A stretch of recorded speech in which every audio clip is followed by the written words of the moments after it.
of her stories had her own language, completely just her own language. She spoke to herself and spent all of her time drawing and making up stories.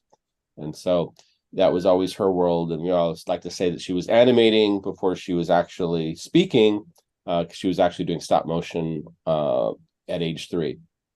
So Dan, excuse me. So when Dani moved in with us, we started to really understand a lot more about her condition and got to know a lot about her.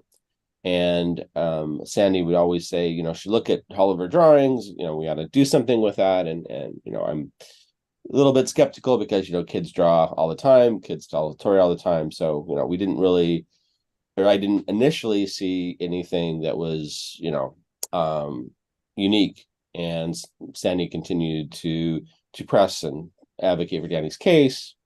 And then one day, there was this drawing around the house that had this entire solar system with little planets and little names. And I picked it up and I asked Dani, said, so tell me about this.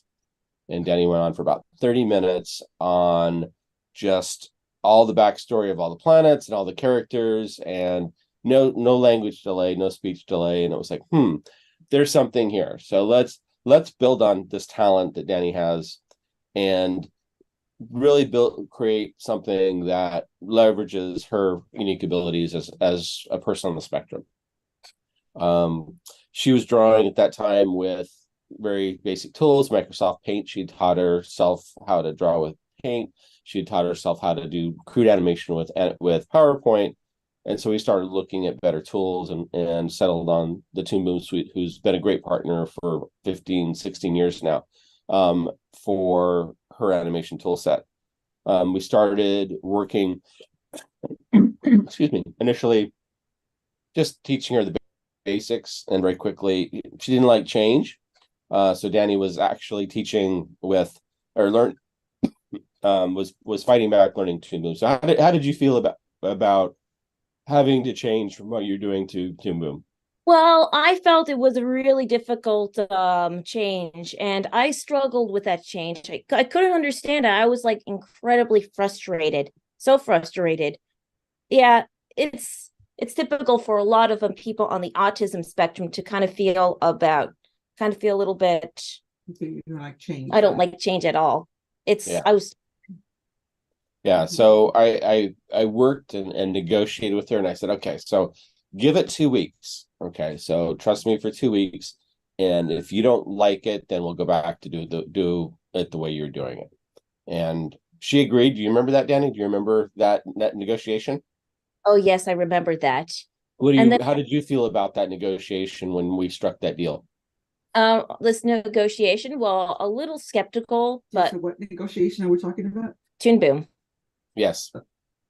Be clear about that? Can you talk about that again? Because I missed it. Can you talk about that again? No, why don't you tell the story then, from your perspective?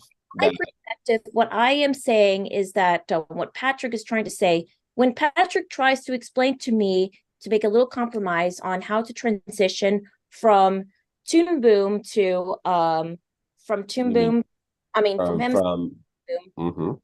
This transition is a little bit bad. Patrick, see, so the transition was that. So did you feel frightened? Did you feel scared? How did you? What was your feeling? Confused. I was very confused.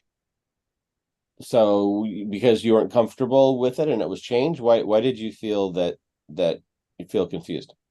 Because I'm only proficient in MS Paint, and I'm used to drawing things on MS Paint so much and PowerPoint so much. Mm-hmm. And I thought the tools were so difficult to use.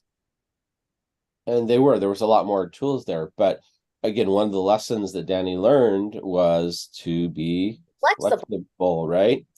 It's great to be flexible. And when you're creative, it's great to learn new things, because you can always create with new tools, new mediums, new processes.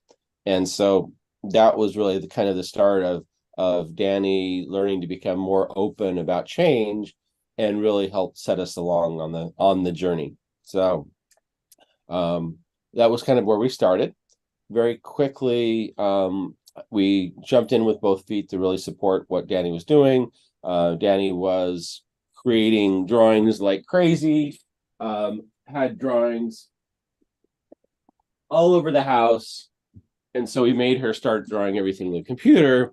And then we also, one of the things we had her do was start writing some scripts for her stories. These are some of her original scripts going back when she was 14. Turn off your You maybe if couldn't it show that, you have to turn off your background because Okay, hold on. can't see it. There.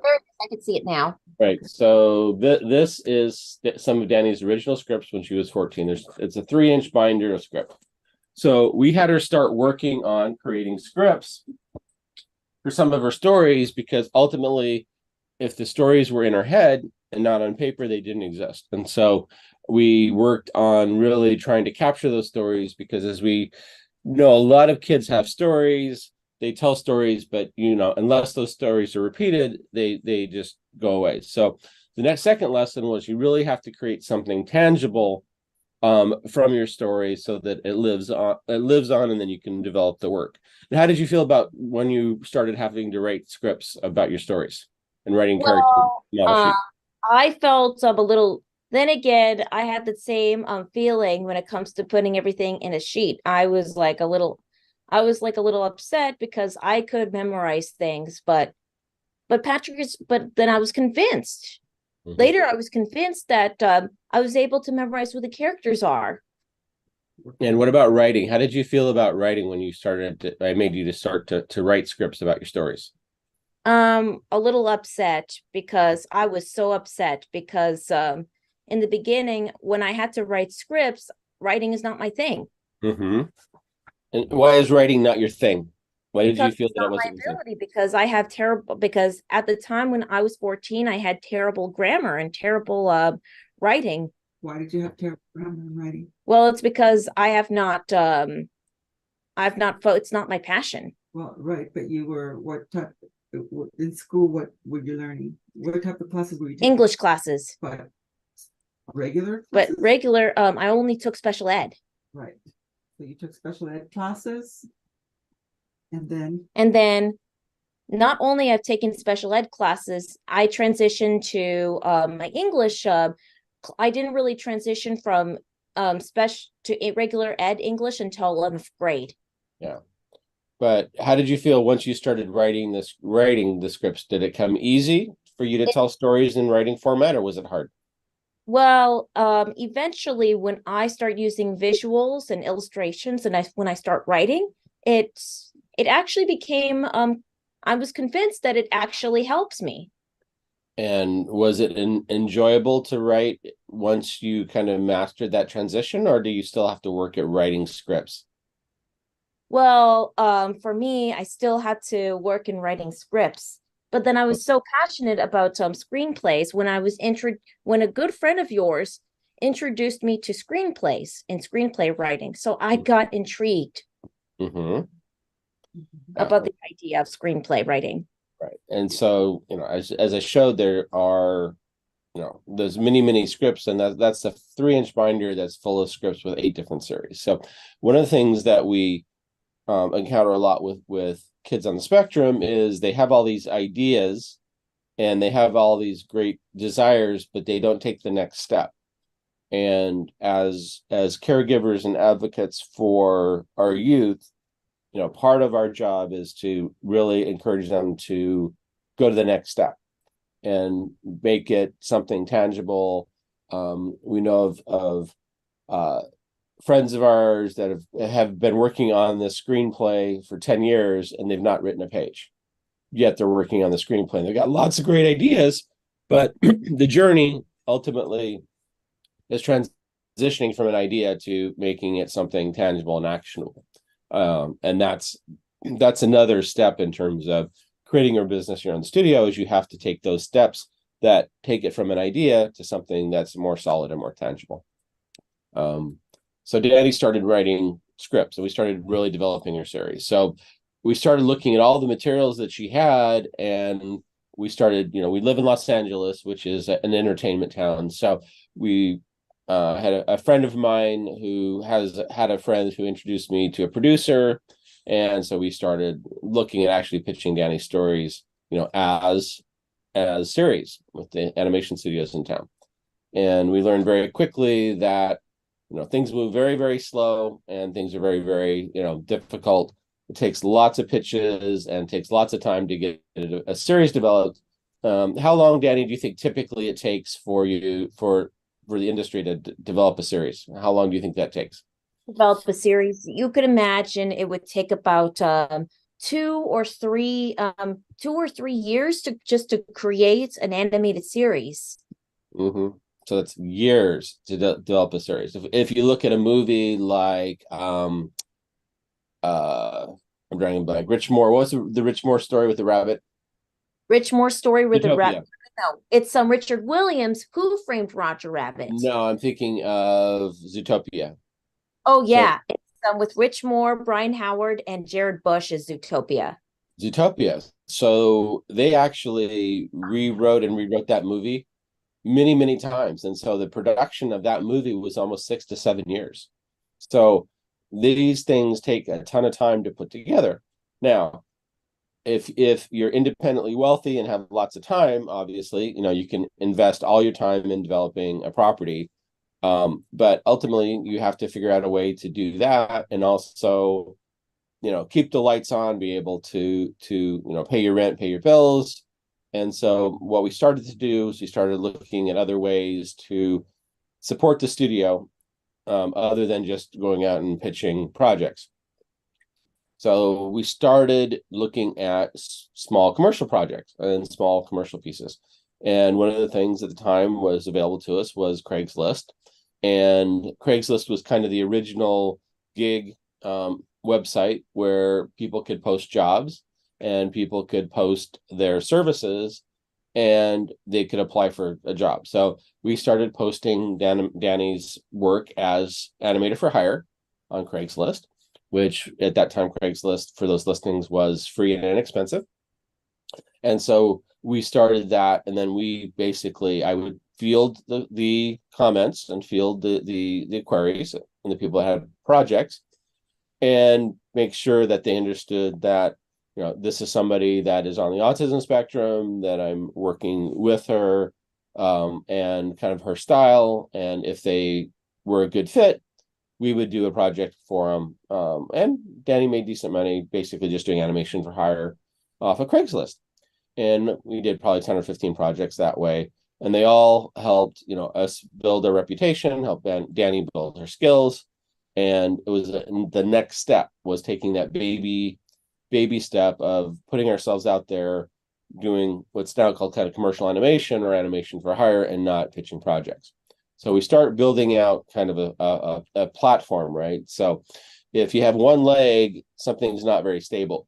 If you have two legs, it's somewhat stable. And then we started a third leg. And that third leg we absolutely stumbled on in terms of a dinner party one night. I was at a dinner party and I was talking to this person I met, and you get the invariable, what do you do conversation. And I told him, well, I'm working with my niece and we have this little animation studio and she's in the autism spectrum and is kind of talented. He said, well, you got to talk to my friend Joey. Joey and I go way back. And Joey, okay. He said, yeah. So he hands me a card with his phone number, and it's Joey Travolta, which is John Travolta's older brother. And I was like, okay.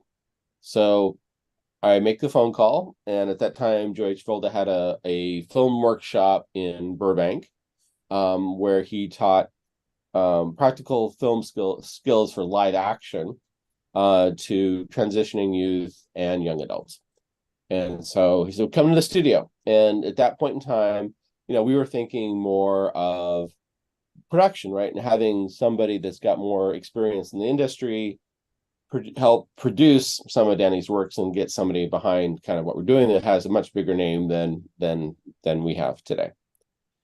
Dani went in, and we'd already had a couple pitches. We'd already had 2 or 3 pitches. Dani had her whole deck. She had her pitch book, and she went in and gave him the entire pitch book in 45 minutes. And she said, well, what do you think? He said, well, I really can't do anything for you. You're already. But then I replied, Joey, what can I do for you? and he said, well, you know what? Why don't you come in and teach? Why don't you, a lot of my students have an interest in animation. Why don't you come in and teach animation?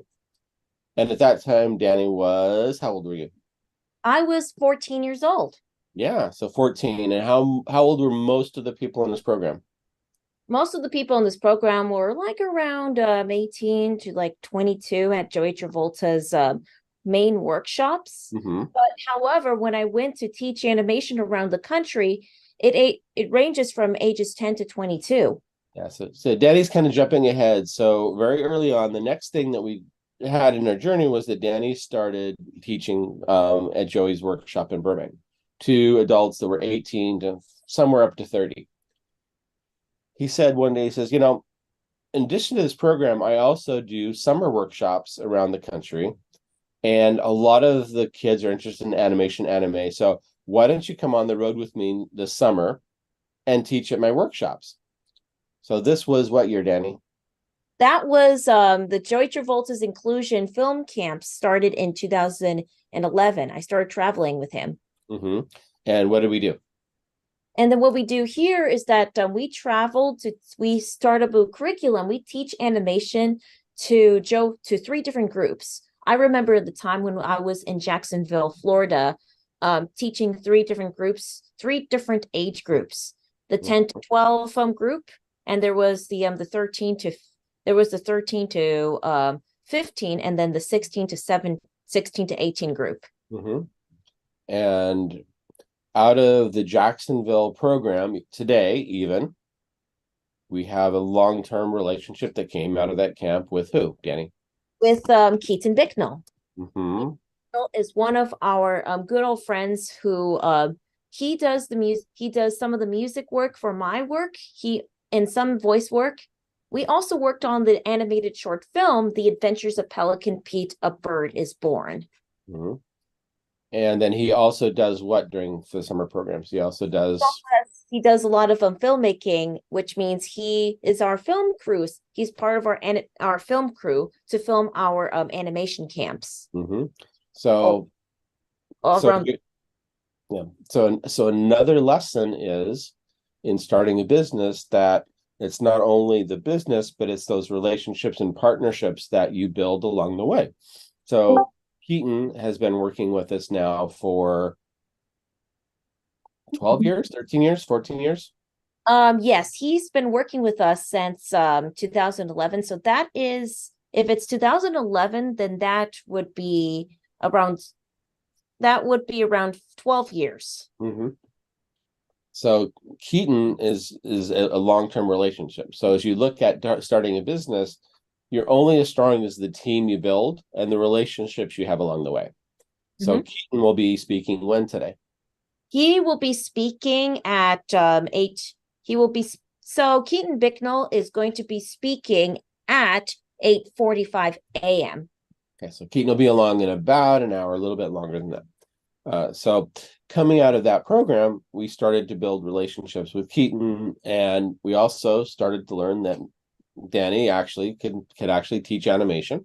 And we saw 2 profound things. One, we saw that Dani again became a lot more confident in herself and her abilities, and despite her language challenges, she was able to successfully teach, and she related to students as peers. And why do you think that relating to your students as peers is important?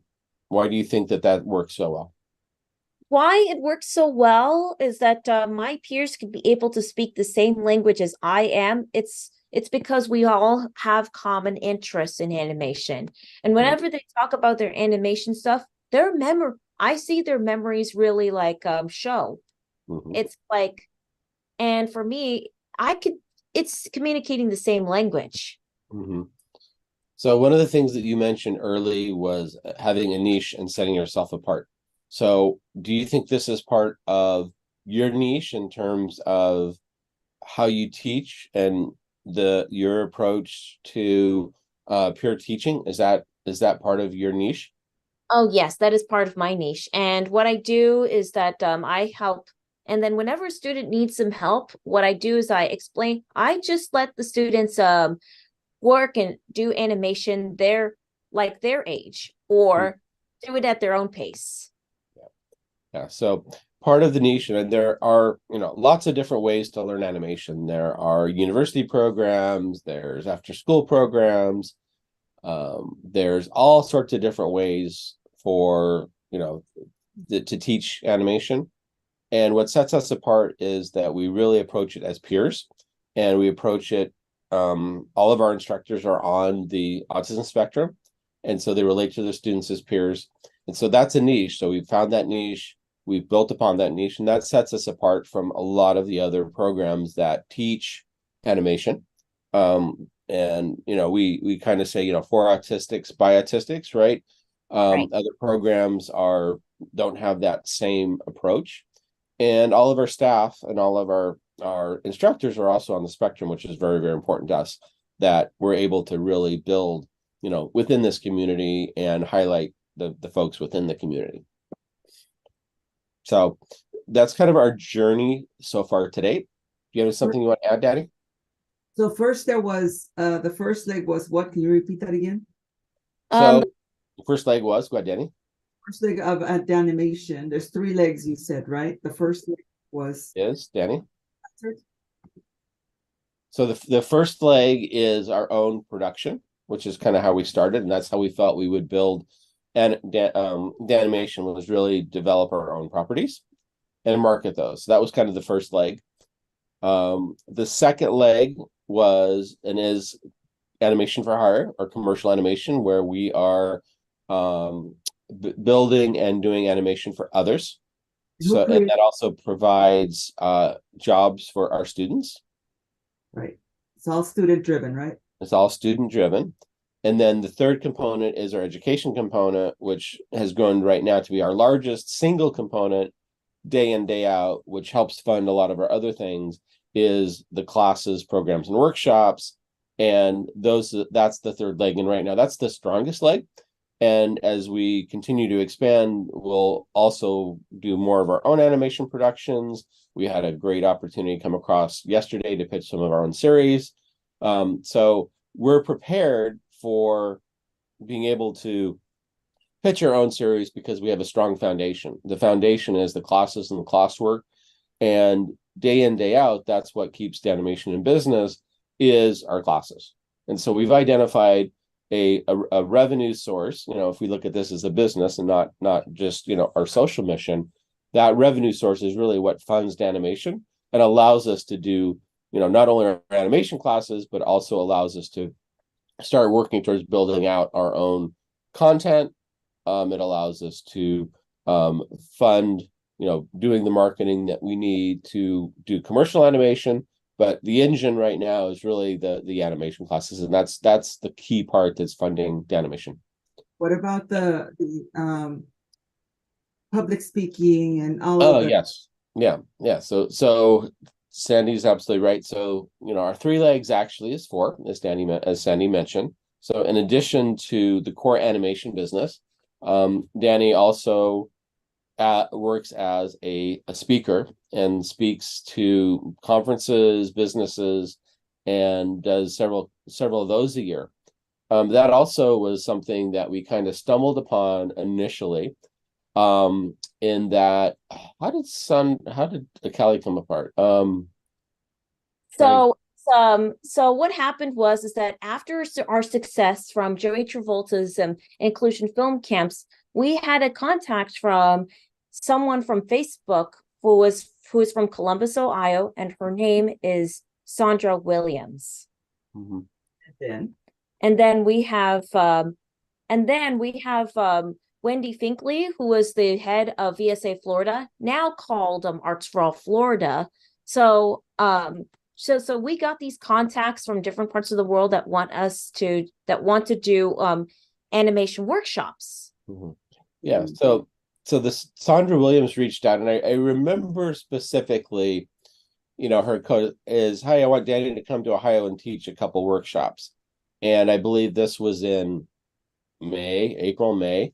And I want to teach this summer. And we're like, I was very skeptical because typically those programs take a year plus to be able to get funding, be able to get space, be able to do all the marketing.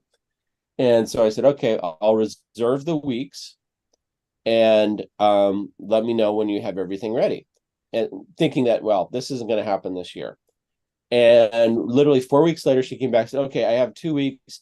We'll do one in Columbus and one in Findlay, Ohio. Here's all the particulars, and let's do it. So it was, being skeptical, is good, but sometimes people are able to make amazing things happen. So Sandra Williams very quickly put 2 summer programs together within a period of about 3 months, which was pretty amazing at the time. After that program, later in the year, she said, hey, I'm involved with an organization called Ocali, and I'd like Dani to keynote our annual convention. And so we're like, well, okay, yeah. And Dani hadn't done any large scale speaking really, and actually it was the first time, wasn't it? Wasn't that the very first event you spoke at? Well, 2014 was when the major on public speaking happens. It first began with the Kiwanis Club, then at the Fred conference, and then at the APSE conference, which is ASPE.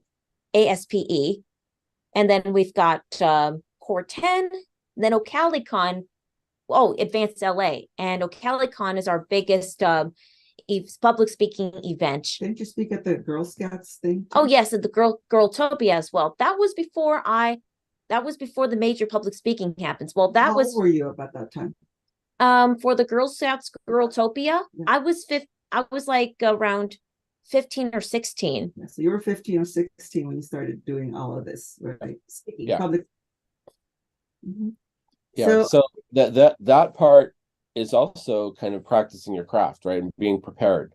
And so Dani did a lot of small speaking engagements really to get her message out about herself. And then also that, at that point in time, people were not very public about being on the spectrum and only saw the negative side of autism. And so we felt it was important for Dani to really try to change that perception, because based upon what we'd seen, that there is an opportunity to leverage individual skills and that they could be successful, maybe in a different way, but they could be successful.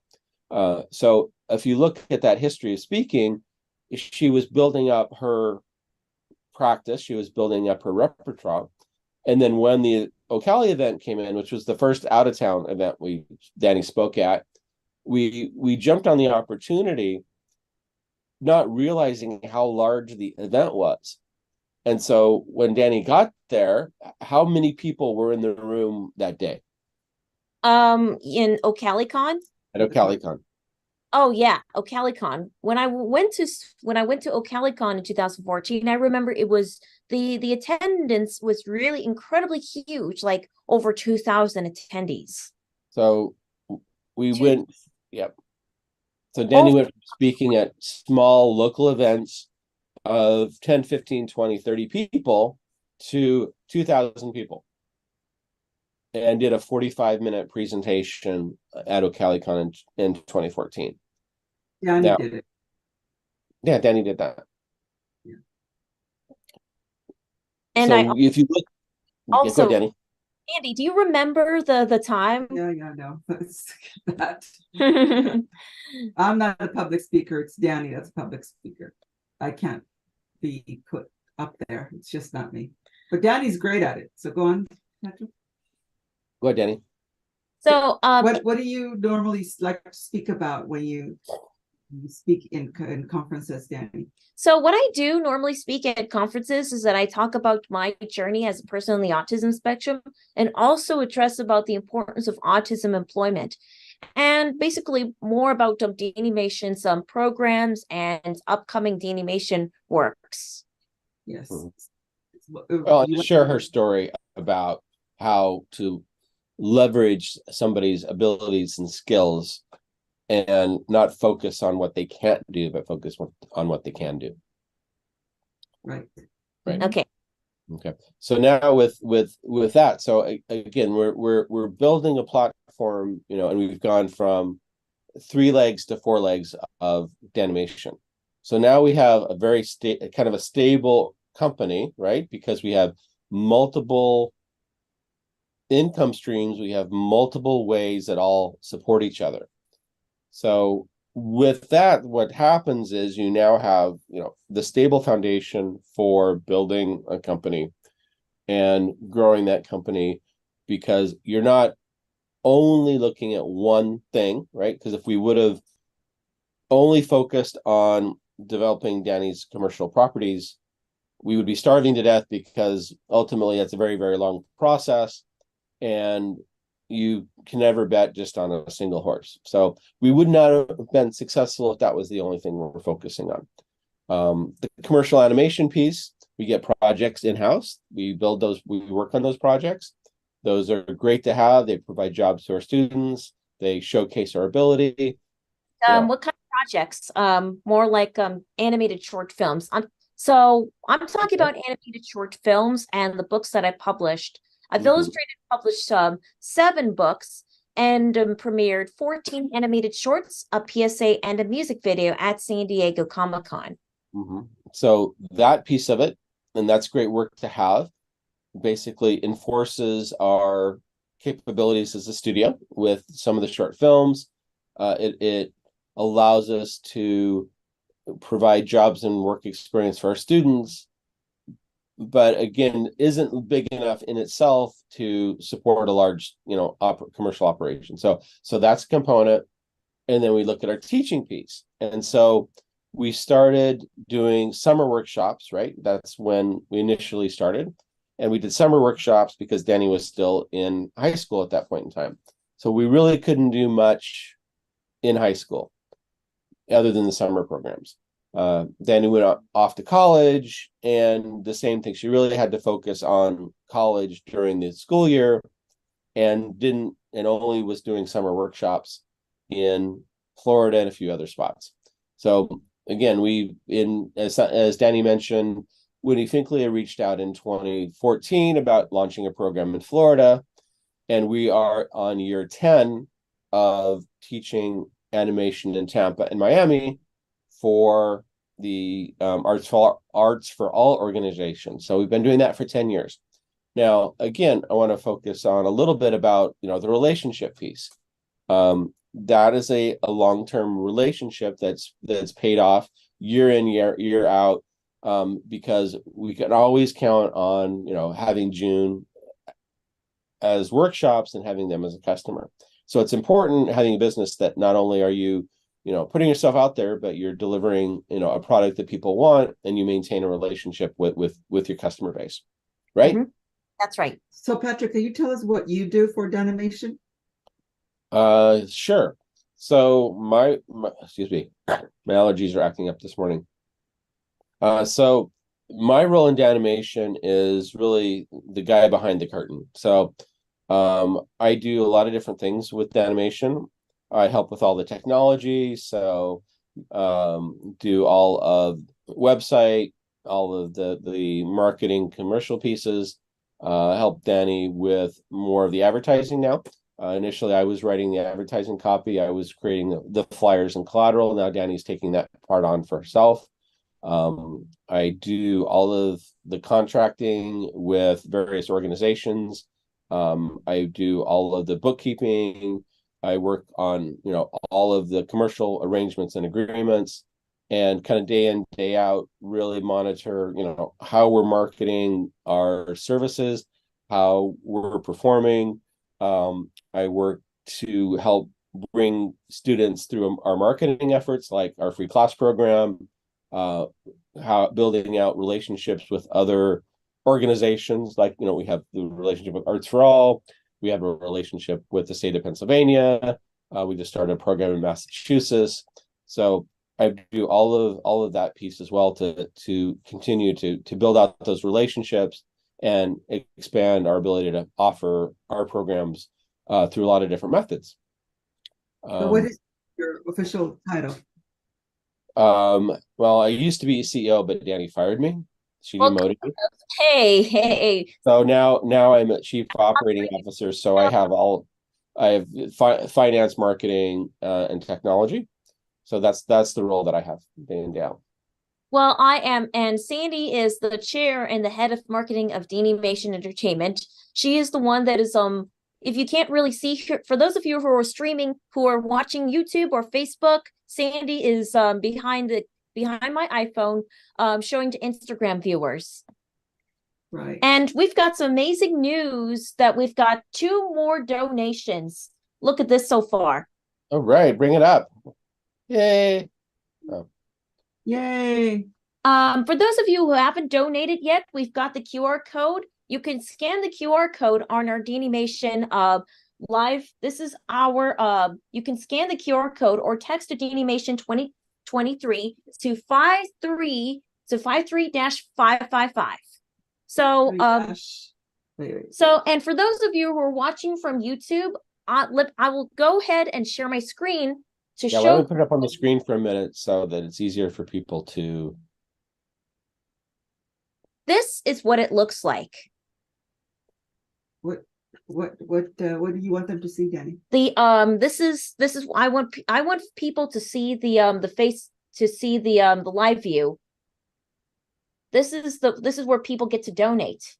Okay, so thank you so much to Heather Ann and Linda Helpler for donating $50, and to Gina Woodruff for donating $1,000. We're getting close to our goal. So if we reach to $2,000, we are halfway there. Isn't it amazing? Oh. Yeah. Dani, math isn't Dani's strong suite, so $2,000 is more than halfway there, but that's fine. Thank you everybody for the donations to date. That definitely helps us provide services and provide classes to students that can't afford our program. We work very hard to keep our program reasonably priced and have it fair because we want it to be accessible. But even so, there are folks that even that's a stretch. So this definitely helps us provide that opportunity for folks that just can't afford our program at all. So thank you again, everybody that's donated to date. And every little bit helps with me reaching our goal and reaching our mission to help more youth on the spectrum achieve their dreams and achieve great things. And donations made today are doubled, right? Isn't it amazing? So as a little reminder for anybody that donates at least $1, if you donate $1 to our Give Butter, it will be doubled up into 2. Because it's going to make a huge difference. Right, because today is Giving. It's Giving Tuesday. Right, and so for Giving Tuesday, they automatically double any donations today. So that's why we're doing this today. That's absolutely right. Mm-hmm. So thank you again to everybody. So Patrick, can you talk a little bit more about, because a lot of students, young adults on and off the spectrum that we meet always say, oh, I would like to start a company. But what does it take to start a company? Other than, yes, you just went through Dani's journey, but everybody on or off the spectrum, especially an animation company, that is it that easy? Can anybody just start an animation company? What does it take? What have you experienced so far? Patrick is also an entrepreneur, and he has helped different companies get started. So he understood a little bit about getting companies started when he started to help Dani. But more than that, we've learned a lot along the way about starting an animation company. So you want to talk a little bit about that, Patrick, since you still have about 10 minutes? Sure, I can talk a little bit about it. There's a couple components to that, right? And the first is that you have to get started, right? You actually need to get started and do something, right? And that could be anything. If Dani would have stayed drawing all day in her room, then we would have never started DaniMation, right? But she said, I have a dream to start a company, and we supported that dream. So what does that mean, really? What does it mean to really start a company? Well, a company needs customers, and a company needs revenue. They need money, because ultimately, you can't eat drawings. You can't, you have to have something that a product to sell. So those are the two key components: is what am I offering and who are my customers and what are they going to pay for it, right? So initially we started small because Dani didn't have a reputation. And so her services were very, very affordable and inexpensive, and really serviced a small niche of people that wanted affordable commercial animation that was relatively simple, because at that point in time, Dani's skills weren't great. She was 14 years old. And so we really focused on that piece. So how do you get customers? Well, Temple Grandin has always told a story about, if you're an artist, go, do logo work and do, advertising work for your local businesses. Well, that's a great way of starting, is really to work on those, use those local relationships and the people, say, hey, can I do art for you? That's a starting point if you're looking at an art-based business, is think about who your customers are. And it's great to have all these ideas of building a product, but if nobody wants the product, you don't have a business. So you would need to identify your product, whatever that is, and then you need to identify your customers are. We have a friend who we know through Inclusion Films that loved candy and set up a sweet shop. And so his business is something he loves. So he has a candy shop over in Woodland Hills. And that's based upon finding something that he loved and then really taking the initiative and building a team to support that business. Yeah, so building a team, right? You can't do it alone. Dani always says that by herself. All the time she says that. You cannot start a business by yourself. You have to have a team. It doesn't matter how artistic you are and how talented you are. If you don't have a team, it's going to be very impossible to start a company. Right? It's true. Yeah. And that's why it's important to include a team. So it would be great for me to work independently on an animation studio. However, I would feel so lonely. I wouldn't get anything done. It would be harder for me. So therefore, I learned how to be interdependent. Interdependence means being able to work things independently on your own in certain one side, but on the other side, dependent on other things from others.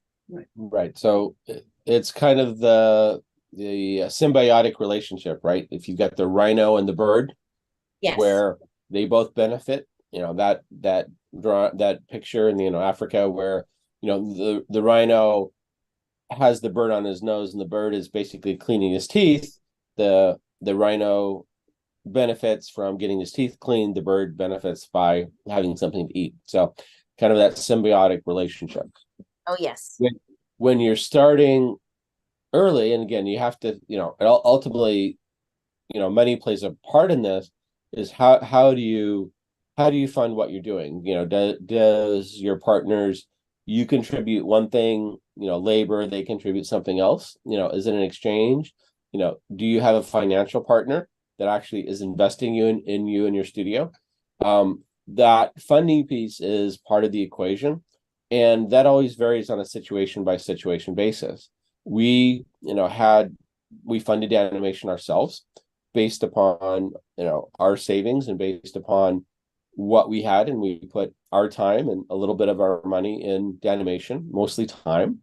We have the luxury of having time, which some folks don't. But again, it's making time and focusing on what's important. If you have a regular job but still love to do art, you can work a full-time job, the 40 hours a week, but there's still another 120 hours during the week if you're really passionate about this dream that you can use to work towards that dream. Some people work towards that dream. Some people have a dream but never work towards it. So it's really the motivation to do work towards your dream and build that out, and understanding, where your customers are and where your product, what your product is, and that's that key piece. One person can't do it all, right? So You might be a really great artist, but maybe you need somebody else that's a really good in finances, and somebody else is really good in marketing. So they could focus on those areas while you do your art, because you can't do it all. It's too much work as for one person. You have to, that's what we mean by a team. You have to have somebody that's going to help you do all of the different areas that you're not that great of, or you don't really care to do, you really don't like to do. Somebody else can help you with that, right? And it's very important to have a team, because just you and, you know, by yourself, or maybe you and one other person, it's really hard to get that started. It's really hard just for Dani and Patrick and I, even though we are, you know, her team, and we do have others that are part of her team as well. It's still very hard. It's a lot of work. Which I could totally understand why, Sandy. Yeah. Yeah, it is. And the other piece too is there's a little bit of mutual accountability too, right? That it's not only you, it's your other team members. And Dani may want to not do something today, right? And, you know, we all have days where we don't want to do stuff, right? We have days we don't want to get out of bed. We have days that I don't feel like doing whatever, right? But if you have a team, you don't want to let those team members down. So that really keeps you accountable for working towards that goal. And so even if you don't have, you know, a formal team or a formal company, you know, find those friends, find those people that will help hold you accountable to work towards your dream. It's like having a personal trainer, right? If I have a gym membership, you know, and I pay the gym every month, like we do, right? We sometimes we go, sometimes we don't go, because it's out there, but we're not holding each other accountable to going, right? If I have a personal trainer that's here in my face, that's knocking on my door once a week saying it's time for you to go work out, that's a different level of accountability, right? And so it's great having a gym membership that you may kind of use sometimes, but having a personal trainer that makes you do it or makes you compelled to do it takes it to a different level. And so even having a friend or having a caregiver help hold you accountable towards working to your dream, it's an important thing. So you don't have to have a formal team, but having partnerships and stakeholders with people that care about helping you achieve your dream is important. And all those are simple steps that you can do today that don't require money. They don't require anything other than really dedicating yourself towards working that dream and finding somebody that can help support you in that dream. That's all it takes. And that sounds, you know, I mean to sound very, you know, it's that simple, because it's, you know, more complicated than that. But, you know, there are plenty of people out there that if you're willing to ask, they're willing to help. And it may not be a huge team, it may be not a huge commitment, but hey, it could be, I have this idea of this series that I want to make, and you have a friend that we agree that we're going to work on it 2 hours a week, or they're going to critique your work an hour a week. That's all it takes to get started. And then from that, again, you can build that up. You can find customers, you can find define your product. And I'm using, you know, art animation as a reference, because that's really, you know, what we're doing here at DaniMation.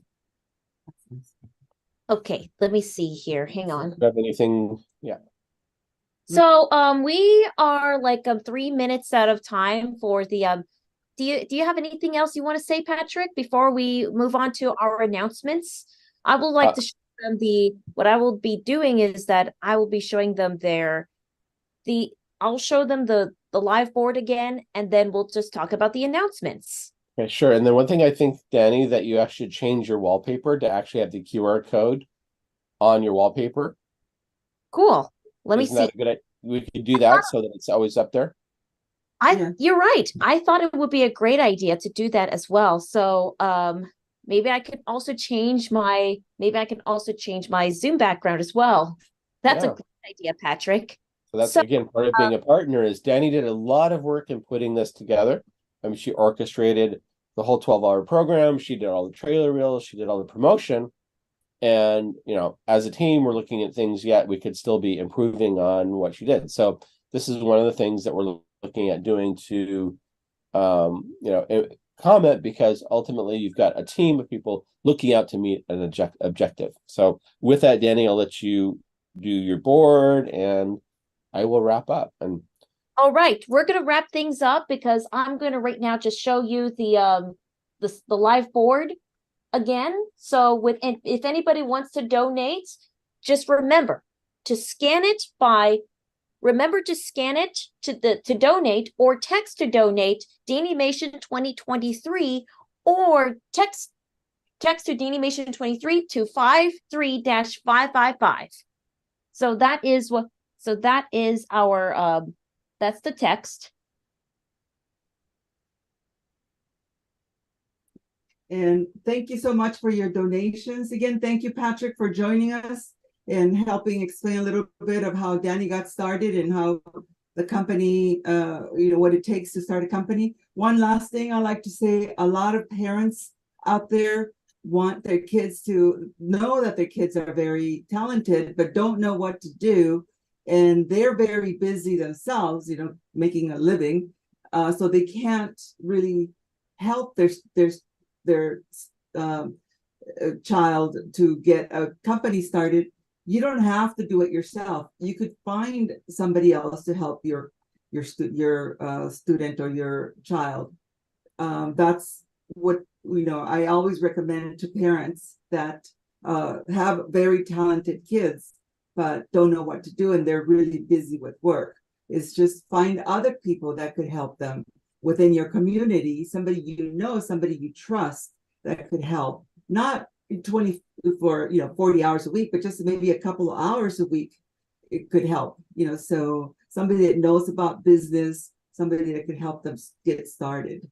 That's and there's plenty of resources. That when we started, self-determination didn't exist. When we started, programs like Department of Rehab really and job skills development were really not focused on creative. They're much more open to helping support programs like that. There are small business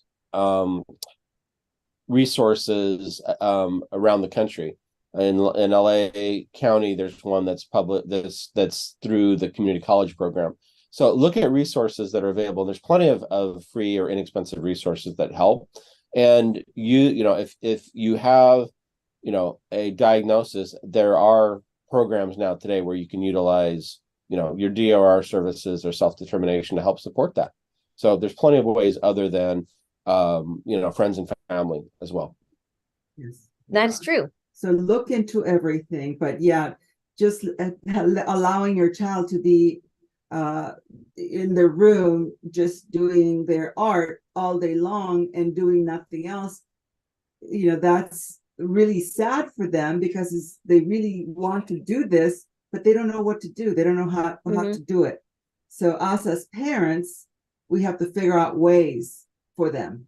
Not that we have to do it for them, but just ways to help them. It's definitely true. Everybody has to work together to help the people on the autism spectrum be where they are. Right. So anyways, what we're going to be doing right now is that we're going to be talking about our fun announcements. Right. So again, Patrick, thank you. More than welcome to say it. You're welcome. I'm going to sign off. So thank you, everybody, for joining. Dani, one more time, remember to change your wallpaper so it's easier to find the code, so people can see that at any point in time and scan it. So here comes the transformation. I'm going to choose my virtual. Thank you so much, Patrick. Again, You're welcome. Now Dani's going to go into her announcements. All righty. So thank you so much for joining, Patrick. So anyways, now I've got, look at me, I've got the QR code. There we go. Except you're kind of blocking the QR code a little bit. So back and forth, right? Yeah. So Dani, can you send that to me so when I come on, I could have it on too? Sure. Go. Right. I will definitely do that, Sandy. So I'm going to go ahead and send it to you, Sandy. Yeah, that's okay. All right. So let's go ahead and just start your next program, which is 8 o'clock. So is the announcements. So what I will be doing is that I'm going to start sharing my screen just to show you. I'm going to show you some of the most important announcements, what we do at DaniMation. The upcoming announcements of what's going to be happening, including in-house animation productions and to our future speaking engagements. First of all, what I will be doing is I'm going to start sharing my screen just to show you the announcements, the very important announcements at DaniMation. So I'm just going to pull this. Let me just share my screen for a second. Hang on. Let me see here. Oh, so now, Sandy, you're blocking the. So, anyways, so, and now introducing you the announcements. So I will be going to 3 different speaking engagements. First of all, I'm going to be at LA Comic-Con for the superpowers, superheroes, pop culture, con culture, and the neurodivergent mind. What day is that? It's going to be on December 2nd, 2023 from 5 p.m. to 5:50 p.m. in panel room 303 AB. For those of you who are going to LA Comic-Con, I'll be there alongside with Ryan McCarthy, Jeremiah and Ilana Humberg for my Best Social Life, and the moderator, Christine Ellen. So that's this weekend. So it's this weekend. So if you're going to LA Comic-Con, please come and join, because I'm very excited about speaking at this panel.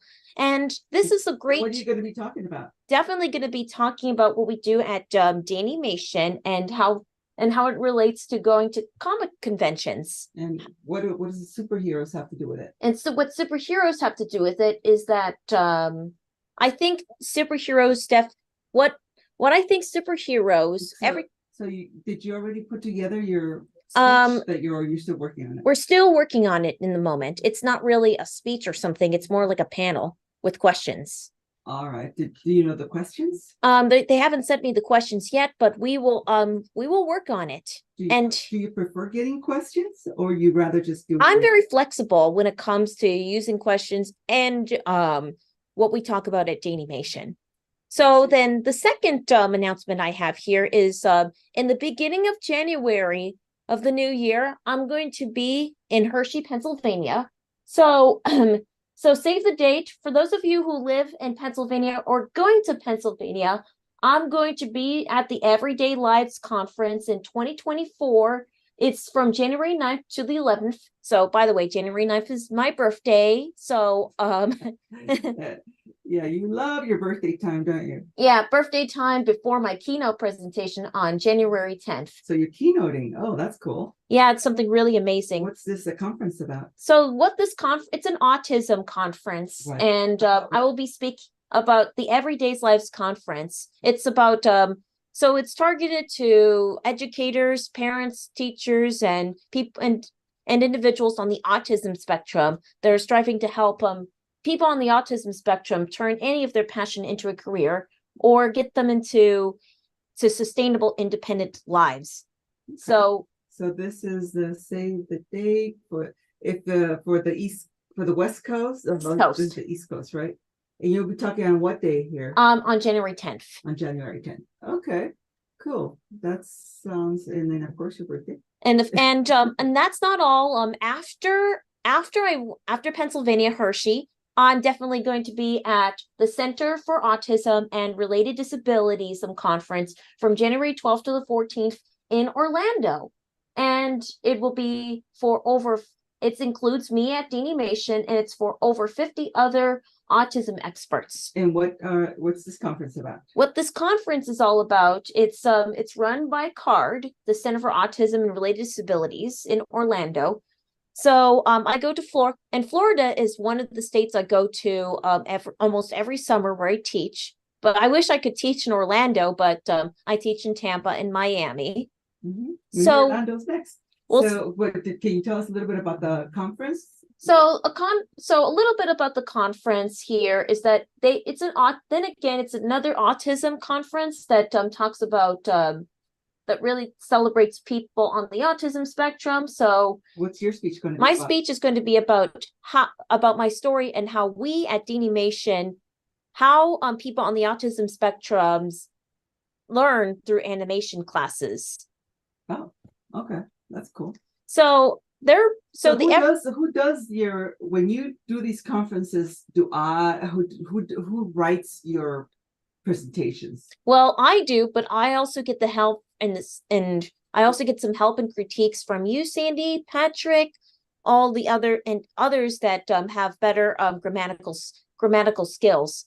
Because grammar is definitely one of my weaknesses. So that is why interdependence is incredibly important. So you write your own speeches and you just run them by us, and then we point out things that don't exactly look right, correct? That's absolutely correct. Right. So yeah, so this is another conference, and this is going to be in Orlando, Florida, January 12th to the 14th. And when are you speaking? What day? Well, I will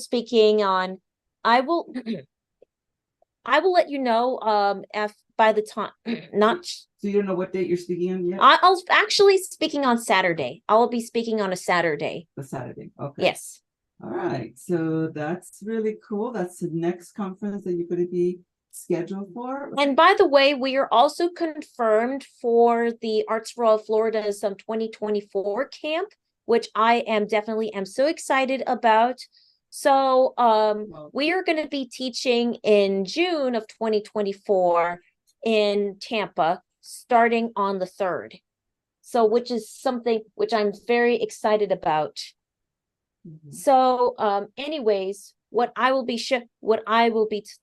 and then again, after starting on the 3rd and then ends on a Friday, then again for the in-person Miami camp is going to be 2 weeks again, and then the 3rd one is going to be virtual again.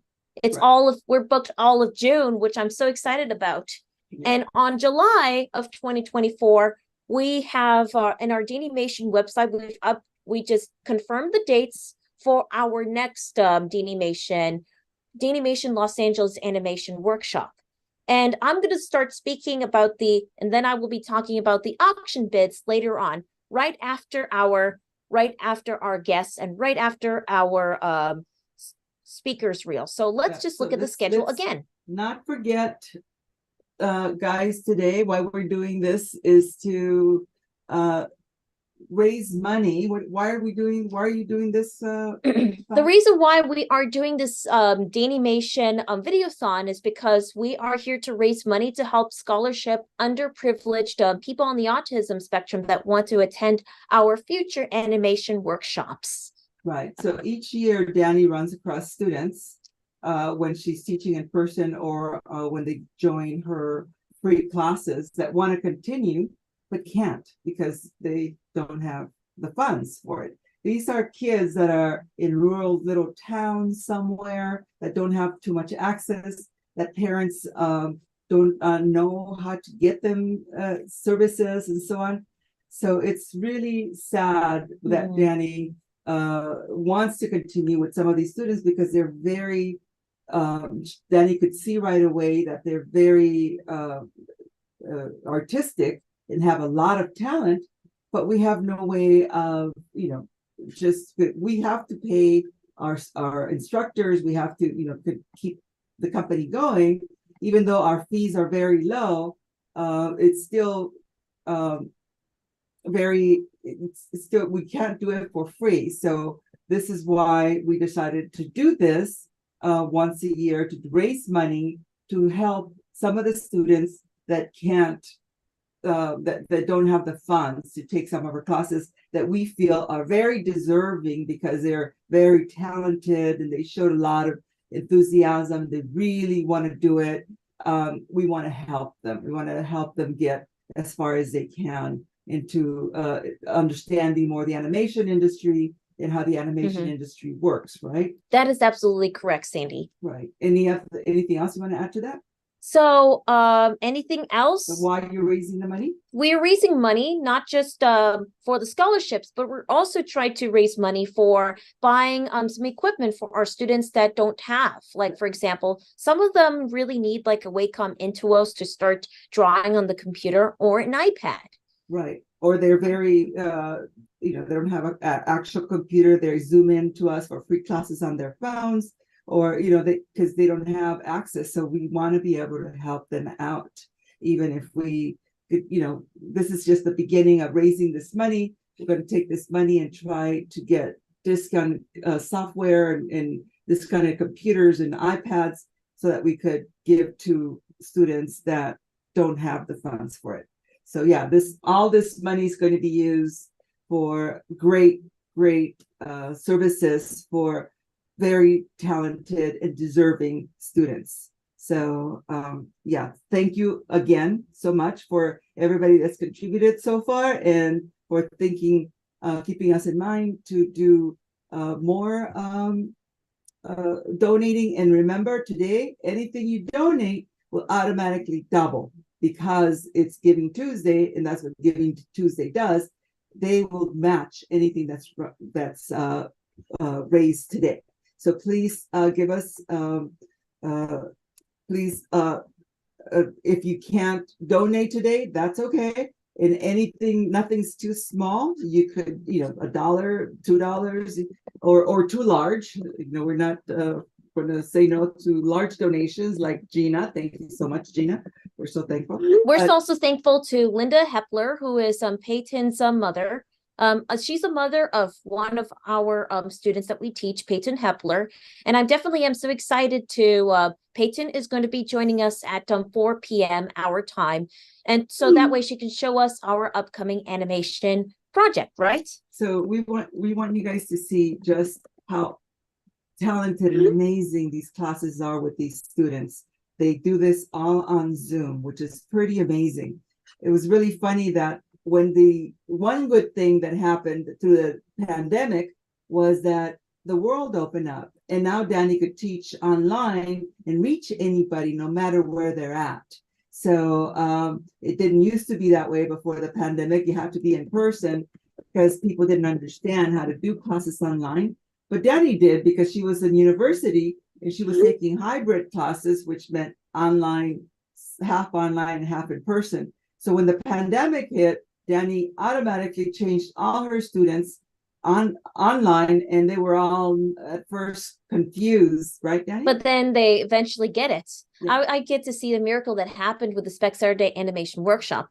I also have pitched the idea to the people at Arts for All Florida. They're nearly going to give up and cancel summer workshops altogether. But then I pitched them the idea of doing online animation workshops via Zoom. And I showed them breakout rooms and how each of them works. They had a little test run, and it's a huge success. Yeah, they were skeptical at first, but now they do a lot of classes. Now I think the whole world does classes online. But yeah, Dani was one of the first ones to get on board. The pandemic, Los Angeles closed down on a Wednesday. By that Saturday of the same week, Dani had all her students online, already ready to go. She had her Zooms ready, all her classes, they came on. And it was really good for them because, all of us were stuck at home with nothing to do. But our kids it's worse when our kids are at home with nothing to do. So Dani gave them something to do, and something that they love to do. And they've learned how to do classes online, which was fantastic. So yay. We're so happy about it. One good thing about the pandemic that came out of the pandemic, right?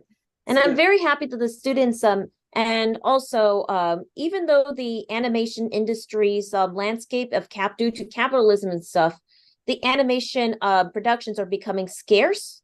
But the good news is there's been popping up more indie animation productions. So we're happy for the go indies, right? Go independents. Right, because nowadays that's another thing about the animation industry and the pandemic. Before the pandemic, you could not, independent animation studios were very rare. Very few of them ever actually made it. Like Bill Plimpton was one of them. his Belfort Studios was one of them, and very few though independent animation studios made it. But now it's so open, so open that anybody could really, if they really want to, they can become an independent animation studio, right, Dani? Yeah, because the questions, even Taniko Pantoa, one of the famous storyboard artists at DreamWorks and famous storyboard artist on Netflix, even mentioned that is indie animation the way to go? And he mentioned it is possible.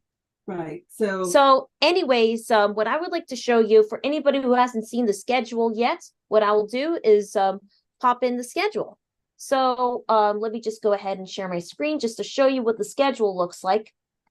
So as you could see, this is our right here, this is our schedule. So we did talk about our opening remarks, like how I run my studio.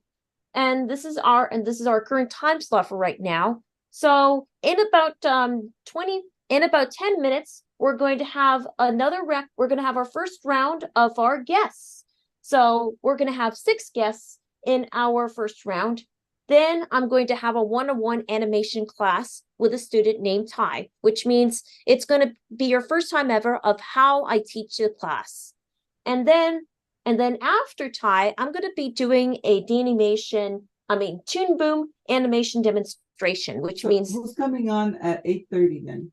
Debbie Derryberry. So we're going to pop up the guest slot round afterwards. Okay. So anyway, and at 12 p.m. we're going to be playing you the DaniMation Reels mixtape. And just to let you know, we're going to have a surprise guest that will appear. So look out for the surprise guest. And then 12:30, we're going to have a DaniMation auction announcement right after my lunch, after I play the mixtape. We're also going to have we're going to go back to back with 4 one-on-one animation sessions, one with Owen from New York. And so as Elizabeth, also from New York. Then we have Natalie from the Midwest, and we've got Peyton Hepler from North Carolina. And after Peyton, we're going to have a round of 4 more guests. 4 more guests, and then we're going to do our auction bids. What's the auction bids consist of? The auction bids, I will show you the auction bids later on. So so some of you might seen it in our DaniMation trailer, one of our latest trailers that we put out on YouTube. So and now what I will be showing you next is our guest slot rounds. So let me just go ahead and share my screen just to show you the guest slot. So we have the final guest slot schedule. So as you can see here, in our round 1, we've got 6 guests. Our first guest is the one and only voice actress, Debbie Derryberry, which I've mentioned in advance, if you have seen the latest video about my announcement. And who's she play? Who does she voice? She voices Jimmy Neutron. For those of you who are huge fans of Jimmy Neutron, Boy Genius, the Nickelodeon show, or if you're a fan of the original animated Monster High series, or if you've watched Zach Bell, or if you've watched F for Family, or the classic Cartoon Network show The Addams Family, who she played as Wednesday, or Jackie from Bobby's World, or she also plays as one of the Pretty Cures, and of course she played as one of my characters, Mindy Da Vinci Lavender. So she actually did a voice acting for one of your animation, right? That's right, in my senior thesis film, The Audition.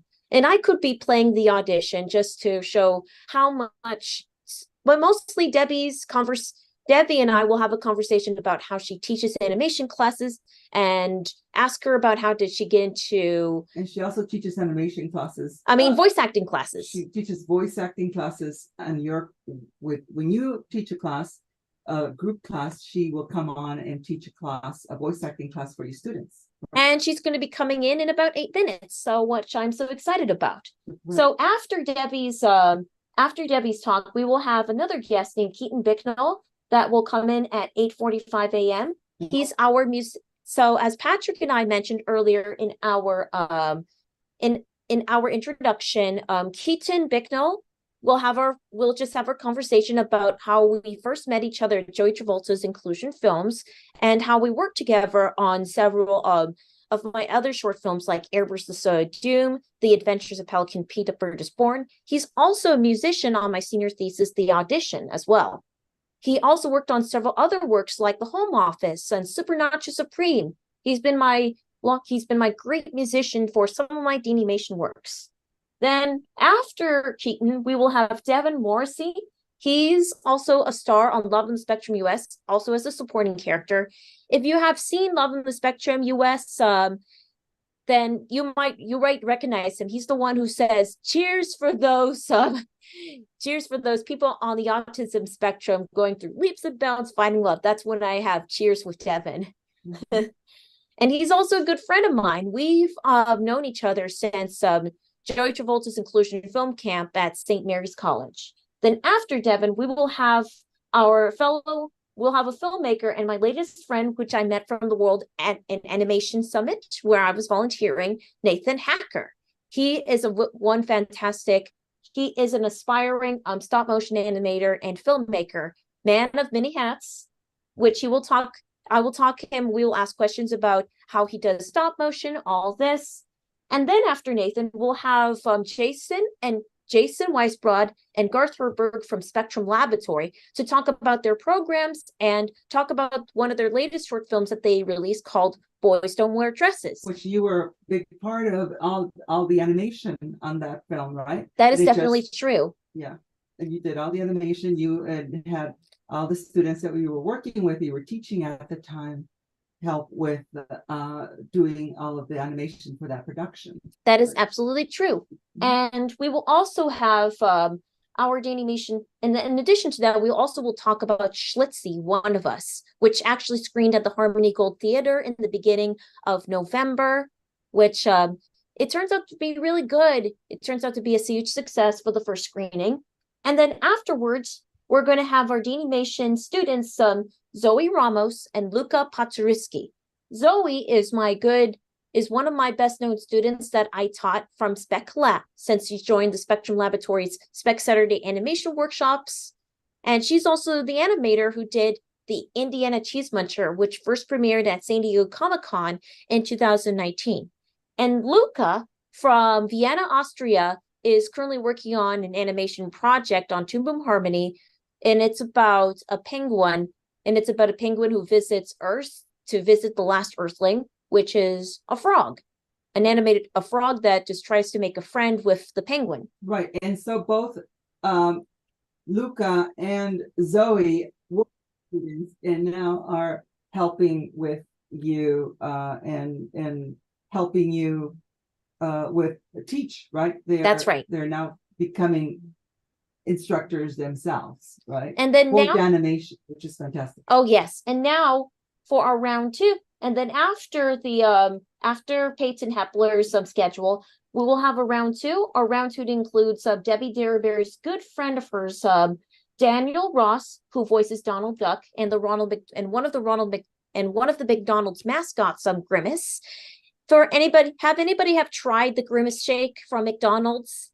It became a meme, and Debbie's anyways is in the waiting room. And then we have Trish and Steve at 5:15 to 5:30. Then we'll have Rosie O'Donnell, a famous voice actress that Rosie O'Donnell and her daughter is going to be joining us. Well, right? actually, their name is Clay. They use they them pronouns. Okay, for their child, Rosie and their child are going to be joining us at 5:30 p.m. today. That's right. Yes. And last but not least, we will have our final guest from the organization Straight Up Abilities. And it will star Robin Olive and Ty Friedman, who are currently working on their new animated series that have been in development right now called Ruby the Heart Gem. Which you did what? Which I did all the illustrations for the first book called People Are Clumsy and That Is Okay. We will dive into that. So it's really about Ruby the Heart Gem, who is just an anthropomorphic heart gem that has a big heart and helps some others' hearts glow. So we'll show you the Ruby. It's currently right now. People Are Clumsy and That Is Okay is currently out now on Amazon. We'll give you more information we'll send you the link afterwards once we top in. And now that our first guest has arrived at our first guest has finally arrived at our waiting room, so we're going to let her in. Which is Debbie Derryberry. And here is Debbie Derryberry. Yay! So again, our donation page. This is the donation page. You can scan or you can text to DaniMation 2023 at 5353-55. So donate if you can. I'm going to spotlight you to Debbie, and let me just go. Hello, Debbie. Hello, Dani. How are you? Fine, thank you so much. Well, thank you so much for joining us for our DaniMation 2023 Giving Tuesday Video-A-Thon. It's such an honor to be here. You do such great work, Dani. I just love everything that you do devoted to your passion. That's what it's all about, isn't it? Oh, yes. And especially Jimmy Neutron is right now sitting in the back. There he is, right there. Jimmy Neutron. And who else do we have here? Let's see. Oh, yes. We have... Oh, look, it's Draculaura. She is here, too. Hello, everybody. You look fantastic. That's fantastic. So, I'm very happy that you joined us, and so one of our topics we will talk about today for our Giving Tuesday Video-A-Thon is talk a little bit about how you got into the voice acting business, and about teach the voice acting segment of our DaniMation workshop, and also talk about the senior thesis film that I've done in 2018 called The Audition. And your lovely hand creams and body creams that we just got. Right. Before I do that, can you just give me and all of our people here an idea of what this Giving Tuesday is for you? How will it benefit DaniMation? So how it will benefit DaniMation, we are raising money to help a lot of underprivileged people on the autism spectrum that want to attend our future DaniMation workshops and one-on-one sessions. And with software. And computer softwares like on Toon and Harmony, computer upgrades, all this. iPads and tablets, Toon Boom subscriptions, anything. Yeah, so we're just trying to help the underprivileged community that we know are very talented but don't have the funds. So this is what we're raising the money for. It is such a great cause, and you do such a great job. Thank you for sharing that with us. And so let's start first with your thesis project, The Audition, that you kindly asked me to voice Mindy, the clown girl doing the audition. And there she is. You see her? Yes, I can see her. So anyways, we're going to be doing is that we're going to be playing the short film, The Audition. I'm going to pull up The Audition and we can do a commentary on it to talk about how you voiced Mindy. Okay, that's great. Shall we do that now? Oh, yes, definitely. Because I'm right now just pulling up the DaniMation shorts, The Audition. So it's going to be, so I'm just going to go up and roll and play it. So roll it. I'm going to, hang on 1 second. So The Audition. And, so we'll do it commentary style. So this is the short film audition, which I've done at Woodbury University. And it's also one of my favorite passion projects, which I'm proud.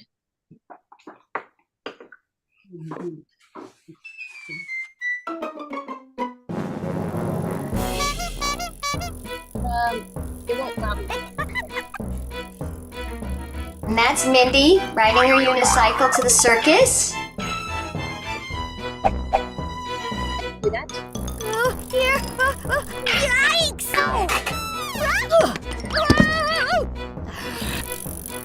So we did the voice before you did the picture.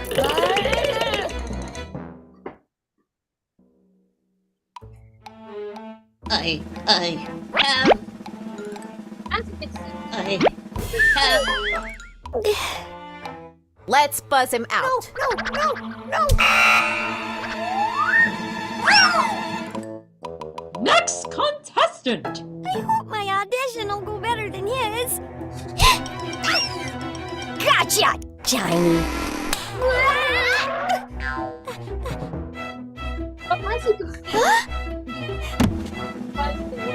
Hi, I'm Mindy, and I'm gonna perform a juggling act for you.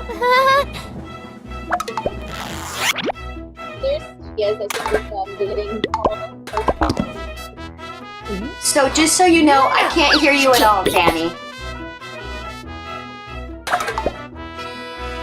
Juggle this. Also, one of my other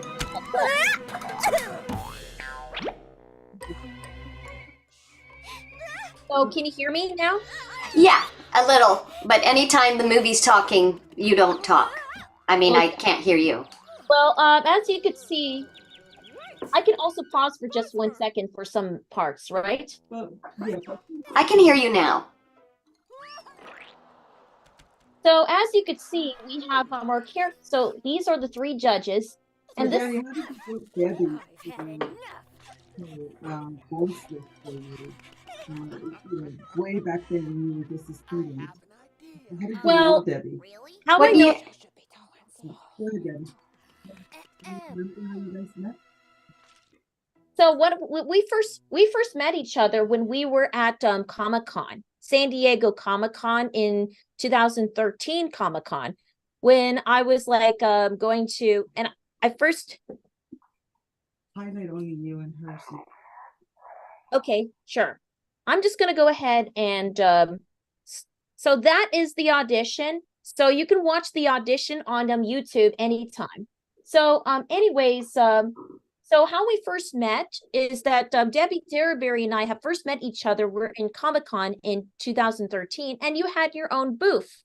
I was definitely so excited collecting different types of signatures, and you were there with the booth, and I was like ecstatic getting to meet you, the voice of Jimmy Neutron, which I'm very excited. Then we saw each other again at ToonCon, then at Comic-Con again, where I introduced Keaton Bicknell in 2015 Comic-Con, where you were there again. So we always tell all our students that it's really important to go to events like this and get to meet people, because that's how you get, the animation industry is very small and everybody knows each other. So it's true. Yeah, it's true. And, because you did come back and I met you not once, not twice, but 3 times. And I saw that you were devoted to this and you were passionate about this. And yes, you liked collecting the autograph and you were a fan, but also, Dani, you had your own passion about it. And that to me speaks higher. Sorry, there's a gnat in here. That speaks higher to me than anything else, is how devoted you are to it. And I want to help that. So you came to me and asked if I would voice Mindy for your thesis project. And of course I said yes.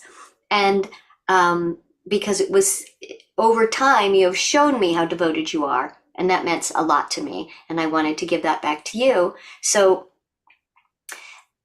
for whoever watched that, know that we did the voice before Dani had drawn it. So in her script, she had to put things like, Mindy makes a sound that's whimpering, or Mindy is harumphing, or Mindy's not happy with the situation, or Mindy's juggling, or Mindy's riding her bike. And as a voice artist, to me, those mean certain sounds. Riding a bike, you know how fast wheels turn, or a whimpering sound of sadness, or an effort juggling, or doing a trick.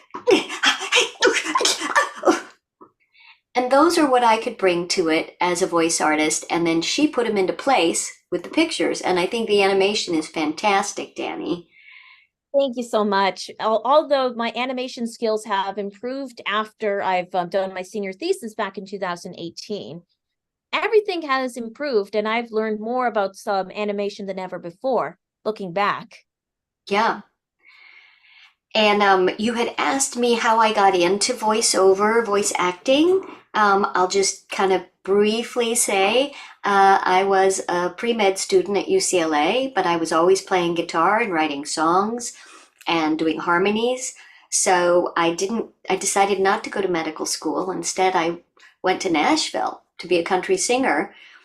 And I did perform as a country singer, but I also got jobs doing jingles, singing for commercials, but not as a grown-up voice. I got hired as a kid's voice in my late 20s. Oh, nice. And so I had a nice little demo reel, and I got an agent who helped me make a commercial demo reel. And I continued to act. I was doing some theater, and someone put me in a TV show playing a boy clown in Hey Vern, It's Ernest, which is a kids' TV show long ago. And next thing I knew, I moved back out to Los Angeles and signed with a voice agent to just do voice work. And then I started booking cartoons. So, you know, from not med school and always singing and doing theater to making a living doing that for the last 30 years is what I've been doing. And I love it. And I've segued into teaching and to helping people and continuing to audition. And now after a pandemic, of course, we audition from home. This is my studio you're looking at. I have a booth over where my thumb is pointing. Dani's been here. In fact, you were just here yesterday or day before, purchasing some of I make homemade hand creams. That's one of my passions, is cooking. I have a lot of videos on my Debbie Derryberry YouTube channel that'll show you how to cook, how to make lotions, how to make quiche, how to make, I don't know if lotions is on there.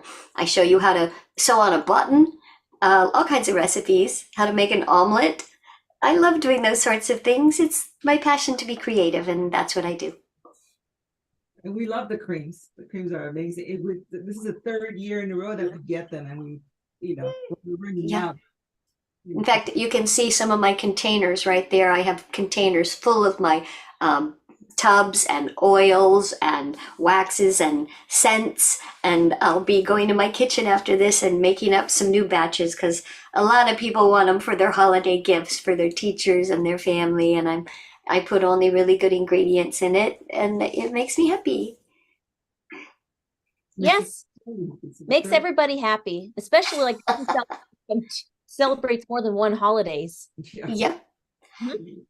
And sorry, Sandy, what did you say? The first thing that Dani said is how you teach the classes.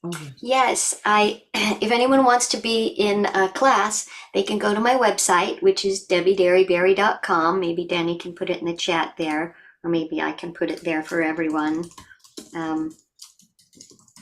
Derryberry.com.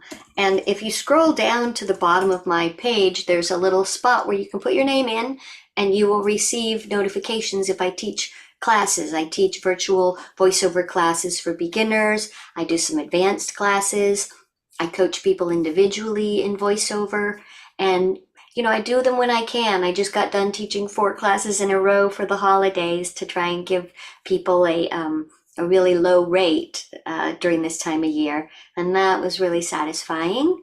I'm busy. Yesterday I had a couple Nickelodeon sessions, so I couldn't teach yesterday, but people can book with me anytime at calendly.com. I'll put that there too. calendly.com/Debbie Derryberry. Yeah. So I just continue to do voiceover all the time. And I know that you're doing this all day long. Was there something else that I missed? What about Jimmy Neutron? How do you get to be Jimmy Neutron? Well, I was, my agent in Los Angeles sent me on an audition, and they needed a little boy voice. And I was used to just doing little girl voices, which was my standby. And what's easiest for me is just little girl voices. But they were like a little boy, and I'm like, how am I going to compete with, back then when we went into auditions, we had to put our names down and sign them and go in person. And I saw all these people there who had these textured voices, like the Bart Simpson kind of voice and the Tommy Pickle kind of voice, that kind of textury voice. And I didn't have that. So I did my Jimmy Neutron voice without any texture. And I did the voice like this, sort of out the side of my mouth. And that's the one they picked. Right? They chose mighty voice. Say it again. I thought Jimmy Neutron's voice was definitely so mighty, and it definitely stood out from all the other little boy voices. Thank you. Yeah, I'm really happy about that gig. And, you know, when you book a gig like that, you never know if it's going to be big or little or a movie or a small interstitial or a video game. You just don't know how big the project's going to be. And lo and behold, he exploded into this phenomenon that people love. In fact, 20 years later here, we just did Nicktoons Brawl again with Jimmy Neutron's voice. Yes, and for those of you who are looking forward to All Stars Nicktoons Brawl 2, please be on the lookout. Yep, it's there. And I know you have your next person coming in soon, don't you? Yes, I do. Well, yeah, but he would like to say hello to you. Okay. Keaton Bicknell. This is Debbie Daraberry. So he's connecting right now. Yeah, So Keaton, you can just connect, turn on your video, please, and say hi. Right. Keaton? No, this is Debbie Daraberry. So he's connecting right now. Nice to meet you. Hello, Keaton. It's nice to meet you. How are you today? Good. How are you? I'm very good. Thank you. It's so nice of you to come and join Dani today. I'm thank Dani for putting this all together. Oh, no problem. Anytime, Keaton. And he's got his guitar. Look at that. Keaton's our musician that he creates original scores for Dani's music. That's awesome. He also did the addition, original score. Did you? That's fabulous. Good for you. I've been studying music publishing for the last 3 years. You know, I'm a songwriter and singer as well, and I play guitar as well. So good for you. Isn't it great to have something you love to do? Like Dani loves animation and you love music. Good for you. Thank you. Thank you. I pretty much love a lot of things, you know. Yeah, he does. He's very talented in many different instruments and writing music, and he loves animation too. All about animation. When he scores anything for animation, he's bringing all of those talents that he loves to do into the scores, which is fantastic. That's why it works so well. And what software program do you use to record your music? I currently use Logic Pro. Excellent. That's the one to use, isn't it? Yep. It's basically a $200 version of GarageBand. Yeah, but there's so much you can do with it. And are you pretty adept at it? You pretty good at it? I mean, I consider myself pretty adept at it. Yeah, I'm recording some stuff tonight, and my producer engineer uses Logic, and I'm just amazed at all the things you can do with it. And it's just a big layout of the song, and it breaks it down into a tangible form, into a skeleton, and it's amazing. And the cool thing about using Logic is that even though you can technically use a keyboard controller, sometimes, you know, if you're in like a pinch or you don't have it on you can use musical typing. Yeah. Sort of like the way Auto-Tune or Melodyne lets you move things around and put it where you want it. Yeah, that's really great. Pitch correction built in. Yeah, well, it's so nice to see you, Keaton. I'll let you get to your presentation with Dani, but I'm glad I got to see you. But I've met you before, haven't I? Yep. 2016 Comic-Con, I think. Yeah, I don't know. Did you have the beard then? Well, he's actually, yeah, he was in 2016 He didn't have the beard. Yeah, he didn't. Yeah. But I think it was last, I don't know if you were there at the Comic-Con this summer. San Diego, just for half a day. I was signing autographs for a new show, but I will be there next summer, July 2024, I believe I'll be there. And I will be doing a lot of cons this year, so if people keep an eye on my Instagram and follow me on TikTok, I should announce it. Oh, and if any of you are my TikTok fans, thank you. I really appreciate it. I love having all those fans, and Dani's TikTok also, all her social media. You're so good about posting. All right, I will sign off and let you guys get to it. Have a great day. And if Dani, if anybody wants to donate, how do they do that? So in order to donate, they can scan the QR code on my left that says scan to donate, Mhm. or text me at DaniMation 2023 to 53-555, or go to givebutter.com/c/DaniMation 2023. And can you put the give butter on the oh, I see it down there. Give butter. It's very small on the bottom of the screen. Okay. Anyways, I will put in the chat so that way you can spread the word, Debbie. So hang Will on. do. Thank you so much for all your support and assistance. My pleasure. I love you guys. Bye. Bye-bye, Debbie. Bye. Bye. This leads to our another guest, Keaton Bicknell, which I'm very happy about. So Keaton and I have known each other since we first met from 2011 Joey Travolta's Inclusion Film Camp. So how did you hear about me teaching animation at Joey's camp back in 2011? I was already a regular of Joey Travolta's Inclusion Film Camp, having attended the one at UNF for 3 years up to that point. Because I joined when I first heard about the film camps through Miss Bogart, who used to be my 3rd grade teacher at Webster Elementary, and Mrs. Phillips, who is my 5th grade homeroom teacher. Mm-hmm. So you guys have been for a long time. Yeah. You guys have been friends since how old were you? Like, I was 16 years old and you were 13 when we first met each other. Well, 14. 14, actually. We're literally like, 2 years apart. You were born like the same, and we have the same birth month. yeah. Oh, yes, we're both Capricorns. Mhm.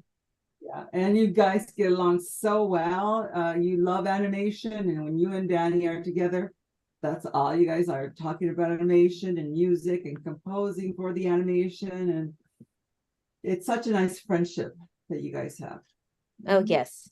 So, Keaton, can you please tell me about your short film, the short film that you've been making called The Adventures of Pelican Pete, A Bird is Born, which we published in 2015. Well, all right, thank you. It started off, well, the Pelican Pete books were published by a husband and wife duo, self-published by a husband and wife duo named Hugh Kaiser, who died a few years ago, and his wife, Frances, who were the illustrator and the author of 4 books stretched out over 10 years. And around the time that they published Annie the River Otter in 2008, I had earlier known Hugh and Frances Kaiser from they would have a booth at the St. Augustine Farmers Market in Anastasia Island, which was on a little stretch of asphalt before the St. Augustine Amphitheater. And they would be selling their kids' books over there. And excuse me. And one day in September 2008, on my sister's old email address, which was a Bell South one, I emailed Hugh and Frances Kaiser through their website asking about doing a film of The Adventures of Pelican Pete, A Bird is Born. And at that time, I would have had to have been 11, and I had just started the 6th grade. And the next day or so, the next morning, I got an email back, and they basically gave me permission to make Pelican Pete. Right. Now, and a lot of the you were in the 6th grade when you got permission to do this. So a lot of the life is just showing up, just asking. You're not going to lose anything by asking. The worst they could do is say no, right? But in this case, in a lot of the cases, if you only get yourself out there and actually ask the question, you might get a yes, even if you are in the 6th grade, right? That's right. Mm-hmm.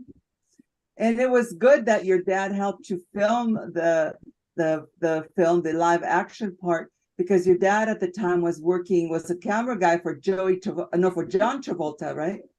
Well, he was a cinematographer. He had been a gaffer in the film business for many years. Yeah, the year I was born in 1997 was also the year that one of his first major studio films he worked on came out, which was G.I. Jane, directed by Ridley Scott. He was an electrician on that. And for about a few years, he tried his hand at being a cinematographer, or it's also called a director of photography, or DP for short. And Dad knew a friend of his named Kevin Lang, who ran a production company called Best Friend Films, which was named for one of the co-founders, actor James Best, who is better known as Roscoe Coltrane on the TV series The Dukes of Hazzard, like the sheriff. And so so you had a lot of experience. Your dad had a lot of experience, and he helped you do the filming, but you put the whole thing together. And then you got Dani to come on and help you with the animation part, right? You want to talk about that? Oh yes, the animation part. So back in the time when we did our short film, The Adventures of Pelican Pete, A Bird is Born, you couldn't find an animation studio at the time we were developing, because the production was plateaued until until like later in 2014. You reach out to me to start doing some animation parts. The Adventures of Pelican Pete, A Bird is Born is definitely one of the last animated short films I've animated on the software Toon Boom Studio, before it got upgraded to Toon Boom Harmony Essentials. Right, but so you guys, he reached out to you, and it was years after your film was put on hold, right? But anyways, before we're going to stop talking about it for a second, and Dani's going to cue it up so she could show a little bit of your film. Yeah, I can show you The Adventures of Pelican Pete, A Bird is Born. Let me just play from the animation clip. So I'm going to roll this clip for just 1 second, if I could get it up. And then here we are. We ready? Oops. Here we go. Here we go.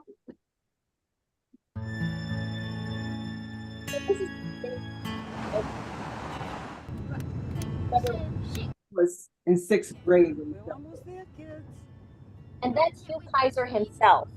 Yep. And my grandmother is actually in this film too. It was your grandmother that played. And then, but you hired these two actors to play the two little kids, right? Yeah, they were like kids, you know, we knew, like neighborhood kids, some of whom we knew from like Maggie Widener was a friend of a family friend. And Cameron Sparks was another actor we had gotten from the Limelight Theater audition. So I remember that Maggie's like 15 years old and Cameron is like around 8 or 9-ish. Yeah. They were actually, like, you know, in their early tweens, both of them. Like, yeah. But it was really cool that you knew how to do all of this, how to put it together, how to film the live action, and your dad was helping with the camera work and lighting. Tying back to what you'd said earlier, you know, it's a whole crew. Dad knew people that could help set it up. And then we're going to can't really take all the credit. That's right. Let's just go to the animation part. And why did you get Dani to work on the animation part? What happened?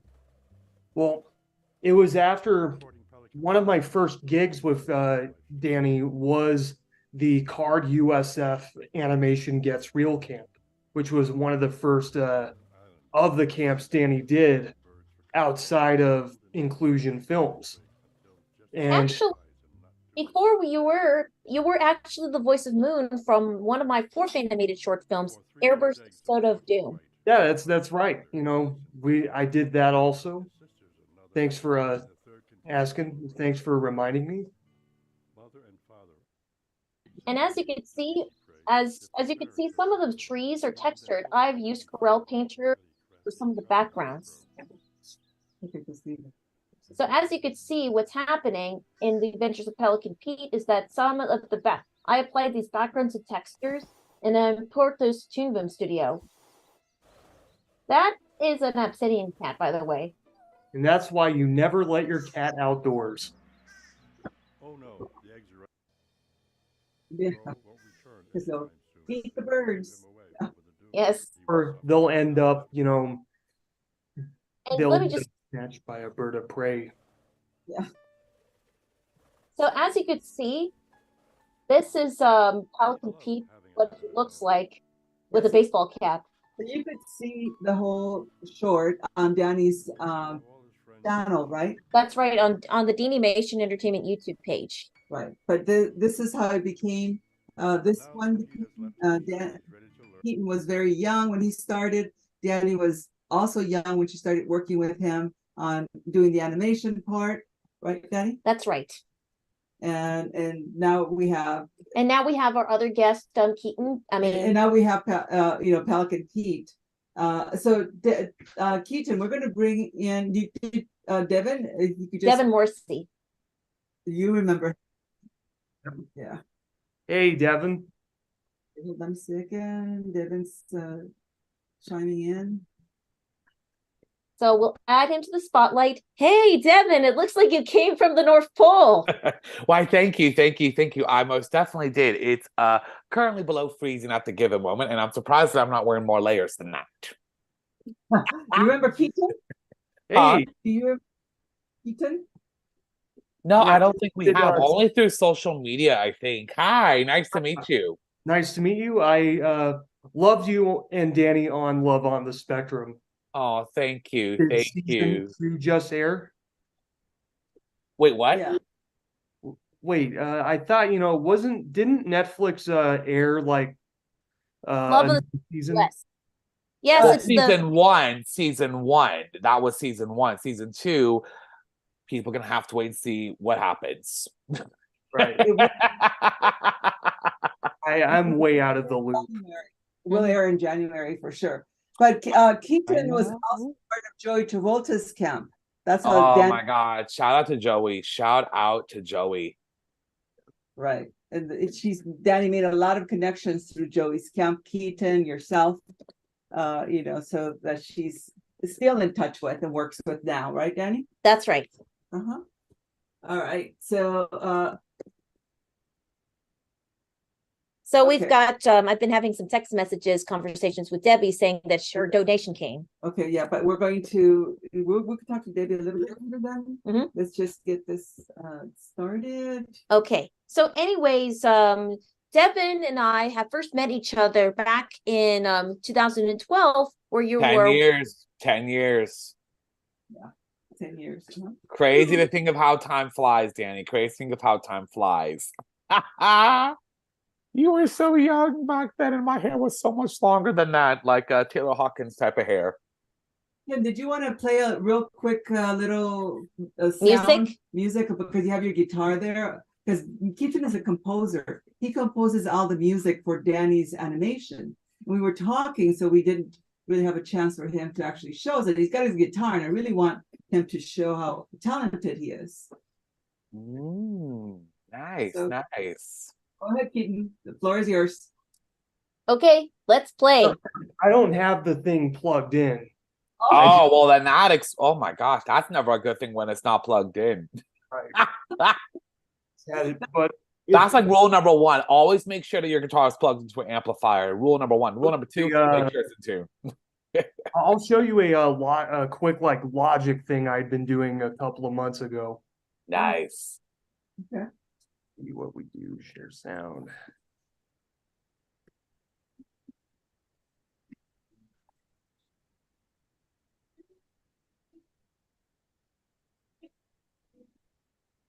And here is and here's the track. I can't hear anything. We can't hear. You didn't share with sound, I don't think. I thought I could click. We heard a snip of it for a second. Yeah. This is GarageBand, which is a software that Keaton uses to compose music, as you could see. Mhm. That's the interface of how everything works. So you want to go ahead and play a little bit, Keaton, now that I think it sounds on? Hear it? No, it's not working. A little bit. What's happened is I think that you need to turn the volume up a little bit more. no, and I don't think he shared with I swore he sound? did hear it was sound. okay. Because it's not coming through. That's okay, Keaton.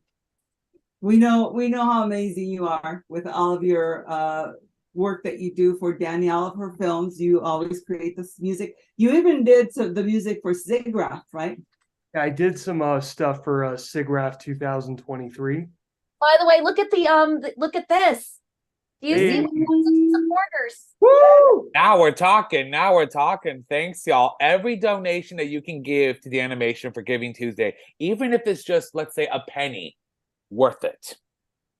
Yes. Well, because it really today it's going to double, right? It will double up over time. And remember, as a little reminder, if you donate $1, the donation will double up. Right. And so now we have to give thanks to. We want to give thanks to Spencer Rothbell for a $10 donation, and to one of our Los Angeles Animation Workshop students, Kate Dickinson, which I'm very happy for. And of course, Debbie Daraberry, the voice of Jimmy Neutron, for donating $10 to $100. Now we have a total of $1,235. Yay, we're getting there. Yay. Let's keep up the hard work. Woo! Yeah. Cheers to that. Cheers to that. And even with this, if it's just a penny or let's say $1 million, don't actually go overboard. Donate. It's worth it. Yes. All right. So anyways, thank you, Keaton, for joining us. Thank you so much for taking your time out of your morning to do this for us and helping us out. It's always good to see you, right, Dani? That's right. Good seeing you, Keaton. Nice to meet you, Keaton. Nice to meet you, Devin, and see you both on TV. Yeah. All right. Keaton out. Bye, Keaton. Bye. All right. So talk about the TV stuff. All right. So, Devin, I'm so happy that so just to let you know, everybody, Devin Morrissey, again, is the person I'm talking about, came on to be one of the supporting characters on Love on the Spectrum US.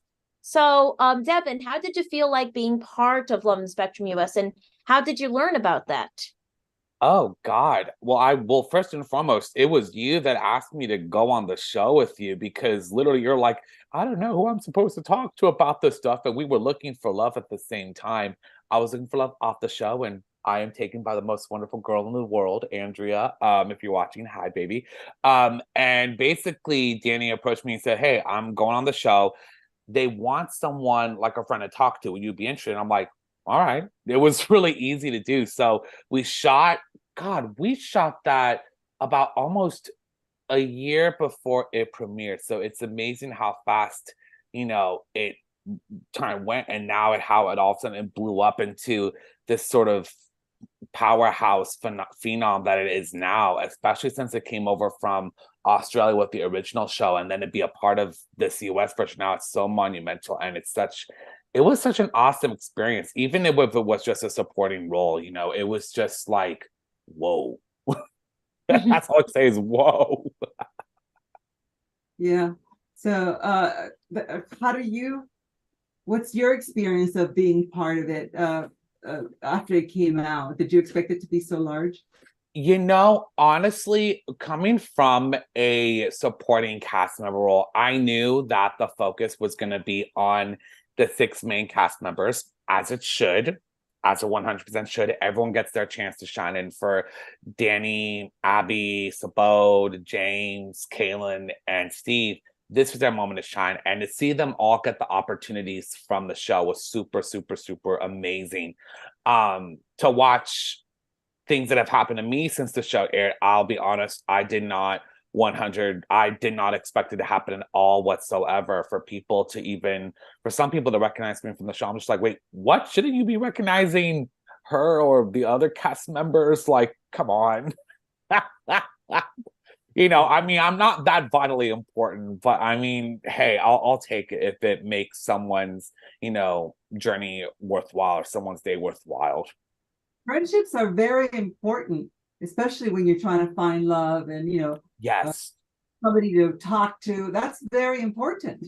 What do you think, Dani? Yes, it's very important to talk about some love and feelings, and especially because I even went through this experience of, do you remember Solomon? The first guy that just, we're not Solomon, but we don't talk about him. We don't talk about him. But what I've learned from this experience is that that I've learned about boundaries, and boundaries is very important because people, if I set the boundaries from the very beginning, then any of the calamity would not happen. And honestly too, I think that boundaries are honestly super important. But also I think like learning from experience as well. I mean, let's face it, you were looking for love in front of a nationwide, if not international audience, where everyone has something to say about your journey and everyone has an opinion on things that you said. And that's the reality, but what you've done is super, super, super impressive, because not very many people have the guts or the balls to go on TV for the entire world to watch, find love. And it's as intimidating as it is to put yourself out there. I mean, you've gotten some amazing opportunities from the show, and hopefully, the right person will come at the right time. You never know. That's right. You'll never know what's going to happen. Yeah. You really don't. You really don't. So we also have so it's really excellent. And what was your reaction when you saw yourself saying cheers to those? Oh my God. That quote, I feel like that's gonna be engraved on my tombstone. But to be honest with you, when that trailer first dropped, I was on a work trip. I did not expect to make the trailer whatsoever. Just given the circumstances of the show and just like have it being focused on, the main characters as it should, I literally did not expect that. And that quote, I don't know, it just came out of nowhere that I just said that. And that cheers just came out of nowhere. But, it's become, I guess, like the signature trademark of the show, I guess. Well, not really. I mean, there's a lot more signature trademarks, but one of them. And it's, yeah. Huh? It is a pretty good trademark of the show. But I think what has been kind of crazy now, looking back at it almost 2 years later, is that we've had this full circle moment. I was looking for love at the same time as as we were shooting the show. Now I've been in this fully committed 2-year relationship with the most beautiful girl that I know. And quite frankly, I couldn't be more happier. And now I'm hoping that the people that come on season 2 for Love on the Spectrum US, they find that exact same opportunity as well, because everyone deserves to find love, regardless of whether you come from. Everyone deserves that opportunity. Yes. And let's keep our fingers crossed for Dani. Yay! Yay! Oh, we're always keeping our fingers crossed for Dani. We're always keeping them fingers crossed. But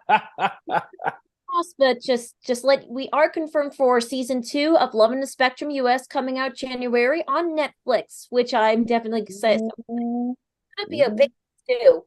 So be on the lookout for more details and the new trailer for season 2 of Love on the Spectrum US. And if you haven't seen Love on the Spectrum, please go watch it on Netflix.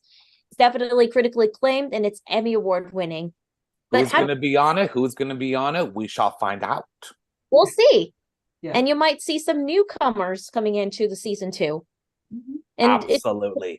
Steve is returning. I'm returning. You're returning, Devin. I don't know about that. Well, I guess we'll have to see what happens. Returning as well. Wait, what? Abby and David. Well, we'll see what happens in January. We'll see what happens. They're always good at keeping things secret from the fans. So we'll have to see what happens. Those of you who are watching, for those of you who are watching the earlier part from the YouTube and from my Instagram, I've mentioned that I will be at the time in January. I will be at Pennsylvania's Everyday Lives conference, and oh yay! know. That's Yes. amazing. Continuing to do you, you know. And just a heads up for everybody, if you have not seen her speak or have not taken a class, you are missing out. You are 100% missing out. I've had the pleasure of working with Dani, I think just on one short. Was that right? Just one short that we did? One short. It's called Supernatural Supreme. I Oh forgot my- to talk about Supernatural Supreme because you were one of the stars as Demolition. Demolition Devin. Oh yeah. Those nachos, let me tell you, they were not the greatest idea, but it happened. Real life stuff, people. Real life. So, anyways, we've got another guest waiting, and his name is Nathan Hacker. I'm not so sure, Ooh. but You met Nathan. You Oh, have of been. course. Bring him on. Bring him on. let's let him in just so we can say hi to him. So we're letting Nathan Hacker in. So turn on your camera, please, Nathan, so we can see your lovely face. Oh, dear. Let me add you to the spotlight. Ooh, webcam utility. It looks Well, like we'll he's see. having some I think it's- problems. Oh dear. It's okay. It'll Just be okay. Just working. Shut off and put We'll it back basically on. talk to a blank face. Yeah, there you go. My face is just a little bitty camera with an exclamation point. So It's amazing how it works these days. Who would have Yeah. known? Cameras will become our heads as well. yeah, there we go. Okay, hopefully it'll come on. Let's see. 3, 2, 1. Come on. Come on, baby. If it's not working, then maybe you could zoom in from your phone or from your iPad. Here, let's see. Let's try We'll get again. something to work. Take 75. There we go. Okay, we got Oh, Nice. and speaking of a nacho, hi. No, hey, good to see you, man. Good to see both of you. Yeah, Good to You have a see you good too. Thanksgiving? We were just talking about nachos, and lo and behold, I know. wait, Yeah, it's where's that? Taco Tuesday. Taco Taco Tuesday. Taco and Taco Tuesday. here I Look, am with, I know. Taco Tuesday. I know. Supernatural Raymond Taco Tuesday. There Oh you my. go. There you go. Hey, you got almost halfway there on the goal. That's wonderful. Yes, I'm so excited about it. We've got them 6 supporters so far. And I can't, and if we look back at after our guest slot, so Devin's guest slot is out. So anyways, do you have something to say? But Devin, you're always welcome to stay because Nathan is going to talk about How we first met from the World Animation VFX Summit and how you talk about your stop motion animations. Right. And Ooh. Yeah, it's gonna be exciting. Well, I think I don't know much about Nate's stop motion, so why not? Why not stick around for a little more and learn about the stop did- motion? I did Oh, what there I you go. There's one of them. Yeah. Oh, how cute is No, yeah, that? I'll show you guys the original little guy. Let's see. How cute is that? Little bitty dude. So that's claymation for that little guy. Oh my gosh, he's so small. I know he's little bitty, yeah. And what's really cool is the eyeball is controlled with just a hard piece of baked clay. So you can take a pen or something. There's a hole right there, and then you can move the eyeball a little bit at a time, and it'll make it so you can animate it, which is really fun. And clay's really fun.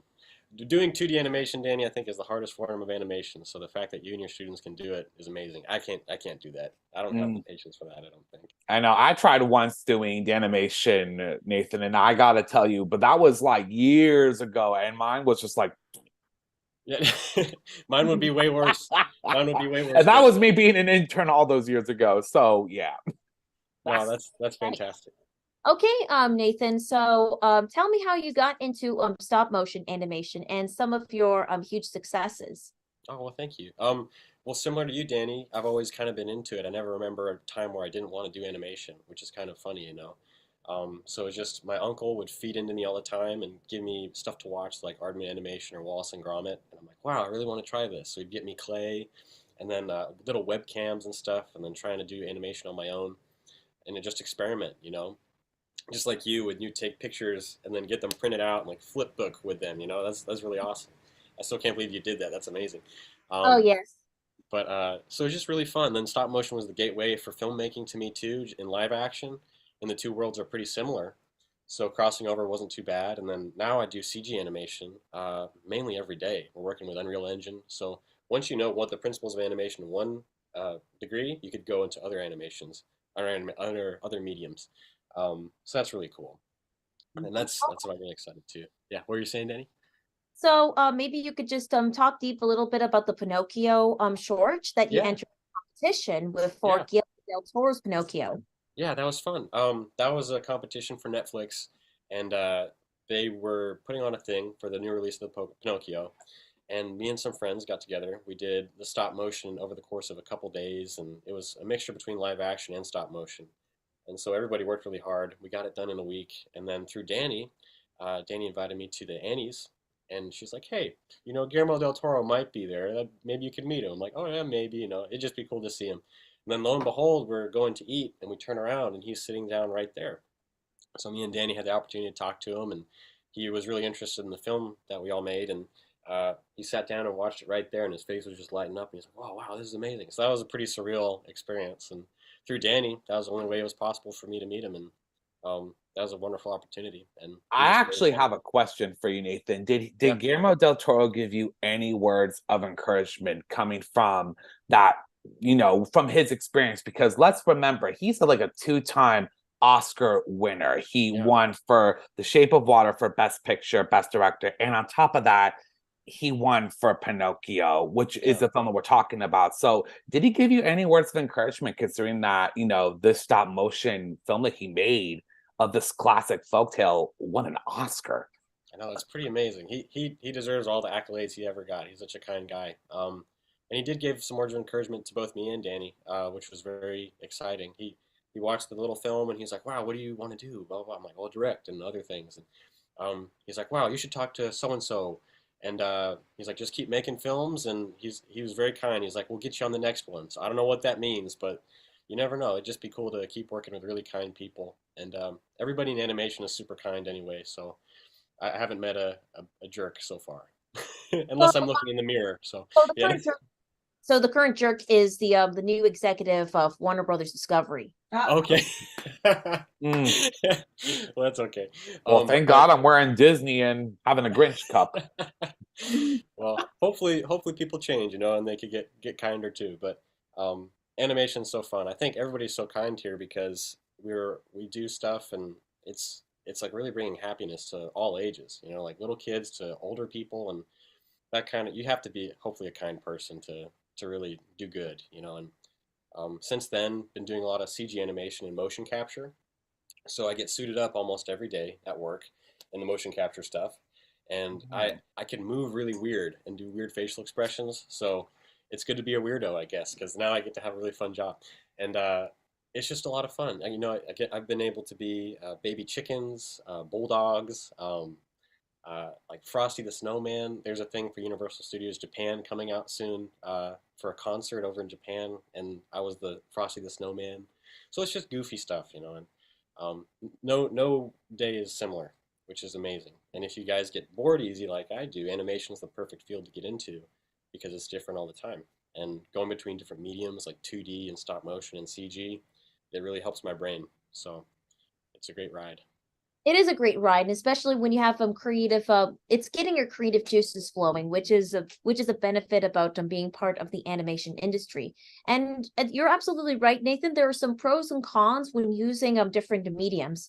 The pros of 2D animation is that your quantities are limitless. You can save up different software. The only resource you need is backups because files are pretty huge.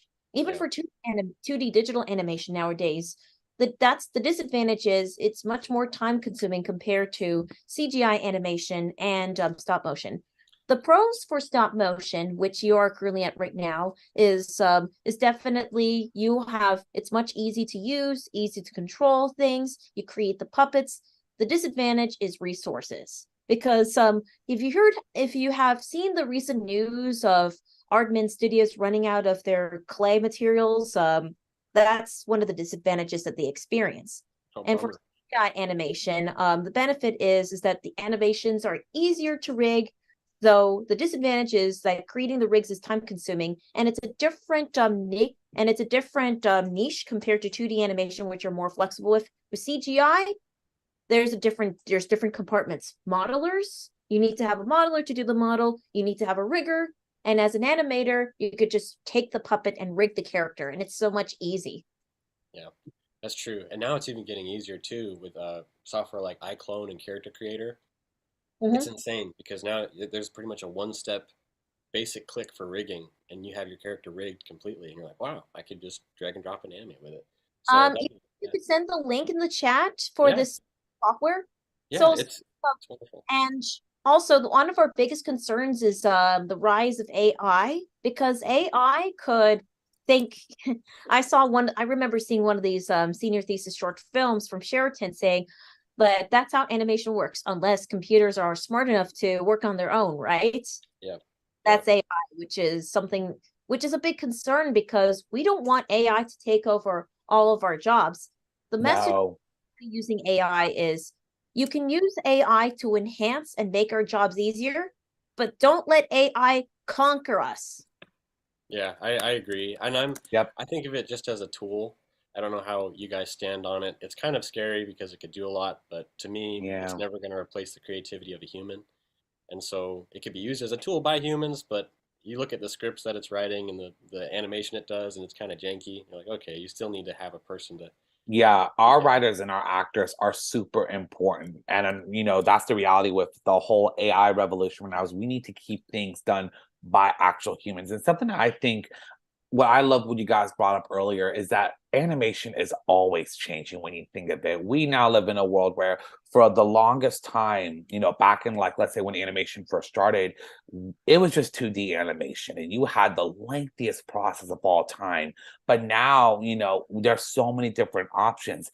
And when I think about just how much animation has overcome, and I think guys will agree with me, I think about the new Disney short Once Upon a Studio, where they combine it all together into one. You see 3D animation, you see 2D animation. I don't know about stop motion. I don't know if Disney's done much stop motion, but, you know, hopefully in the near future.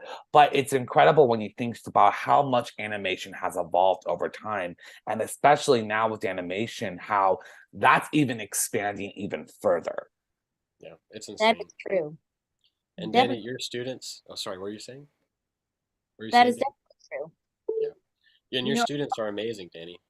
Yes. It's insane the amount of talent and hard work they put in. And so it's so great that you're doing this scholarship, because now you're able to help even more people get on their career track and make great things. So absolutely. I couldn't agree more with Nathan on that. As someone who has watched Dani for the first, God, I don't even know how long, I think 10 years from the very first time that I met her back all those years ago when I was an intern at Inclusion Films, and I watched Dani teach some of my students about how to do animation. I'm just like, oh my God, she is wise beyond her years.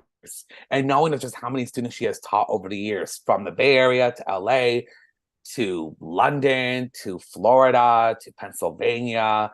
I mean, she's gonna go worldwide. So I think that what you're doing by creating scholarships to underserved, you know, to underserving, you know, kids on the spectrum or adults on that matter, it's opening a lot of doors. And especially right now, when times we are so divided as a country, as a world, we need stuff like this in order to lift people's spirits. And I think what you're doing, Dani, is super, super, super incredible. And I hope that anyone who's watching out there will donate right now. And it looks like it's working, because we just got a few more donations. Yes, we're right now at 1,385. Thank you to Ashley Dickinson and to Kira and Rhonda for donating this amount. I'm very happy for this. We're almost halfway there. So if we reach to 1,500, that means we're halfway there to our goal. Yay! Yeah. So get on that. So scan the code and make sure you donate. Don't make us call you and beg you to donate. So I'm gonna lead by example too. While you have that QR code up, I'm gonna scan my phone. You know, one thing I really love from you guys is your friendships that you guys have. You know, you are the most recent close friend that have become really close with Dani, Nathan. And it's really hard for Dani to find people, you know, boys, girls, just, you know, friends, or even, you know, dates that understand her, you know, but you do, Nathan, right from the very beginning. Yep. You were kind. So, you know, Nate, Devin has been friends with her forever, since they were, you know, very young, but we're meeting new friends like yourself. That just warms my heart personally. You know, that you're such an amazing person. You're in animation too, like she is. She loves getting together with you and your friends. You know, it's just amazing. We all love you, Nathan. Well, I love you guys too, and thank you for inviting me into your friend group. And it's whatever you think I've done for you, you've done for me a millionfold. So I really appreciate it. You know, and it's just a cool thing. Everybody in animation is like a big family. We talked about this too. Everybody knows each other, and it's just a wonderful time. So even in Danny's knit circle of friends, everyone knows each other some way, shape, or form. totally, yeah. And through Danny, I got to meet you, Devin. Oh, shucks. Thank you. Thank you. And I got to meet you too, which is awesome. I mean, you can't get rid of Danny and her family. I'm just going to say that easily. You're kind of stuck with them once you get to know them. It's wonderful. I'm it's a glad. good thing. It's a good thing. Yeah. Well, they're stuck with us too, so it all evens out. So ain't that the truth? Yeah. And you guys, if you're watching, if you ever run into Devin or Danny, they're the kindest people. And they love cats. Look at that cat. It's a kitty. Allergic to cats. Yeah. I am allergic to cats, and they have a ton. Welcome to my world, man. Like. We've got 2 kittens that have now their homes. Yeah. Oh, awesome. Yeah. Oh, yay. That's fantastic. The little kitty's got a home. After this, after our giveaway, after our Giving Tuesday Video-A-Thon, we're going to definitely have our Taco Tuesday and give the kittens out to families. Awesome. That's so cool. Ooh, Taco Tuesday and kittens. Yeah. That's a super ooper Giving Tuesday deal if I ever seen one. Yeah. All right. She's been helping all these cats. We have a next guest. It's Spectrum Laboratory, which is an organization. Thank you so much for joining us, guys. Keaton, Nathan, Kevin, Devin, Nathan, you guys are welcome to hang out. But if you want to help moderate, Devin, Nathan, you are good friends of Dani, that you guys are really good about stuff like that. The next organization. Thank you so much for joining us, guys. Keaton, Nathan, Kevin, Devin, Nathan, you guys are welcome to hang out. But if you about the feedback. Yeah. Good friends of Dani, that you guys are really good about stuff like that. The next organization. Thank you so much for joining us, guys. Keaton, Nathan, Kevin, Devin, Nathan, you guys are welcome to hang out. But if you about the feedback. Yeah. So apparently I'm now Nathan and he's Devin. I'm not confused. Both good names, man. Let's welcome Jason from Spectrum Live. Hi, Jason. Joining us, guys. Keaton, yeah, there we go. You got it? All right, so unmute him. Okay, let me unmute yourself to see if it works without any feedback. Okay, so He's Devin. I'm not confused. Both good names, man. Let's welcome Jason from Spectrum Live. Hi, Jason. joining us, guys. Jason, if you could turn off the YouTube link, that would be great. Okay, to prevent the feedback. Yeah. Hey, Jason, how are you today? Here we go. So is Garth coming in as well? Hey, how are you? I was Good. watching and then I realized, yeah, we were getting a little feedback there. Hey, Dani, what's happening? So is Garth coming in as well? No, Garth can't make it today. You just got me, Jason. Here I am. Here I am. So I'm so happy that we Put are. the guys on top so they could not help. Okay, There so we go. I'm definitely am so happy that we have our next guest, Jason from Spectrum Laboratory. I'm so sorry that we couldn't get Garth on, but anyways, we've worked together for the Spec Saturday animation workshop since 2017, which is like brings back memories. Don't you So many think? good memories. Yeah. Thanks for having me, Dani. This is so cool. Congratulations. I see you've already been raising some funds for your program, which is just incredible.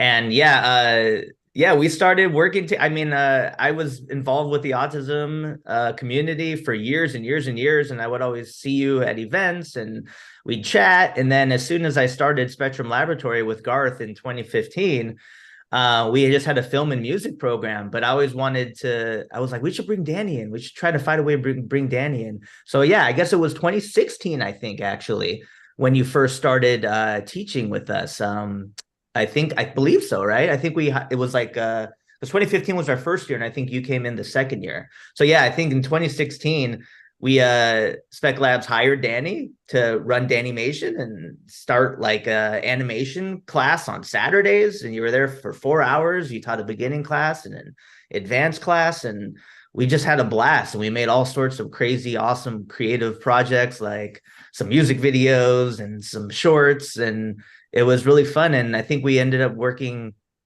together for almost 5 years or something like that. On those Saturdays, and then it was like, DaniMation, go off, do your thing, and so we're all working together in the community and doing our things, and it's been so fun to see your growth and watch you get to where you're at today. So yeah. So anyways, just to talk about so we, from our Spec Saturday animation workshops that we taught, several projects came out, like, for example, Faith Butterfield, My Heart Flies. So this is the Indiana Cheese Muncher, the music video, Be a Friend, Boys Don't Wear Dresses, and our recent work, Schlitzie, One of Us, that premiered at the Harmony Gold Theater. Yeah, those were like a lot of the highlights, like the finished projects. And we also did so many cool little tiny shorts with all the students and classes that you can see online. I think on our YouTube page and your YouTube page, there's a bunch of little fun little shorts that the students did as well. But yeah, those would be like the big projects we worked on that were really fun. Really proud of the work that we all did, especially we were Boys Don't Wear Dresses. I really love the, if you guys don't know what Boys Don't Wear Dresses is, if you're watching out there, it's a short film that is about an autistic transgender individual that's exploring friendship and love. It's a half-hour short film that's based on the fairy tale Cinderella. And it's a PG family-friendly film. And Dani came on as the head animator and had a little crew from a lot of those students from the Saturday classes, and did an amazing job on doing some animation segments for the film. There's like an animated alpaca and an animated chihuahua. Not chihuahua, chinchilla. And little sugar gliders. And yeah, Faith Butterfield worked on that, and Shane McCaskill, and a bunch of our students. And it was really fun creating that. And yeah, you can watch the film on YouTube. It's on Spectrum Laboratories' YouTube page, Boys Don't Wear Dresses. So if you want to check out Dani's awesome work in that film, you can see it now on YouTube. Eventually coming soon, I will be posting the work in progress on how the animations were being brought to life through the work in progress animation videos. Yeah, but cool. Films that you did, Boys Don't Wear Dresses and Schlitzie, One of Us. Yeah. It just premiered, right? After years of working on it. That's right. Oh my gosh. Yeah. Hey, Sandy. It's always like you hear Sandy's voice in the background. Schlitzie took us viewers. Yeah. For those of you who are Instagram, that is Sandy holding the camera for us. Yeah, we tried placing the camera, but it just didn't work because. Okay. Dani, how long did we work on Schlitzie? Do you have any idea? How long did you work on Schlitzie? I've worked on Schlitzie. The production actually began in 2018-ish when we with the one and only Steve Bellegarde. And we were like, he pitched the idea of what Schlitzie, One of Us, is supposed to be. And they originally had Exceptional Minds to do the animation segments. They did the original opening for Schlitzie, but it didn't really satisfy what we wanted, what Steven Bellegarde wants. So therefore, we at DaniMation and Spec Labs jumps in. In addition to that, I was also, spoiler alert, I was also one of the interviewees for the documentary. Yeah, we just saw it. It just came out. It was great, and Dani, you were great in the interviews in the film. I'm really proud of the animation that both of our teams knocked out in that film. It's like 5 minutes worth of animation, and it's really, really nice. It's really, really well done. And who are the animators on Schlitzie? Do you want to give them props? We had some great animators on Schlitzie. So one of the animators includes Amos Stillwell, who is also the assistant animation animation leads. And we have Zoe Ramos, who did the animation props. We've got Faith Butterfield, who did several backgrounds, which I'm very proud of. Faith is also the one who did shorts like My Heart Flies and Eli the Ellipse, called aka the Perfect Circle, if you want to see Faith Butterfield some shorts. Yeah, you can see Faith Butterfield's work on YouTube too. She's an amazing talent. We've been working with Faith for a while. So for those of you who have not seen the Schlitzie One of Us trailer, I would like to play you the trailer. Great. So let me just go ahead and share my screen just to show everybody the trailer for those who haven't seen it. Across his 60-year sideshow career, the enigmatic child grew into adulthood, performing magic tricks and song and dance numbers under many, many names, including Schlitzie.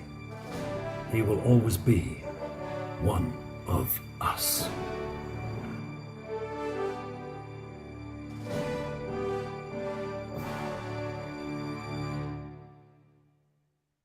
So Schlitzie One of Us will be coming out to different film festivals near you. Definitely, we're so excited about that. Did you cut together that little trailer? I've never seen that. That's awesome. Oh yeah, I cut that trailer together just to but just the animation work. That's really cool. Oh, I love it. I love that shot that I think you did most of the work on it, of Schlitzie kind of leaping into the air, of that shot with the balloons. I love that one that you did. It's so cool. Arts doing it because it's also one of my favorite, one of the most anticipated animated features I've done. First feature. Well, it's a documentary. So yeah, and it's a great doc. I really liked it.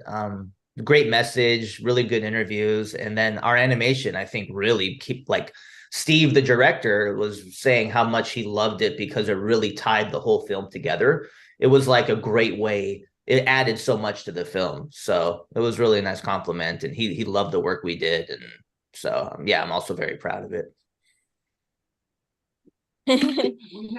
We have cats around here. Whoops. Yeah, I saw you're doing your how many cats do you guys have at the house right now? 6. We've got 6 cats at the moment, including 3 kittens, foster kittens. Oh my gosh. You're doing a kitten, you're doing a foster care, and you're gonna give them away soon, or you're gonna try to find them a home? We already found the homes for them. Yeah, we've okay. What's happened was that at the time when Sandy was filming the Instagram live feed, we have cats running around messing up our equipment. Did you see Sandy in the background? Yeah. No, that's hilarious. You're doing this huge, day of Video-A-Thon, and you have all these cats running around. It's so funny. I could totally I've been to your guys' place, so I can just imagine the chaos. It's great. But it's so awesome that you guys are doing this, and I know you'll raise your funds. You guys are a powerhouse team over there, and it's always been such a joy to work with you guys, and I hope we get to do some cool projects together in the future. Because it's been great. Yeah. Great that Dani had a chance to work with Spec Labs for all of those years and have the students and help with all of your projects. I think that was one of the best experiences she had working with a company. So we're very grateful for that. And you guys run a great show. You guys do some amazing work for the students. You don't only teach them animation, but also teach them music and voice acting and other things that you guys teach them. It's music, voice acting, and what else? Yeah, I mean, we've got so many different programs now. I think we have 14 or 15 different programs we run throughout the week now. There's the improv and sketch comedy class. There's the live bands class. There's music songwriting, music production. Oh, what's that, Dani? You're also one of my inspirations to create these 4 storyboard templates that I use to teach my students. And to use the I use that as any inspiration from your template, the dream, like the dream of short films. Yeah, we used it for the digital storytelling camp or workshop. Yeah. It's a great little method there that we came up with. And you start your character and then the character's journey or their prop or their magical item, right? And then we have their conflict, what the conflict or what they might arise, and then this resolution. So it's like a 4-panel kind of like how to tell a story in 4 panels. That was a fun one to come up with. Yeah, we still are doing that digital storytelling workshop every now and then. It's usually because we do it online, because if we find some students or really younger students who can't come to LA, we'll end up doing like a mini version of that still. So yeah, we've got the digital storytelling workshop and a bunch of acting classes. I've got an on-camera acting class now where we do scenes from TV shows and films, and we film them and we teach how to act on camera, how to audition in front of camera. There's a short film class where we're making short films. I actually have a screening on Thursday night for our latest short film called The Benchwarm Nerds, about 3 outcasts in school who get bullied. And then they bond together and make a really cool sci-fi film on a green screen.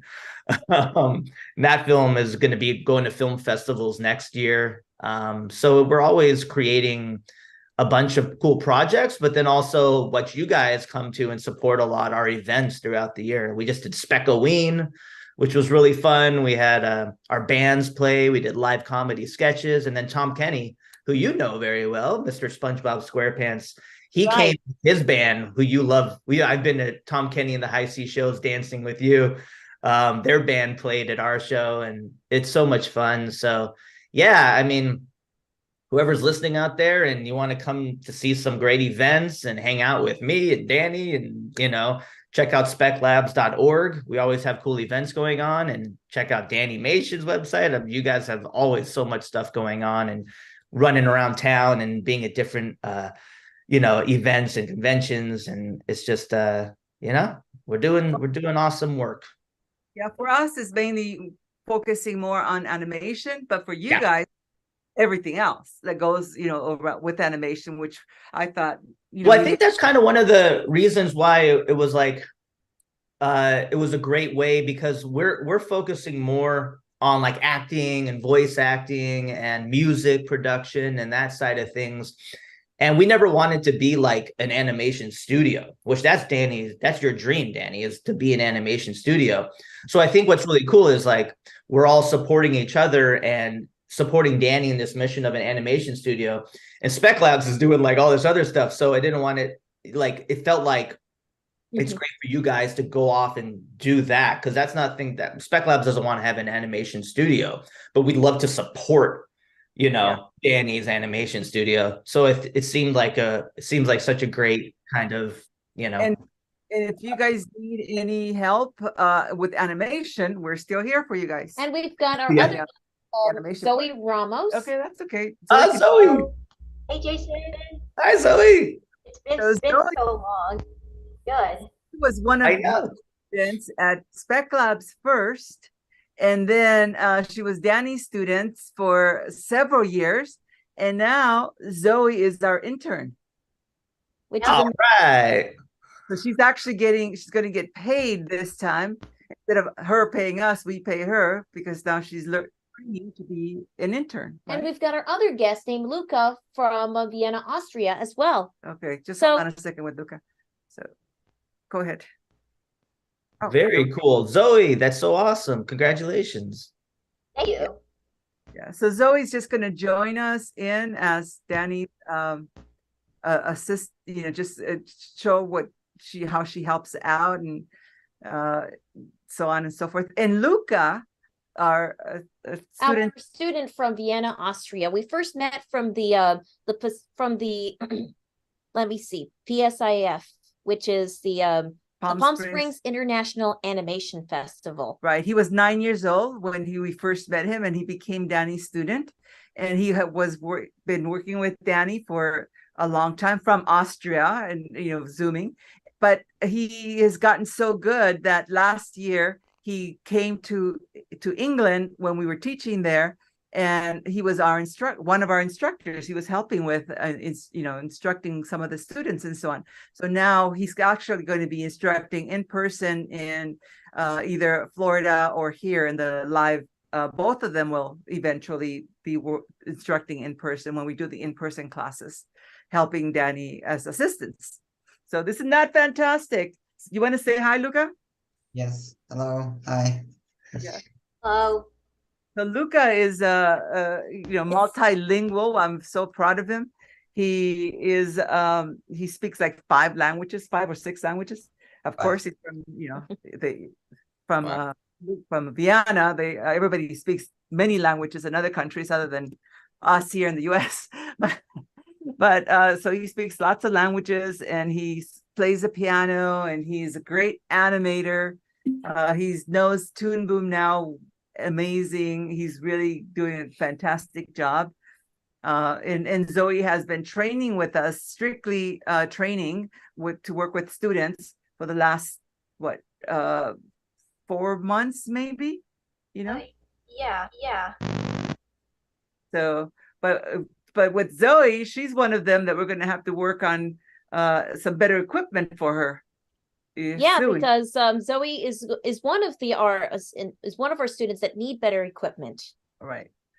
So anyway, here, but that's just wanted you to meet them. And Jason, Luca Dani used to work with Jason. She worked with him for 5 years at his studio and taught animation there in person on Saturdays. So that's how we know Jason and his company, Spectrum Laboratories. So that's who he is. Just want to introduce everybody. So anyways, anything else you would like to say, Jason?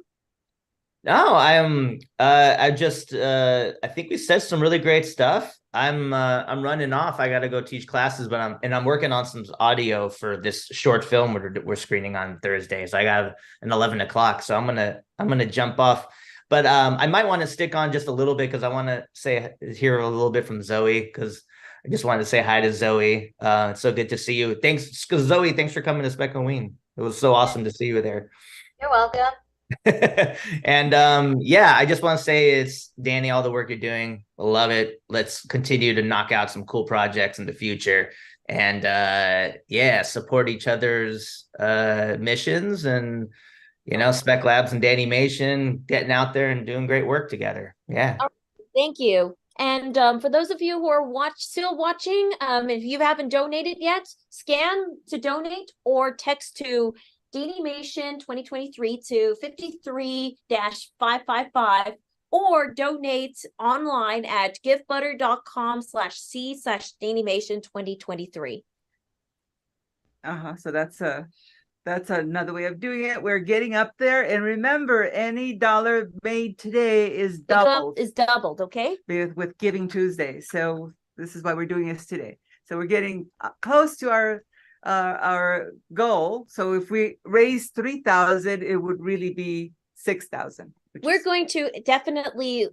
So that means if we reach 3,000 before our Video-A-Thon ends, we could do stretch goals. Yeah. Okay. So she's always thinking more. Yeah. All right, you guys have an amazing rest of your awesome Giving Tuesday, and I know you'll raise your funds, and good luck with everything, and we'll be in touch soon. Thank you, Jason. Bye, Jason. All right, bye everyone. Bye. Take care. Bye. Bye. So now let's get to Luca. So you may leave the session now, Jason. You don't have to. It's up to him if he could hang out if he wants to. All right, so we're going to highlight Luca because Luca is our guest. So anyways, Luca, you've been working on, so throughout our animation class, you've been working on the Penguin project, also known as the Last Earthling, Yes. which is the working title of your short film. How's it coming along, Luca? It's doing great.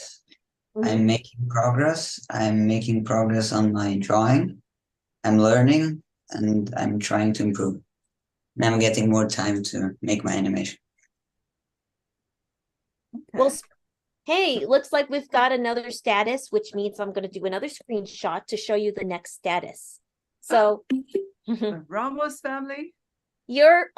And Zoe, thank you. I just want to say thank you to you, Zoe. Thanks to you, Zoe, for you and your family have donated $100, and now we're going to post the results. Well, You're welcome. So while you queue up, Luca, go ahead and share your screen while I just update my new virtual background. Yeah, we want to share a little bit of how your product. Yeah, sure. Give me 1 second. Zoe could give you some it's feedback or tips. Yeah, sure. Yeah. So let me open my Penguin project. 1 second. I'll do it side by side.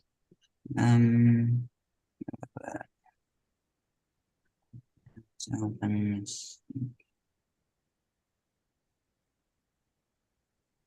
So I'm also going to put on my immersive view for those who are watching the Facebook. Let me do it Facebook mode. So that way, for those of you who are watching the Facebook live stream, I will put everybody in immersive mode so anybody could see what's happening. To broad room, I'm going to start. I don't know what that means, but I don't know what you just did, but okay. So as you could see what's happening. Oh, we're at the bottom. Okay, got it. As you can see what's happening, Luca is right now sharing his screen. So this is us right here. There's Luca as he's right now looking. Why don't you put him in, look on that screen? I'll put him in the other side. Yeah. So Luca can talk. So tell me about the work in progress you've been doing on Toon Boom Harmony. Yeah, so currently I'm working on doing my turnaround for the penguin because I've changed a couple of things on my character and I'm trying to draw it again for a new scenes. And I'm working on a scene right now, which is in London on the Elizabeth Tower. And I will have to do some redrawing on that too. And I will have to do some turnarounds on my frog character too. So awesome. I can show you one of my scenes. 1 second if I can open this one.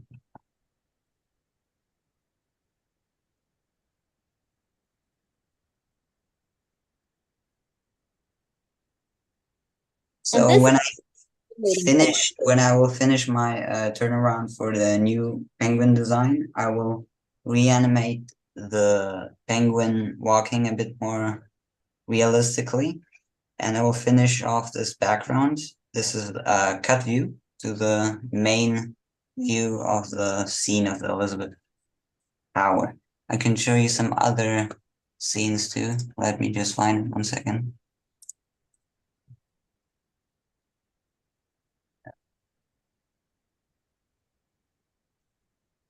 So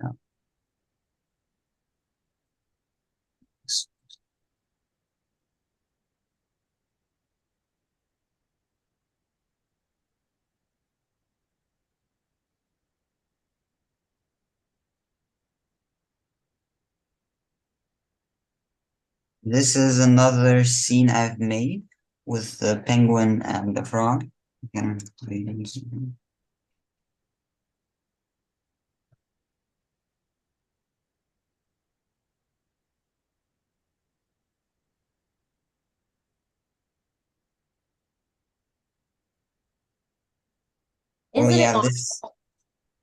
Well, this scene is about the frog trying to friend the penguin, and the penguin is not interested. So the frog starts playing the piano to try get interest into the penguin. But the penguin doesn't like music, so he's not interested, and he keeps walking. Oh, I see. The whole animation is about that there is no one left on Earth, and when he arrives on Earth, he doesn't find anyone apart from the frog and some friends he has met in the back. Because it's not the first animation I've made. I've made stop motions animations before. That's why I was with Dani in Palm Springs. And the main character was also a penguin, and he's from Jupiter. And this is like a sequence to that animation. That is true. So So I can't wait to see more coming with your penguin project, which I am so excited about. What do you think about the animation that Luca is showing? You have your opinion, Zoe? I really, yeah, I like the backgrounds and everything. Also, their characters are cute. His characters are cute.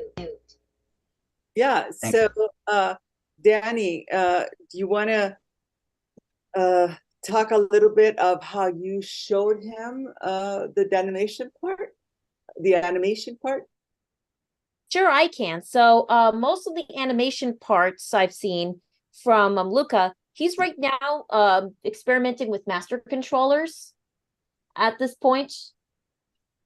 So let me just get rid of, so as you could see what's happening, let me just get rid of the immersive view at this point. So for those who are looking at the Facebook live stream, you're currently right now seeing the immersive view, but on our YouTube page, our immersive view is somewhat not working at this moment.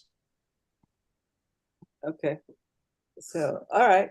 So how can you show a little bit of how you taught him about master controllers? So what I do, Luca is actually learning the master controllers via videos. And for me, I have little to no knowledge of how master controller works. For me, it's going to take weeks or months to get to know how master controller works, and especially because it requires a whole lot of coding. You need somebody who is good at STEM skills, like math, all this. Math is also a very important part of the animation industry. Coding, someone who can code, somebody who can do formulas, all this.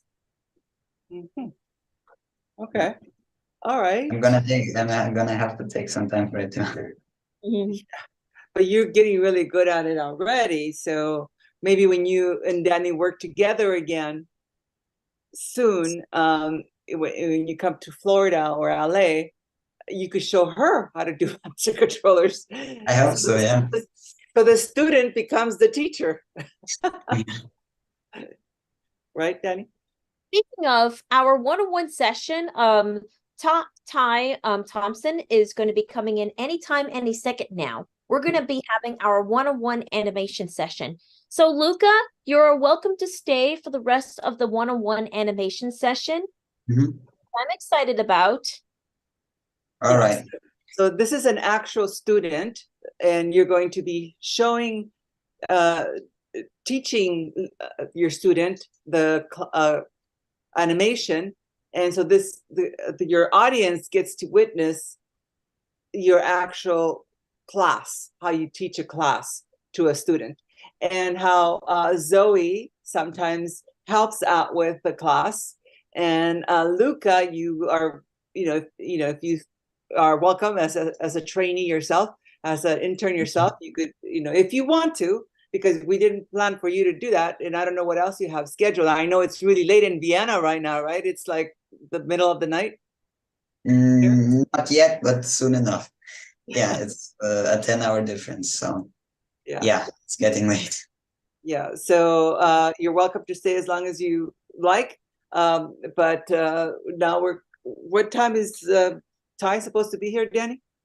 Ty is supposed to be here at 10, but I think he's a few minutes late. So let me see. He's not here yet? He's not here yet. Okay. So he should be coming in anytime, any second now. Okay, that's fine. So, maybe I could text to David Thompson, the father of Ty Thompson. So let me see if I could get him on. Meanwhile, Luca, can you actually play? I haven't seen this. Yeah, sure. Play it from the beginning, yeah? Yeah, give me a second to make the replay.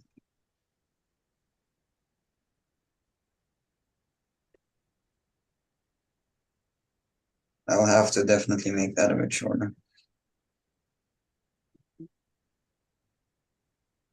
Yeah.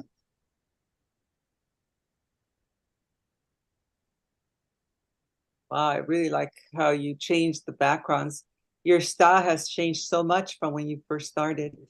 Yeah, and I've been practicing drawing backgrounds even more to like first sketch and then just with watercolors. I like to work with watercolors.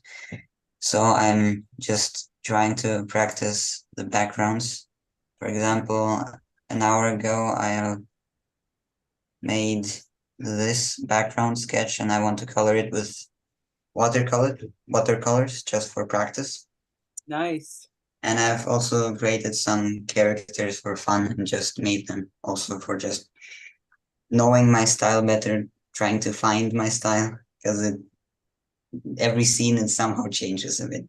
So I'm trying to find it's the same style. Yeah. That's what I'm trying. It takes time. It takes time to look at, and it's going to change as you get older. You know, you might have a certain style now, and as you get older, it's going to be changing and adjusting, and that's great. That's fantastic. Yeah. Zoe's style with her animation was always she likes to use patterns, actual live patterns. Dani, you want to show Zoe's animation to show her pattern? So instead of colors, she uses actual, like she'll take pictures of like the curtains behind you and actually use actual and then animate on it. Yeah, and so this animation that we're going to show right now is Zoe's, and she used 3D patterns, to color everything, so the walls, the floor, the clothes, everything. Yeah, that's okay. You could let Ty in, and we're going to let Ty know we're going to show this really quick. Oh, he's here? He's here? Hi, Tom's here. Hi, Ty. Hey, I'm sorry I'm a little late. It's okay, Ty. Guess I... Ty, we're going to show, if you don't mind, we're going to show a really quick film right now. It's just a couple of minutes film that Zoe made. Zoe made this film, and we just want to show how she used different textures to color in everything. She didn't use color. She went and found textures for everything, the cheeses, the walls, everything. So watch this. All right. I'll play you the short film called The Indiana Cheese Muncher for those of you who are watching from Facebook or from YouTube and from Instagram. So here we go. Roll up the clip.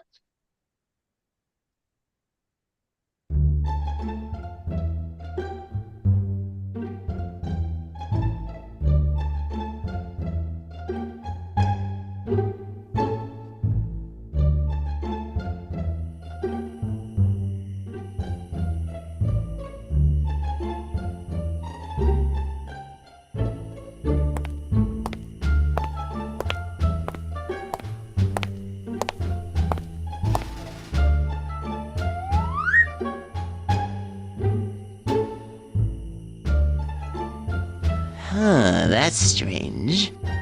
Somebody left the window open to the cheese store. Oh well, guess I'll see what kind of cheese they have in there. There's gotta be a light switch somewhere.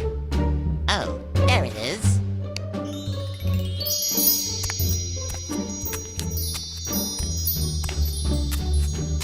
Stop for a second, Dani. Wow.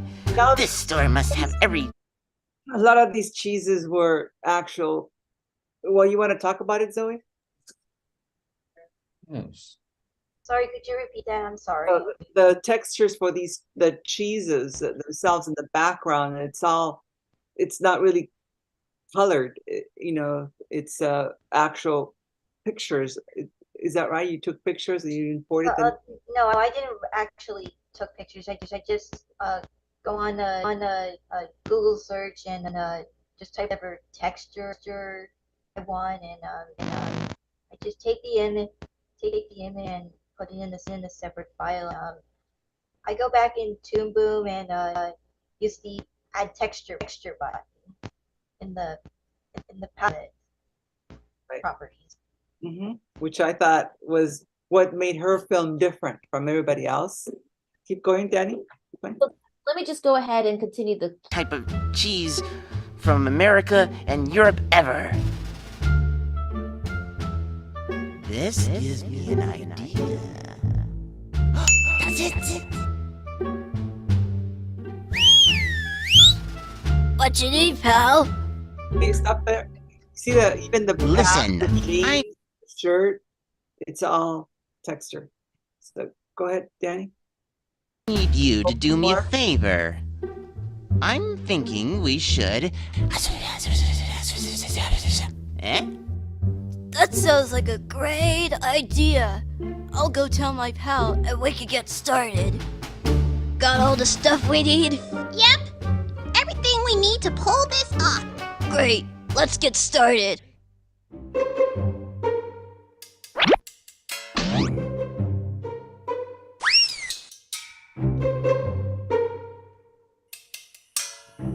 What the what?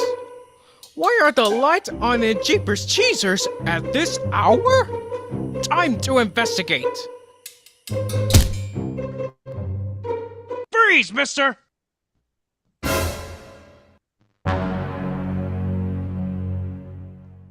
Surprise! Surprise! Hey! You're the Indiana Cheese Muncher! You're a criminal! Me? Don't play dumb! I know you're up to something! You're on that wanted poster! But that's not me. I don't have a mustache. Oh yeah? Then what were your mice doing with all the cheese? You see, officer, me and my mice pals are just having a cheese party in here. Isn't that right, pals? Yep. See? No theft around here. Oh. I guess false alarm then. I'm terribly sorry, sir. Wait, why don't you stay and party with us? But I have a job to do. Come on, aren't you tired of chasing criminals all day and want to just relax and party? You know, when you put it that way. Ah, what the heck? Why not? This is the best party ever. You said it.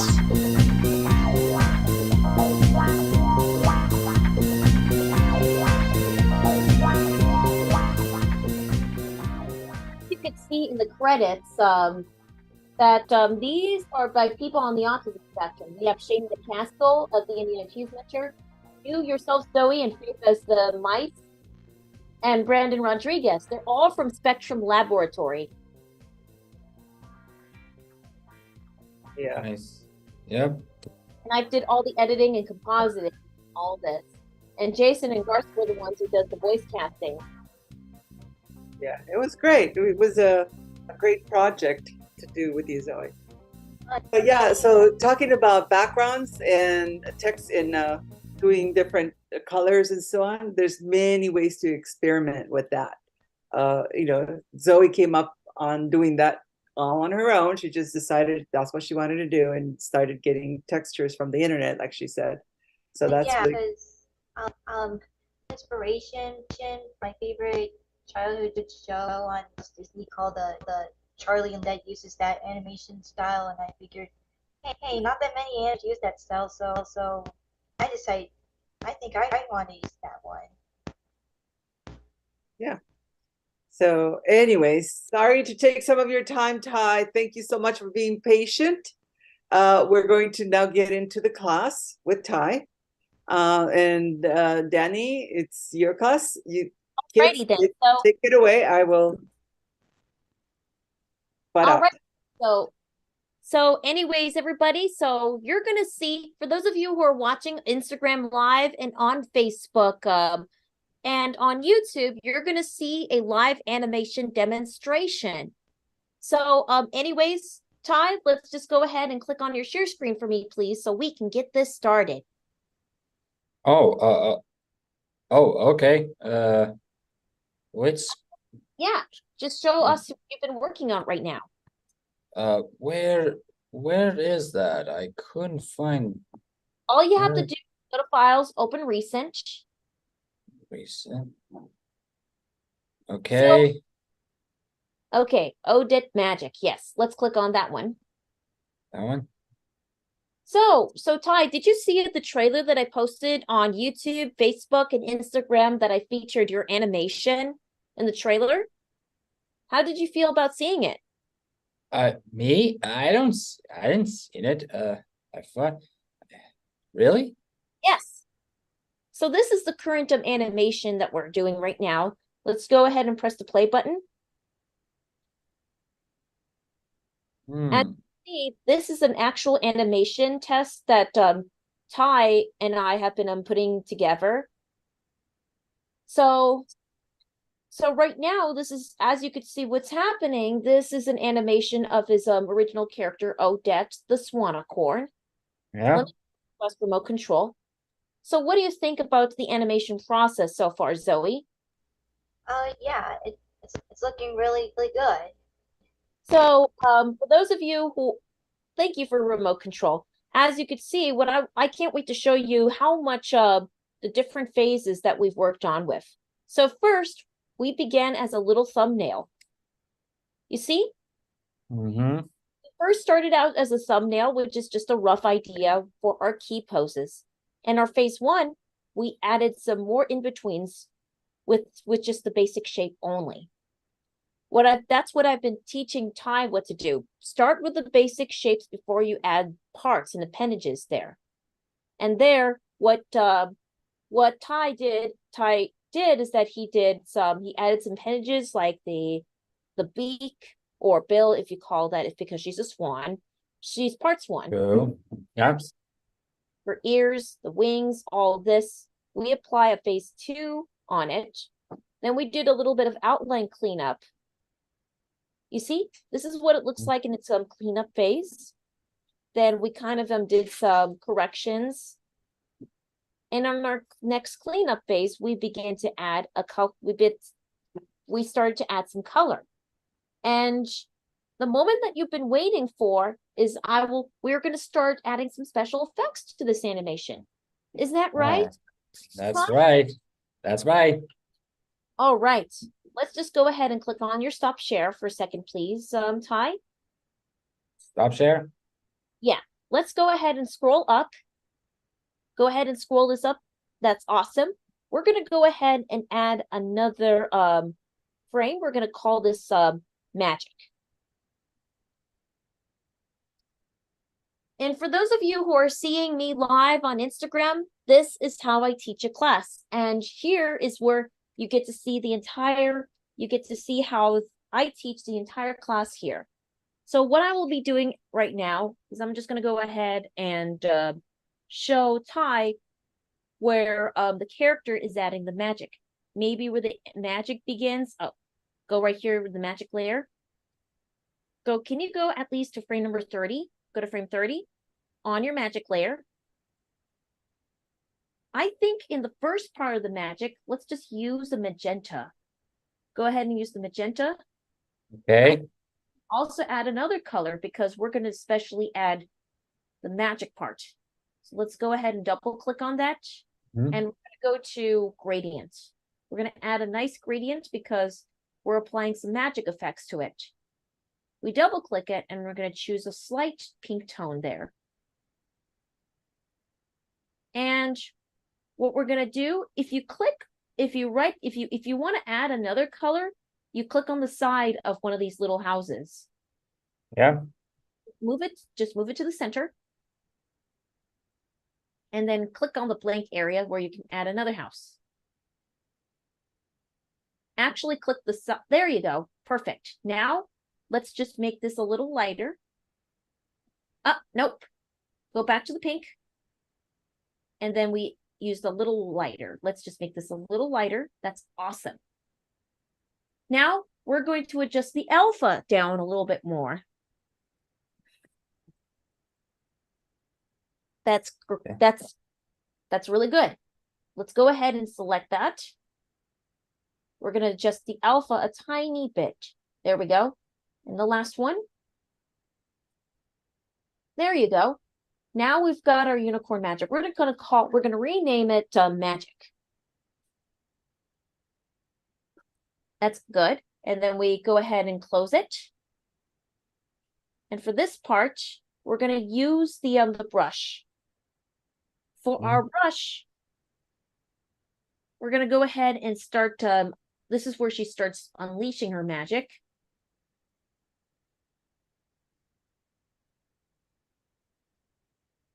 Does anybody remember in My Little Pony Friendship is Magic where Twilight Sparkle uses her magic? Oh yeah, I remember that. Yeah. So I just watched that show. It's one of my favorite. That was one of my favorite shows. So I see the whole season. if you go ahead and start circling these, circle that. Why don't you go ahead and circle these little spheres? Okay. Now we're going to go ahead and go to the next frame. Okay. And for the next frame, this is where we add a little bit of follow through and overlapping action with our magic. You see, we're adding some magic touches to your Swanicorn character, Odette. Odette, as she's unleashing her magic power.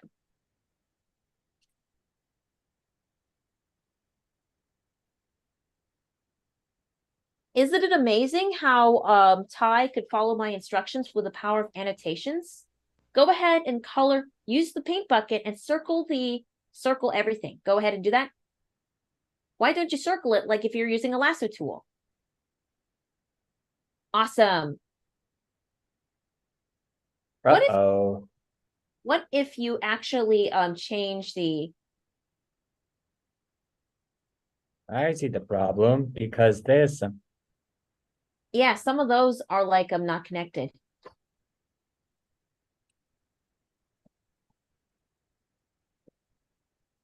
All right. So as you could see, Ty is just right now witnessing some of the mistakes. What if you go to the contour editor and go to centerline editor? Go to centerline editor in your contour editor. So right here, connect these lines together. What do you think about this shortcut, Ty? Yep, very nice. And as you could see, that is how I am helping students figure out shortcuts. You see? Yep. Okay, now what we want to do is we're going to go back. We're going to go ahead and we're just going to go ahead and go to the next frame. Okay.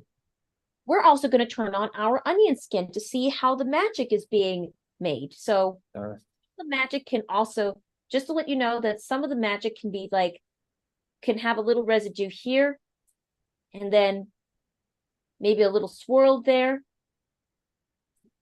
That's what I find special about there's a difference between straight ahead and pose to pose methods. So what you saw earlier is how Ty was able to break down all the key poses using the pose to pose method. And then he added some in-betweens for our Swanicorn character.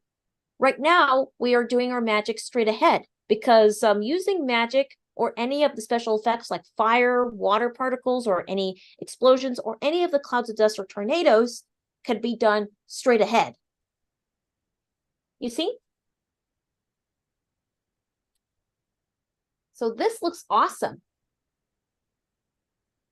We're going to go ahead and color that. Mm-hmm. Now, we're going to go ahead and just go to the next frame. So the magic could still continue, though. Just think about where the rest of the magic gets up, right? And there's more magic, and there is more magic coming out. You see? Think about how more magic comes out of Odette. You see? Mm-hmm. You see how Odette is unleashing the magic? The magic continues to move while she's standing here on animation on twos. What you're noticing right now, as I am teaching Ty, is the animation timeline. For anybody who was on Instagram, that is how I teach the classes. And around here, you could see that I have multiple monitors around. For those of you who are watching from Instagram. For those of you who are watching from Facebook, I use my annotations.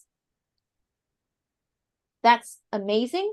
Now we want to do here is that, so you're going to repeat the process, let it continue. Up, next frame.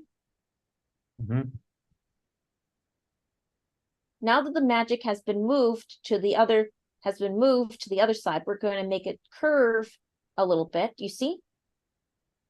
Curve. Yeah. It sways to the left. Even magic or any special effects has follow through and overlapping action. Doing effects animation is another animation and another part of the animation process, because when people do special effects, people can do the hand-drawn special effects animations straight ahead, which is fun and easy.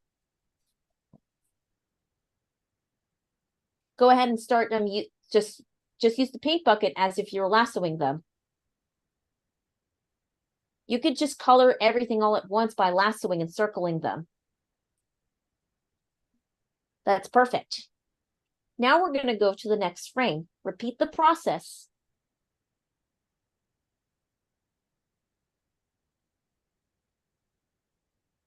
And as you can see, we are adding more of this.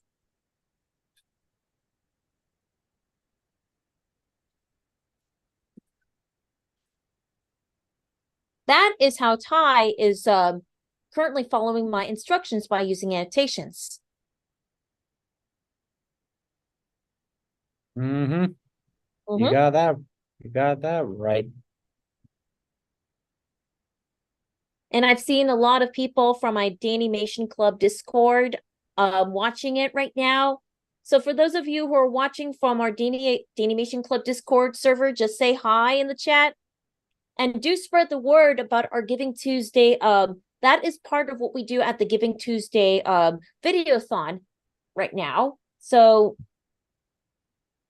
while Ty is definitely at it. So so for those of you who are watching from Facebook, we have 11 supporters. We are now halfway there on our goal, $1,545. Hooray! Wow. All right. I'm just gonna go ahead and it's from Martin Nicholson. Thank you, Mark from England. I'm very happy that Martin Nicholson is.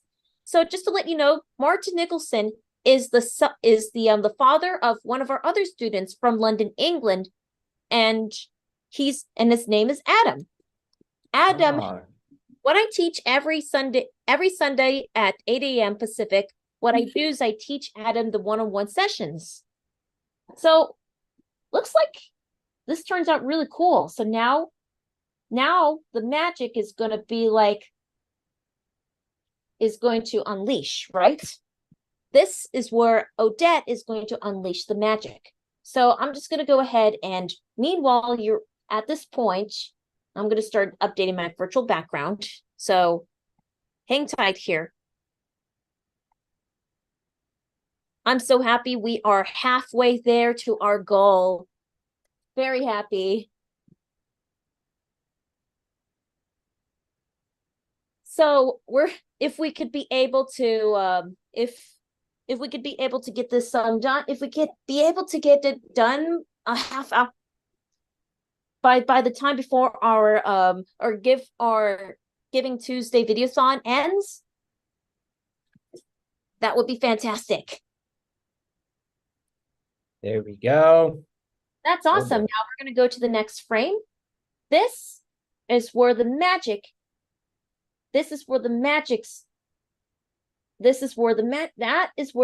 begins to explode. You see?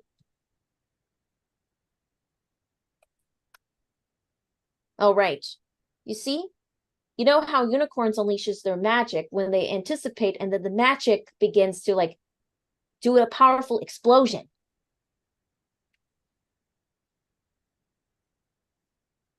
So please, if you haven't had a chance to donate, remember to scan the QR code to donate or text to DaniMation to 53-555 or go to givebutter.com/DaniMation2023. And remember, if you at least donate one, even for $1, the donation will be doubled, which I am very happy, which I'm definitely so excited about.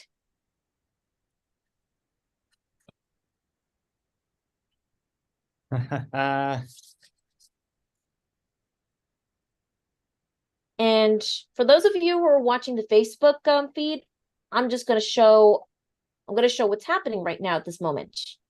So let me just do a new, so I'm going to move Ty's animation over so you could see what's happening. So as you can see, we are seeing, for those of you who are watching the Facebook feed, that's awesome. Now, can you repeat the process?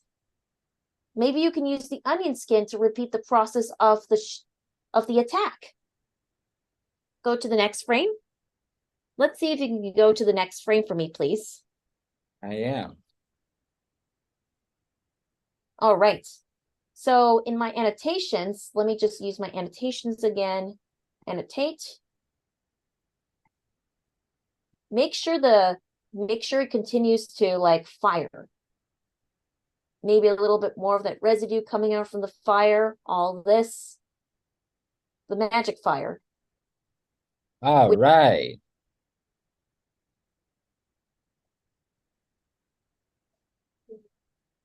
That is how I use my annotations.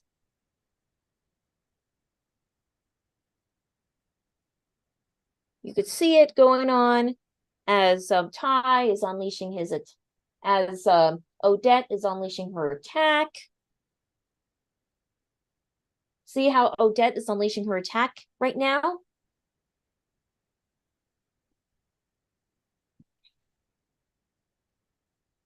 Pretty cool, huh? Up, righty. There we go. Dash and boom. Righty. Go.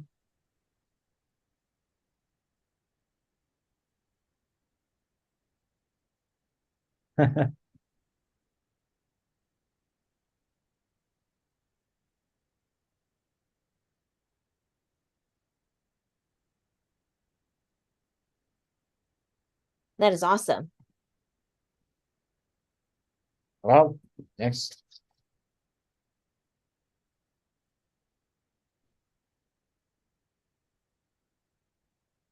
Hey, this is gonna be great. Indeed, yes, gonna be great.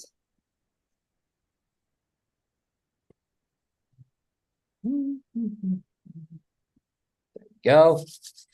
All right. Got the fire.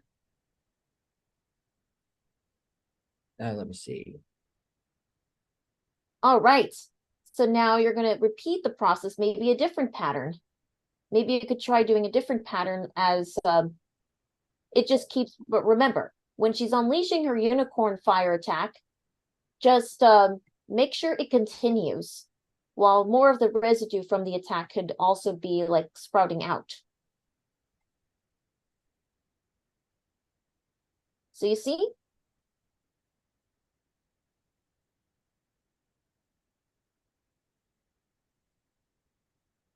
So Zoe, what do you think so far of how Ty is animating the attack? Yeah, good so far. Mm-hmm.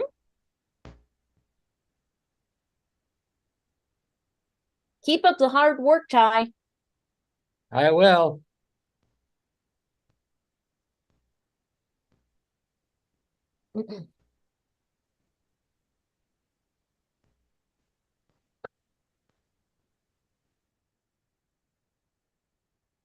As Ty is animating this part, as you can see, he's just right now using his paint bucket as he's coloring in the magic for Odette Swanicorn. Let me just go ahead and just remove my annotations so I can color that in. Okay. Now you've got the only first 3 frames. So for the first 3 frames right here, go ahead and select. You want to hold the shift key down and select these three different types of frames. Don't move them. Hold the shift key down while you click on the last one. Actually, there's 2 of them, not the 4. 1, 2, 3. 1, 2, 3. Actually, let's make a 4th one. Okay. One last one. And then, Okay. whoops. Let me just change my annotations again with my, I got a specialized new mouse, so I can just go ahead and use this.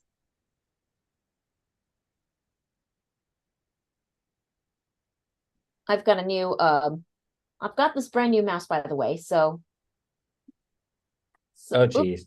that's a vanishing pen. Let me just go ahead and use my use my pen instead. Yeah, that's finishing. Oops. Let me undo it again. Let me just undo the change. Ignore the bottom part. Ty, I said ignore the bottom part, please.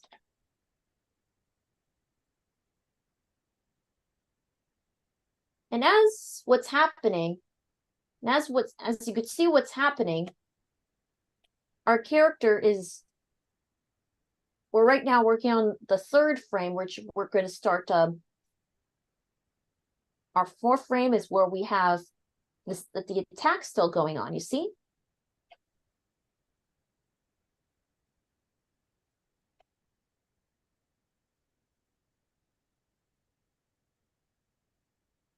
Okay, so please give me your thoughts and opinions on, so for those of you who are watching the Instagram live feed, what do you think so far, everybody from Instagram? What do you think of Ty's animation?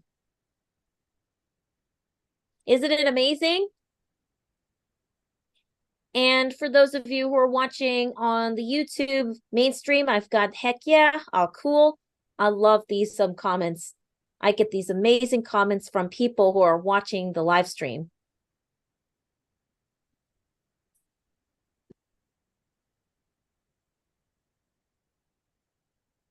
Yeah, there we go.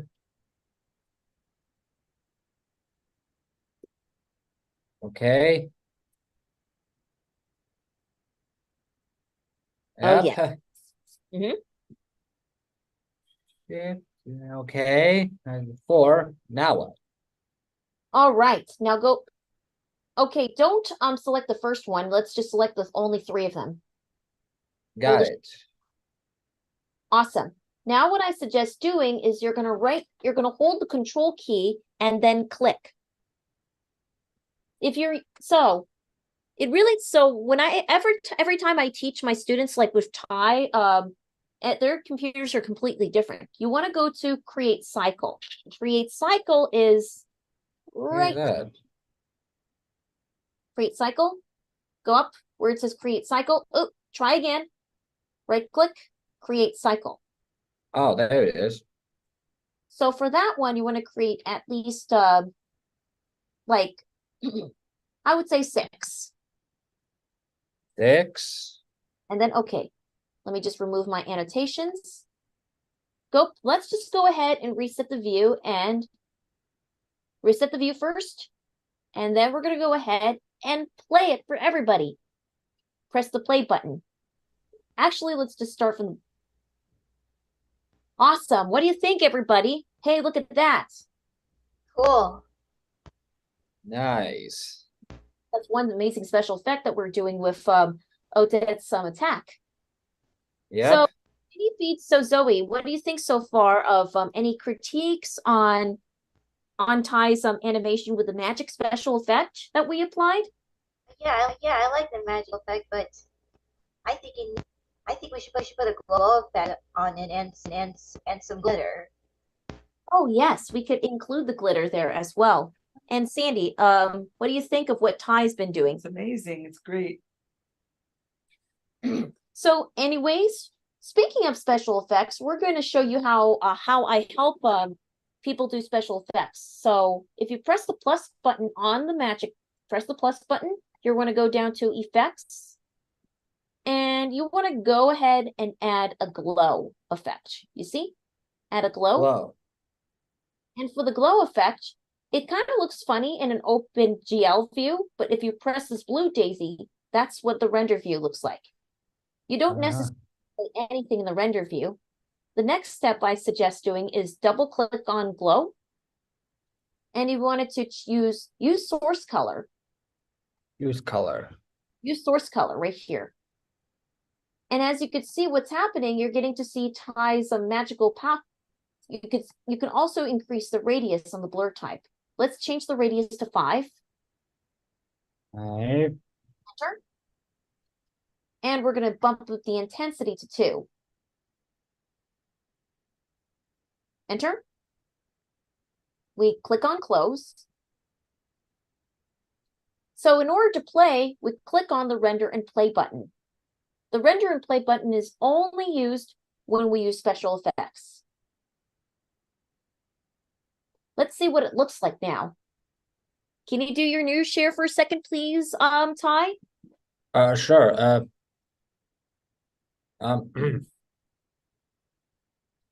Right. Here we go. Press the play button. Nice. You see, this is much better. That's how Ty applies special effects. Yep. I'll send you the schedule, Sandy, for a second. So hang on. So hang on one second, Sandy. So meanwhile, for those of you who are watching on Instagram, that is how I am teaching one-on-one sessions, like with Ty at this moment. You could barely see it a little bit, but if I try zooming in. You can't see it because they were supposed to be seeing it on that. Oh, maybe I could just do it the other side, but I'm also doing it on Facebook as well. No, that's what you're not on Facebook. But I'm streaming Facebook as well, Sandy. On DaniMation Entertainment on Facebook, but not on Dani Bowman. It is on DaniMation Facebook. It is, but I'm trying to put it on Dani Bowman too. Okay. So Sandy's also going live from. So you everything you just did, because you switched that over there to over here, they couldn't see nothing. Sorry about that. Instagram, so maybe you want to show that again. Okay, this is for those of you who are on Instagram. This is what it looks like. This is what it looks like. Take my name out of there. Okay, yeah, thanks. I was trying to give you the schedule, Sandy. And also make it bigger. I can't make it bigger because okay, that's fine. What we need to do is we need to do an export in order to show a full. Can you show again how you did it, because they didn't see any of it? So let me just can you do your news share, please, Ty, or close it? So that you know, Instagram only sees that window and you. Sorry, you can't see this. So this is what it looks like. Let's just go ahead and press the. So this is what it looks like in its render view. For those of you who are watching it on Instagram, let me just go ahead and show you what the OpenGL view looks like. In an OpenGL view, it looks like nothing is happening. So what we did as part of our work in progress, watch this. So go ahead and click on the googly eyes, turn off the glow effect for a second to play what it looks like in an OpenGL view. Press the play button. This is what it looks like when you played it in an OpenGL view. It includes a blur effect on it, you see? And we're going to also go ahead and click on the save. The reason why it's important for students to save is because what if it could go wrong? What if it could crash in the middle of a session? So that's why saving it is great frequently. Or you can just go to the preferences on your Toon Boom to, hey, you brought in your Twilight Sparkle figure. Oh, yeah, you notice, huh? So anyways, can you go ahead and go to File, Export Movie so we can see what it looks like in its final form? But before we do that, let's turn back the glow effect on. Let's go to File, Export Movie. we're gonna go to File, Export Movie. Yeah. Movie. Yes.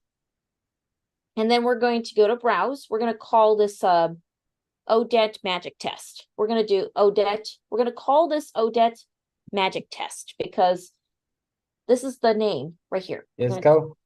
Yeah. Like this. Yeah. Odette. Yes, Odette Magic Test. We're going to call this Odette Magic Test because Odette's Magic Test, because we're doing it as a test to show a bigger view, to show you a much more bigger view. Now we click, then we click on OK. Okay. Can you show me the schedule again? Okay, hang on, Sandy. I'm just trying to show it to me. I'm Just show it to me. yes. Let me see. Where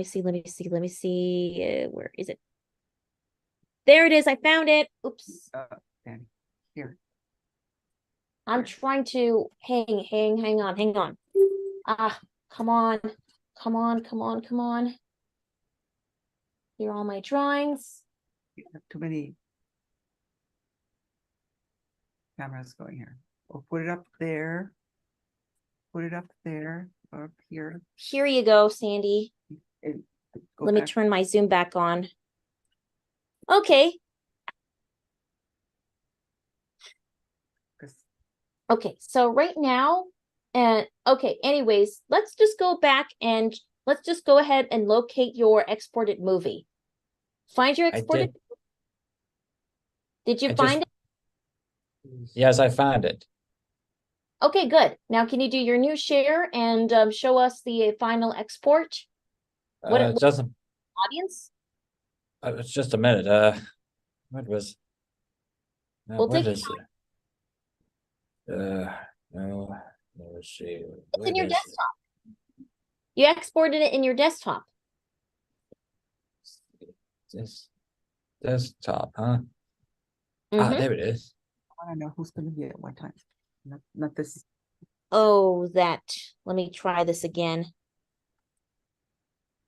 Giving Tuesday, giving projects. Let me see.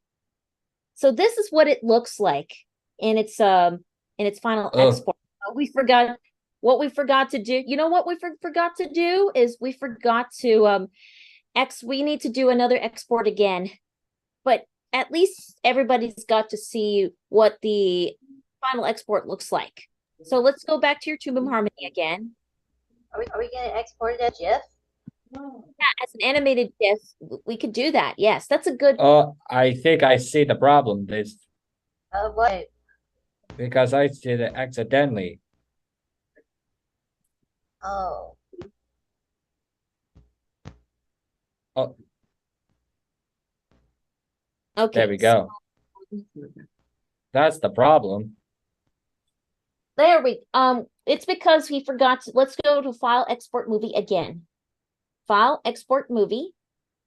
And we're gonna save it at the stop, we're gonna set the stop to 48. That's how we problem solve. 48. Before we export our movie, we check for problems. We do a lot of problem solving. Go ahead and overwrite.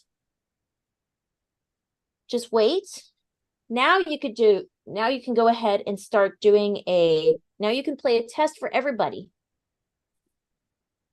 Since we've got plenty of time. What do you have from 11 to 12? 11 to 12, I've got the Toon Boom demonstration, a general Toon Boom demonstration of how it works, basically behind the scenes of how I made the trailer. Okay, and now let's click OK. Don't forget to save it as an animated GIF as well. You exported it twice. Go to File. Now let's go to File, Export, Animated GIF. And we're going to go to Browse again. And then we're going to call this Magic Test. Odette Magic Test. Now we click on Save. You can call it Odette Magic Test if you like, but let's just call it Magic Test. Save. Save. Then we change, whoa. Before you do that, go to frames, go to where it says frames, turn on frames, and then go to 48. Change that to 48, and then we click on OK.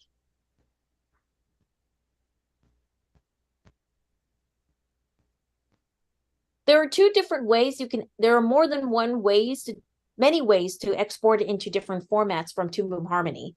You can export it as a GIF, you can export it as an animated MOV, all of this. It works many different ways. One of the most versatile animation softwares out around. And I think I've got it. Look at that. As you can see what's happening, if you go ahead and do Command L if you do Command L for loop, that would play.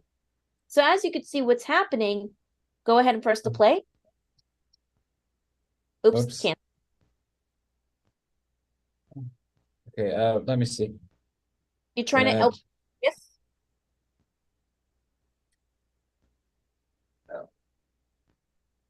So, what are you doing? I've got a way to do it. Can you share the entire desktop instead of just showing Toon Boom only? Oh, sure. Go ahead. I share my desktop. Okay. There. So this is what the actual desktop looks like. Let me just request remote control. Oh, sure.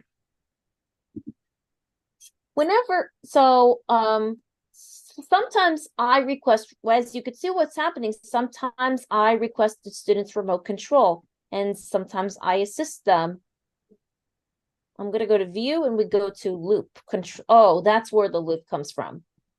There, we figured it out. Ah, nice. I got it. Oh, I see. I can see now.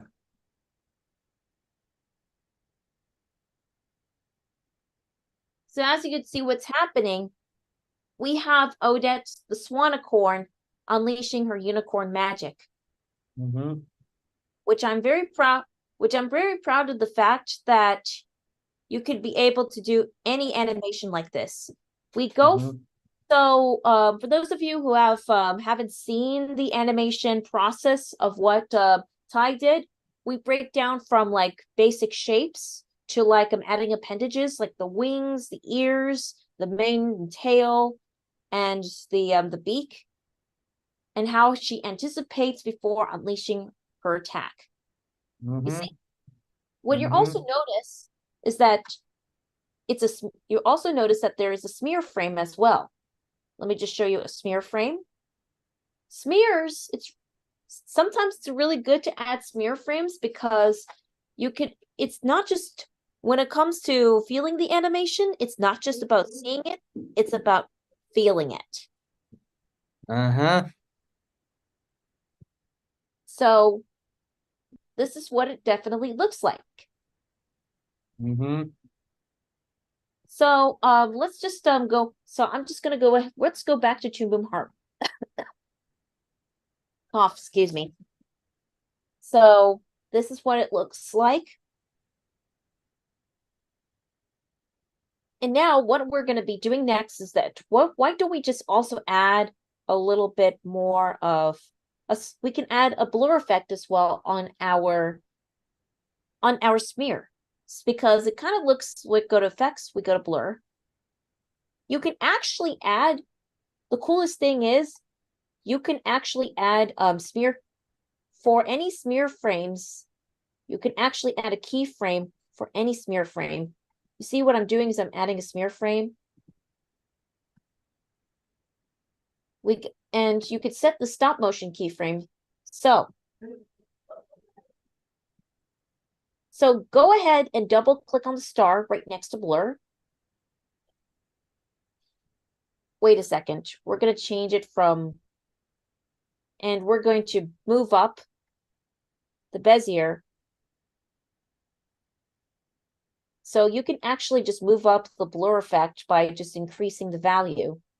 So this is what it looks like when you increase the value of the smears. Okay.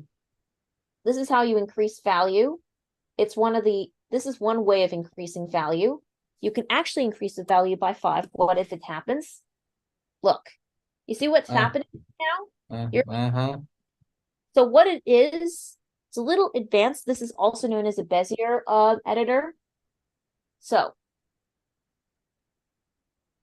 what it looks like when you have a radius, everything turns back to normal after the radius is done. You see?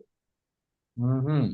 Why the see. blur is there is because our character has experienced a blur effect. Now that we Yeah. go back, now that we go back to the Bezier editor, let's just set the value to 5. Enter. Did. Okay.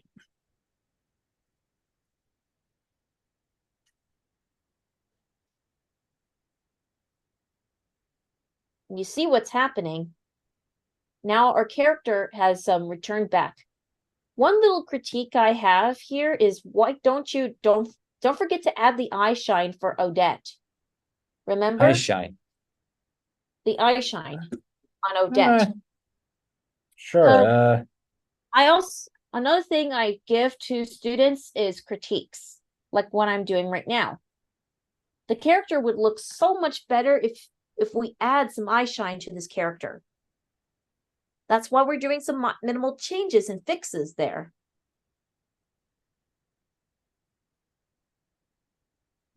So you right now could see the eye shine of Odette. Also, it's a major coincidence. For those of you who play Poppy Playtime, Odette has a similar color scheme as some Crafty Corn, one of the Smiling Critter characters. Isn't that the major coincidence?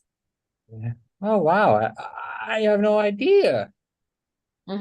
Yeah, I have no idea what's happening. That's called it's purely coincidental that some of the characters can look alike with your character. It happens. Coincidences and lookalikes do happen. Like, for example, my character kind of looks like Pomni from the Amazing Digital Circus, kind of, but except Pomni's is a jester. Gosh. Well, sometimes I try the color to, some creatures I designed it kind of some kind of from some similar characters. Like Yogi Bear or Roadrunner of some sort. Oh yes. So that is, and as you could see, the audience, for those of you who are watching, he's right now just adding the eye shine to Odette as she's unleashing her attack. So then once he's done, now let's just go ahead and play that. What we can also do is that we can also apply a transparency effect. Even though the reason why it looks white is because this is an OpenGL view. You're going to see the new edited final when you export it again. That's why we have lots of, here's something really, really cool. Watch this. What if we, we're almost out of time. We're going to go ahead and go to File, Export Movie again. And then we're going to re-export it again. We're going to call it version 2, Odette's Magic V2. So you can see some changes. Let's click on Save and click on OK. Now we're gonna go ahead and show you the export again. The export of Odette the Swanicorn is right there. So this is what it looks like with the new changes that we applied. And a blur effect is added as well. Oops. Let me just go ahead and go to Edit. We're going to go to View and go to Loop. Go to View. Can you go up to View and go to Loop? Okay. we go to loop.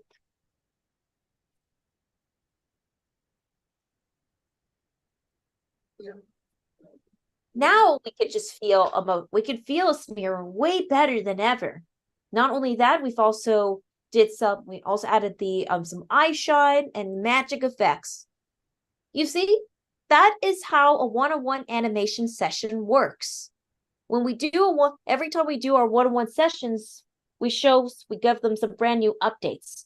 And did you know that DaniMation also has a Patreon page as well? So for those of you who are curious about our DaniMation's Patreon page, we post a lot of work in progress, including yours, Ty. Wow, I think I missed one. That's okay. You can do some edits for your homework. What I would suggest doing is continue editing your Odette the Swanicorn and do some fixes and changes you think it needs. And we will continue our session next week, Ty. All right. What I do at the end of our one-on-one sessions is that we give out recaps of what we have done for today, like adding magic effects, using like eye shines and edits and changes. How do you do the recaps? And how I do recaps, I send them via email with the Suite CRM system. We use a specialized Suite CRM system to send out recaps that contains templates of what the students have done, what are their homework assignments, and what is their next lesson for next week. All right? Right, there we go. Okay, so do you have any further questions before we end our session for today, Ty? No, I do have, but I learned about some characters have similarities to the other characters. That's true. Like Sparkle, for example, he has used your magic to use attack. Mm-hmm. Yep. That's where I take inspirations from other characters as well. Yep. So how wonderful. So was that don't have anybody coming in? It was somebody coming through the door. Oh no, it's just waiting. Oh, okay. Okay, that's okay. So Ty, have a wonderful rest of your day, and we will see each other again next week then. Thank you for coming. Bye. Bye. Hey, so Trish and Zoe. Steve are from what company? Yes. I think they're from Ability. Can you look her up real quick? Trish, let me see. Trisha. She sent you. Want to ask me something? No, hold on a second. So that wraps up our one-on-one sessions and our first batch of animation guests, DaniMation streamathon guests. So round 2 is going to be coming up, and we're also going to have a surprise guest at 12 noon before we play our DaniMation reel. So we're going to have a surprise guest coming in. So she is this lovely lady that I've met that we talked about. She invited me to be part of the Light Up the Blues concert at the Autism Speaks Light Ups the Blues concert. Well, you don't know who she is? So I know who she is, and her name is Eileen Lamb. Oh, okay, Eileen Lamb. All right. Yeah. Okay. All right. So and that's at 12 noon? Yeah, it's at 12 noon before we play our DaniMation mixtapes and having our little lunch break. No, you're so okay. At this moment, we're going to check before we go to our Toon Boom animation demonstration and behind the scenes. We're going to check the status of if anybody has made any more donations. Let's check the status. We're going to check the status to see who did it. And what do you think of the class, Luca? It was really interesting to watch. It was great. It was really great. Hey, we've got another supporter. Now we got $10 more. Yay. 1.5. So I'm just gonna go ahead and let me just go ahead and do. Who did that? It was Adrian. Who's that? Adrian, we don't Adrian doesn't put a last name yet, but this is a guest. Thank you, Adrian. We want to say thank you to Adrian for making a donation. Anything is possible. Remember that anything is possible. And there's no donation too small or too large. No donation is too small or too large. So that's $10 you just donated, Adrian, turned into 20. Okay. Automatically. So we're going to go ahead and let me just do my screenshot for a second and put down the new updated, the new update. So who's at 11? It's not, we don't have anybody at 11. It's just going to be a Toon Boom demo. Let me just do this. Oh, you're going to do the Toon Boom demo now? Yeah, I'm going to do a Toon Boom demo at this moment right now. So for those of you who are curious on how I make my Toon Boom, how I make the Giving Tuesday trailer, I would like to show them an animation demo. Remember, you have to do everything on that screen over there. Yeah, on it, Sandy. Yes. So, anyways, I'm going to open up my Toon Boom Harmony Premium project to show you how I do these little how I did this little Giving Tuesday animation. So, I'm just going to go ahead and share my screen and to show you.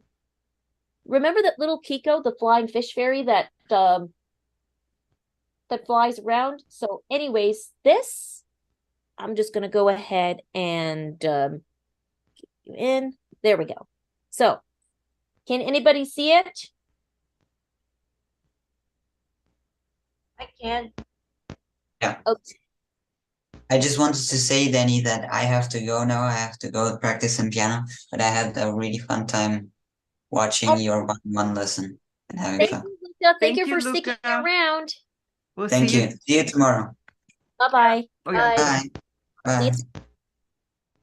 Okay. So anyways, this is our little animation of Kiko as he's flying out of the little hole. You see?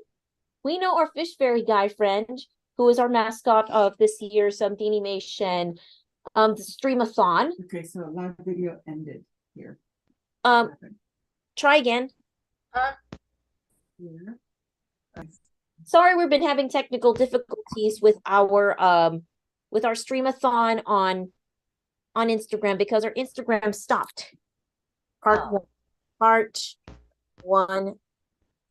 one of Stream-A-Thon of the Stream-A-Thon. Don't worry, Instagram people. We're going to stream it again. We're going to stream Video-A-Thon. We're going to. Did you save it? Yeah, it is saved. Stream Video-A-Thon. Come on. It said save, and then it went to. I was going to say yes, and then it went to that. Yes. Okay. So and then part one of the Video-A-Thon. So I could just then hit share. Okay. And it's posting right now. And now what about doing the Video-A-Thon again? So in order to do that, press the plus button and then you go to live. Then you try the part 2. Video-A-Thon part 2. Video-A-Thon. Giving Tuesday. Giving Tuesday Video-A-Thon part 2. Giving Tuesday. We're having technical difficulties, so it's okay. Hang tight.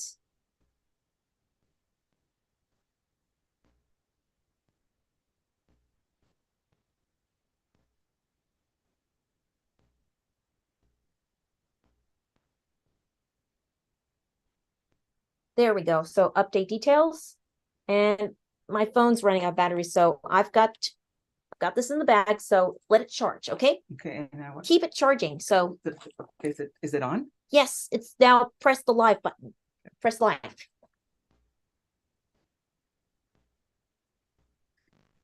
Instagram people, we are back. So for part 2 of the DaniMation Giving Tuesday Video-A-Thon, we just have to be sure that none of these technical difficulties will happen ever again. Well, we hope it doesn't. Yes. So anyways, what we have here is that, as you can see, what I'm doing next right now is I'm doing a behind the scenes, a little Toon Boom demonstration of how I bring this animation to life. This is pretty much the behind the scenes. So as you can see, this is a Toon Boom Harmony interface of the character Kiko. I'm just going to right now show you, and I break them down into different scenes, like for example with scene 1. So the first scene, as you could see, everything comes into different types of layers. let me just go ahead and show you the whole. So I have Kiko, what he looks like right now. So this is what he looks like right now. And then he just goes to a motion blurs.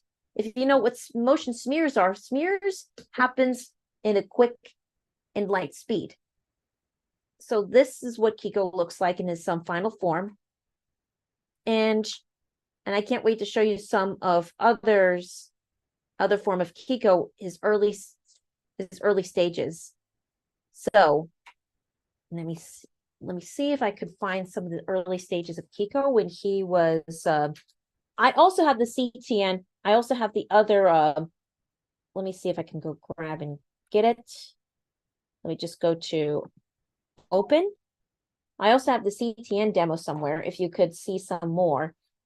Let's see here.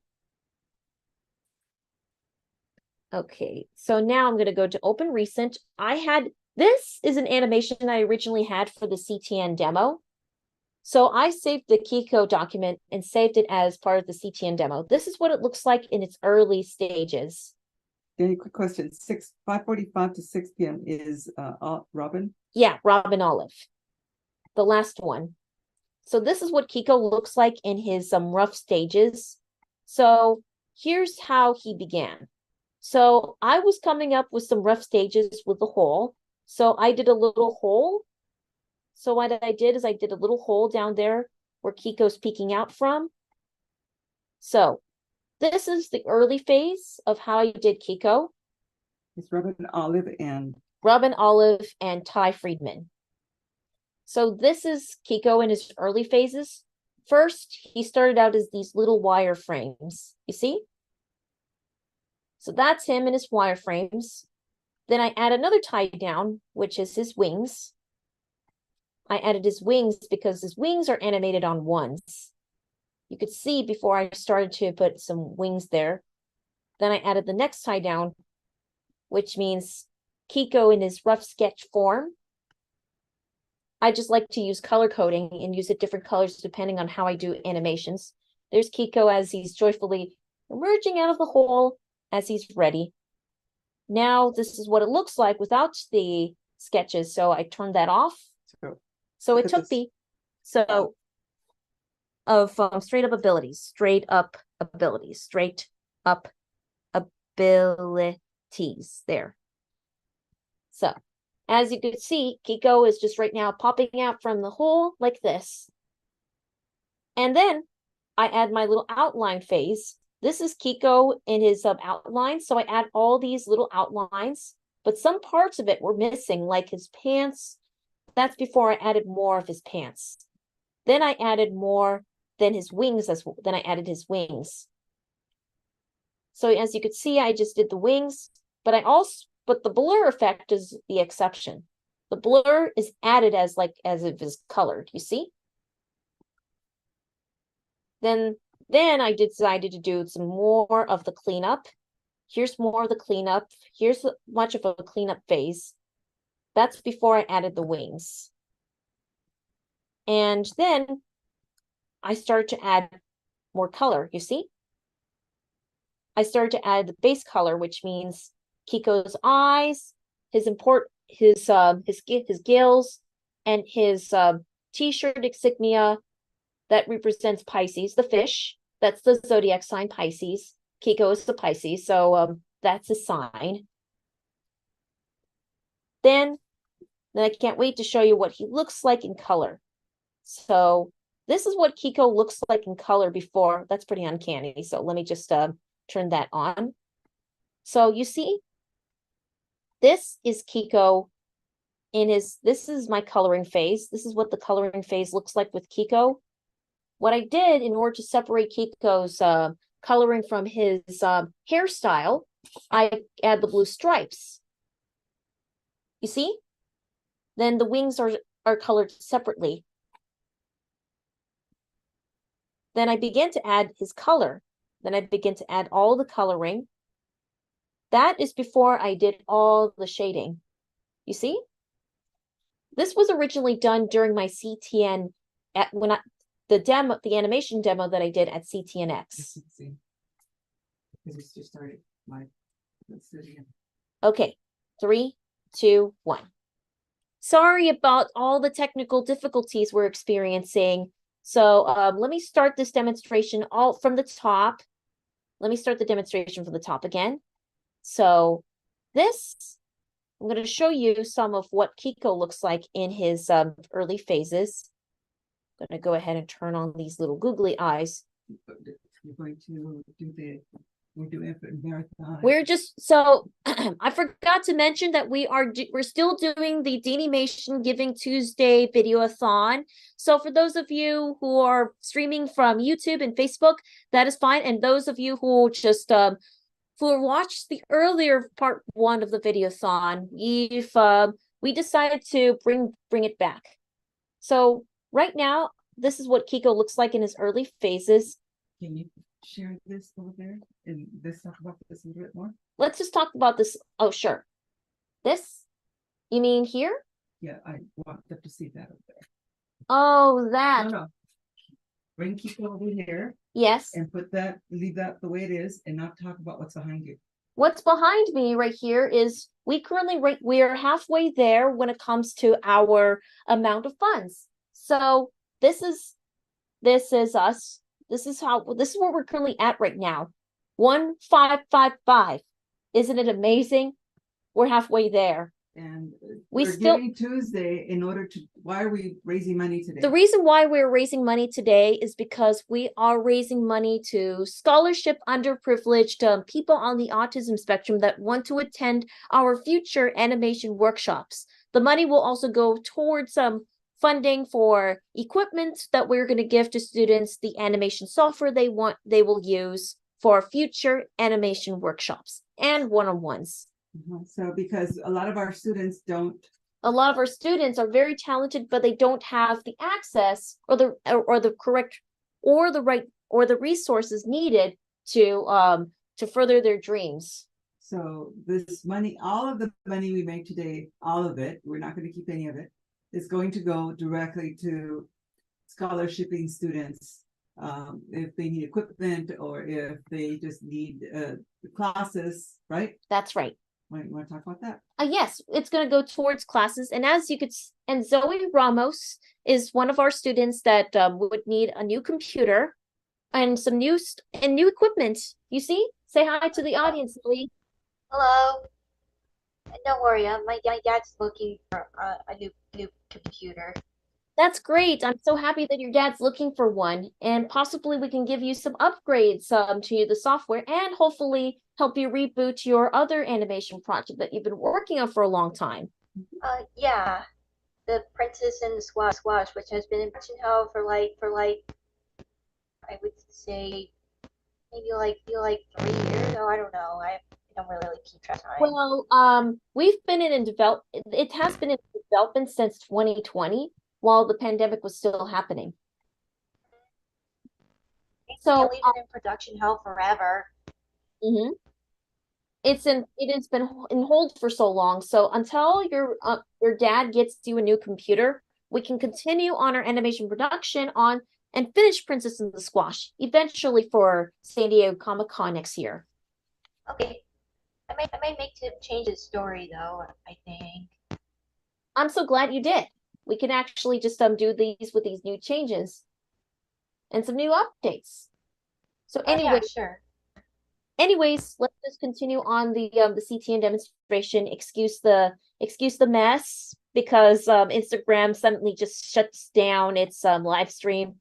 So we're starting from the top again. So far, so far we have the slot number 1. Our slot this morning we had an introduction talking about how we at DaniMation work as an indie, how I help run an indie studio like DaniMation. And Patrick, the CFO of DaniMation, came and did a live talk about how to start a studio. And then after that, we had announcements, which means I talked about my upcoming event at LA Comic-Con, which I will be speaking at a panel alongside with some other talented neurodiverse people, plus next year in the beginning of January, I will be speaking in Hershey, Pennsylvania for the Everyday Lives Conference and CARDS Autism Conference by the Center for Autism in Orlando, Florida. So we're going to show those again right now. So let me just pull up the slides again. For those of you who have missed it, let's go back to the announcements. Let's go back to the slideshow of announcements. So let me pull this up again. And this is what we showed you earlier. If anybody missed it, this is what it looks. So this is what the image looks like. So I will be one of. So hang on 1 second. There we go. Okay, over here. Big screen, right? Yes, Okay, so here I am. Maximize. Let me just maximize that. So here I am. Here, as you can see, I'm going to be at the Superpowers, Superheroes, Pop Culture, and Neurodivergent Mind, where I talk about we at DaniMation provide talk over here. Provide our services. You see, this is what you've missed from the Instagram Part 1 feed. So I'm going to be part of the panel, which this is definitely so exciting.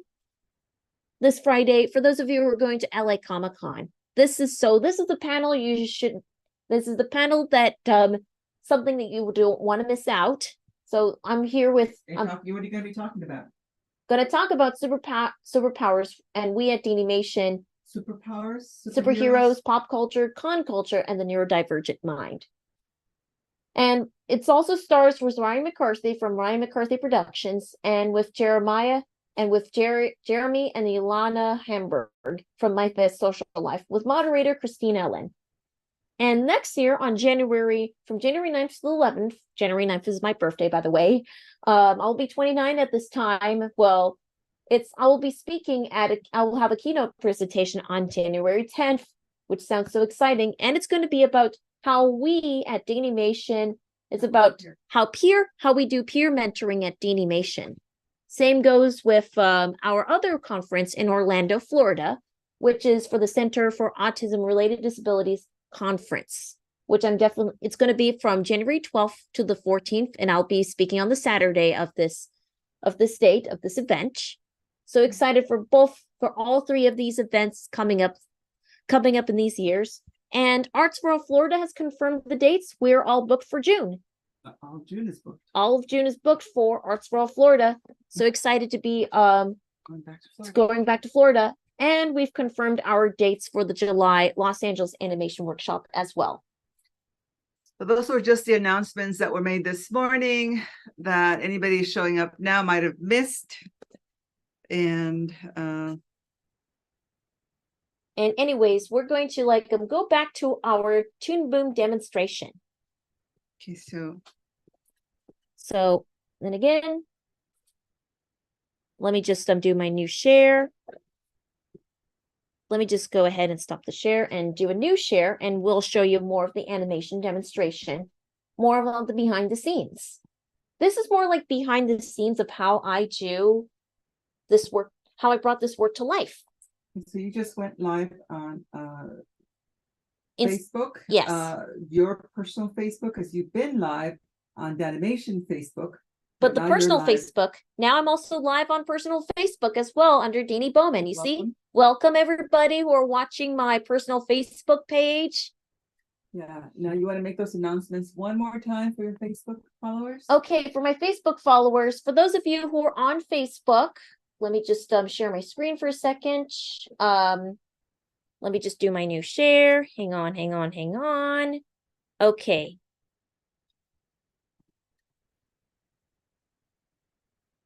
So this Saturday on December 2nd, I will be speaking at the Superpowers of Superheroes Pop Culture, Con Culture, and the Neurodivergent Mind at the LA Comic-Con.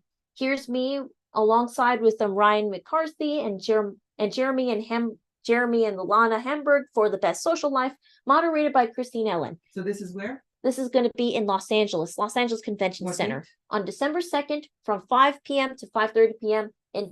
For what company? For LA Comic-Con in panel room 303 AB. And it's going to be talking about It's what? going to talk about superheroes, pop culture, con culture, and the neurodivergent mind. So it's a combination of presentation and Q&A style. And the next one? And the next one on next year, I will be keynoting at this wonderful conference. January 9th is my birthday, so I'll be 29 at this time, and we'll be presenting at the keynote presentation. And you're going to be doing a keynote? That's right. I'm doing a keynote for Everyday Lives, which I'm so excited about. So, and another keynote followed by the Center for Autism and Related Disabilities at this card conference. And I'll be speaking on the Saturday from January 12th to the 14th. I'll be speaking on a Saturday. So excited about these opportunities. We're also fully booked and confirmed for Arts for All Florida's Animation Gets Real in 2024. And as well as the Los Angeles Animation Workshop is also confirmed as well. And we're going to also announce the auction bids at 12:30 at the time after we play the speakers reel. But the big one of the biggest person that's going to be joining your talk today at 5:30 is going to be Rosie O'Donnell. Rosie O'Donnell has taught a voice acting lesson from our Los Angeles Animation Workshop. So if you want to see Rosie and Dani talking about the shop, talking shop, come back or just come back or stay till 5:30 because they will be on together. And Rosie's child. Clay is also going to be there as well. Clay has also attended our Los Angeles Animation Workshop as well. And the cool thing about Clay is that they animate on Procreate. And I can't wait to talk about Procreate Dreams since it came out on November 22nd.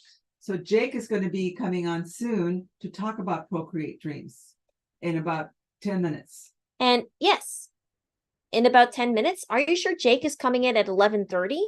Yeah, between 11:30 and 12, he said. Oh, so Jake is coming in early, okay? Yes. So for those of you who are watching, so now I'm going to go back to my Toon Boom demonstration. So Jake's going to be doing the Procreate Dreams demonstration. Wow, that sounds exciting. Yep, schedule is meant to change, is subject to change. Oh, Danny, I forgot to tell you that I have an appointment at 2 today, so I may have a wonderful rest of your day, Zoe. You don't have to stay. You don't have to stay. I don't? Because it's done. She's just doing some demonstrations. Unless you want to see the demonstration, that's up to you. Well, yeah, I could see it on the tube. I have an account on there. Yeah. Well, you're welcome. Thank you for having me on here. Thank you. Zoe is one of our interns. She used to be a student, and now she's our intern, learning how to also teach DaniMation, right? That's right, at DaniMation. She's learning to teach at DaniMation, and she'll be our future DaniMation instructors. Hooray! All right, so you could stay as long as you need to, Zoe, or leave whenever you need to leave.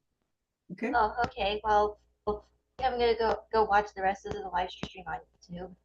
Okay. Alrighty then. Have a wonderful rest of your day, Zoe. Bye, Good seeing you tomorrow. You too. Bye. So that is Zoe Ramos, our animation intern. So we're going to go back to the demonstration. Thank you for your patience. For those of you who are missing the demonstration, because we wanted to reboot the Instagram live feed. So now let's go back to our business again. So as you can Why don't you switch again? Oh, because now you could bring this over here because Zoe's gone. So now you have the big screen. Yeah, there you go. Let me just do my new share again and go again. Here we go again. It's easier for people watching to see what you're doing on the big screen. And let's see. So as you could see what's happening, I'm just going to right now just, we're going to go ahead and just go back to our DaniMation demo. DaniMation demo to show you how I've bring the project to life. So Right now, you can't really see anything. I'm just going to turn this little googly eyes back on. There we go. So this is what it looks like. This is the first phase of what Kiko looks like. You see, this is what he looks like in the first pass. This is his first pass. Let me just turn off the pegs for a second. This is what he first looks like when he came out of the hole. Then I added the tie down for the wings. And there's some tie downs includes his wings. The reason why I put the wings on ones is because he flaps really fast. You see? Then I added the outlines to show Kiko moving. In addition to that, I also add some smears because he flies very fast. Then I kind of did some tie down on the wings, although in his outline, some of his pants are missing. But we fixed the problem. Then we did our last of our outlines. We include the wings as well. We did some cleanup, and Kiko, in addition to that, we've added some color to Kiko's eyes, his gills, and his Pisces insignia, which is his two fishes, you see. One of his catchphrases is dos pescados, which means two fishes, which literally means two fishes in Spanish. Dos pescados. It's and I drew the hole here, so then I'm just going to right now just show you what happens after. Let me show you what happens. Let's see here. Is there the solo mode turned on? So I'm just going to try to find the solo mode. Some parts were on solo mode. Let's see here. Again. Aha, there's the hole.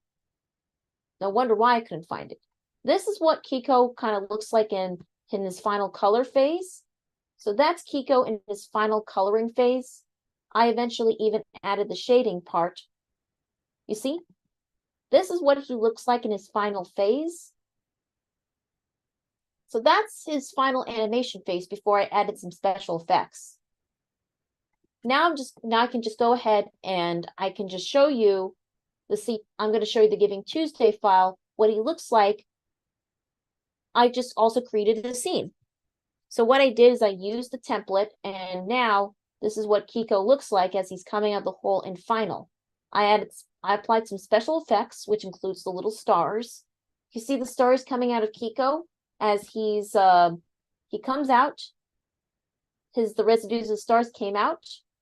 This is what he looks like in an OpenGL view, because you could see that there's a lot of hard shading on Kiko.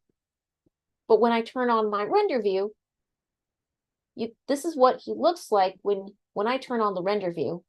You can see that everything, all the shadows are softened up. See? Some of the shadows are very soft when I play through the render view.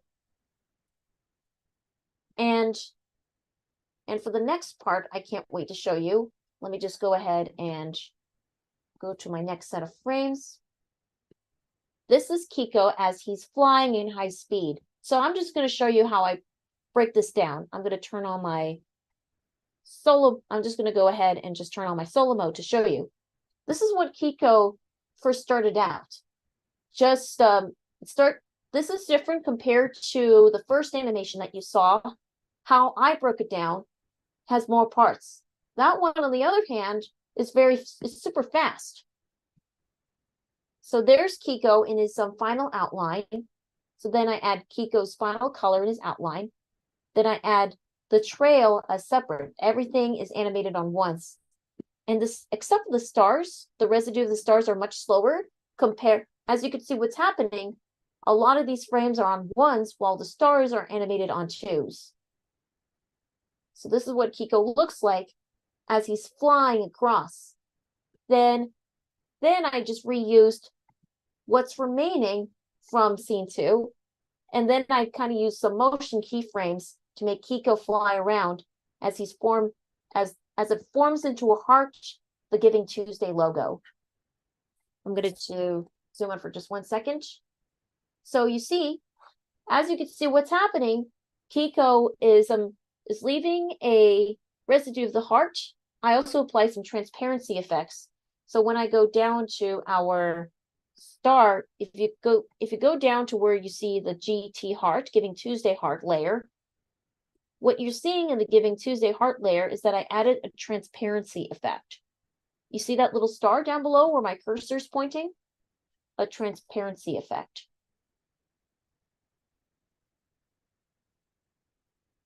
And then what I do for most of these logos, it will then zoom out. What I do is I zoom out as the logo will appear.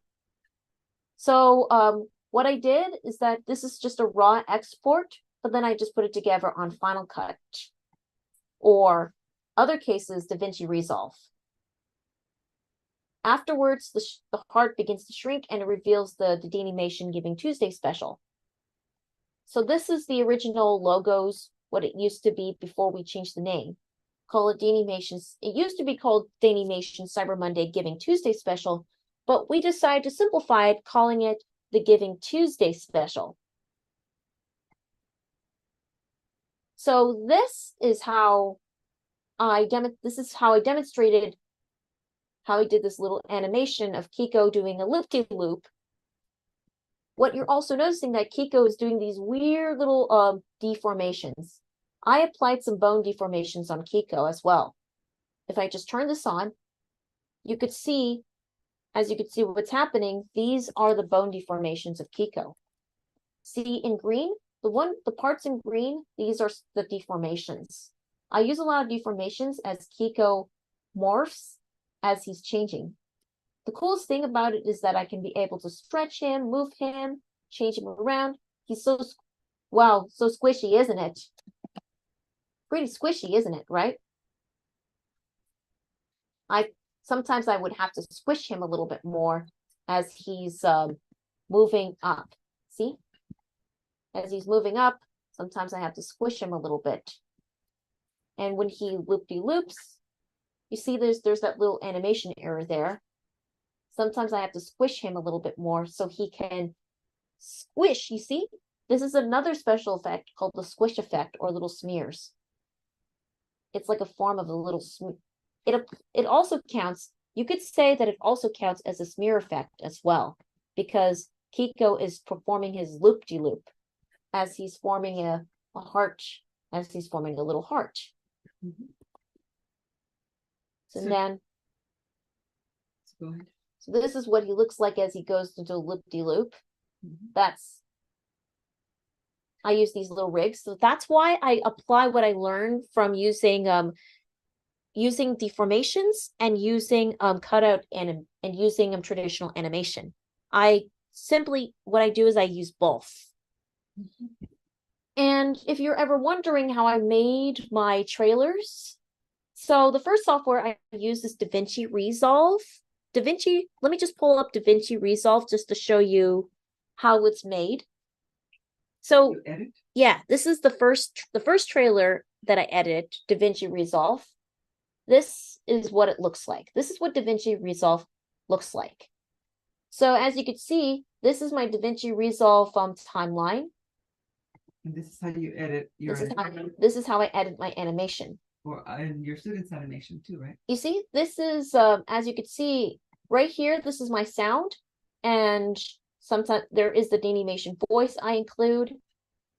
Can you play the entire video on a just big show what your students? Sadly, unfortunately, some of the stuff are missing. Why are they missing? Giving Tuesday, I need to relocate them. So part of then again, just like with the Toon Boom Harmony. You already have one? Yeah, I do. Somewhere? Yes. Can you just show that one? I can show that one. Certainly. That's why we problem solve. We do a lot of problem solving.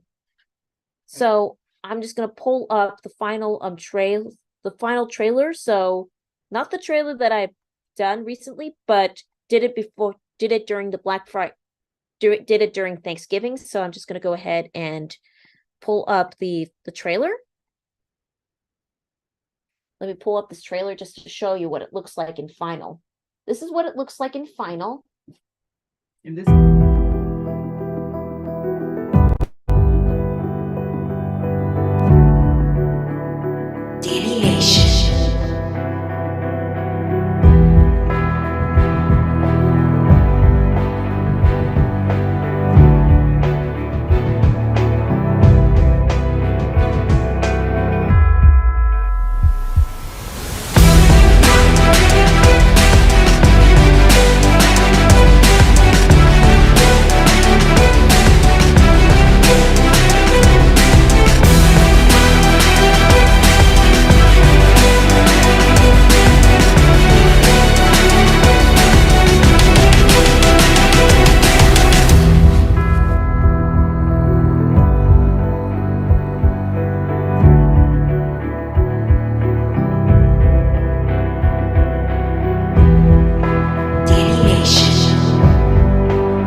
I edit videos on DaVinci Resolve. The other editing software I use to edit my videos is definitely Final Cut Pro. Just in case if I don't have any time, sometimes I use Final Cut Pro to quickly get things done. As you could see here, these are some of the animation timelines happening. Is this the new Final Cut Pro? This is DaVinci Resolve. Oh, DaVinci. Okay. That animation that you saw, the first one after Kiko, was Doreen Miller's animation. The other one was done by Cahill Bram Hernandez. That animation was done on Flip-A-Clip. I just use a close-up edit shot. Then I use for those of you who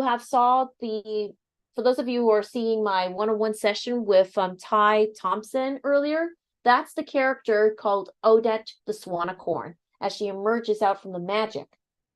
And the chocolate animation is animated by one of my students, Peyton Hepler, which I'm going to start teaching at 4 p.m. Pacific. So you have students that you're going to, other students. So you have this one at 4, and what other students do you have? I also have Owen at 1, and I have Elizabeth at 2, and I have Natalie Hutchins at 3. No, you're not teaching all of them though. Who's teaching them? Jake Woodruff is teaching Natalie Hutchins. And Peyton is the last student I will be teaching. And then after Peyton, we're going to have round. Crystal. I thought Crystal was. Crystal's teaching Elizabeth. Okay. And what time is Elizabeth? Elizabeth is at 2. Okay, you want to start over? Okay, let me try this again. So we are teaching. So I have a student named Owen at 1 p.m. Then Crystal will come on for Elizabeth at 2 p.m. Then at 3 p.m. we'll have Jake come on with Natalie Hutchins.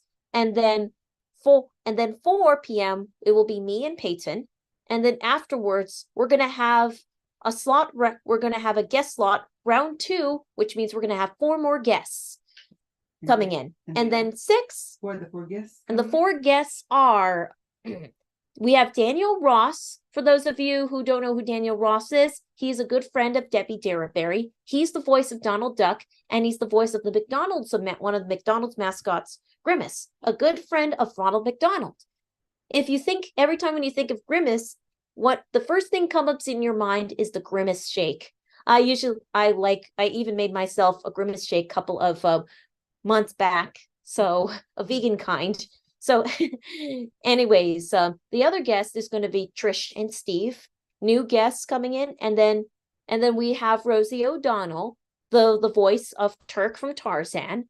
She also has attended our Los Angeles animation workshop as our voice acting instructor. And our last guests are Straight Up Abilities, the 2 people, Robin Olive and Tide Freeman, who are going to talk about their upcoming and their animated series in development known as Ruby the Heart Gem. And what did you do for Ruby the Heart Gem? I did the character designs for Ruby and her friends, and I also have done the illustrations for the book that were done in combination Procreate Dreams and Toon Boom Harmony called People Are Clumsy and That Is Okay. So anyways, this animation you're seeing is animated by Ben James from our 2019 animation workshop. That animation with the bees. Okay, can we just do a little update of what's happening with the fundraising? Let's just check. You're right. Let's just check the fundraising. Put it over there on that one. Unfortunately, we didn't have any no new ones yet. Okay, that's not unfortunately. Let's just see where we're at. We're still at halfway there, so I can't see it. Okay, so let me just pull that up. There we go. So for those of you who haven't had a chance to donate yet, so please scan the QR code or text to DaniMation 2023 to 53-555 or go to givebutter.com/DaniMation 2023. And we're fundraising. We're fundraising for. We're making scholarships for underprivileged people on the autism spectrum that want to attend our future animation workshops and our one-on-ones. And we're also raising money for equipment. For our students. For our students. And also, any money you make today, what happens? It will get doubled. So for that $10 that Adrian donated, what happened? It will double to 20. And the $50 that Martin? It's 100, 200, 20, and so on and so forth. So everybody's donation doubles today. Everybody's donations will double today Why? because we are giving it. We Wh- need to why get do they double today? because Giving, it's Giving Tuesday. and who doubles it today? Giving Tuesday The company from Giving Tuesday will double any donations. will double made. any donations made. Right. So yay! Yay! So exciting. So exciting. Okay. So anyways, we are so anyways to continue, this animation was animated by one of our students who is a friend of my other student, Hayden Mohar. I forgot her name, but she has done an incredible animation of the bees from concept to completion. Then, as you can see, this type of pelican, the bird animation, was animated by Olivia Dent. Olivia Dent, who has been our longtime animation students, we are incredibly advanced. She's incredibly advanced with her animation. And this one, the bouncing ball characters were animated by Ziggy Simpson. And he's gonna be on today? He's also unfortunately he won't be on today. Okay. Ziggy Simpson. So that's Ziggy's. That one is done by Brody Server. That was done back on our last Animation Gets Real camp in Tampa. He's amazing. He's so amazing. We're so happy about that. That animation called YouTube City was animated by Brian Mariana. He was there for our 2022 virtual workshop. So these are just snippets. 2021 virtual. It's actually 2021 virtual workshop. So these are all just snippets of animation works that your students have done, and you just put them together, right? Yes, as to see how it flows. I also do the same thing for the DaniMation remix reel, which I will be showing as part of the DaniMation mixtapes while we're having our lunch, right? Our mixtape lunch. We call it the mixtape lunch, which means Is that what time? it's at 12 noon after our special guest arrives. Okay, This so we're going to actually do the mixtapes lunch now because Jake's actually coming on at 12. So we're gonna just do the mixtapes 15 minutes and do the mixtapes now. How long do you have the mixtapes for? for 30 minutes. So the mixtape is pretty much playing different, we will play various different so this is our live donation page. So do text to donate, scan to donate, or go to givebutter.com/c/DaniMation if you have a chance to donate. So I'm gonna right now play you the mixtape that I show at different conventions. So 1 second of projects. So I'm gonna do a DaniMation. I'm gonna go ahead and play the playlist for you. Here we go. So then a playlist of some of DaniMation's work. So I'll stop the share for that. And I'll share my screen. So it's a 14, although it's 14 minutes, so we're gonna start playing the playlist. So here it is. And we'll be right back after these messages.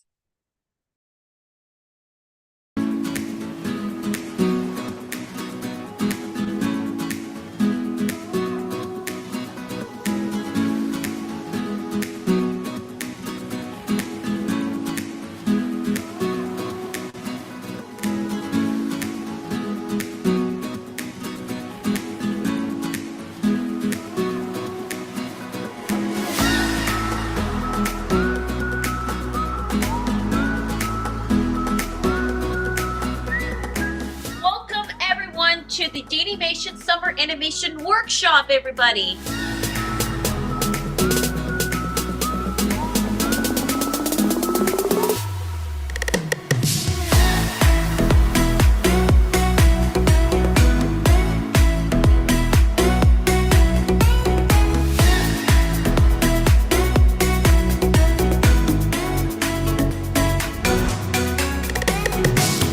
Between these two characters I made up, zoom in and see their shock reactions, and then zoom into the other, and then they're gonna start running up to each other. Eddie and Emily, and they're walking along, and then all of a sudden a river silts up, and it stalks them at first. Silly him walking at him. It's like a It's supposed to be like a calm before the storm. Is it basically a normal state? So this one actually has 2 battles instead of 1. First, it's against Rope Eagle versus Stone Golem.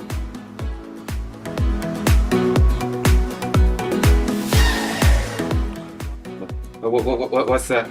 I drew Joseph and. It's basically just like a girl in like a field kind of garden thing. That is very detailed. You weren't kidding when it was cinematic. When people said it was cinematic. Oh, a lot of detail here. I would recommend like showing off a sort of sunset around here. Yeah, Like around this area, but other than that, everything looks really good. Kennedy's light dog, Rachel, says she will still protect her owner even though she's passed away. You can see she's watching her owner from paradise, and she sees that she's very sad. So she goes down to Earth to watch over her and protect her because that's her job. Maybe we could get a close-up of the dog crying to maybe see some more emotion in there. I'm just really impressed that you were able to draw this in this time. Thank you. This is the story of a super robot but with human emotions, who fights against 3 different threats.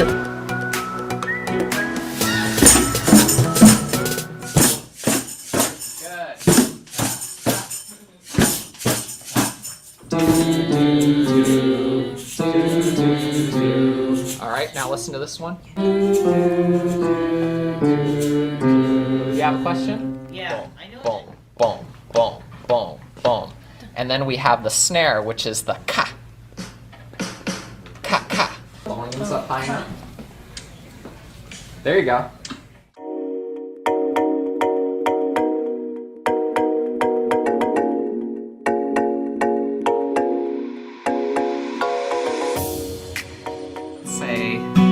Well, if we're in the key of C, remember, going from C to C, we have C major, D minor, E minor, F major, G major, A minor, and then there's a B diminished. But we can go back and forth between those different chords and try to make something. So on C, the 1, then I'm going to go to the 6. Now back to the 1C.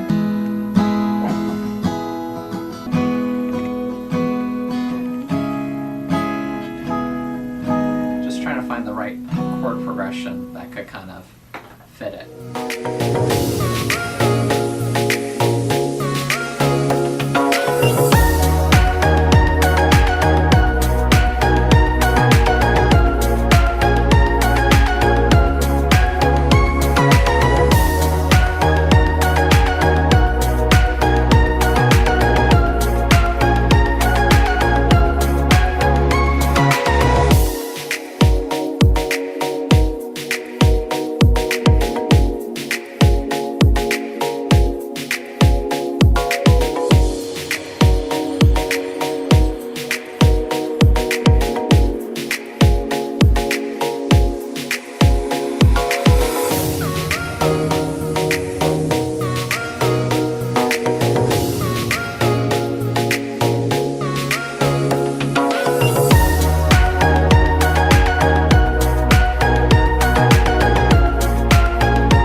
What's wrong, Ruby? My friends say to get with the trends. They made fun of me for buying a skateboard. You've got what they don't have, which is a brain, and you use it. And that's why I love you so much. Mom, you don't understand. Just leave me alone. Okay. All right, you do you. Very funny. Look at the animation you love and learn by copying, just how every great artist learns. You repeat it over and over and over. 10,000 hours. And that's what you have to do. So when I see young kids like you guys, like Dakota, who have a passion so young, I think you're going to be able to do those 10,000 hours because you love it so much and you already know what you're focusing on.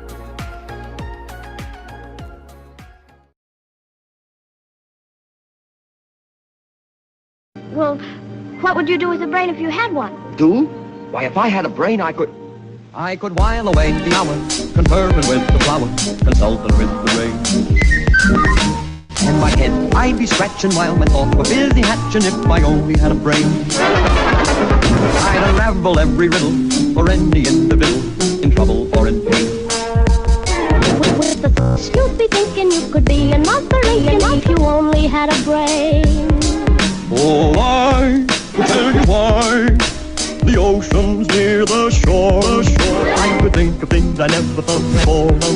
And then I'd sit and think that more. I would not be just a number. My head all full of stuffing, my heart all full of pain.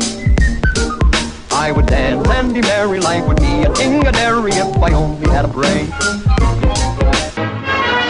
Gosh, it would be awful pleasing to reason out the reasons for things I can't explain. Then perhaps I'll deserve you and be even worthy of you if I only had a brain.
Across his 60-year sideshow career, the enigmatic child grew into adulthood, performing magic tricks in song and dance numbers under many, many names, including Schlitzie. He will always be one of us.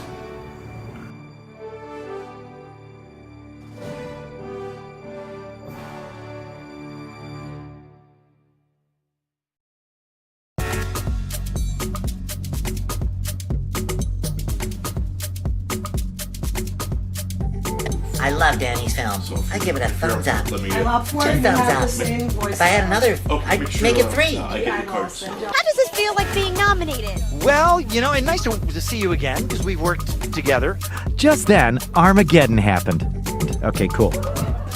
I won't sound upbeat about it. First of all, I would like to say thank you to Joe Montana and Yumiya Montana for doing the voices. It's so cool. My pleasure, Dani. It was really great doing the Airburst the Soda of Doom with you. How about you, Mia? Did you have a good time? Mm-hmm. I had a great time. Great. Yes, we're very thankful we participated too. It was a pleasure working with Dani on Airburst Soda of Doom. What do you say, Mia? I just want to say that I love working with Dani on her new animated short, Airburst the Soda of Doom. It was fun fun to voice Maya. I hope you enjoy it.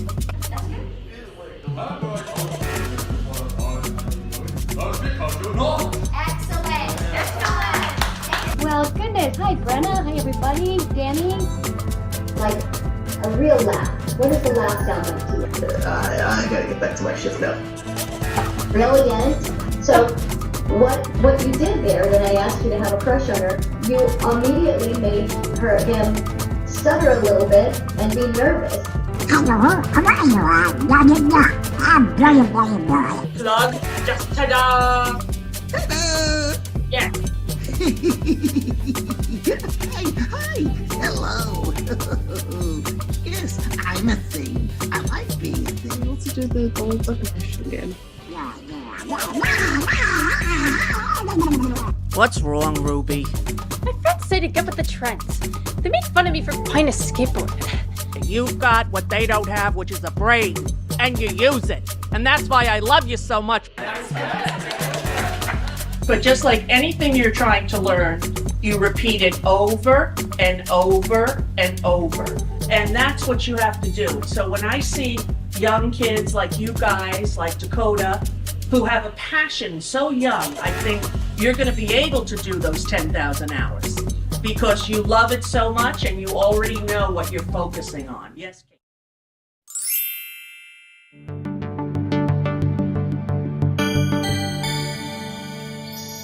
DaniMation.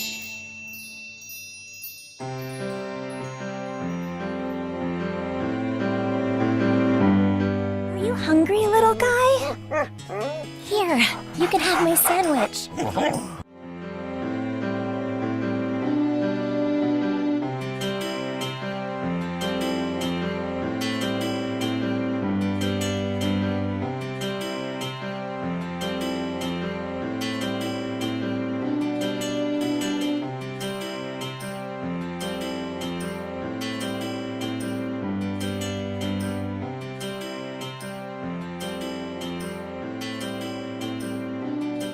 All of Japan feels it. But you're so little.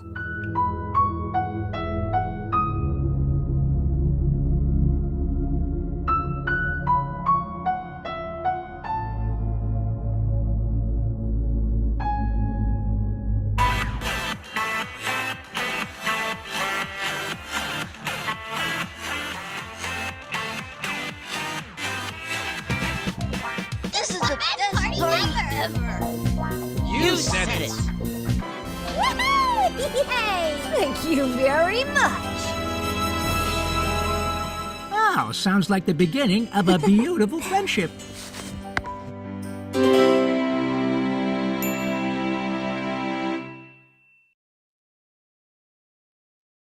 We're on mute, so. Hello, Eileen. How's it going with you? Good. Hey, Dani. Thanks for having me. No problem, anytime. So I'm so happy that is so for everybody who are watching on YouTube, we are back with our surprise guest, Eileen Lamb from Autism Speaks. And so Eileen Lamb does the marketing, right, for Autism Speaks, and also has a child on the spectrum herself, and she herself is on the spectrum. Is that right, Dani? That's right. Or you want to say a little bit more about yourself, Eileen?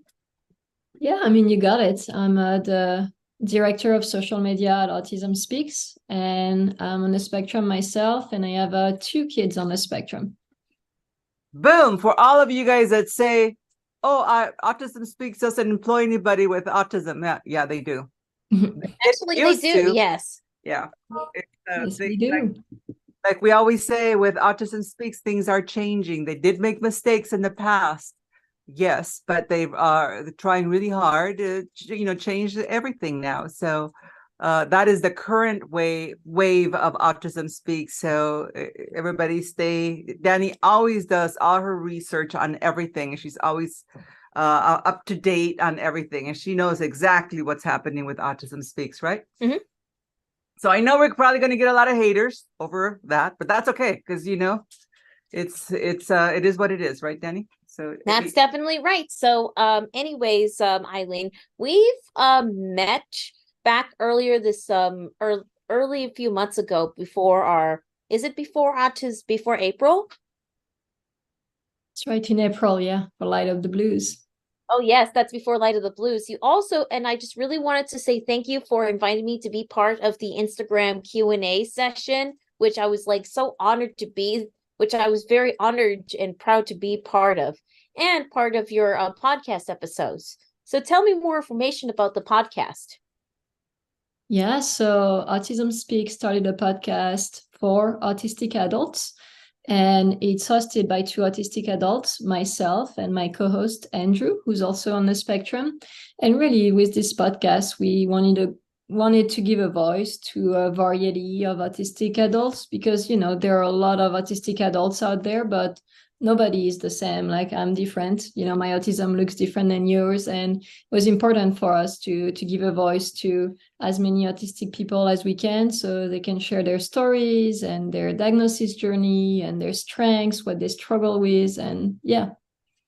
Oh yes, right. So yeah, that's another part of Autism Speaks that they're working with, is giving a voice to adults with autism that want to be a part of it.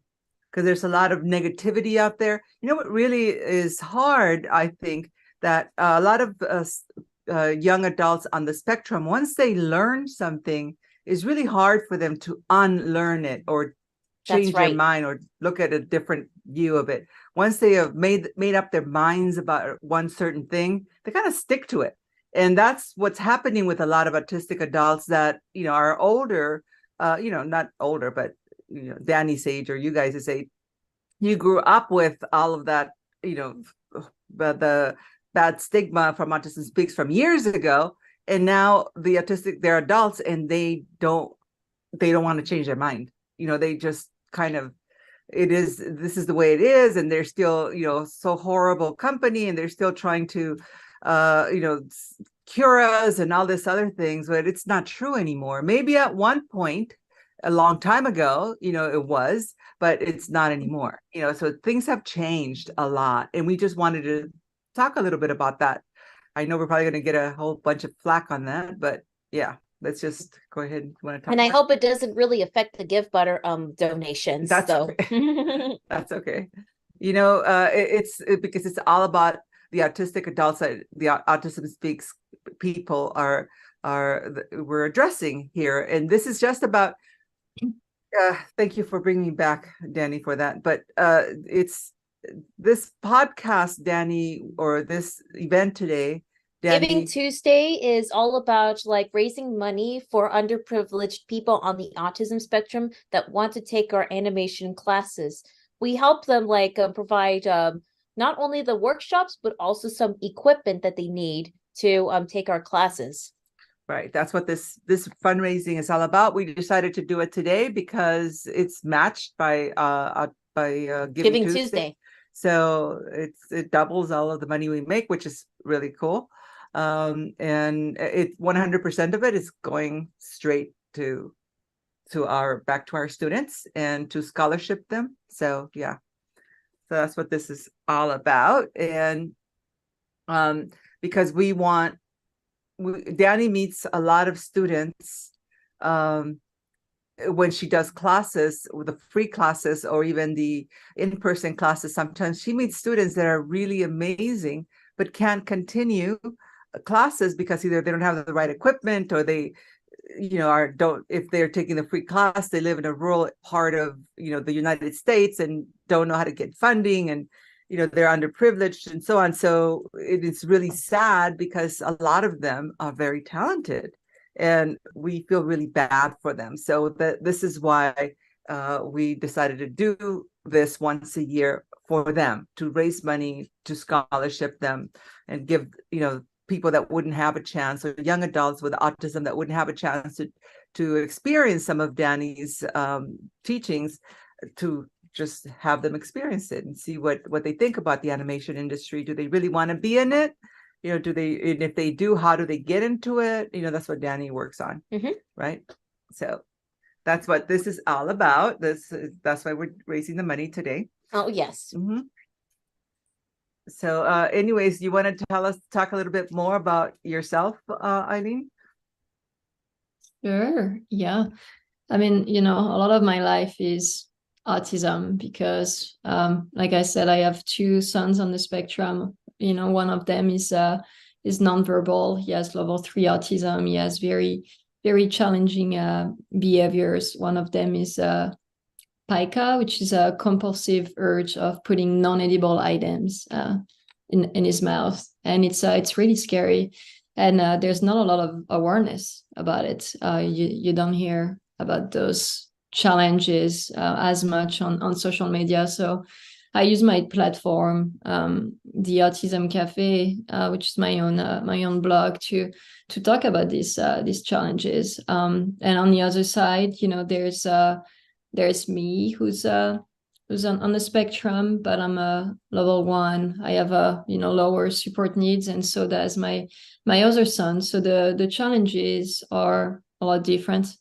And I think it's important to talk about how broad the spectrum is and how everyone is so different. And that's why we need more voices on social media and talking about autism from different perspectives, like what Dani is doing with DaniMation is amazing. And I'm happy to be here. I hope you reach your goal.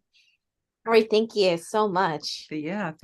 Thank you. And we've got Jake Woodruff, our fellow animation instructor, coming in as well. And he's going to probably do a demonstration on a new animation software that released on November 22nd, Procreate Dreams. Right. So so all of Dani's instructors are on the spectrum themselves. And so they work with our students who are also on the spectrum. So watching the dynamic between two people on the spectrum working together and learning together, it's really amazing. We always thought here when we see that happening, it's amazing. So she decided to actually feature that today, to feature a couple of the classes with the students, and one with Jake, one with Dani, one with Crystal, so that you could see, and also introducing some of our interns who used to be our students and now are our interns because they're learning to be instructors. So it's just a beautiful thing to watch when that happens, and when the kids get it and they start off how they first start, doing very basic thing, and then a year later they're doing these amazing things, and just with the little instructions that Dani and her instructors give them. I mean, they do. Dani and most of her instructors do have animation degrees. The assistants to the instructors, they are just learning, and then we encourage them to continue, actually get an animation degree, and they usually do, which is amazing. So it's Dani has given recommendations to universities to some of our students, and they've been accepted, which is really great. We're so happy. There's one from England, right? Oh yes, Phoebe Clark, which she's now attending Portsmouth University with your recommendation, yes, right? Your letter that you wrote to them.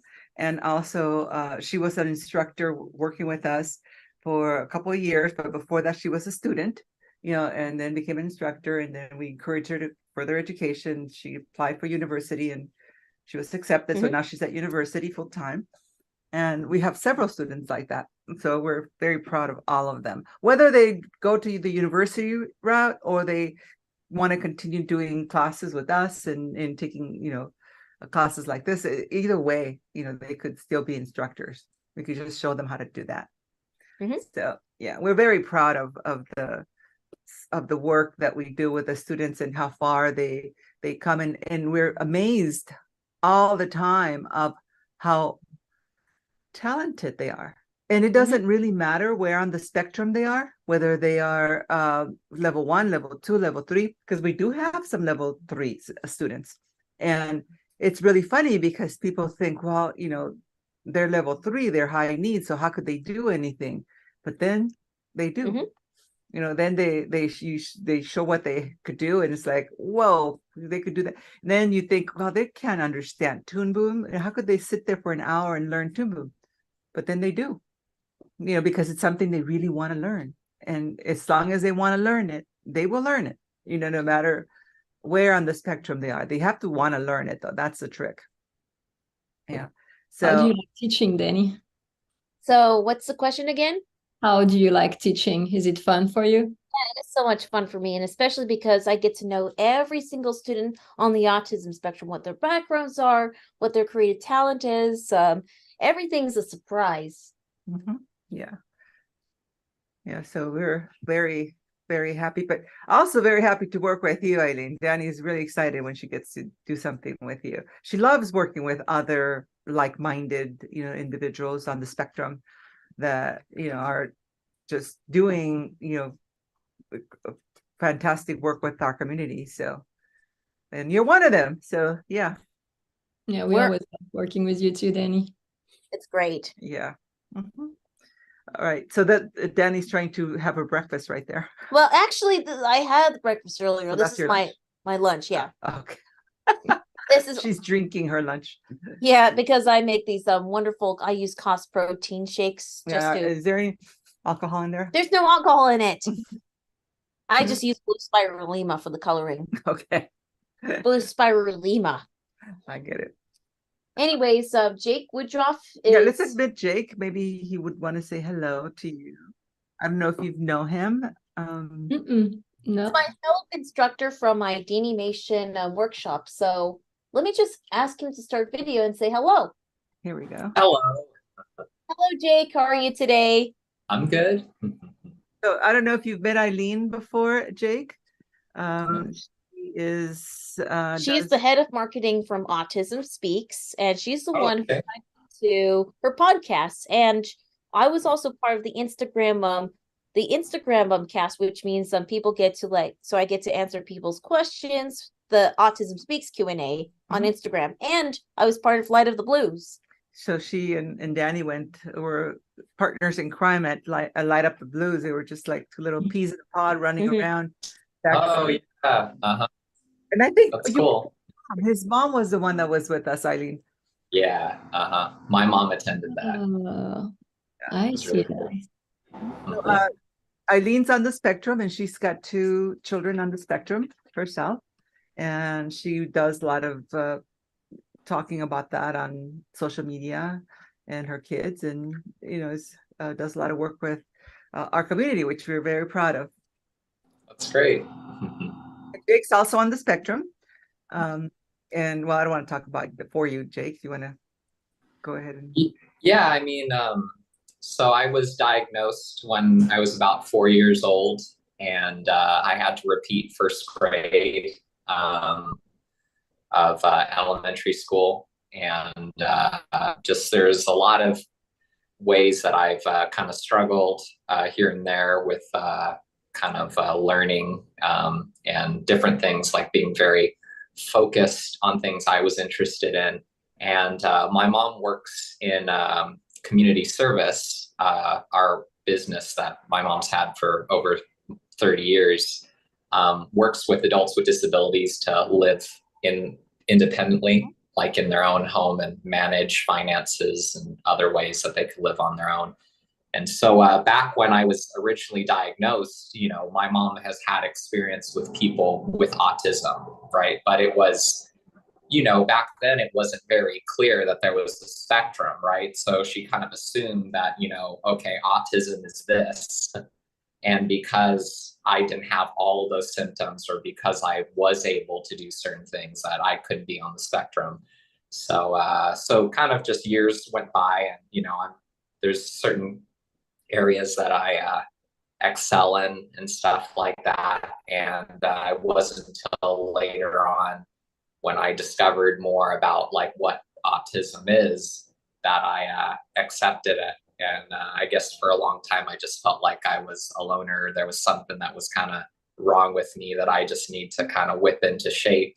So I'm 33 now, but, all through my 20s, it was almost like I had to twist my soul in order to try to adjust in certain ways. And now I'm in a place where I'm thankful for everything I've been through. But now it's kind of nice too, that I could kind of let go.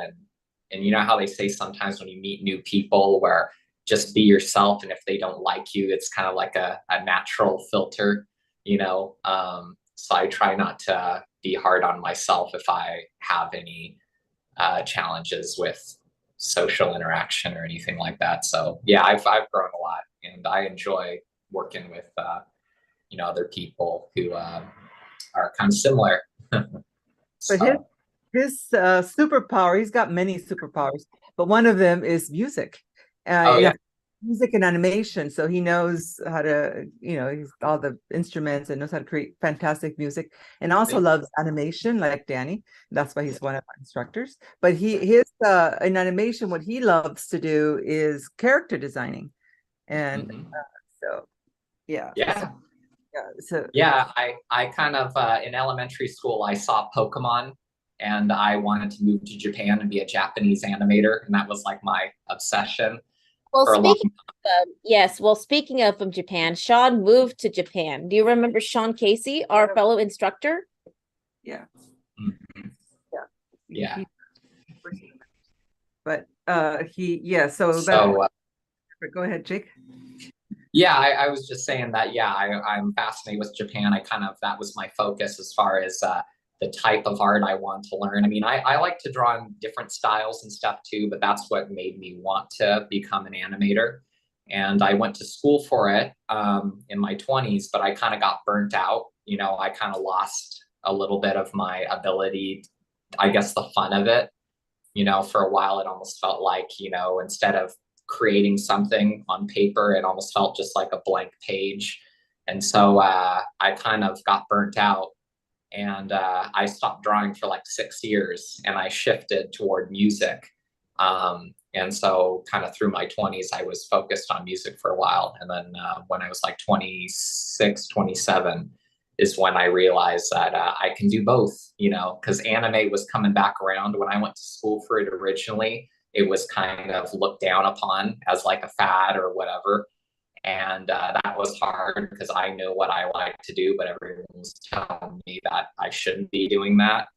So later on, when I saw my younger cousins who were in high school and they were all into anime, I was like, oh, dang, now it's starting to be cool, So then I decided to come back into it. And instead of thinking I have to do one or the other, I thought maybe I could do both. I could maybe do like a musical animation, kind of like the Disney stuff, or some other, hybrid. So, yeah. That's true. And then Dani and him started working together on projects, and the rest is history. History. I'm so happy that Jake has been our fellow animation instructor. So, then Jake, aren't you going to show some of the demonstrations? Eileen, at this point, Jake's going to do a little bit of, he wanted to do a little bit of demonstration of a couple of software and techniques that he knows. You're welcome to stay if you like. It's up to you. But I think, unless you have anything else to say, any shout outs that you would like to make? No, thanks for having me, and Jake, a big Pokemon fan here too. So Wow. I wish I could show you all of the cards I have on the wall. Maybe you can kind of see. Oh, okay.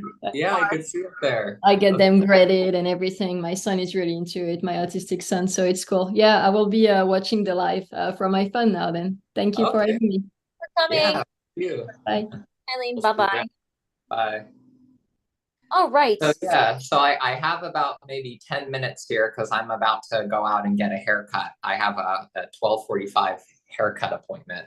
So I'll just show you a few things, and maybe later on I'll be teaching a student, or I could hop on and show you guys more. So Dani is probably the one that's getting the messages over there if people are asking questions and stuff. Oh, yes. So what were you going to say? It's hard for her to, there's so many, she's on so many different social medias. It's hard to go in It's and really hard answer. to keep it up, and especially because that's Jake sharing his screen. He's just showing us how he does software on the iPad. Okay. So that it's so we haven't been really answering any questions because we have to go through all of the different social medias on Facebook, TikTok, and what else? TikTok and X, and also on Threads. My gosh, Discord too. Discord. So yeah, it's I just want to share everything, but then sometimes it's hard to maintain a balancing act. Right. So, anyways, some of the apps that I will probably be using are Procreate Dreams, and Clip Studio, and Flip a Clip, and stuff like that. So, let me see, what is maybe the best place to start? Maybe I could show you guys a few things about Clip Studio on the iPad, because some of you might not be familiar, and there's some good features here. And then maybe a little bit of Flip a Clip, and later I could show Procreate Dreams, because I've been playing with that a lot. So this is really handy for a lot of people using Clip Studio for the iPad, because it's very much like Photoshop. There's like a lot of different features on here.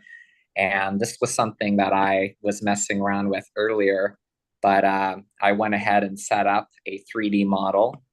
And this is helpful for those of you guys that want to practice either, getting like interesting perspectives, or maybe some of you just want to use it as reference.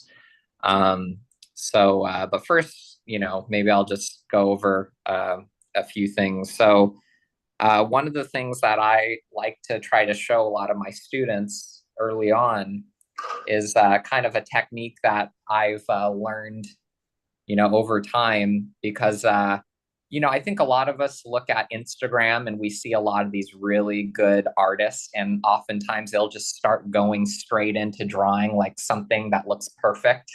And it's very intimidating, and it kind of makes you feel like, how can I do that?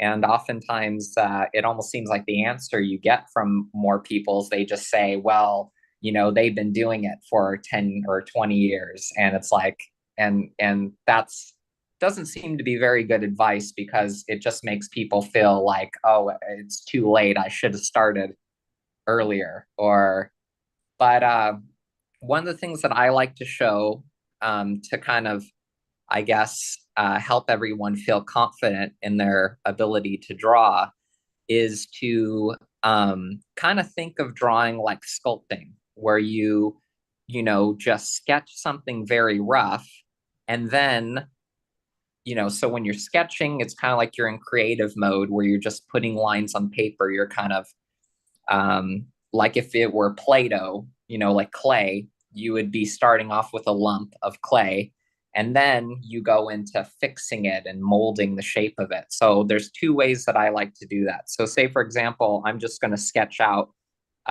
something really rough here, like a circle for a head, circle for the rib cage.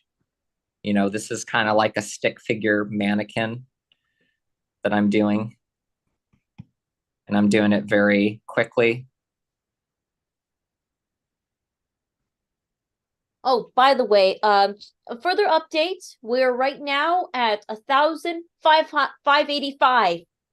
Yeah, we have one more, right? Yep, his name is Mike. He likes to be called XRL7. We just want to say thank you to Mike, aka XRL7, for donating $30. Your amount will be doubled into $60. Yay. Nice. So what I'm showing right here is this is kind of like a little stick figure, and I kind of want to purposely even maybe try to draw some things that are kind of off, but you just kind of create some type of shape. I'm starting off with this first. And then there are two things that I really like to do that kind of allow me to feel a little bit like, I could just continue to kind of mold what I'm working on, not feel worried about like messing anything up. Because there's a lot of my students that kind of feel worried that they messed up their drawing, and they just want to kind of erase it and start all over. But I think once you kind of get a general shape, there are different things that you could do. So let's say I started sketching this and I kind of have a rough idea of like the body. Anytime I start to get too many lines and it starts to get too messy, I'll use an eraser and I'll make it kind of big. So right now it's at 170. I'll maybe bring it up to 300 or maybe even a little bit more. And then I use the eraser to kind of lighten up the lines that I've drawn so that it's, you know, you don't want to erase it completely because then it's like you have to start all over again. If you lighten up the lines, you could kind of see what you drew before, and then you can just refine it. So I've done that, and I can go back over it now with my pencil again and try to add more detail. So right now I'm familiar kind of with anatomy. So this is something that, you know, for those of you who don't know anything about it, of course, it might be hard for you to just go straight in and try to draw the muscles in the right place and stuff. But being able to kind of sketch out what you want, lightly erase it, and then kind of work on it more is really good. It's, like I said, kind of like sculpting in a way where you could just kind of continue to do this and refine the shape. So I'm kind of having this figure, I'm kind of just sketching it out, and then I can look at it too and use my lasso tool as well to change the size of things. So let's say what was that? Which is one of the problems that Dreams has, right? It does not have a lasso. Yeah, exactly. And that's something, especially when you're doing animation, you want things to look consistent. You know, meaning like every frame, the character looks the same. His head doesn't grow or his eyes go farther apart. Having a lasso would be really handy there because, you know, what I'm going to do right here is you could just notice something and just select it and move it or stretch it. So here, let's say the shoulders, I want to make them wider. You know, like maybe I feel like these shoulders are a little bit too narrow. So I could just select the upper body here like this, and then I can go to transform, free transform, and then just stretch the body out a little bit like that. And then I can look at other things like maybe, okay, I decided I want this arm to be bent now. So I can go over there and just kind of bend it.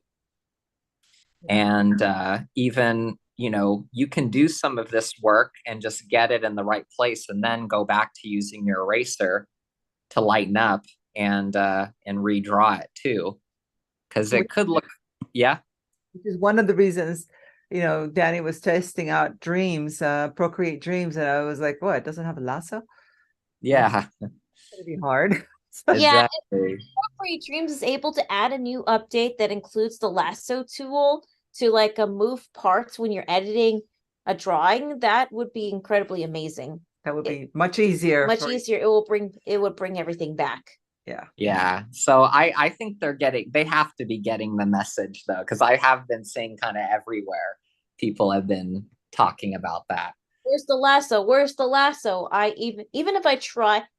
So I even tried Procreate Dreams when I was at Lightbox Expo.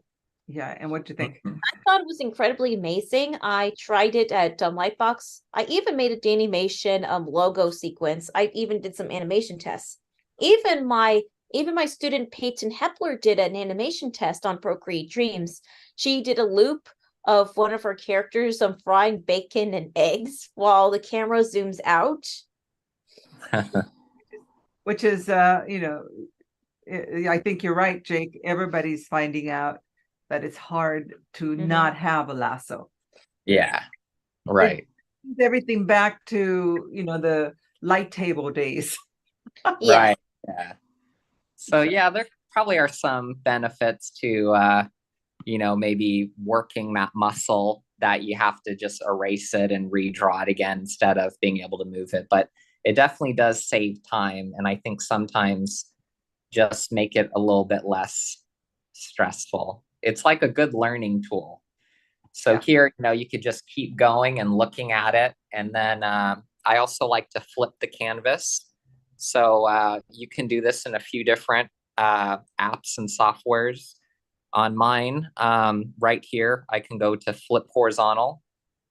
And yes. And so now when I flip it, I can see things that I might have not seen before. Let me flip it back. So that's what it was like. Looks all right to me. But when I flip it,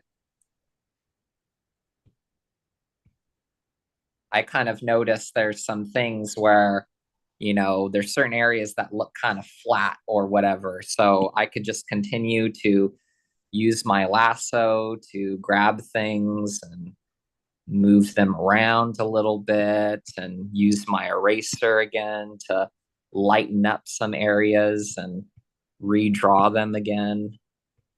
So this is really handy, I think, for a lot of people, because there's several of my students that, you know, I don't know. I feel like a lot of us, I'm the type that I get burnt out or overwhelmed really easily when it comes to creative things. And of course, we need to kind of preserve our ability to, you know, be productive and stuff. And so this is really comforting to me because I just realized that you can go back and forth between being in a creative mindset where you're just drawing and not thinking as much.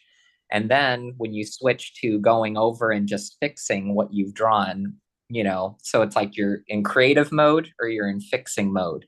So right now I'm in fixing mode. I'm just looking at what I've drawn and I'm adjusting it, you know, so that's really handy.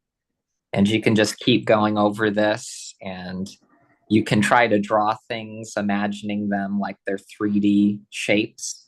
So like the chest here, maybe we could think of it like a box, you know? Mm-hmm. It is true. Or we could think of the forearms as either a cylinder or maybe a box too, where, you know, so yeah, I think it's good. You can do all that here.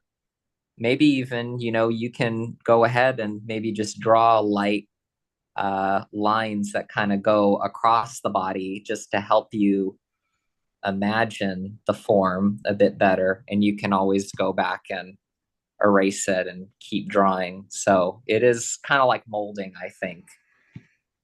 So this is a tool that I really like, and hopefully they will have this in Procreate. I use both of these techniques to help me animate and flip a clip right now. And if they had that feature in Procreate Dreams, you know, I think it could be very possible. Right now, me and Dani are working on an animated project called Too Smart to Be Trendy. And if Procreate Dreams had that, and maybe, you know, being able to adjust the stabilization of brushes, which means that, you know, it could smooth out the lines. If we had those features, we might be using that app on this project. But because it doesn't have that, it just makes it a lot harder. Yeah, it is true. I was a little disappointed when Procreate Dreams didn't really include the stabilization tools like the previous Procreate. Yeah. And, you know, one of the ways that it would be helpful is if we had multiple animators working on this, you know, and we had the lasso, it would be easy enough for me to point out to say, like, oh, the arms look too long here. Could you just use the lasso to just grab that and move it over a little bit, or just take this whole character and let's, you know, try to kind of to stretch him out a little bit, you know, like right here where I could kind of, you know, so that's so hopefully, I mean, the sooner they get that in, I feel like it would be really useful. We could start using it on more projects, you know. I mean, it could still be done for rough animation, but to try to do, you know, the final, it's harder. Yeah. So, by the way, everybody, we're going to right now, while Jake is still doing his demonstration, we're going to announce the auctions. No, hold on. We could wait because Jake's going to leave in a couple of minutes because he's got his haircut too. Okay. So we'll yeah. wait. So I actually probably should go ahead and leave now because it's in Seal Beach and I'm in Long Beach. So I have to call them, make sure that, you know. But anyways, what I have to show so far. I could come back on when I get back. Okay. All right. Where are your glasses? Huh? Where are your glasses? My glasses? Yeah, I'm not wearing glasses right now. I could see you squinting. I was like, Oh, yeah. Well, there's a little bit of sunlight, I guess, from the window here. I see. Like, oh, he's not wearing his glasses. He's squinting. Yeah. I'll be your mom while mom's not here. Oh, yeah. Thank you. I appreciate that. Yeah. Okay. Well, when you're back with from your haircut, just come on. We'll be on with students. We don't have to be on with a student the entire hour. So if you want to, while the student is working on something, they could take a break and you could show something else. Oh, cool. Yeah. So I hope that's helpful to anybody who's been watching so far. So I'll see you guys a little bit later. All right. Thank you so much. And we'll see you each other again at 3. All right. Or earlier. 3 early. Yeah. All right. Bye, Jake. Bye-bye. Thank you. Okay, so this ends Jake's little segment. So now the moment that you've been waiting for, thank you for your patience, is that we're going to announce the auction items for our Giving Tuesday Video-A-Thon. So now here comes the auctions. So now I like to present to you all the auctions for this round. So I'm just going to go ahead and pull it up. And I'm going to be as surprised as the rest of the world because Dani did all of this by herself. So I have no idea. 6 auction items this time. Okay. Not only we have one-on-one animation sessions for anybody that wants to place a bid. So, and the starting bid is $100 for the Francine package, as you could see. And we've got a starting bid for $250 for the Edward package. We reduced the amount of the starting bid so anybody could put in any amount they want. And all you have to do is go to giftbutter.com/DaniMation2023/auction. And in the auction section, you can place a bid or you can buy now. Right. So the buy now rate that's on it is a little bit less than what the regular rate is on our website. So you could buy it now for that, or maybe, if nobody else bids, you could get it for a really reduced price, which means you get a session, a 15-hour session, 10-hour session, or 5-hour session for a very good rate. So it's less than half to start off with. And we also have the DaniMation Los Angeles Summer Animation Workshop 2024. So anybody can place a bid. It starts at $300. So if anybody could place a bid, or they could buy now for $595. It's the same price as we usually sell. In addition to our workshops, we're doing pre-orders of the plush toys like Mindy Da Vinci Lavender, and our newest addition coming soon is Sid Watts, one of Mindy's friends. So we're going to be doing plush toy versions of this character. If you want to get Mindy as our Budsy plush toy from Budsies, definitely either you place your bid or you can buy her now. You see? Get this plush toy. Right. So again, this is something that Dani has come up. I'm finding out she's doing this right now, just like the rest of everybody else. So all right. So let's see. So the way it works for the packages, for example, the 5-hour package that normally costs over almost $300, she's starting it off at $100, which means that for $100. This is how you set up your bidder profile. All you have to do is set up your bidder profile through DaniMation, put in your first and last name, your card information, and your billing address. Then you click on Save and Continue, and then you will start placing your bid. Right. So if nobody bids against you, you could get it for that rate, which is a great rates. So 5 hours means 5 weeks. During those 5 weeks, you would meet with Dani once a week for an hour, and she will teach you animation, beginning with the animation principles. And what else is to start with in the beginning? Start with the animation principles and also talk about how to create the story from concept to completion with our 3 storyboard templates. And you also get a Toon Boom license to go with that. License to go with it. Right. So you get a lot for your money. We keep our rates really affordable because we want to reach as many students as possible. And we have them start small with 5 hours because we want them to try it to see if they're going to like it first. And if they like it, then they could get the bigger packages, the 10 hours or 15 hours. And if at the end of each session, we meet again with the student and the family, and we talk about what we've learned from the student, and also what the parents or the student wants to learn next, or which way they want to go. We develop a plan for the next sessions for the student. The first 5 sessions is usually all about the student, getting to know the student, getting to know how they work and what they love to do, and their style of learning and their style of art. And we focus on that instead of trying to change their style. We just help them develop their style. And that's how we work with our students on the autism spectrum. But it isn't only for students on the autism spectrum. We have a lot of siblings that take classes with the students or on their own because they like animation too. So Dani. Hey, look. And as you can see, there are I get comments like from Adrian saying, "Good luck fulfilling the dream to change the viewer perspective to draw another reality. It's a spontaneous talent to have in this world. Thank you. I'm so happy that we've reached 50% of our goal. I'm liking everybody that I'm putting love comments on everybody that have donated. So, and I look, it's Clarence and Jeff." Yeah.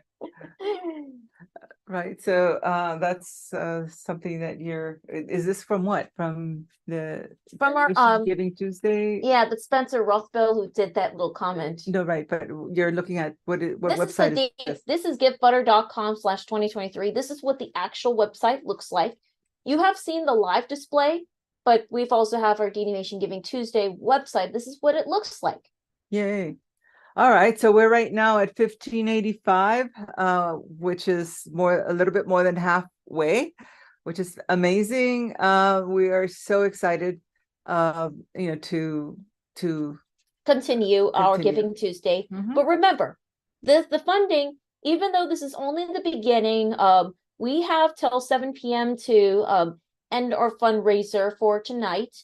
So and one of the cool things that is happening today at 5:30 is Rosie O'Donnell and her child are coming on, and they're going to be talking about their experience when her child took Dani's class and her teaching the voice acting class during that time as well, and whatever else they would like to talk about as well. So we're looking forward to that. So if you guys want to be part of that conversation, that's at 5:30 today.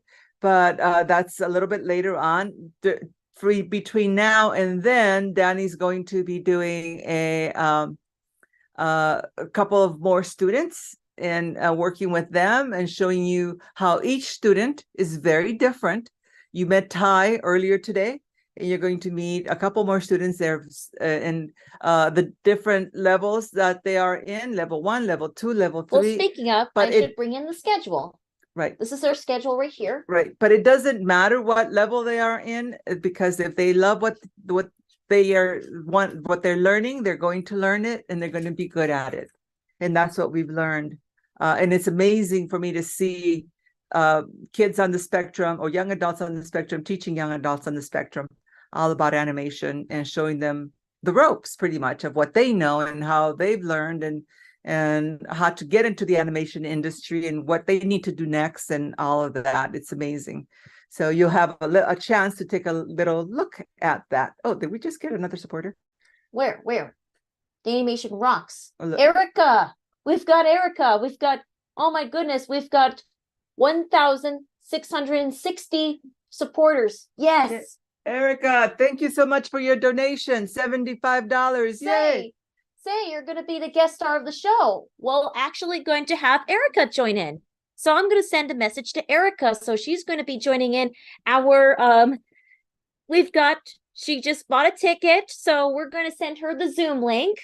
So stick around as I'm going to send her the Zoom link to hop in just to say hi. So I didn't know you could do that. So if they buy a ticket, they could pop into the. Yes. Oh. That's right. And anybody who donates, who buy the tickets, will join into our session. In addition to that, you immediately will get the Zoom link to our Zoom. So if you click on donate, you become a guest star of the show. And in addition to that, you can contribute a 5-hour package or a 10-hour package or the 700. So you can either use these tickets to buy a package at the same time, watch the show, right? Or be part of the show, right? That's right. Or you can give these hours to our students. Or you could donate the hours. It's up to you. But whether you donate the hours yourself or you just donate to our Giving Tuesday is a good thing, because a Giving Tuesday is going to double our money. So that will give us double the money if we get, the donations. So if you give, $50, you're automatically giving $100 because it's going to be doubled with Giving Tuesday today. So either way, whatever you would like to do, we're happy to get your support. So we're at 55% now. Yay! Thank you so much, Erica. Yes. And we are inviting you to be part of our show. So we're sending you an email to join in. Yeah. So another tidbit, Dani put this together, all of it herself, and did all of these different research and websites, and this new way of collecting the money through, what's the name of that? Giving Tuesday, that Give Butter. I never even heard of that before. Give Butter. I thought she was misspelling butter. I thought she meant to say better, but she said, no, it's butter. I was like, oh, okay. All right. I thought she meant it was one of the most flexible art platforms where anybody can scan a QR code. Right? I see. Okay. So anyway, this is very exciting. We're very happy so far with donations. We still have several hours to go, and I am confident that we're going to meet our goal. Look. Yay! Somebody else? It's Kira. She upgraded to $200. Now we are at $186,1860. $186. It's 1,000. $1,800. Sorry, $1,800. $860. Yeah. You still have a hard time with that. Yeah, I still have a hard time counting numbers because it's pronunciating numbers. Yeah. So another tidbit about Dani, her worst subjects in school were always English and math. And so she did all she could to catch up with English and math to graduate, but she still has a hard time sometimes when she says, when she reads the numbers. Erica. Oh, yay. We finally got our guest donated, and we have the donated guest. We get Erica. So this is one of our donors, Erica. Hi. How are you doing, Dani? How are you today? We know Erica. I just need to mute my stream. Okay. Here we go. You got us, Erica. Great to see you again. Yeah, good to see you guys too. I love that you guys are doing this all day. What a marathon. Oh yes, because we've been so what happened is that we had the first set of guests that came over, including that you saw was Debbie Derryberry. Then we had Keaton and Devin and Nathan and people from Spec Labs, and my students Zoe and Luca were there. And of course, Eileen Lamb from Autism Speaks came in as well. Right. And she's on the spectrum herself, and she's got 2 kids on the spectrum, and she's an amazing lady. And you, Erica, you want to tell us where you are from? You're amazing yourself. We know who you are exactly. Yeah, sure. I'm Erica. I met Dani through Stanford Neurodiversity Project. It's a research lab at Stanford in the psychiatry department. And I work there, and Dani has helped out at several of our events. In the summer, we have a summer program for high schoolers to teach them about neurodiversity and also how to advocate in their high schools to create materials to raise awareness and support for high school students. Some of them made apps, some of them made newsletters, just to teach about neurodiversity in their communities with other high schoolers. And Dani was a guest lecturer, and she spoke about animation there. And recently, Dani also spoke at our conference called the Diverse, part of our Diverse Research Program, which is to improve and do research on job coaching for autistic adults and job seekers in California through the Rehabilitation Service. That's who funded that study. And Dani, do you like working with Stanford University? Of course I do. It's so much fun. And I remembered, and thank you. And I just really wanted to say thank you and Dr. Fung for inviting me to be part of the lecture, teach a lecture to a group of students who are also neurodiverse as well. Right. And also, all the work you put in, Erica, to make it all happen, because you forgot to mention that you were like one of the head people that puts it all together there. And, so we appreciate you. Thanks so much. Yeah. And getting to collaborate with you guys is really, really great. And I think it's one of the very good things that we do. So it's been great getting to know you guys. And I'm so glad that we're still staying in touch. I also got to see Dani when I visited LA a couple months ago, and Sandy as well, and Patrick. So it's been fun also to get to know you guys, to meet the cats in person, and to see Pasadena. Beautiful, really beautiful town.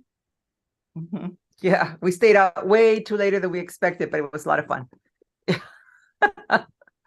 Yeah, it's always nice to have you, come by, and making friendships like yourself. With Dani, I was just talking about that earlier, that it's really hard for her to make friendships sometimes, but when she meets somebody that you just click, and you're just one of them.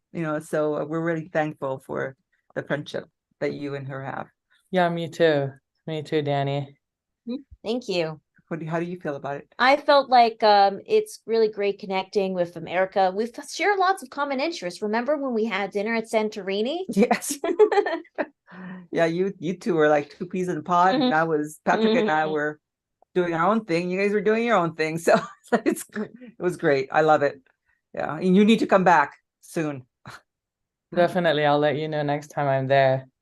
Mm-hmm. All righty. So we're doing pretty good so far. Whatever we raise today, it's going to be doubled by. It will be doubled by the end of our doubled by Giving Tuesday. Right, and so this is why we're doing it today, because it's all. I mean, the rate we're at is nice anyways, but when it doubles, then we'll be able to reach that many more kids. So more students on our way. Yeah. So yeah, very exciting. Congratulations, and have fun the rest of the day. Sounds like you've got a lot more coming in, and I'll be in the stream listening. So thanks for having me say hi. Yeah, thank you for coming in and for getting a ticket. Thank you. I don't know whether you know this little tidbit or not, but Dani has decided to change from being an original animation studio, just work for animation for profits, just to be more like helping people on the autism spectrum turn their passion in animation into a career, a social enterprise. But you changed universities that you want to go to. I changed from Claremont to Stanford, because Stanford's a better choice for me. Even though Claremont has its own autism center program there, but she really has fallen in love with Stanford. So, I mean, I tell her that's great that you're wanting that, but now you have to get accepted, first of all. Second of all, I just need somebody who could take who I can pass the baton with, who can like manage the teaching side, all this. because you're going to move down there too. That's right.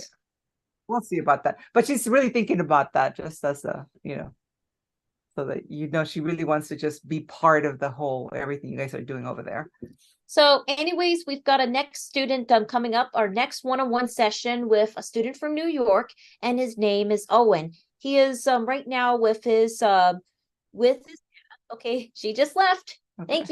Thank you for coming, Erica. That was a great donation and a special donation. And a special getting to know you.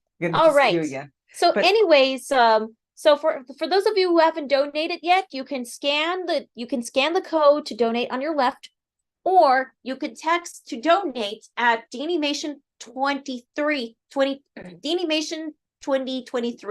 to 53-555, or go to givebutter.com/DaniMation 2023. And remember, our auction beds are open, okay? So anyways, now to the next student. Owen.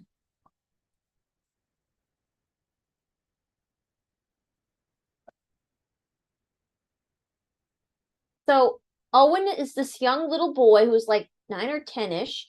He currently right now lives with his grandma named Donna. We've got, oh my goodness, we're getting close to $200. $200? Look, we're at $1,960. Yay! Thank you to Sylvester Rosas for donating $100. And to Kira. Well, and to Erica for your special donation to be part of the show, $75. Yay! This is amazing. So now I'm going to update. I have to keep updating my my avatar, by the way. So, Owen, are you there? Owen? Yeah, we got muted. Okay, can you start your video? We need to see your lovely face to see you. No, hold on. Hi, world. Hey, good seeing you, Owen. So Hi, this Owen. is anyways, this is Owen from New York. I really like your parents. From Tallahassee. Tallahassee. Yeah, I'm from Tallahassee.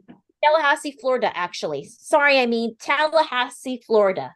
So anyways, meanwhile, as I am updating my virtual background, because I get new updates every time when there's a new donation, my virtual background just keeps changing.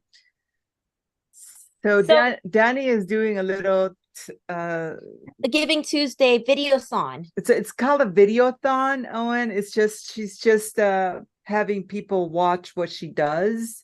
They might ask some questions. So you're on like a TV right now, kind of. Wow. So a lot of people are watching you right now. Wait, why is this saying mute? No, we could hear you. We can hear you just fine. Can you hear us? I just see a button that says mute. Oh, don't mute. Don't mute first. Don't mute. Okay. So hi, Donna. How's it going? Hi, how are y'all? Thank you. I'm very happy that Owen is joining us for our Giving Tuesday Video-A-Thon, and Owen is going to share his screen. So the difference between Ty's and one-on-one session with Ty Thompson is that he uses Toon Boom Harmony. You're going to see Owen as he's going to open up his flip-a-clip animation. And Donna, I think when you first joined us, when you first found us, was because of Rosie O'Donnell, right? That's correct. Yeah, I had seen her, I think it was her TikTok, and she was talking about her daughter being in a class. And so I just did a little research, and that's how we connected. Well, that's really cool, because she's going to be here at 5:30 on this show too with us. Wonderful. And we're gonna tell her about you and Owen. Oh, that's great. Yeah.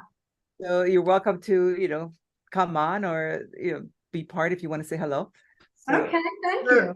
Her child is going to be on too. Her child is about Owen's age. She's about 9, right? 9 or 10? Yeah, like 9 or 10 years old. But they want to use they them pronouns. They're now called Clay. They are now called. That's okay. You know, so they will be on Rosie and her child today at 5:30 our time, which is about 8:30 your time. Yeah. Right. Florida. And we're definitely going to mention you guys because we're to her. Yeah. So anyways, I'll let Dani conduct her class with Owen. I'll be here if you guys need me, but you guys usually just do this on your own. So I'll take a little step back and. Okay. Thanks, Sandy. So what we're doing with students, we're featuring a couple of the students, mainly showing the different softwares that they use, that they're learning, the different styles of learning, different age groups. Earlier, we had another student who's much older than Owen. He's in his mid-20s, I think. Ty, he's great, and his style is different. So we just want to show the differences in our students. And we thought Owen was fantastic. And he also happens to have his class today. So that worked out. Right. So let's just go ahead and share your screen for me, please. And then we can get started. Do you know how to share the screen, Owen? Those of you who are watching from Instagram and from Facebook, you're going to see how Owen does his little animations. So I'm just going to give him a little animation lesson on a different animation software called Flip-A-Clip. I can't wait for people to see my work. All right. So he's sharing a screen, and I'm going to switch displays. The big switch. So this is what Flip-A-Clip looks like. So I'm just going to right now just my Flip-A-Clip. So whoa. What's on? Like you're doing an of Santa shaking his booty. That is okay. I just have to viewer discretion advice rated animation because he's a boy and boys like to do animation. Crude humor everywhere, right? That's okay. He also if anybody if this is especially for a lot of Five Nights at Freddy's fans. If you have seen Five Nights at Freddy's in theaters, it is the highest grossing horror-themed video game franchise feature film of all time. Yeah, I got a lot of pictures of the characters and other stuff. And I thought the plot line's pretty interesting, especially I could see how the two human characters were interacting with the animatronics. So anyways, just let's just go ahead and just take a look at some of the animations that you've been working on. Maybe the life of William Atom watching TV. William, the life of William Afton watching TV. Maybe I can show the world my version of FNAF. All right. The drawing, not the pictures. The drawing. So as you could see, so everybody, as you could see, if you're a Five Nights at Freddy's fan, that's what he was he's doing right now. So is it okay if I show them everything in my personal thing? Go ahead and do that, but as long as it's not safe for work. So as you could see, sometimes he could take out cutout animations of different Five Nights at Freddy's animatronics. You see? Yep. And here's my version of Pirates Cove. Oh, yes. Here's my version of Game 2. So that is Owen. As he's doing that on Flip-A-Clip, he's just organizing. The great way of using Flip-A-Clip is that you can organize what the maps are for the Five Nights at Freddy's characters. So I'm just going to give a shout out to Scott Crawthorne. He probably would see Scott Crawthon. Maybe I need to show the creator what you've been working on, and maybe he could help you improve your animation skills. How's that?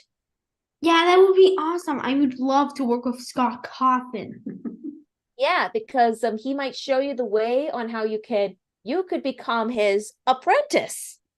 That'd be awesome. I would really love to make like a FNAF alternate universe game. Or you can make a FNAF animated series. So Yeah, he's that would be cool. a fan of the FNAF.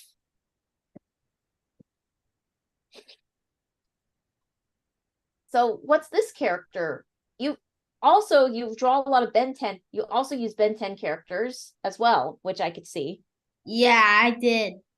Okay, so I used this version of Arkham Scarecrow to use as my version of Springtrap, and use alternate universe Dr. Doofenshmirtz for William Afton. Oh, nice. Then I customized my last version of Springtrap and used him to make Scratchtrap. This looks kind of cool, and you can see a bit of the skull showing. And over here we have Michael Afton and Henry over here, and then we have William Afton over here. And this is Ultimate Custom Night, where William Afton is in, he's in AT double hockey sticks being tortured by the one he shouldn't have killed, aka Cassidy. Now we're in the next game.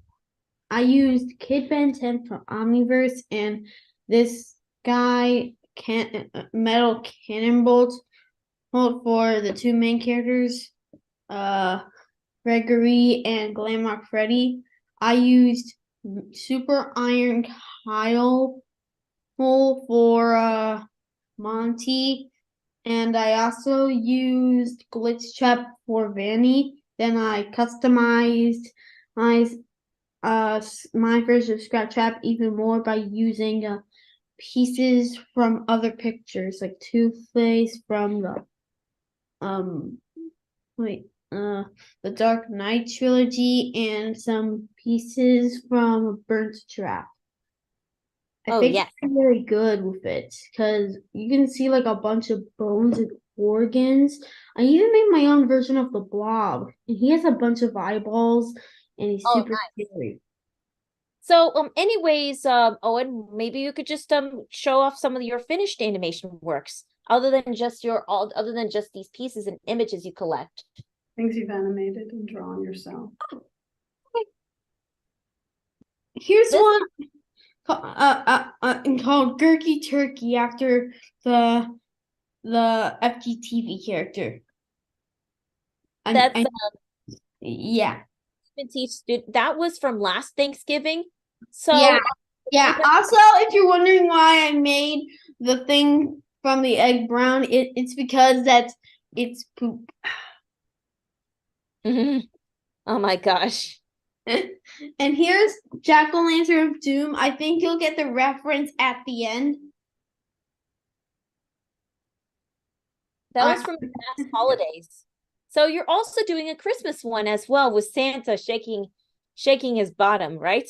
Yeah, I'm making him do what's it called again? I kind of forgot. What you're going to be doing is that you're going to go ahead and, that's a cute little one. It's called Potato. Little talking potato, I see. You see, you're able to do a fun little anime. You're able to do these fun little animations yourself. Yeah, I also did ball. Nice. That's one of your other bouncing ball exercises. Which I can... Hold on. There. Why don't you show me your William Afton project? Sure. So what he did... Why isn't it making any sound? Well, it's probably because you need to click on the share sound button. Oh, the share sound button? Where? Where's that button? Can you tell me what the button is? So when you do, let me share. Okay, so all you have to do is click on the share screen button. When you click on the share screen button, there is a check mark on the lower right hand corner, and that says share sound. Then you click on. I don't see it. Okay, it's on the Zoom. Go to share screen, which is between the chat and the start summary icon, and then it should pop up the window And down below on your lower left-hand corner, you should see the share sound check mark. Let's turn that on, and then we could be able to share your screen, right? Yep. Yep, I can hear it now. Perfect. So he's now right. So we're I got reconnect. Okay, we're back. alrighty. You didn't click on the share sound button icon again. You could hear it yourself, but this is what he's currently working on. So yeah, but by the way, if you're wondering what William Afton is saying, he's saying that he hates his life, mostly because this takes place after the bite of 83. oh yeah. Gee. Oh yeah, that's what you've been doing. So anyways, what we're going to be doing right now is that we're going to work on a current project. Just do the Santa butt one. Let's start. I don't understand what that picture is. Let's just go ahead and start animating that, okay? Okay. Where's Santa's face? I haven't done that yet, Nana. Okay. Interact. Yep, you could see a grandma and grandson interaction. It's a great sometimes I have students that come on themselves, while others are accompanied by their parents or grandparents, guardians, whoever's accompanied the student. You see? So as you could see, what Owen is doing, he's just right now is just drawing the hat. He's currently right now doing it in 2 frames. They're glasses. And his glasses. Oh yeah, something really cool. Do you even remember the Christmas cards with crude humor in it? Like, for example, any of the Christmas, does anybody have seen like a jingle farts by the frogs jingle farts? Or the farting elves that fart something? I forgot what it's from. Probably from Jib Jab. Yeah, that is something really funny, right? So as you could see, what about the Santa hat? You've added the glasses. That looks awesome. So how many frames are you going to be using to animate that butt chick dance? Like a few frames tops. Torque and Claus. Or you can call him Torque and Claus. He's actually, I called him Santa Butt.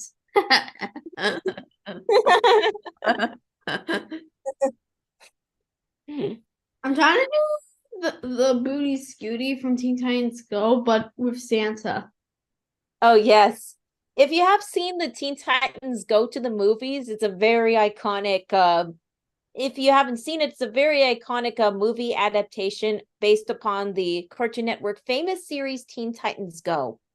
Yeah, I'm trying to remake that episode where Robin does the Booty Scooty bow with Santa. Oh yes, but doing that to Santa, like, do you remember my movie, it's my Yeah, my favorite character in that movie was Balloon Man. I want to see 1 and 2, 1 and 2, 1 and 2. Click 1 and 2, 1 and 2. Back and forth.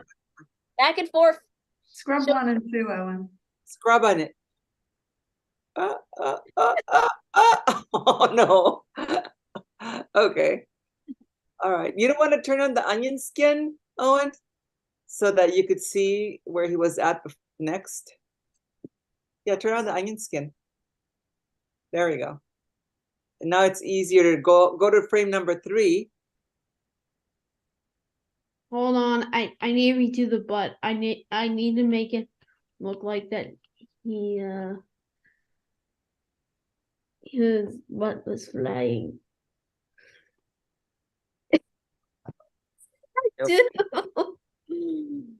All right.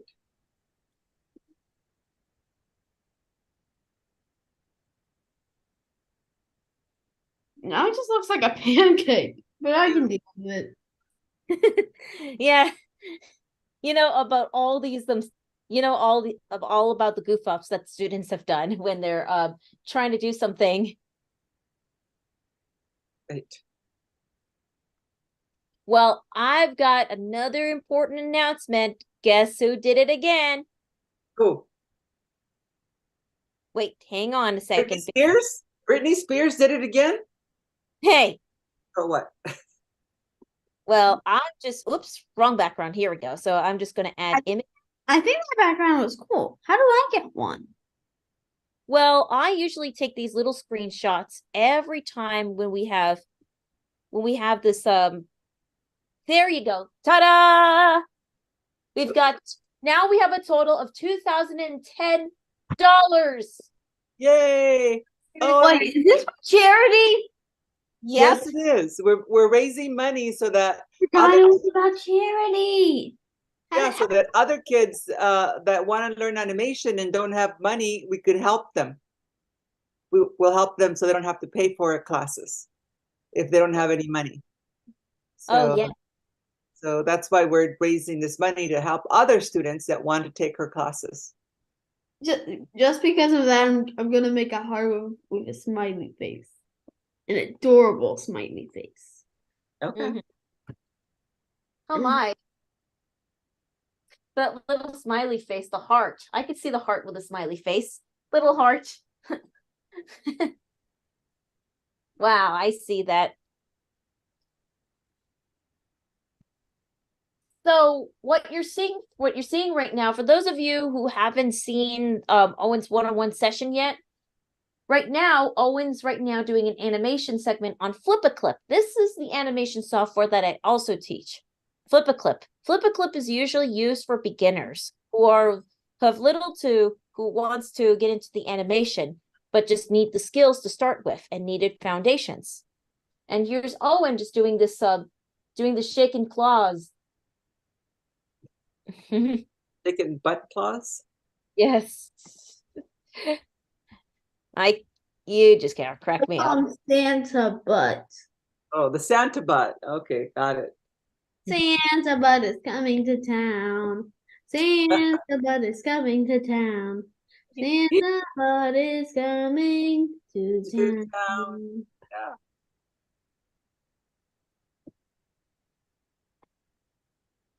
He knows when you've been farting.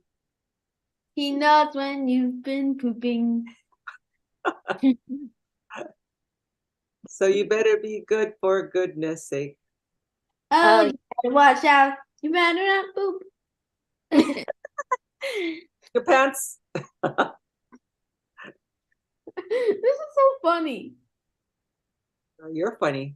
Hey, did you know that Boss Baby, he had a bad word and used some kind of toilet cowboy to make them say blanc? Oh, interesting. Did you know that, Dani? I did not know that. But was it from the Boss Baby animated series? Or is it from the first movie? Or the second movie? It was from the TV shows on Netflix. Dani, who was that other person that just donated? Let's see. It's the same person. It's XCR. Someone did it again. Who is Mike again? It's Mike. Oops, they did it again. Right? Yay. I'm also like at the same time checking my emails while I'm teaching Owen simultaneously. Juggling. So we're not supposed to do that, right? When we're teaching, we're focused on teaching. That's right. I know it's hard right now because you've got all the social medias on and they're all asking questions. It's really hard. It's hard because she's got a lot of people watching and they're asking questions and she can't answer them all while she's teaching a class. And she needs to focus on teaching you and not answering the questions that are being asked. That's definitely true. That's one of my biggest challenges, Owen, because your class is definitely important. Yes. You're the most important. So Owen is just right now just working away. You could see what, him. what is this, Owen? I don't get this part. It's where he does this. Where he what? Okay, I'll have to wait and see. Sorry. Have to wait and see what he's gonna do. I hope it's not so crude or too not safe for work for the others to see. Or else Santa Claus won't mind seeing himself shaking his butt, but it would be not so pleasant if you do something not so pleasant that Santa Claus doesn't want to see from a child. Then he might put somebody on the naughty list. Or somebody might get cold. Boy. Or somebody could get cold for Christmas, right? That's right. If anybody's gonna get cold for Christmas, it's from my. Well, if anybody in my family is going to get cold, well, it's my brother. Really? Well, hey, did you know that coal can come in different forms? It can come in candy form. It could also come in or chocolates, or actually, Lush has these type of bath bombs that are a lump of coal that look like a lump of coal, but it's made by Lush. These bath bombs. Those are for girls. Girls get the Lush. Too, actually, boys too. Okay. Boys can too. I actually seen bath bombs for kids, for boys and girls too. I've seen boy oriented bath bombs that boys use. Like some boys use like Starry Night or any of those. Hey, this is Santa Claus in his front view as he's lifting his hand up. He lifts his arm up. Yeah, and he's going to shake from the front view. That's going to be really cool to see. Okay. I could see where you're getting at with this. Oh yeah.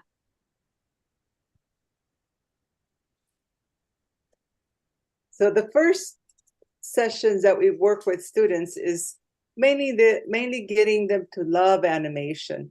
So we don't put a lot of stress on them on having to do anything too technical. It's just whatever they love to do. We just kind of work with them, right? And direct them and, show them a couple of new tricks and so on. And then just, work with whatever they want to do and just help them with that. And that's what's happening here. So Owen is, how old are you, Owen? You're pretty young. Oh, you don't have to tell me your age, but you're pretty young. Yeah. You're 10? Yeah. Oh, okay. I'm gonna be 11 soon. 11. Okay. So yes. It's the different age groups, especially boys are way different than girls in the beginning, what they like to learn. Girls are always into pretty stuff, and boys are always into girl stuff. Yeah. Well, that could be good, but then eventually the boys and girls begin to when they're growing up, they begin to realize, hey, I grew out all of these. They could change any perspective. They change styles easily. That's true. Uh-huh. They change their styles. So this is Santa's just standing with his hands up. Is he dancing? Hold on. Everybody close your eyes. Oh no, what are you gonna write? It's not anything inappropriate. Okay, no, good. Okay, thank you.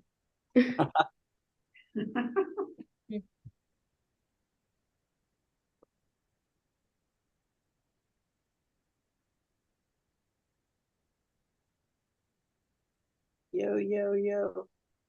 Yo, yo, yo. I'm not supposed to say anything.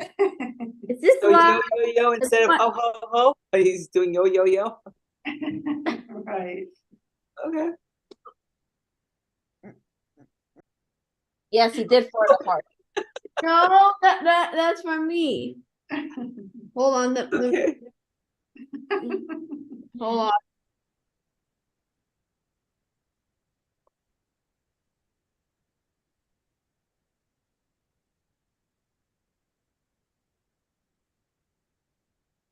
Okay. All right. Yo, yo, yo. Okay. So how can you add more movement to that Santa, Dani? What he's doing is that he's using the onion skin. So before you do that, the most important thing is that before you press make movie, wait. I'm not making the movie, don't worry. I'm just slowing down the frames. Yeah, you're right. Slowing down the frames is one of them, but there's actually another way to do it. If you want to save time, close that. If you want to make the butt shake last a little longer, there's one most important tip I would like to give you. So here's one most important tip.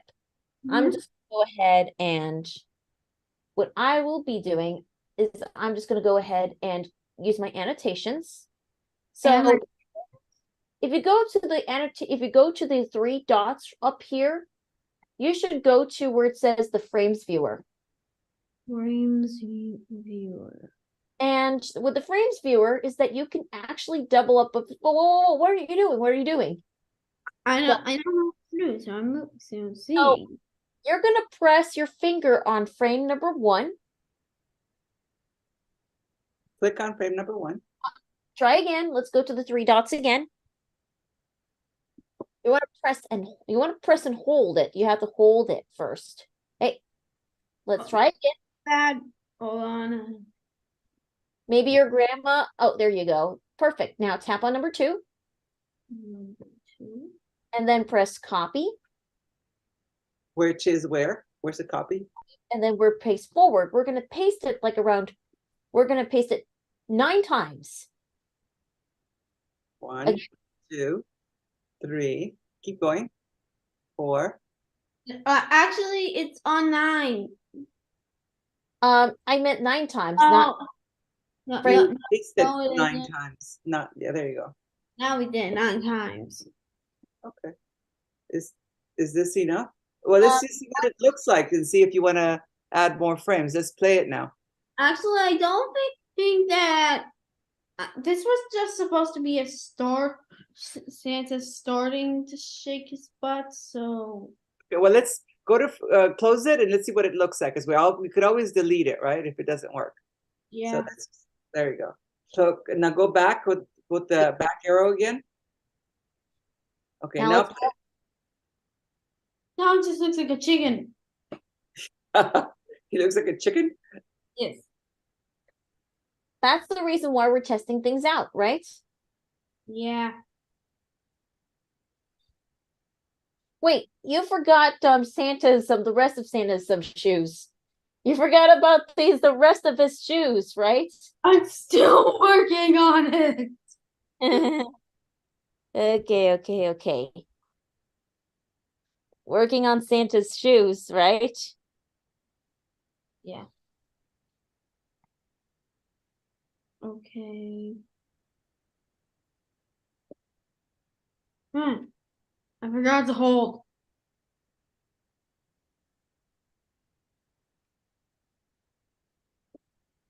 Okay.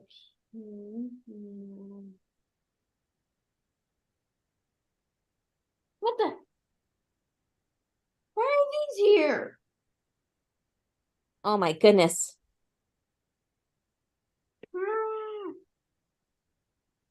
Uh-oh. Oh, cancel first, please. Cancel. How do I get rid of these? So very simple and easy. Just press the check marks again on frame number 25 and 26. Maybe I just. Wait. What are you going? Go back to the frames. Go back. Oh, wrong thing. Sorry. Okay. Let's go back to the 3 dots. 3 dots again. Frames viewer. Okay. You want to hold on frame number 1. And then select the ones you want to delete. Select them all, except for 25 and 26. Why 20?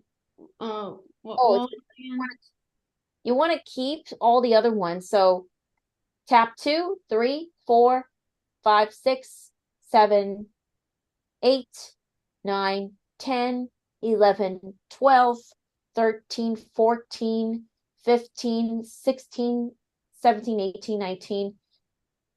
Wait, leave out 23 and 24. Leave them out. 23 and 24. Why? Because we're keeping them. The But rest, 7, 28, 29, and 30, 31, 32 can be deleted. And you delete them by? Just I don't like this. This form of the picture. I promise. Keep 23, please. Just try it and see what happens. You can always change it if you don't like it. But that frame is when Santa starts doing his twerking.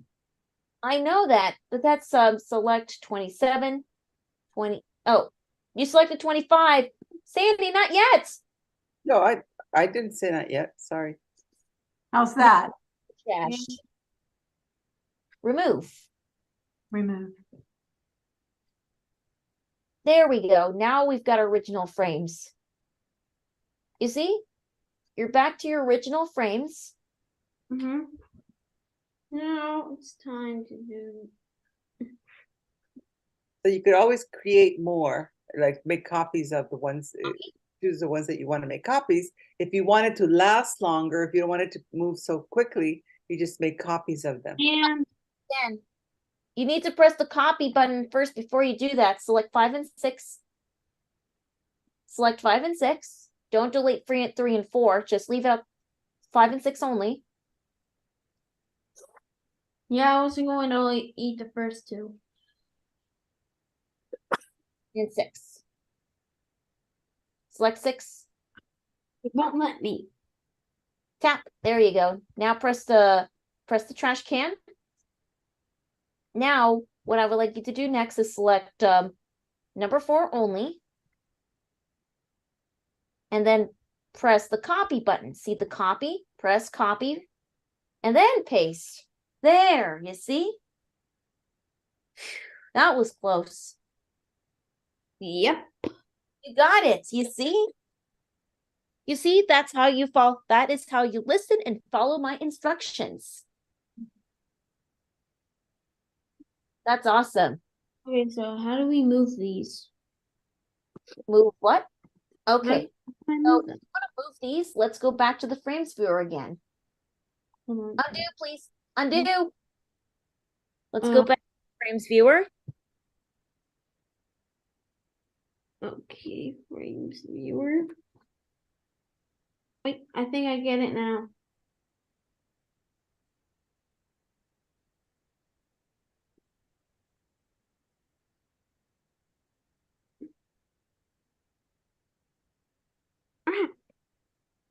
What just happened? So what just happened? You need to press. So as you could see, you're moving.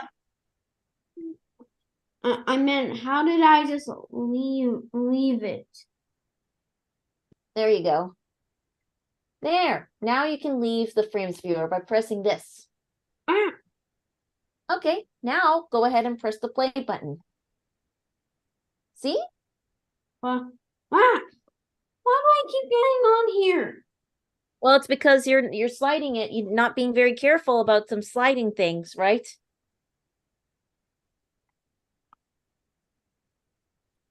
Okay.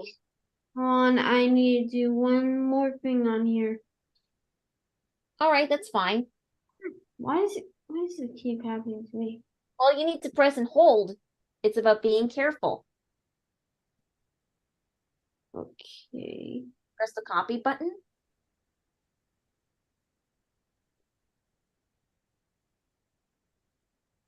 That's awesome.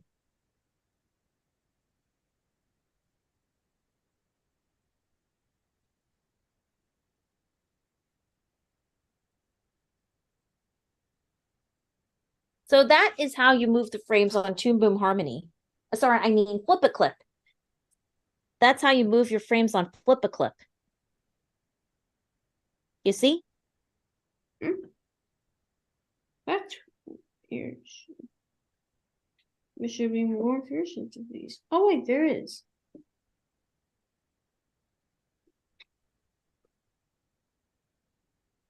I'll finish it tomorrow. Don't worry. That's okay. But why don't you start coloring it? Why? We still got the whole I should probably color it. Let's start at the beginning. All right, so now color Santa Claus. Do you know how to use the color schemes for Santa? Red, red, red, red, red, red. Awesome. What's right here? Give them some red gloves. A red hat.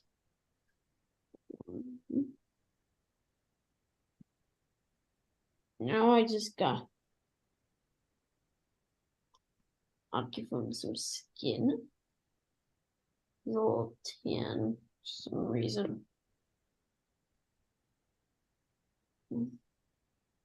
He kind of looks like he's in PJs.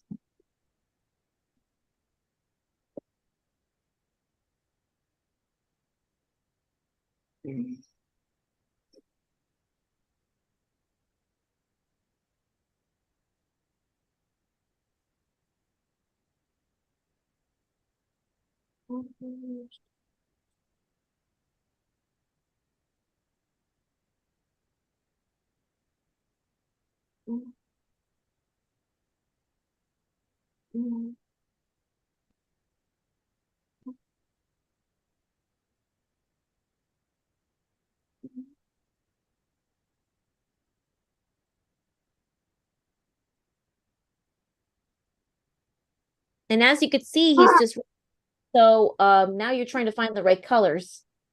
Oops, undo. That's coloring Santa's shoes, you could see. Yep. What about Santa's skin? Oh, I forgot Santa's skin. 'Tis the season to be jolly. La, la, la, la, down the down the gate of Errol, fa la la la la la la. Joel the ancient Yuletide carol, fa la la la la la la la. la.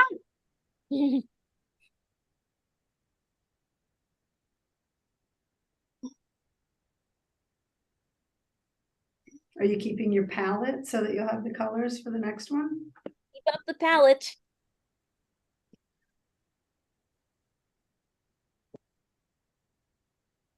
Maybe we should first give him the skin. Ah! I didn't see his head.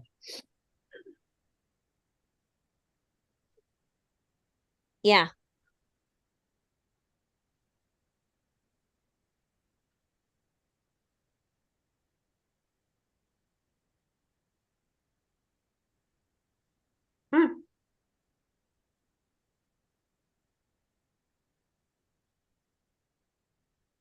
As you can see what's happening, he's just right now just adding the color of the skin on Santa Claus. Oh, we got one little gap. That's where we're fixing our mistakes.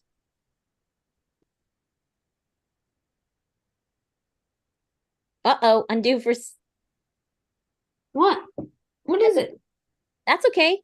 Never mind you. Oh, you know how to undo things. You know what to do. Whoops. And there he goes. Ho, ho, ho. Like, yo, yo, yo. Yo, yo, yo. Yeah. Some cool Santa. Talking to that so-called Santa. So-called Santa? What does that mean? It's just one of the quotes from a movie. From a Christmas movie I'm trying to think of.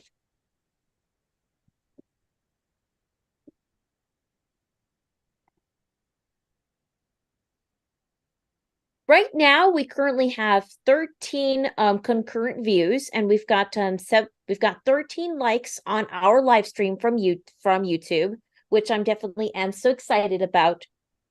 And according to our views, our view rate is still going up. We're right now at 139 views at this moment. We need to get as much views as we can, right? We're right now at 8 concurrent views. We've got 39 views, 139 views so far. So let's just keep going.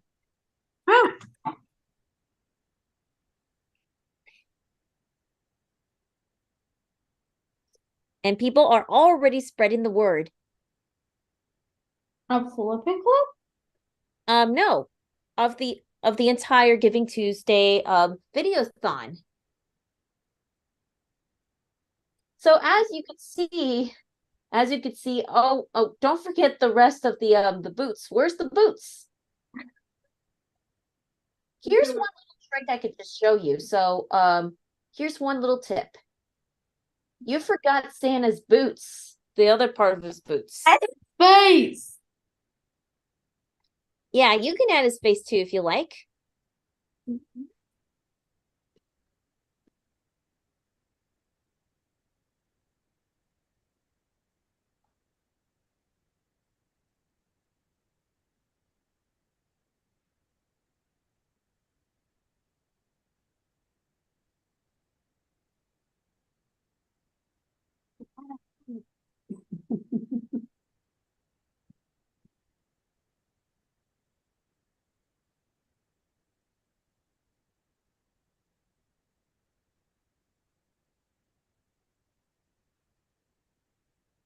So keep up the hard work. I really like Santa's cool pose going, yo, yo, yo. Nana just added a comment. Oh, that's awesome. Added a comment at where? On the YouTube video. Oh, let's see. Let me see here. It says somebody says hi. Where is it? What's the username, Donna? What's your username? Nana's gone. Hey, Nana. Dani wants to know your username. Okay, Nana.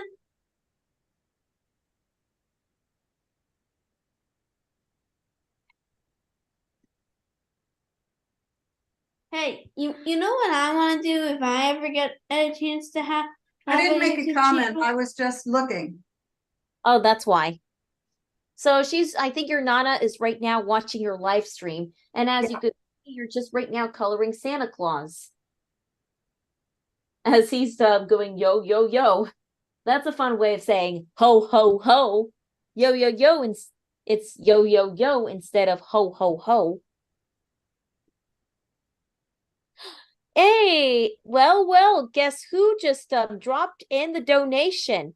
My good old friend Devin Morrissey just donated $25 to our Giving Tuesday. So therefore, his donation will be donated to $50 thanks to Giving Tuesday. We now have 18 supporters.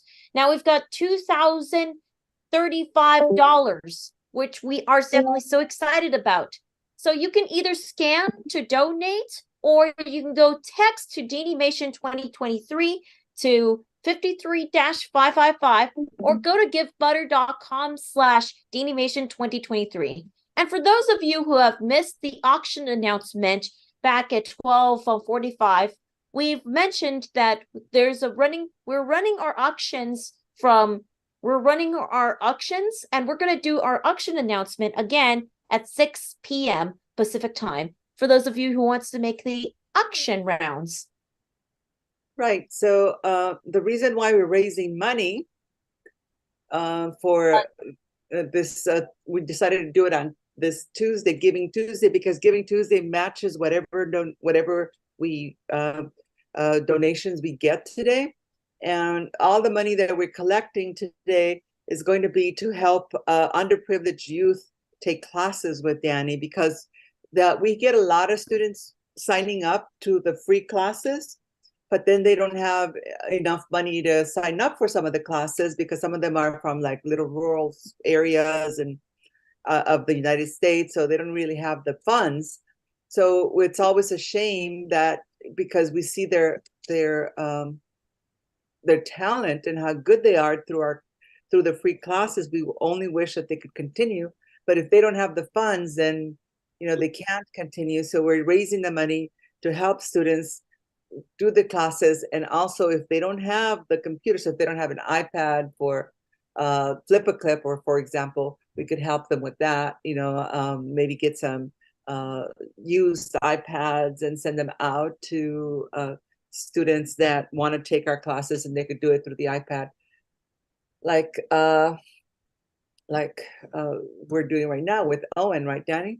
That's right. So this is, Owen's doing his class right now on the iPad, you know, so stuff like that. So we just want to help students throughout the year that want to sign up for our classes, and the families just don't have the funds because of their location, where they're at, or so on.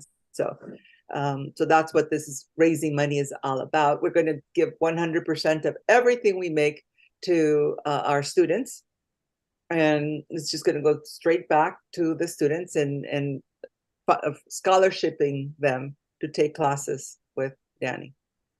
Oh, Right? yes. Hey, do you guys want to make me have a fun fact about FNAF to everybody? All right, sure, definitely. Okay, so some of the first FNAF games take place in Utah. I'm not sure where the now FNAF games are, but I'm pretty sure they're also in Utah. It's just a guess. What are the Benaki games? FNAF, Five Nights at Freddy's. Oh, okay. Five Nights at Freddy's. Yeah, people call it FNAF for sure, because Five Nights at Freddy's is a mouthful. Oh, yes. You're right. It is.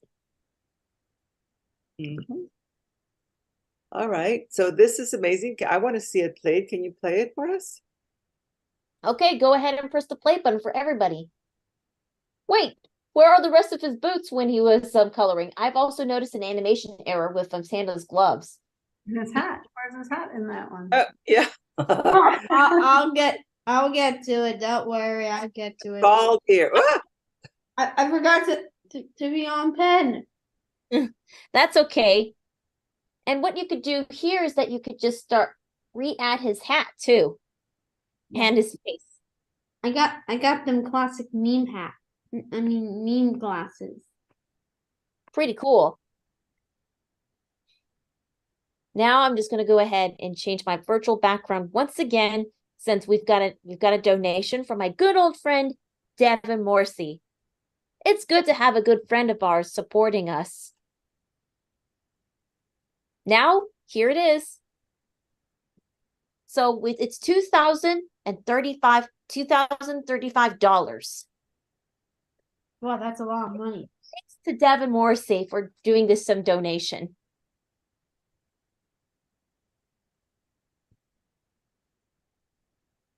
Okay, so we only have about 10 minutes left of our lecture for today. Just go ahead and add Santa's hat. Once you are done coloring Santa's hat, I'm going to give you a most important tip when you're reuse to save you a lot of work.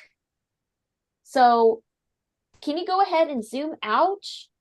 What you need to do is go ahead and zoom out and then go back, tap, oops. Can you go back to your reset view? Yep. What you need to do with Santa's hat is go back, go to the paint bucket. We're going to go back from the paint bucket and use the lasso tool.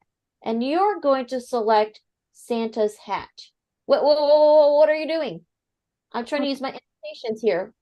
Look, hold down, slow down. So what you do is you're going to use the lasso tool to circle Santa's hat. Go ahead and do that. That's awesome. Now, the second step, before you do anything, you press the copy button right here. Press copy, and then you repeat the process to any of the missing frames. You have some previous frames there that you're missing. Awesome. Why don't we also apply the same thing with Santa's glasses as well? Press copy. You see, this is part of working smart. Editing. Edit to work smart. You can edit to work smart to get our frames like this. We also have our Discord watchers watching it. For those of you who are watching from Discord, from our DaniMation Club Discord server, you could see how everything works. So we've got our audience from Discord.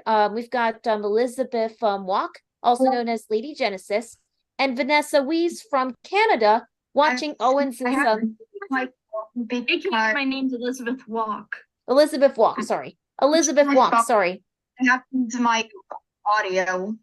Okay, so as you could see what's happening, Elizabeth and Vanessa, you're seeing Owen's animation. Has any one of you have watched Teen Titans Go to the movies? Oh, I'm not into DC. Oh yeah. So what I'm not into I never watched it because I'm not into DC. Oh, that's totally okay. You don't really have to. DC and Marvel. You don't have to be very interested in DC. So so as you can see what Owen is doing, he's right now doing a demonstration where he's copying and pasting the same boots. I gave him a technique that he could just that he could apply and copy and paste like the boots for during the dance. You see the Santa booty dance, remember the song when Robin was my siblings had a toy like that, a twerking Santa toy, but we got rid of it. Oh, great. That was inappropriate?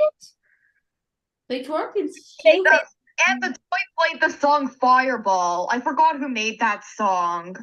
It's Pitbull who made Fireball. Pitbull, oh yeah, right? Okay, I'm done. By the way, Dani, can you ask YouTube if I can have my own channel? Well, when you are older, when you're old enough, you could be able to do a YouTube channel, or maybe your parents can help you get your YouTube channel all set up and ready. Maybe I have a YouTube channel in my playroom when after Christmas. Yeah, that could be a wonderful Christmas present. Maybe you have to ask Donna and see how your family feels about it. But there are some YouTube channels for younger audience, so that has a lot of blocks on it. So that's a good one. Donna, do you see me on there right now? The way we teach, or Dani has adopted her teaching students, is a lot like the way she learned when she first came to live with us. Because when she first came to live with us, she just wanted to do her own thing. She didn't, she was very much into doing animation and doing little, playing with pictures and making them flip and all that, and doing picture books and so on. But she was very much into her own world and wanted to do only her own thing when Dani was about, 5 or 6 years old. Now I believe lots of great things. So what we did, instead of stopping her from doing what she loved to do, I used to just sit on the floor with her and do it with her. And just show me what you're doing. Let's do it together. Tell me about this world. What's happening here? Asking her lots of questions and being very interested in her world. And then, after a while, I started asking her, okay, now let me show you what I like to do. And let me show you how I do things. She would do it for a little while at first, and then she would stop and go back to her world. And then each time it would get a little longer, a little longer, a little longer. And that's what she does with animation with her students. She does whatever you guys want at first. And then little by little, she's showing you different areas of that as you're learning. Like today, she just showed you the frame viewer, and you learned all about the frame viewer and how that works. You're learning without even realizing you're learning, because you want to learn those things because you want to make your animation better. And so it's the same that we applied when she was little. We did the same with her. And little by little, pulling her out of her world and making her stay in our world a little bit at a time, a little longer each time. So that's how she does it with the students, the same idea. It works well. Yeah, I think usually it works really well. And each student is very different. Some students are very advanced right from the beginning because they just have taught them. They love animation so much, just like Dani, that they've taught themselves a lot. So we have to figure out where they're at. Well, how much did they learn on their own, and how much did they we could take what they've learned and show and fill in the pieces that they skipped over or missed as they're learning, fill in those pieces so that we could, bring it all together for them if they're, depending on where they're at in their animation world. So I think this Santa Claus for You, Owen, is really cute. It's funny. It's really funny. And you know what? In animation, always funny is money, right? So yeah. Funny and cute, just like yeah. About making a crossover project animation, probably about Shovelware's Brain Game meets Kirby, where Kirby finally goes to like Shovelware Studios Hollywood and actually almost eats every citizen there because they're made of living food. I thought it was a funny idea. There would be a scene where he even inhaled the announcer, which gave him the mic ability. Oh yes, and becomes Mike Kirby, and that caused the calamity of this entire event, all the chaos. I when Dani was little, I would never imagine her being able to do a 12-hour marathon like she's doing today, and stick to it through the entire time. Quite a commitment, right? That's a big commitment. Guys, I'm not trying to make people panic, but the computer we're using is on Okay, so all of you from for watching on Discord server, so you could just unmute yourselves as Elizabeth Walk will be exiting out her Discord server and she'll be joining a Zoom link. Right, and Owen, thank you so much for participating today. I just sent you the Zoom link in the chat. And thank you so much for allowing us to have Owen on. And you're more than welcome to come back at 5:30 and say hi to Rosie. Okay. All right. Well, thank you very much. We had fun as always. Thank you so much. Okay. Bye-bye. Bye, Owen. Zoom link. Don't worry, I'm sending you another Zoom link, so hang tight. Oh yeah, I was gonna say don't forget to save, but it saves automatically. All right. Bye-bye. Bye. I'm trying to go get the Zoom link for Lizzie because she's been having a hard time looking for it again. So let me just go to participants and I'm gonna press the invite. She should be coming in anytime, any second now. Other guests. Oh, finally, she's here. Can you exit Owen out, Dani? Definitely, I can.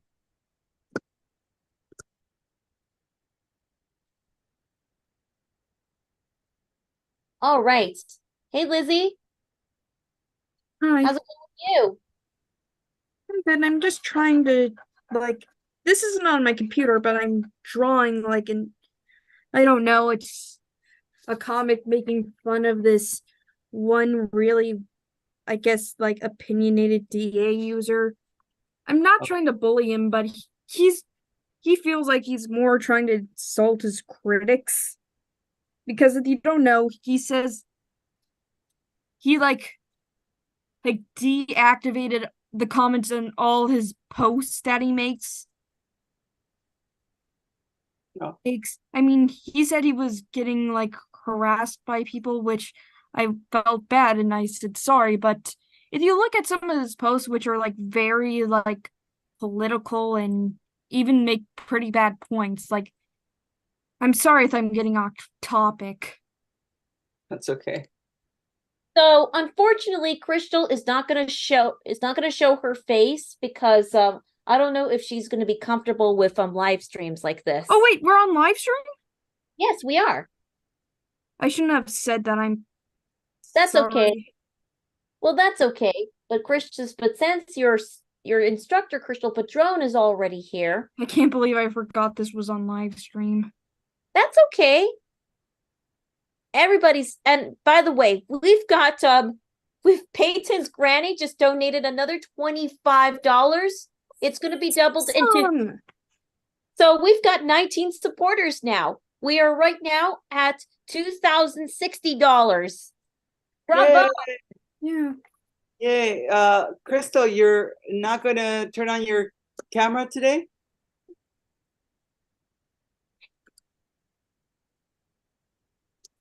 It wasn't Kristen? letting me else unmute. Sorry. No, I'm sorry. I'm not comfortable with this sort of thing. It's okay. I Alright, can so- turn my camera off as well. You don't No, have to. no.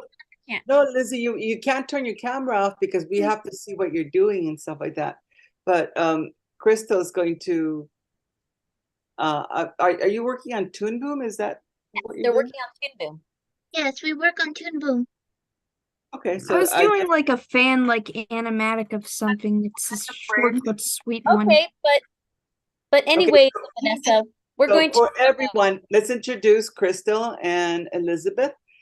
Okay. Lizzie. So Crystal is our instructor. She's been with us for several years now, and she's excellent. She's a little on the shy side, so she doesn't like to show her, her face too much. I don't know why. She's beautiful, but she's just a little shy like that. And Lizzie, she's been Dani's student, and she lives in what state, Lizzie? I live in New Jersey. New Jersey, right? And Lizzie has been Dani's student at first for the first year or so, and now she's moved on with Crystal because Crystal specializes more in focusing on Toon Boom and actual movement and actual animation, and that's what she's working with Lizzie on right now. And they're going to just do their class like normal. Nobody, as you could see, Crystal, you can't really tell by being here on Zoom that other streams are on, right? That's right. It's just you and just pretend it's just you and Lizzie, like in any other class. Alrighty then. So, okay, Lizzie, let's just go ahead and click on the share screen for me, please. Okay, do you want to see what I was like the fan comic I was working on? Alrighty. It's based off of a AU and me and my friend have.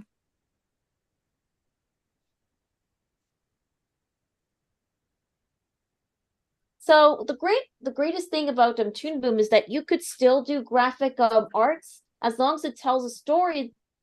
It could work it's one of the versatile. Toon Boom Harmony is definitely one of the most professional, versatile animation softwares out there. So tell me the story about what's happening.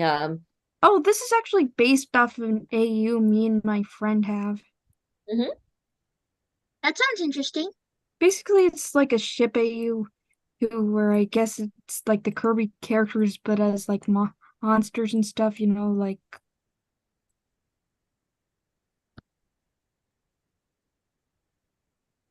Like monsters? Like, It's basically like a monster family type of thing. Kind of like this one sitcom called The Munsters, if you've seen that. Oh, I see. Okay. So it's just Kirby characters, but in plastic monster outfits. I guess so. Mm-hmm.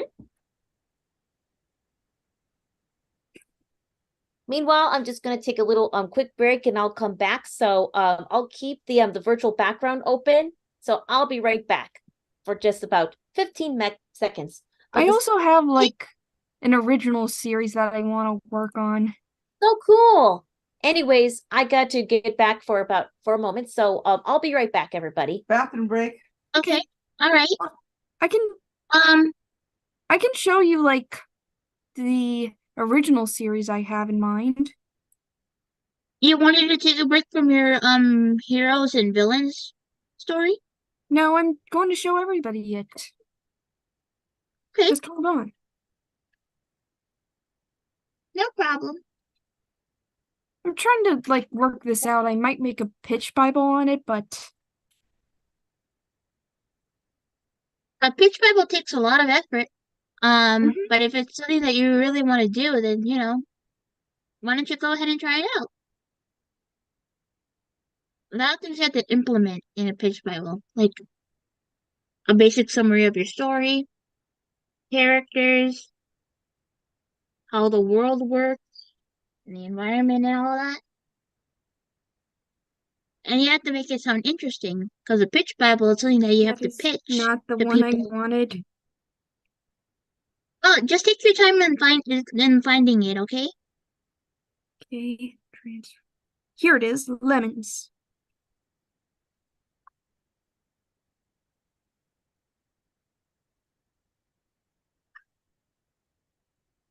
I am bad.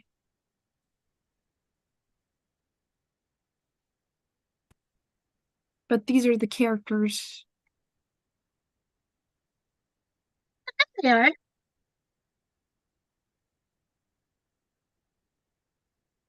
They don't have a name for all of them, just the parents. But I feel like calling the father Xavier and the mother Odessa. And basically, like, the whole series is that it's a subversion of the family sitcom trope, where, like, the family is, like, full of evil supervillains. But the joke is that even though they're evil, they all love each other very much. Yeah, it's like a family sitcom, but they commit several crimes in the city. And they also have the one hero kid that's adopted. Yes. He's basically like a reverse Stewie Griffin.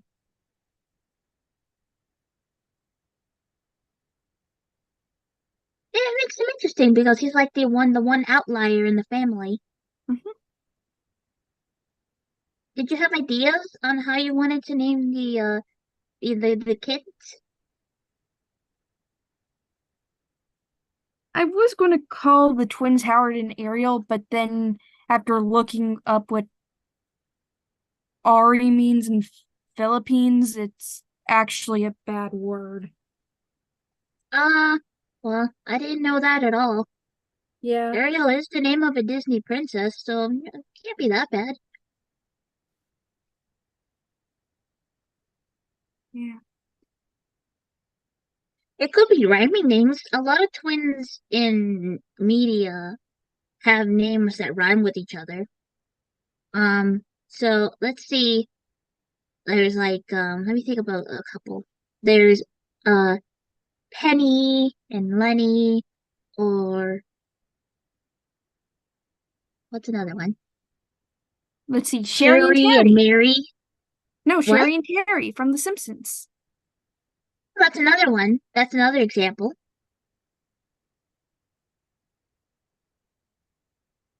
Or if you didn't want to go with rhyming, they could also start with the same beginning letter. Like if they both started with a C, for example, one can be like Carrie, and the other can be Calvin, Carrie and Calvin, Yes. or And the joke Gina is, and Jerry. and the joke with is that the twins is that they would constantly mix up each other's genders because this one over here is a boy and this one over here is a girl. And that's kind of like a joke. Okay. In other words, this is more like a mismatch. Yeah, a subversion. Yes.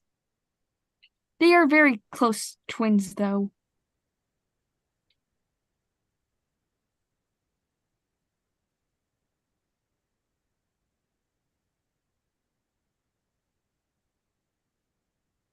I have another thing here that they each have like their own little logo. Like the mom and the twins have it. I think the dad has it too, but obviously the hero kid doesn't have one, but how come the girl there doesn't have one? I just didn't think to give her a logo for some reason.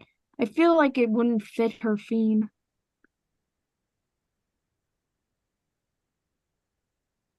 Let's see that. And the But I kids have feel like like the in same some logo as respects, their mom because she's the ruler of the country that they live in, and so they respect that by having these logos on their clothes. so you think that maybe if the little girl had the dad's logo, like she doesn't have it because maybe she doesn't respect her dad as much? She probably does respect her dad, but I just didn't think to put a logo because I didn't really think it would match the design. maybe if they gave her a redesign or something, they could find a way to put it in. But some ways that you can add in the logo that will feel a little bit more natural. Like for example, it could be like in the middle part of the bow. Like as you know how some bows have like a little thing in the middle? It could be like that. Or you could put it on the side of her skirt because skirts can have like simple designs on the side like that. Or give her a bracelet that has the logo on it. Those are just a couple ideas.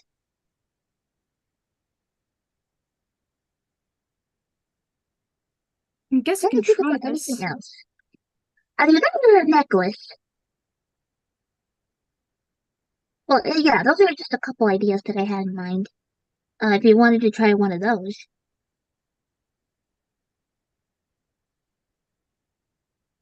What do you think?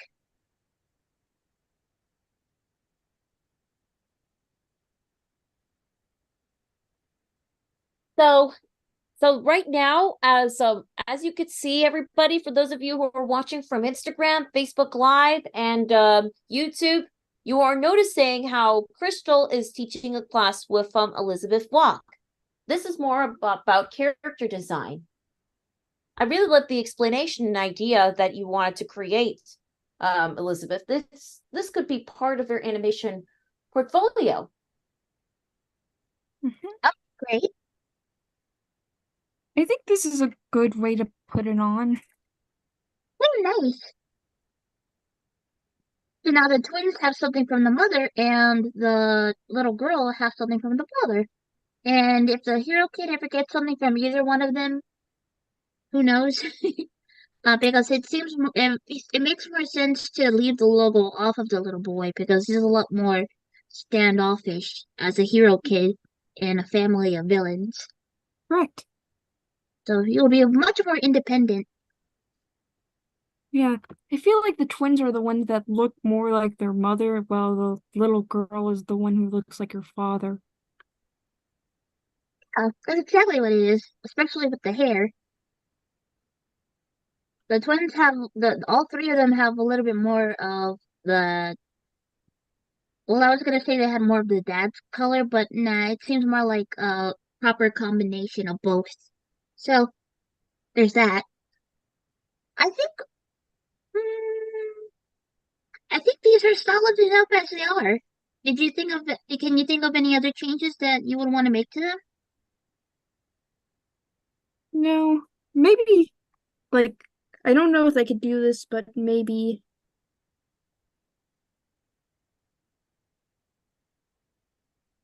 No, this was. What are you thinking? Don't know where I put this, but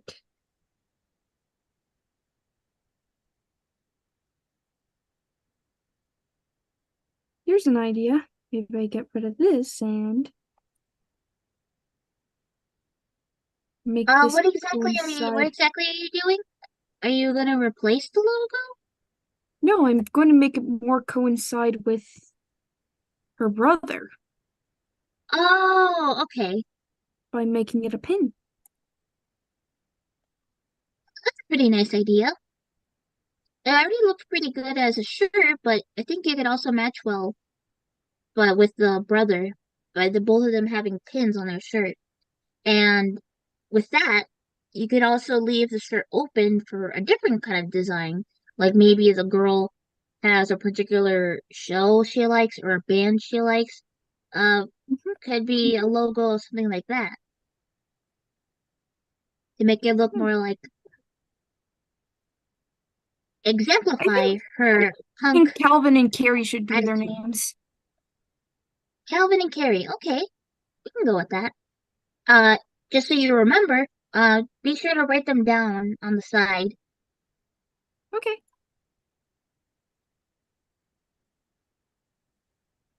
Well, I mean, like next to the characters, like one side for Calvin, one side for Carrie. On top, that also works.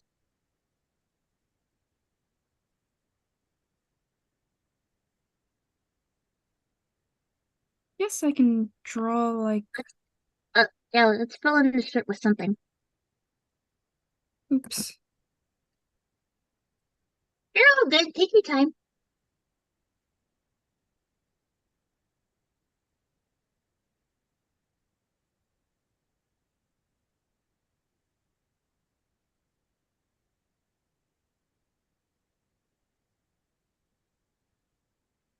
A thunderbolt. At least I guess it's a thunderbolt. Yeah, that's what I'm trying to draw. That's pretty nice.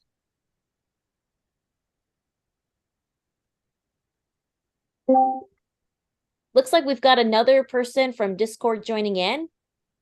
So let me just undeafen because we've got Tyler B watching our. They're right now watching. What you're seeing right now, they're watching your class, your one-on-one session. See my drawing I sent to you? Oh yes. On your profile. Yes, you did. Especially because once upon the studio, there's Blue's voice actor voice Prince Charming. Banana. I know. So nice. Featuring the announcer as the horse. Interesting. What announcer as the horse? Nice, Vanessa. Yeah. Oh, Hi, Tyler. How's it going with you? Did you see what's happening right now? Did you know Yes, it's Giving Tuesday? that's today. Yeah. So, for those of you who are watching the YouTube, Facebook, and Instagram streaming live, you're noticing what's going on with ours. You just notice what's going on, right? Yes. So as you see, there is as you can see, there's Lizzie as she's doing her character design improvement. We also see Paul B. Gomez watching it as well. Paul B. Gomez watching it. Lizzie. Yes? Just to be sure, make sure you have the light bulb turned off, just so, like, when it gets all transparent like that, and you want to see it better, be sure to turn off the light bulb whenever you can. You see things a little bit better. Like it? The pin is gone, where you need to bring that back. Where did I put it? If you need to see it, you can turn the light bulb back on. It's somewhere underneath. It's underneath the jacket, so we need to bring it forward wherever it is.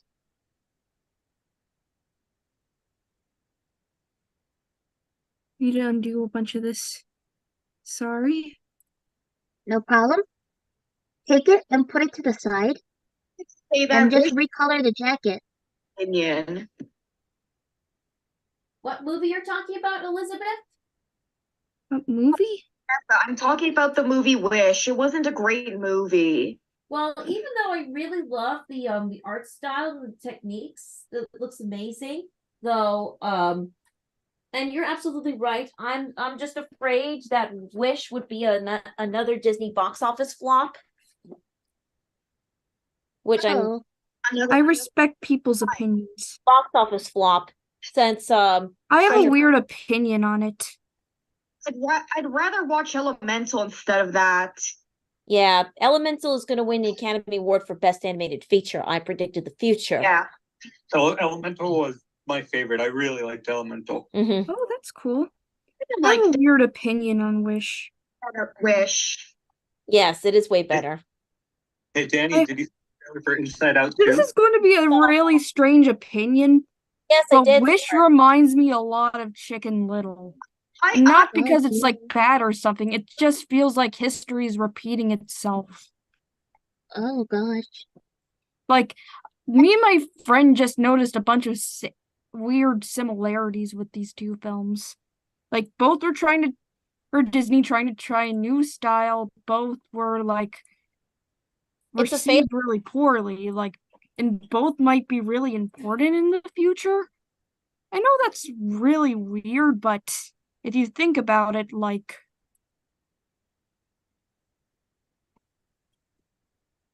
yeah, it's going to end up office flop. That's a little disappointing to hear. Some friends want to see it at the movies in a couple days. Like I I was said, hoping to enjoy it. It's gonna be a box office flop. Oh, Danny, Yes. but just because it's a flop, I mean, it could, like, look at the bright side. It could get like validated by history, like a lot of other things. Yes. I suppose. Wish is a Hey, Jen. failure. Yes. I guess you could say you wish was better. I'm talking about the Disney movie. Trying to get the joke. Well, Lizzie got the joke. Mm-hmm. Let's finish coloring in the shirt and the jacket, and then we're gonna start bringing a pin. Sorry. Like I said, it's We're gonna weird bring the because it pin forward reminds me to the of front. Chicken Little for like the strangest reasons. Yes. It Did does, you just say yes. Chicken Little? Yeah. Tyler did say And Chicken what's Little. weird is that I don't really think Chicken Little's a bad movie. I just kind of have a weird opinion on it. Yeah, I did have a weird opinion on Chicken Little being this. I love Chicken Little. Chicken Little is one of my favorites. It has a cult follow. Chicken Little has a really great cult following. Watched Chicken Little at the movie theater, but I was annoyed by it when somebody turned it on my, I think, cousin's car. I see. Yeah. Mm-hmm. Do you know my all-time favorite Disney animated movie? Your all-time Disney animated movie? I know of Chicken Little, yes, and I've watched it in theaters.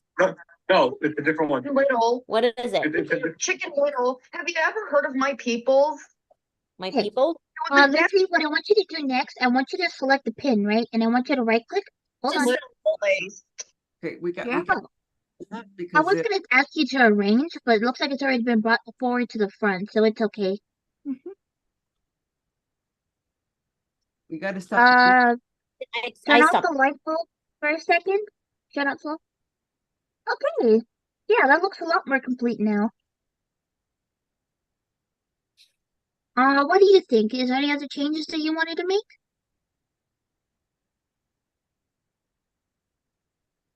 The twins, anyway. No, I think that's it.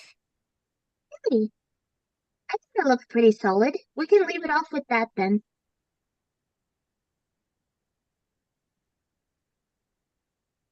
Anything else with the family too? If you don't want to do anything else to the whole family, then we can move on to the next thing. I guess so. Does anybody else want to share their stream? For me, unfortunately these were from the Discord server. I don't think they have the ability to share their screen or stream something because we just want to focus on the class. That is all. Focus on you. This is your hour. This is your hour. You have the time to work on your animation. Yes. So in that case, you can reshare your screen again, Lizzie, and we can get started on some character animation stuff. Last week we took a break to work on a Thanksgiving animation, but this week we're just gonna get back to it as usual. Okay? Thanks. A Christmas one. Christmas card. Let's just do a Christmas themed animation because the holiday season is coming. Sure. I know. So another one off. Okay. So let's just do let's do a holiday season one. Make maybe a snowman, or a snowflake, or a Santa, or Santa Claus, or a tree lighting up. That would be amazing to see. What would you like to do, Lizzie, for Christmas? Yes, like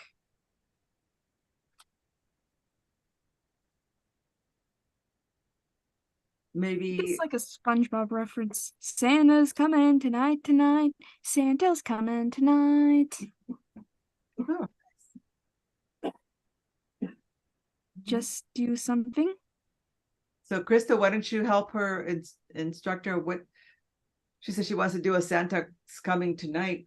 So, what do you think she should do? Good idea. It's pretty simple, but it's also a very charming reference because I like that special very much.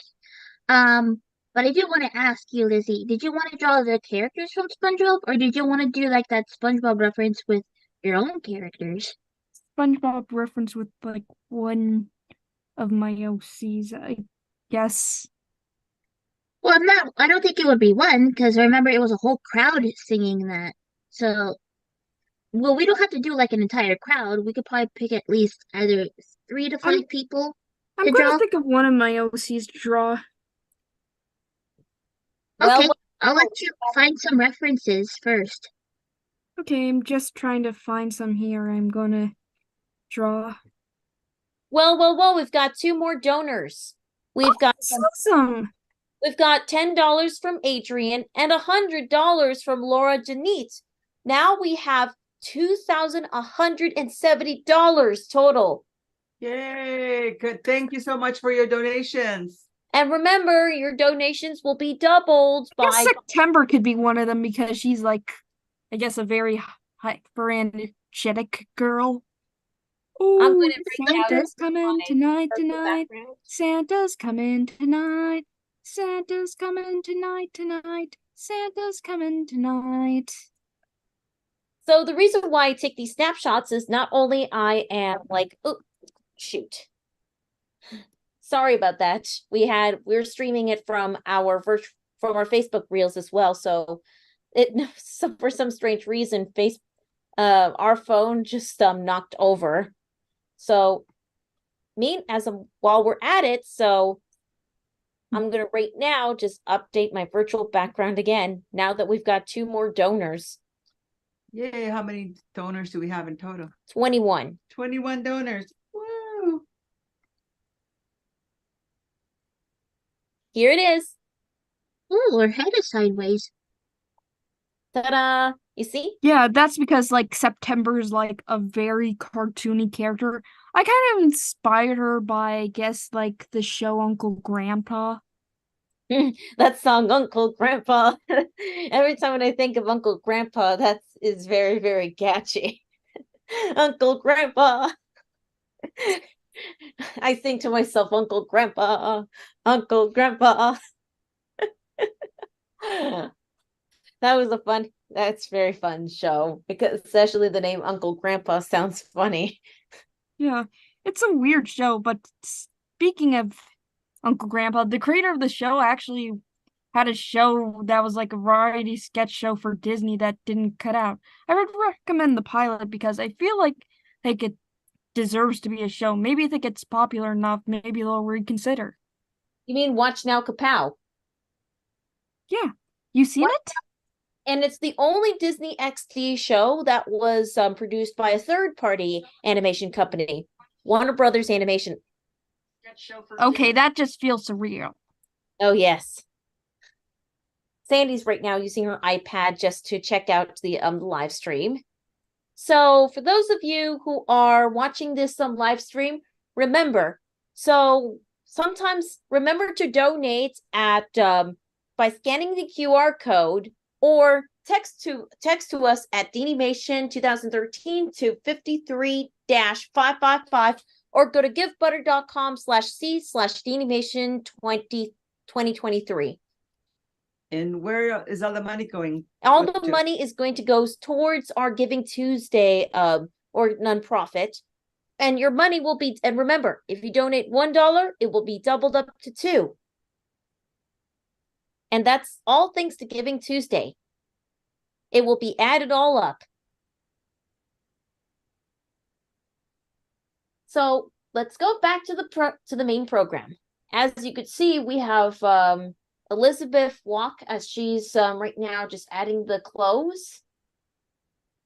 She's just fixing the clothes of her OC, known as Summer. You know, Lizzie, I think we could do this in some sort of process. So what the plan right now is for us to do that SpongeBob reference of them singing in front of the tree, right? And I think we can make it simple in 2 steps. Number 1, well, actually, no, it's not like 2, it's more like 3. Number 1, we add in and draw all of our characters. Number 2, we give all of them lip syncing of them singing the song, right? And then number 3, in order to have them swinging back and forth, we're gonna take the singing characters and we're gonna make them move individually with pegs. Does that sound good? It sounds great. You remember how to use pegs, right? I kind of forgot. It's been a long time. That's no problem then. We're gonna take care of drawing the characters and the lip syncing first, and then I'll teach you again how to do pegs. It's pretty simple. But we're gonna go ahead and focus on getting your characters in first. How many did you want to add in? Just, I guess, like 3. Okay, we're gonna go ahead and do 3 characters. And then after we're done with the singing and the dancing, we're gonna give it a special background of a Christmas tree. Okay? Okay.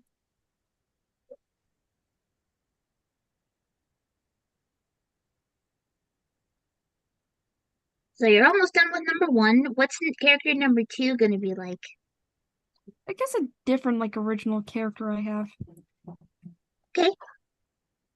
It would be cool to have all of them in like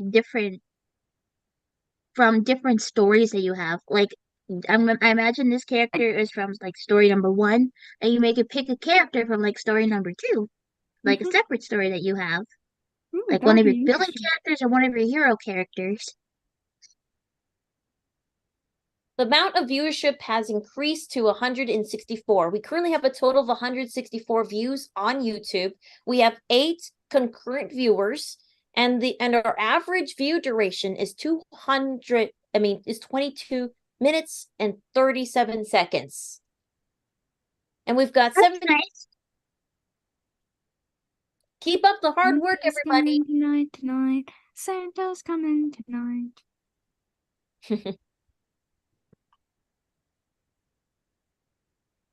Remember to keep up the hard work, everybody. Yeah. Yeah. Especially you, Dani, doing this for 12 hours straight. Oh, yes. Our first time ever, when I promoted, I just want to make it, I've always wanted to make something special. And here we are right now. We have a total of $2,170 raised. Hopefully we could be able to reach 3,000 by the end of this, by the end of our Video-A-Thon.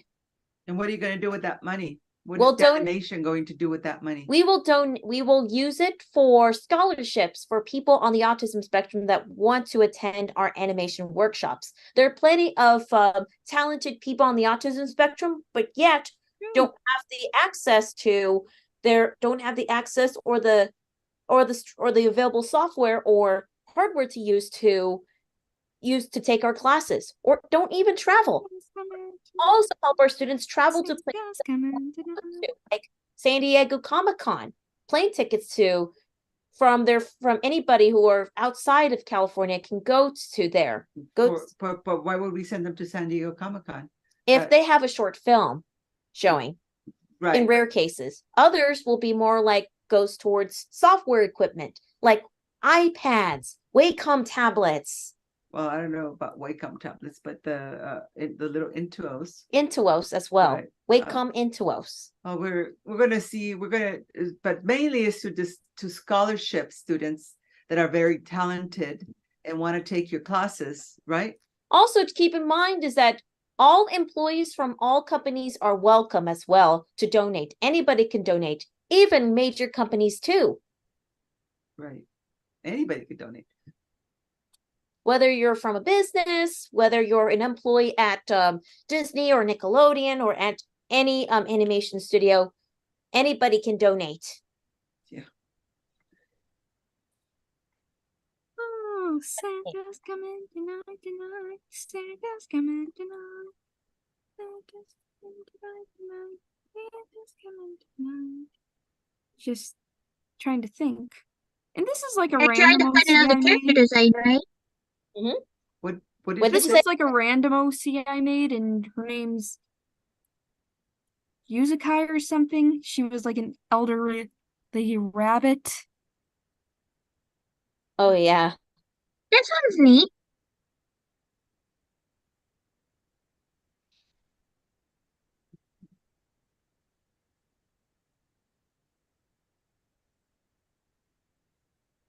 So they're all looking really good so far. Just remember to leave the coloring for the end, okay? Oh, and by the way, everybody, for those of you who are watching, for those of you who have missed the auction announcement, we currently have an auction available as well. You can start the auction now, or you could just wait for the auction round at 6 p.m. What's the auction for? The auctions is for anybody that want to auction or bet for one-on-one sessions. We've got one sold auction for the Mindy Clown plush toy. It is bought by Anonymous. Who's the anonymous? What is They it? want to keep their identity secret. Anonymous, which means somebody. It's just like Crystal wants to keep her. She wants to be anonymous with the video. Yeah, I know anonymous. Well, not you, Lizzie. Oh, Crystal is. But so this anonymous person bought Mindy. Yeah, the Mindy plush toy. It's sold. Bought now. Sold. Congratulations. Yay. Now we need their address to send them to. Yes, but if it's anonymous, then it's hard. Well, no, they don't want it published, but they could send you their address separately. Perfect. And privately.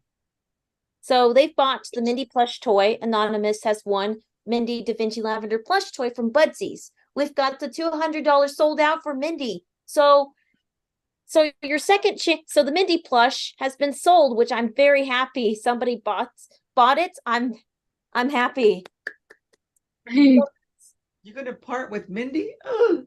Well, don't worry. No. I can actually order it from Budsies. I need their address. And then what I'm gonna do here is I will give instructions to Budsies and then give them the address so they can have the Mindy plush toy of their very own. Okay. I'm not giving her away. Another Mindy plush toy like herself can be made. Right? Okay. Right. Mm-hmm. Yay. That sounds good. Santa's coming tonight. Santa's coming tonight. Santa's coming tonight. We also have to find like that audio.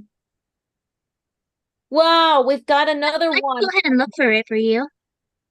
Hey, it looks like somebody got donated. It's $50. We got Michael Gregory for donated $50. We've got 22 supporters. We're right now at a total of 200. Michael. Thank you, Michael Gregory, for your donation. So we've got a total of $2,220. I'm very happy for this. So I'm just going to go ahead and take another screenshot for history purposes. And this is fantastic because we are at what percentage? We are at, we'll look at the percentage. Hang on. So hang on just one moment because we're going to look at our overview. So we are at 74% of our goal. Yay. We're almost there. We are almost there. Yay. Keep it up, everybody, for the donations. And remember, any dollar that you have, like $1 will be doubled into 2 thanks to Giving Tuesday. Yeah, anything you donate today is automatically doubled by Giving Tuesday. So keep it going. Keep up the hard work. Yeah, everybody. Yeah. Great job, everyone. Thank you. I'm so happy that Michael Gregory just bought it. I'm so happy. And you sold the Mindy. Mindy has been sold. Yes. Yay. By the way, that's exactly how much Mindy costs on Budsies. We're not making any money off that, but we do have to send all the information to Budsies to create her, just the way that Dani has her done. So she'll be created exactly like Dani's. They already have her specs on her doll, and just as soon as it's created, she'll be sent directly to your address. So please, Anonymous, if you could reveal yourself, you can No, you could send Dani a private message. Please if you want to remain anonymous, you could send her a private message, and you could have her get your address to send the doll to. You don't have to really, I still have to update my virtual background because we've got another donor. So I'm going to add it right now with a brand new donation. It's 2,220. Hooray. Keep up the hard work, everybody. Well, you're doing the hard work. They're just being, checking out to see how you work with students and how your instructors also work with students, and how these some of your students, like Lizzie, is amazing. Look at how fast she's drawing on Toon Boom, and how she could manipulate the drawing so easily because she's so familiar with Toon Boom. When to get to draw what she wants, right? So for Lizzie, she loves character design, doing characters and creating characters, and she's very, very talented, and all her characters are very different. As you can see, she's creating one of her what's the name of this character that you created? Yusakai. Yusakai. Oh, okay. That's nice. I think she would have to be facing the front, don't you think? She has a very nice character design, but she would have to be facing the front if we wanted to like swing back and forth with everybody else doing the dance. I guess she can just stand there. I thought of her just standing there. Maybe she could just go up and down, up and down, up and down. Yeah, like she's so excited. Yeah. Cute. Well, so much excitement.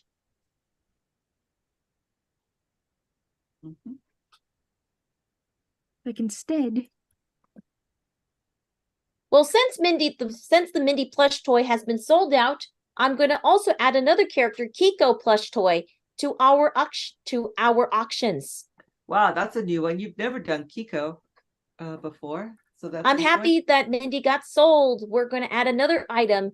We're going to add another character, and his name is Kiko. Kiko plush toy pre-order from Budsies, because we're going to have winners. Yes, Kiko, the blue fairy that you saw. He's the mascot of this year's he is the mascot of this year's DaniMation Giving Tuesday Video-A-Thon.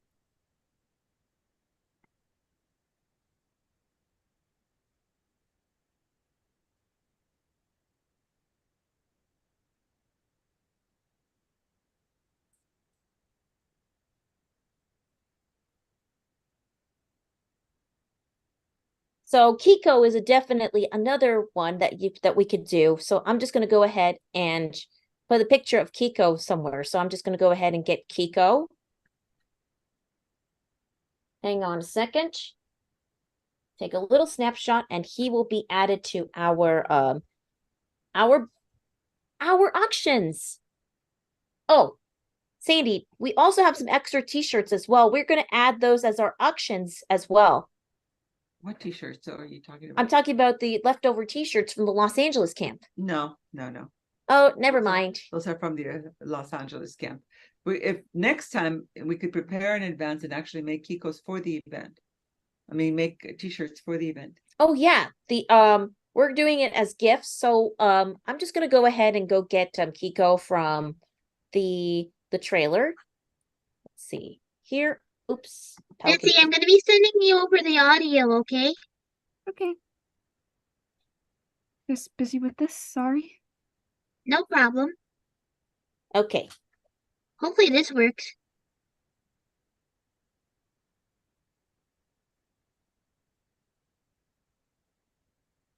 It's in the chat right now if you want to take a look.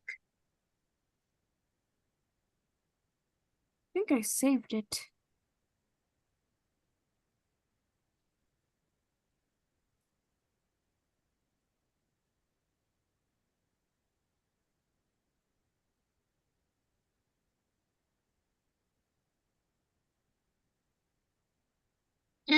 Okay. That seems to work well enough.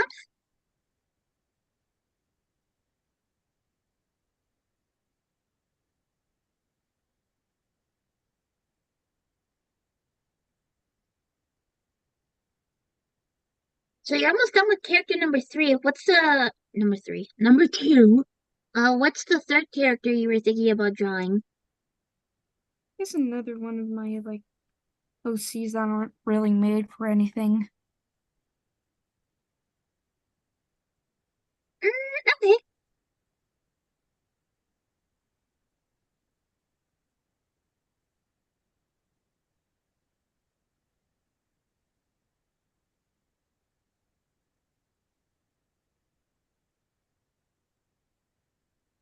let's see, I have one of these things here.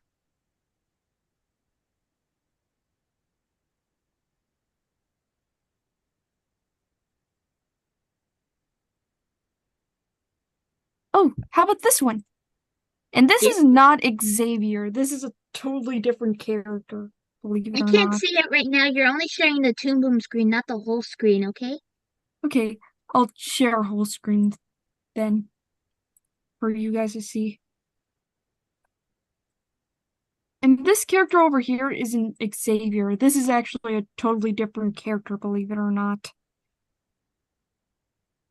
Cousin? Twin brother? Feel like it was like someone he had as a friend. I just But kind of thought he might have been a relative because they kind of have a little bit of a similar design and they also have names that start with X. yes, this is Xanon. I see, okay. Bless you. Bless you.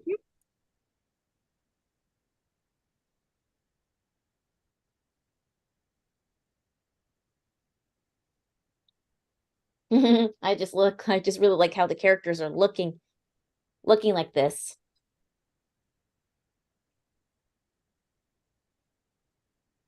So if you have one that's facing the front and one that's facing the side, do you have a direction you want the third character to face? Or are they gonna match one of the other two? Well, we've got another donation from the same person, Michael Gregory, and now it has increased. So now we have $2,245. Yay, thank you. Whoa. Thank you again, Michael. Whoa, We twice. could probably start our own like indie animation with that money. Wow. Maybe. It's the donations are getting larger as the time goes.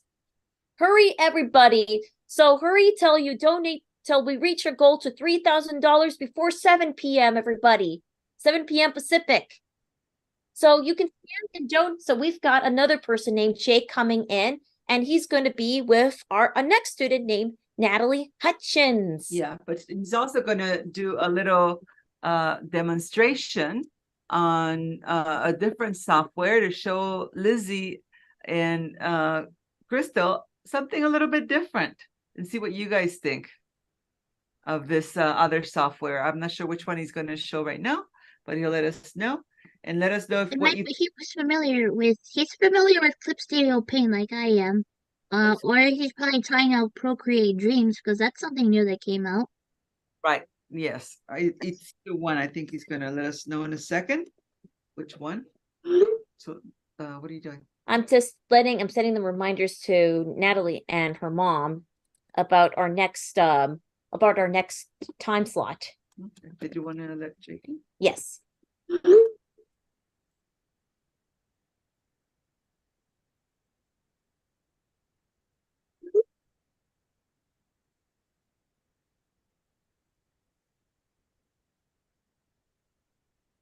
Just 1 second because I'm trying to go grab the Zoom link.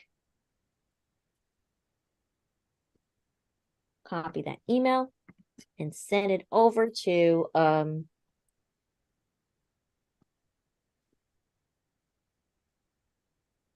and Natalie's on her way. So within 9 minutes, Jake will be teaching a lesson with Natalie Hutchins. But meanwhile, he's gonna just show us, let him in right now. And while we're waiting for Natalie and his student, he's gonna show us a little demonstration on something, a different software. Lizzie, maybe you want to take a look at what you think. Who's that? That's He's gonna do a demonstration. Maybe Lizzie, we can finish this next Tuesday. Sure. I'll just stop the stream if you want. You did great so far, okay? Good job. Bye. No, don't leave. Oh, don't leave? Oh, okay. It's not 6 p.m. yet. Oh, I see. Yeah, so Lizzie, he's going to show you and Crystal a new software to see what you guys think. Yeah. Ooh. So do you guys want to see Procreate Dreams or Clip Studio or what? Where do we do that? Procreate Dreams I've that released on okay. Second. So we'll do Procreate Dreams then. I've been playing around with it, so a lot of people have been saying that. Yeah. Natalie has joined us. She's your student coming up next. But Natalie, meanwhile, he's going to just do a demonstration on Procreate Dreams. So, Okay. so that you could look at the pros and cons of it. Yeah. Righty. So here we go. All right, so go ahead and click on your share screen button and let's get this started, shall we? Mm-hmm. So he's right now broadcasting it. Now I'm going to huge switch. So you guys can see my screen now? Mm-hmm. Here's okay. Yeah. So this is Procreate Dreams. And it's pretty cool so far. I've watched some review videos, and some people say that it has a learning curve, meaning it's maybe a little hard for some people to get into. But I've been playing with it for the last few days, and I can just try to show you kind of everything I know about it so far. So this was a little bit of an animation that I was working on. And right now, the bottom, I can kind of change the size of it by using 2 fingers. And I guess depending on what section you have zoomed in on, the animation will loop to only that section. So let's say if I had it out this far, it would play it all the way until however much of the timeline you can see. But if I zoom in a little bit closer, it will only loop the section that's visible, you know, in the timeline here, which is kind of interesting. So, so I'll just go ahead and play a little bit of what I have. I have to start it from the top though. And maybe zoom in a little bit.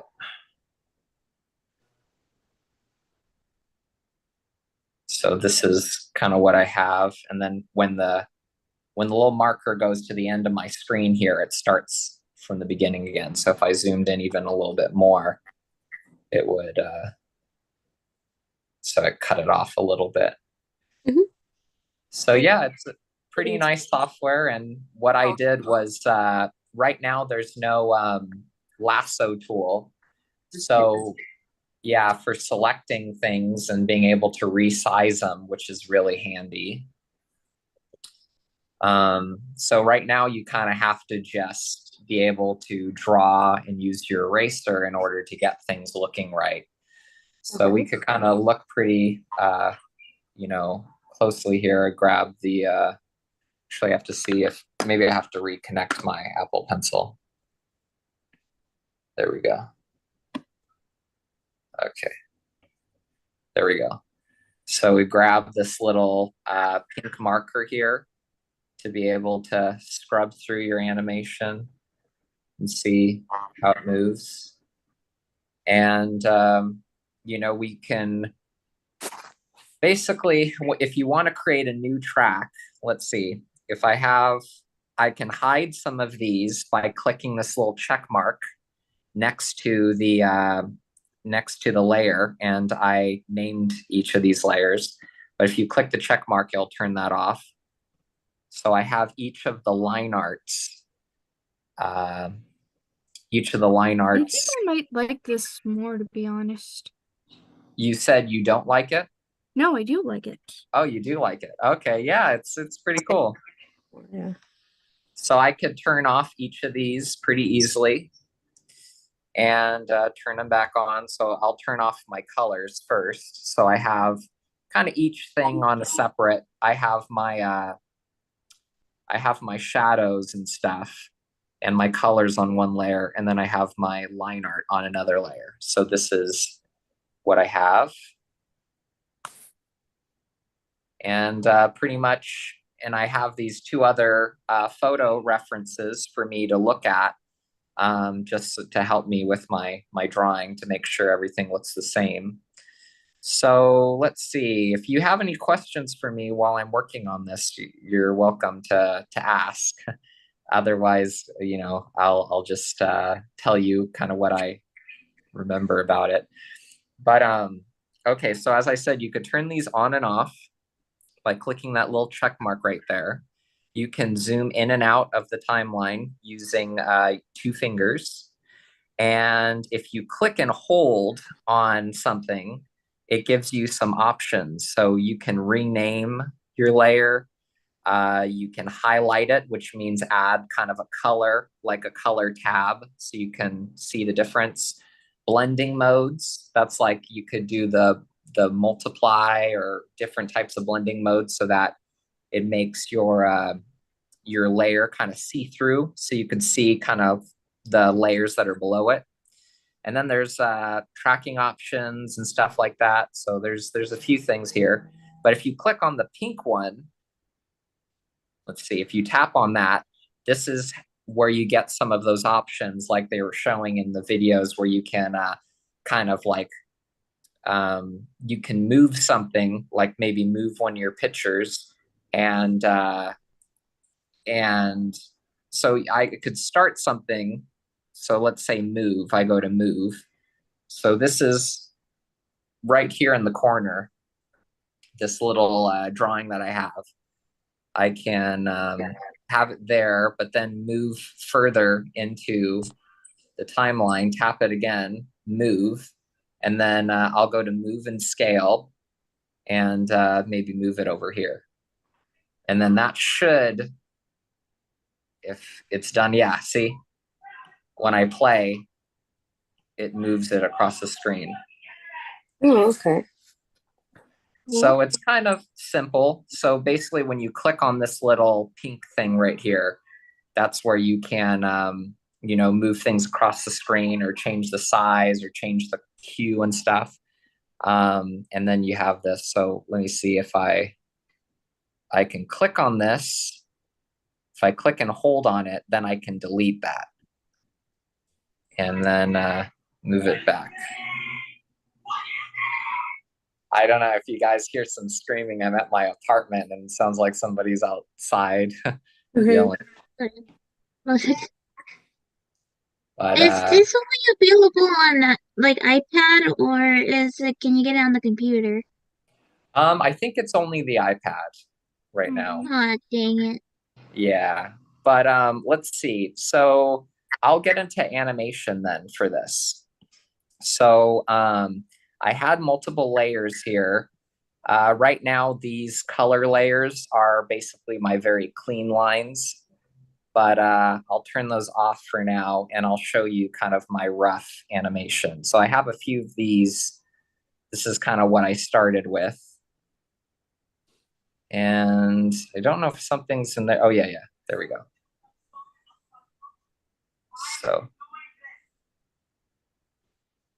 So this is my rough sketch. And when you want to draw in here, you have to click this little squiggly line here up the top of the bar, you see? And then this allows you to kind of go into drawing mode. And if you swipe down on this, then it's flipbook mode. So this is where you could start drawing and flipping through frames and stuff. And you could move this off to the side so it's not in the way. And that's where you go in there and you draw each thing. So this is kind of a bit of a messy project right now, just because I have so many layers. But so if I tap on this and click the X, then I go back to where I was. But I'm just going to do a new project right here real quick. So when you click the little plus here in the upper right corner, you get some options for different types of screens. So if you want to post to Instagram, do an animation for Instagram, you have horizontal, square, but this is the most common. So you could click on empty or draw. So I click on that, and now I have my blank animation. And I'll click the plus button here, and I can add track. I can add photos, videos. So let's say I'm going to add a reference first, a reference photo for me to look at and draw. So I'll go to my photos, and that's where I can click on anything here to use as reference. So let's say I'm going to do, well, I want to do something different. Okay, let's say I'm going to use Ani right here from Spy Family. So I have my little reference photo on this layer, and then I'm going to create another track. And this is where I'm going to do my sketching. So if I want to start drawing on here, I have to press the little squiggly, and now we get this, and I swipe down, and I'm in flipbook mode. So that's where I can draw my little character, and you click up here at the little brush to see all the different brushes you have. I found personally, I like this ink bleed pen the most right now.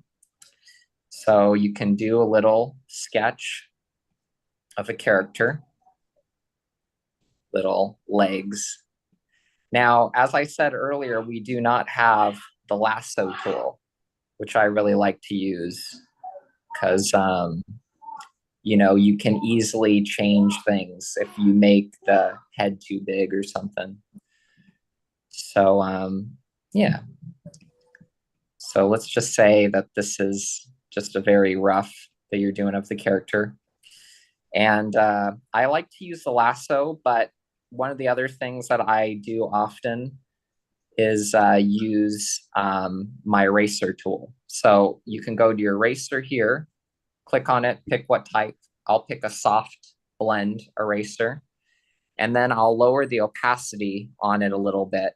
And then you could kind of use it to lighten up the sketchy lines that you've done, but not erase them completely. Just erase them enough so that you can draw more, but you can still see all the work you've done so far. So when when the lines are light enough, then I'll get my pencil again and I'll start drawing with more detail. So this is kind of nice because, you know, it's a little bit more like sculpting or something where you can use like Play-Doh and you create a blob and then you could continue to mold it. So this is one of the things I like to do is to use the eraser and erase lightly and then continue drawing. But then using the lasso is really good too, because if I wanted to just circle around the head and increase the size of it, that would be super easy if I had the lasso tool. But this is the other way that I go about it. So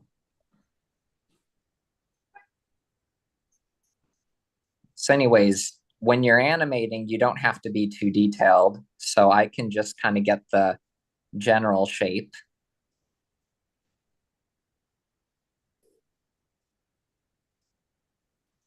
And then we go on to the next drawing. So I'll be really quick about this, just because we're going to bring Natalie on. The other animation program I like to use is Flip-A-Clip, which does have a lasso tool right now.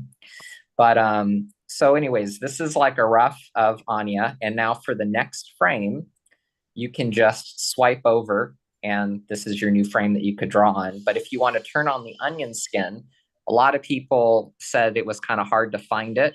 If you click on these little numbers here in the lower left corner, that's where you can turn on your onion skin or edit it. So I could click on show onion skin. And then when I go to my next frame, I have a purple outline of my last drawing. And I can click on it again and go to edit onion skin. And then I could pick what color I want that onion skin to be, how many previous or future drawings that we see, or even the opacity. So I could lower it or higher it. So yeah, so that's pretty cool. So let's see, it's about 3:07 now. So as I was just saying, so let's say we have this first, you know, drawing right here. Next drawing, we'll have Anya kind of hunched over like she's looking at a bug on the ground. So I'll get my little pencil and I'll just roughly draw kind of the overall shape of what I want. and she's like looking at something. And once it's good enough, you can turn the onion skin off. I feel like it's better to do that because seeing so many lines can get really messy and frustrating and confusing. So I like to just draw where I'm close enough and then just turn the onion skin off after that. So let's just say this is as much as I'm going to draw right here.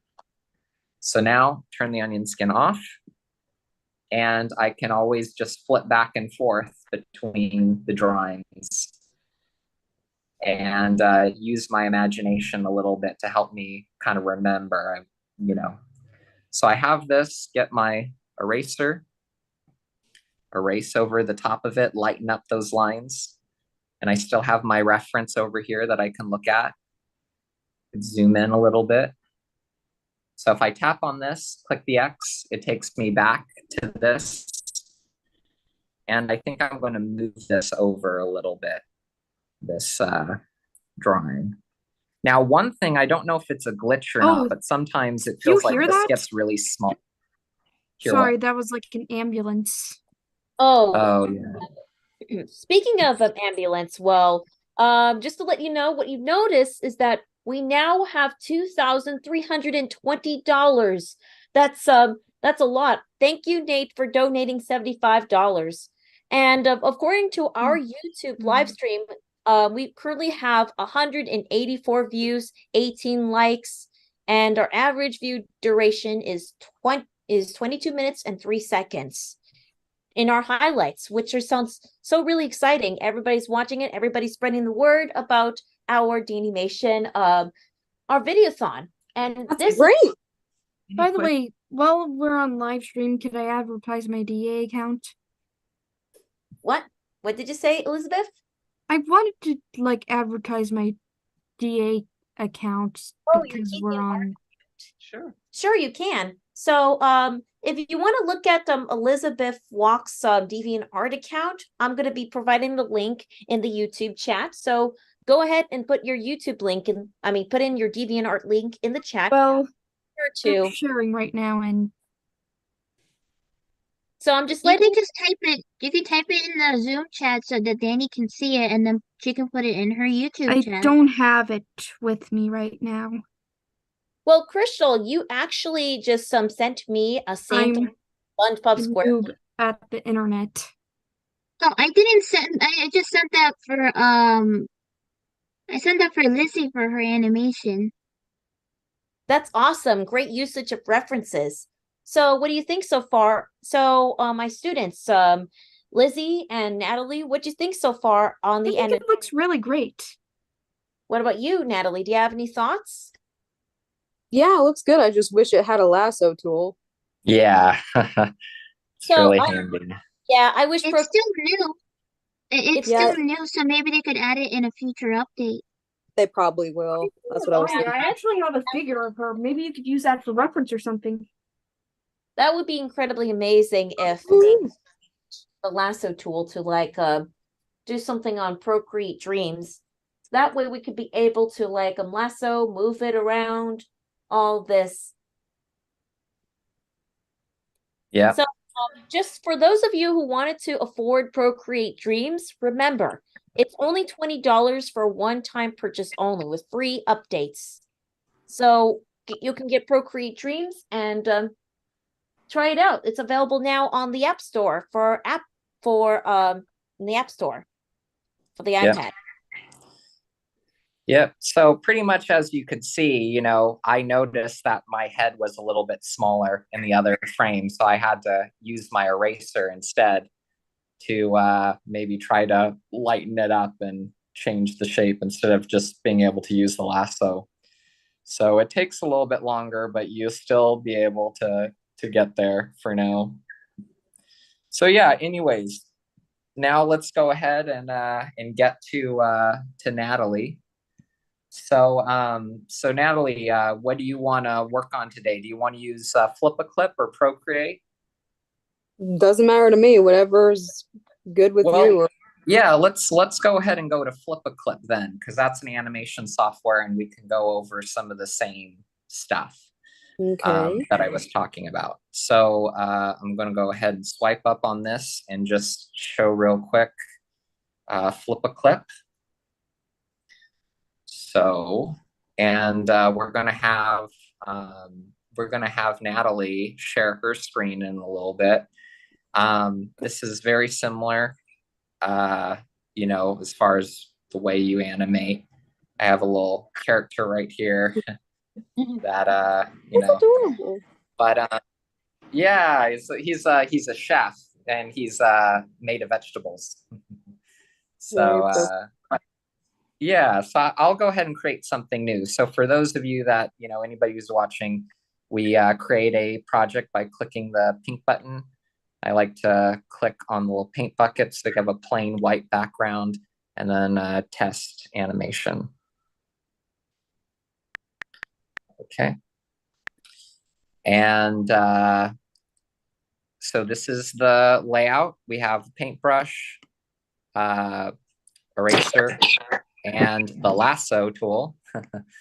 And so if I did kind of something similar with the Anya thing, I could click on this, adjust the size of my brush, and I can draw my little kind of shape. If I want to import an image, I can click on the 3 dots in the corner, go to add image, go to my photo library, and then import my image. So here I have. Wait, I'm going to try to do this. I have my phone. Hey Jake, did you know that yeah, has a new update with its what? You cut The out. brand new brushes? Yeah. Yes, brushes. Yeah, And if you also- click here, you could see their brushes, and they do have some new ones now. Ooh, pixel. all these cool stuff, especially because of the holiday seasons around the corner with the candy cane effect. Yeah. Oh, that's cute. All this, add some sprinkles to it. You could just make it a wonderful treat, such a wonderland. Yeah. And in addition to that, you also notice, for those of you who have who kept Flip-A-Clip for so long, they've updated the new color palettes with different styles that you can do, and also the all new alpha lock, and also the clipping effect. Yes. Ooh, alpha lock. Yeah, we need that.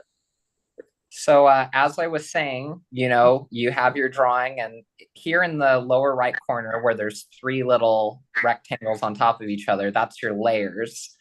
So if you want to have your sketch on one layer, I have my sketch on layer 1, and then Got the link. press plus and you get another layer. And then you could click on the 3 dots up here and go to add image that's in your camera roll. So I'll go to photo library and I'm adding this, and I'll move it over, make it a little bit smaller, and then go back to layer 1 where my sketch is, and then I can draw. So Natalie, if you could find some kind of reference that you can put in your corner, even if it's an original character, you can do that. Yeah, remember we were doing that last week. Yeah, you could pick up where you left off if you want. All right, should I share my screen now or what? Just in one sec, because I just want to kind of show the similar things here. So right here, I'm on layer 1 with the sketch, and I can go to my lasso and I can circle around it, and you see now I can move it around really easily. Ooh, cool. Yeah, and if you double tap on the lasso tool, it can also automatically select whatever's on that layer. So that's easy, so you don't have to circle around it. If you want to select everything, just double tap on it and it does it too. So I go back to my pencil. I can roughly draw it like I did in Procreate, like this, and have the little horn thing she has and the hair, right? But the difference is that we have a lasso this time. So I have this overall shape, and then I look at it and it's like, maybe her head should be a little higher or a little bit bigger. So this time I can click on the lasso and I can just select her head and move it up or squash it a little bit, make it a little bit bigger. So that is going to be really handy when you're trying to animate. So I have this. This is really what I like to do. We can get our eraser, and you could change the size of your eraser by clicking and dragging up and down. And then here is the how the opacity of the eraser. So I can make it either the eraser really hard and it will just blow away everything, or I can reduce it down to like 75, and then when I erase, it doesn't erase it completely. It still leaves a light, which I like for my way of drawing that I was telling you about. So I can erase it. I made the lines lighter. Now I can go back over it again and try to add more detail. So this is what I'm going to have Natalie do with her animation. So one last thing I would just want to show you right here too is that after we have this drawing, when we create our next drawing, using the lasso and the stuff is really useful too. So I just have this kind of rough face. I like to draw pretty messy. And so when I discovered this technique, it was really nice because I was able to not be as hard on myself for, you know, my messiness, because, you know, you have the confidence that you can fix it. So, okay, so here we have, again, the very rough image of the character. And now I'm going to create a new frame. So in Flip a Clip, you can click and hold at the very bottom of the screen. This is the little timeline. Click and hold on it. And if you click on the little plus with the dotted square outline, it will create a new frame after, a blank frame. And on the other side, it has a blank frame that you can do before. Ooh. And if you click on this little one that has a square and then the dotted square behind it, it will copy your image. So I copy it, and then I can go and paste after, which is the two squares with the arrow pointing to the right. And now I have two of the same drawing here. And what I can do with that is I can take the second drawing and I can use my lasso or whatever to move things around. So these arms, I'm going to have them kind of starting to move up like she's flapping her arms. So it's just a very little movement. And you could turn on your onion skin too to help you see that. And, you know, you can... Yeah, and you could have her bend her legs. So I'm going to take the second drawing. I'm going to erase the legs right there because I'm going to have them bent. And I'm going to have her like she's squatting a little lower. I'm going to delete this part too. Bring it down a little lower. And now we have the bent legs.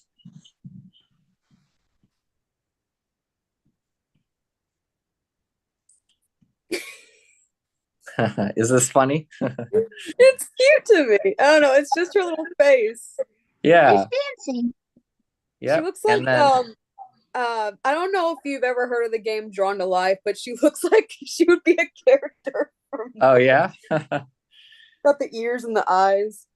Yeah, and you can see right there. I went ahead and deleted. Drawn to Life, but I heard good things about it. Yeah. So as I said before, you know, sometimes when you have enough of your drawing down, you can just turn off the onion skin because it becomes distracting. So you can always do that and go back, turn it off.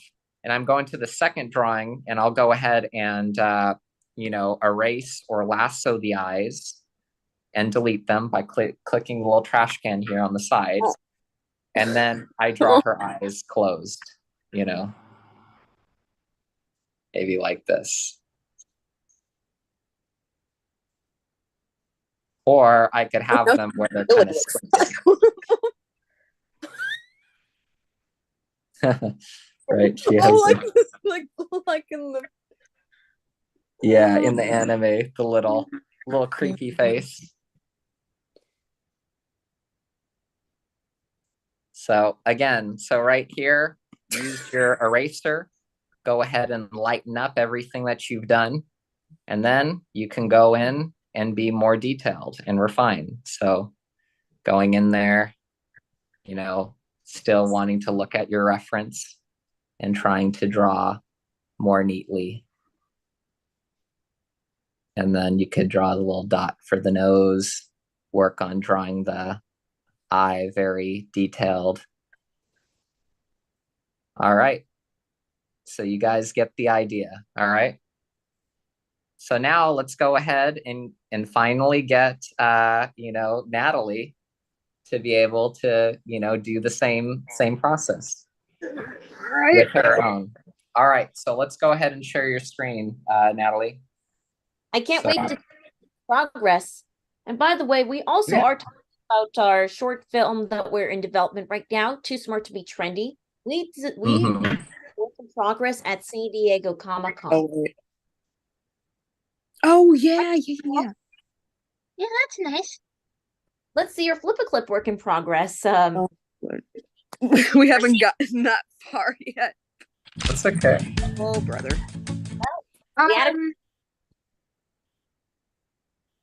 What happens, right? That's what happens on Flip-A-Clip. There's always going to be commercials. If it's the free version. Use it that often. Come on. No, I don't want the stinking. Danny. Away. Jesus. Yes, Danny. Yes. I am going to have to head off now. It's getting late and I need to eat dinner. Alrighty then. Have a wonderful rest of your day. Enjoy your dinner, and we'll see each other again next week. Then, By the way, thank you for sharing. no problem. Yeah. Anytime. So, Crystal and Lizzie. Thank you. Bye, guys. Bye. Bye. So, Natalie, do you have any other animations here that you've done that you want to share before going into this? I do not. Oh, you don't? Okay, cool. Alrighty. So yeah, so we'll do the same thing. Which one of these characters are you going to animate? The bunny. The bunny. So the bunny with the purple hair. Yes. So yeah, I mean, you kind of saw the way that I went about it.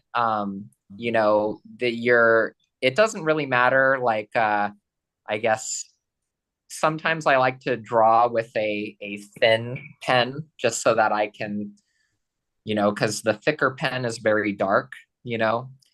And but yeah, just go ahead and sketch out what you want to do, and then when you're ready, you can use your eraser tool to lighten up those lines, and then you can make it more detailed. But I like to go pretty thin, like one pixel or 2 pixels, just so that I could kind of sketch it as much as I want. Like that? Yeah, sure. Okay. So Natalie here is going to be doing an upper body kind of shot. So it's very focused on her face. And she has some reference here of, you know, so that she can look at. And that's a big thing for me. I had a hard time because I'm a little bit of a messy, maybe sloppy drawer. I don't really like trying to think too much about proportions. That when I started using reference, you know, like of the character I drawn, and I feel like, okay, I drew this character and this is the way I really, you know, I really like the way I drew this character. Use that for reference to look at. And then, you know, if you have, you know, you could, it's easier to compare. You could just look back and forth between, you know, your reference and what you've drawn. And it's easier to tell what's wrong rather than just use your memory. Because I would have a lot of original characters that would constantly look a little different each time I drew them. So, and as I said, you can be very loose here. You know, you don't have to worry too much about details. Actually, it'd probably be better to just put it down in a very rough way. Yep. Exactly like that. Like, don't even correct yourself too much. Just put the whole thing there, and then This is creative mode where you're just sketching. And then you can go to fixing mode where you're using the lasso and lightly erasing to fix things.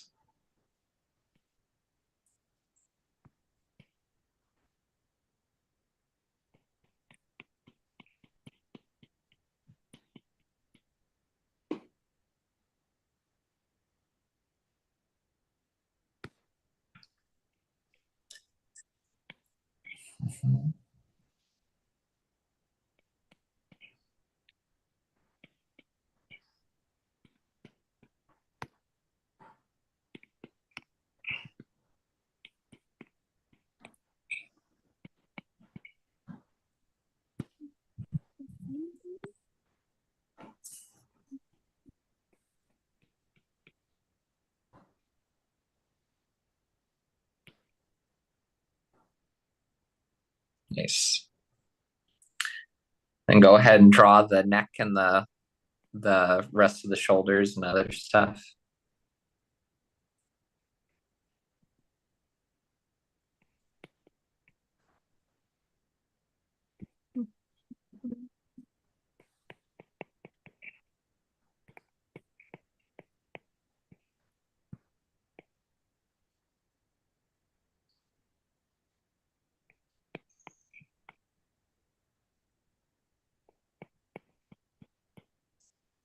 Good. Good. So now for a moment, could you circle it with your lasso tool? Mm-hmm. So go ahead and you could double. Do you have the, are these on separate layers, the reference and the character? I mean, it's not a big deal if it isn't. No, they aren't. Okay, that's all right. So could we bring, just bring her downward a little bit? So you have a little bit more room up top. And maybe you could go ahead and select your reference and you could bring it a little bit closer to your drawing so that it's, or bring your drawing closer to your reference so you can see it. There we go. Good. And then you can go ahead and get your eraser tool and make it nice and big and lower the opacity of your eraser to 75. So make that big and then lower that to 75 and yeah, just go over the whole thing with it. Good. And then you can go ahead and, draw over it with more detail if you want. And use your lasso tool too, if you feel like you want to change the size of anything. Maybe like one of the eyes, if one of the eyes is smaller than the other, or you want to move it up higher or lower, do that. And probably, could you try using a smaller brush for a second? What I'm saying is that I put the ad for my DA account, like the link to my DA account in the... I saw it. Sorry, I just wanted to advertise it while we were on stream. Okay. Because I want more people to come to my account to like criticize my art to see if I can improve it in any ways. Yeah. Some criticisms can be good and others could be bad at times. So let me give you a hint, Elizabeth. Whenever you encounter bad criticisms like this, these bad criticisms were meant to like shut you down. But if you see one, please ignore any criticism that will shut you down, make you quit. But if you receive good criticism, if you receive good feedback, then you're most likely going to like get better, right? Yeah, that's what I want to do. Yep. Ooh. I once encountered like a troll who like said that had an adaptable I drew was bad, but we've got we've got $10 from Dana Castro. Oh. So right now if we're at some $2,330. So thank you, Dana, for your donation. And remember, your $10 will be doubled to $20, all thanks to Giving Tuesday. For those of you who haven't donated yet, remember to scan the QR code to donate, or you can text us to donate at DaniMation 2023 to 53-555. Or you can go to givebutter.com/DaniMation 2023. We are also running our auction bids as well, and our anonymous user has got the Mindy plush toy, which is incredibly amazing. There's some other auction bids. Our other auction bids includes the DaniMation Los Angeles workshop, and you can either place bid or you could buy now. It's really up to you. Nice. So I would recommend Natalie, because I noticed that some of your lines you're drawing, pretty cleanly and carefully. And at this stage with the sketching, I would suggest going ahead and just being very loose, and like as you go back and forth between using the lasso and the eraser and stuff, like it will take shape, So that's just something I could recommend, to you, that you could try doing to kind of get used to that. All right. I think I'm good for now, though. Okay. But thank you. Mm-hmm. Oh, right. This isn't Procreate. It doesn't do the... Yeah. Try not to get confused with Flip a Clip or Procreate Dreams. Even though these are both nifty tools, the main advantage that Flip a Clip has is the lasso. I wish Procreate Dreams has the lasso feature as Flip a Clip. Yeah. Yeah.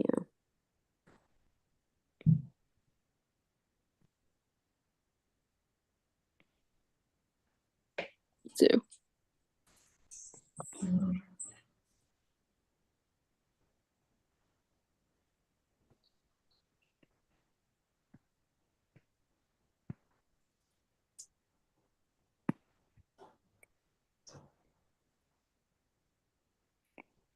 So what's the story behind this character?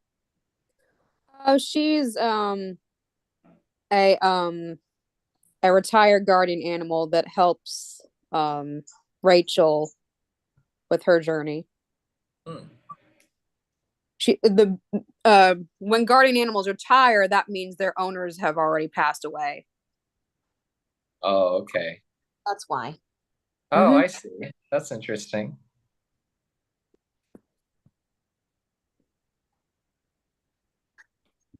Little fun fact, she has a little French accent because her owner was French, but she's an Italian bunny breed, so it's like a mix of different dialects. Oh, yes.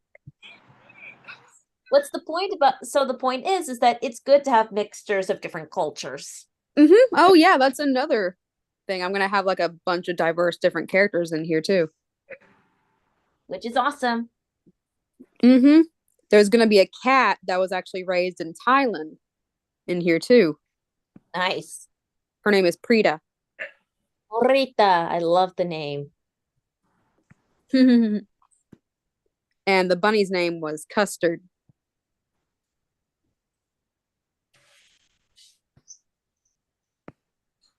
So yeah, you can see Prita, Custard, and Rachel right here.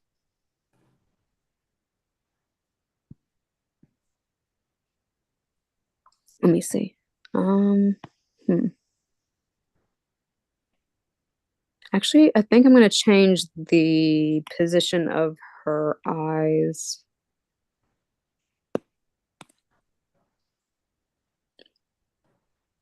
To look this way.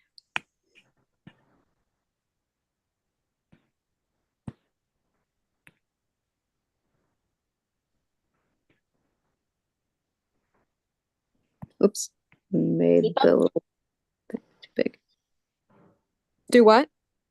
Keep up the hard work. Thank you.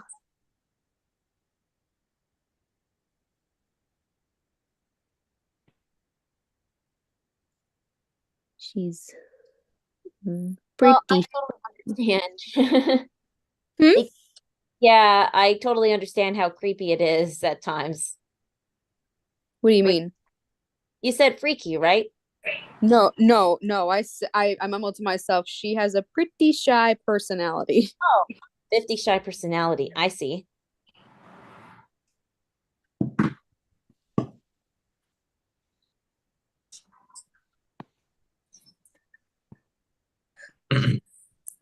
There we go. So yeah, when you have the character kind of fleshed out enough, you can go on to drawing the next keyframe. So if you're going to have her, you know, maybe bring a hand up or turn her head or blink or whatever it is, it's you know, you could get this fleshed out enough and then go into the next keyframe.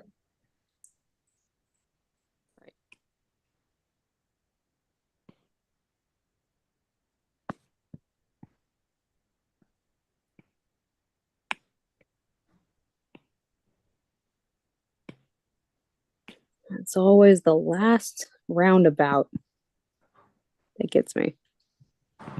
There you go.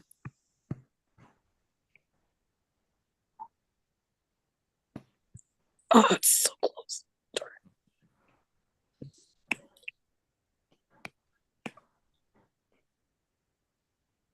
There we go.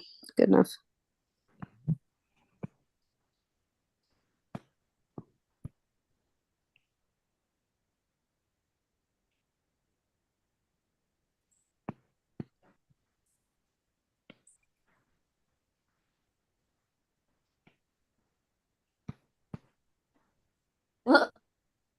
So as you could see, for those of you who are still watching from our personal Facebook page, well, unfortunately, our DaniMation live feed just stopped all of a sudden without we're trying to resolve some technical difficulties with our DaniMation Facebook from our DaniMation Facebook live feed because the screen share has been disabled for some strange reason. So, but don't worry, we're trying to find ways to get it back up again.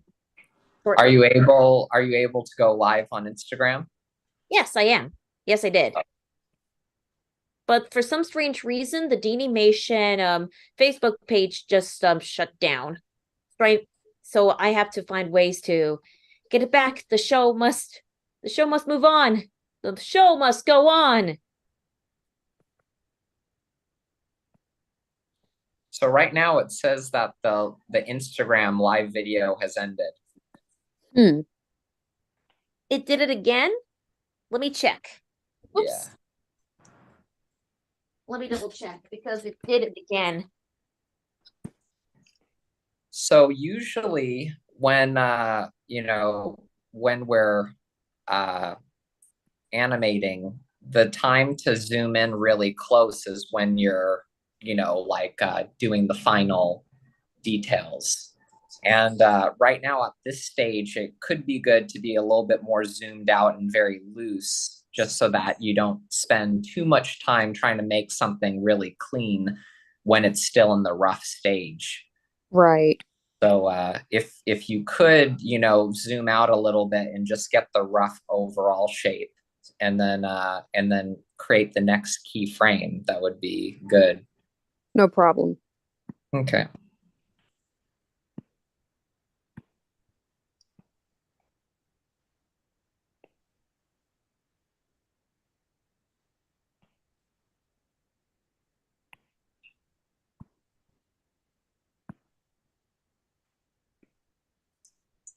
Look, sorry, my kitty just sorry about that.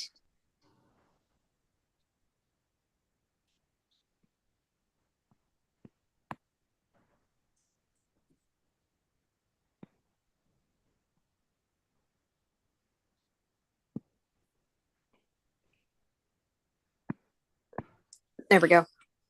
Okay, cool. And let's go ahead and create the next keyframe. So yeah. And let's see. So what do we want her to do? What?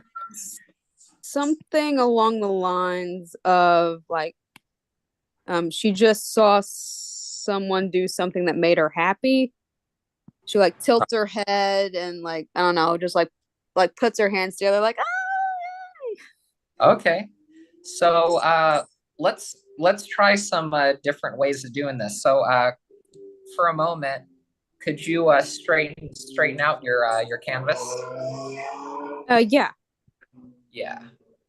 So if you click, if you click on that little those two arrows that are like connected right next to the three dots, that usually will put it back in the center. You can zoom out a little bit.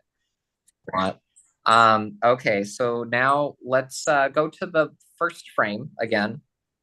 Let's go to your first frame and click and hold on that frame, and then copy and then paste after.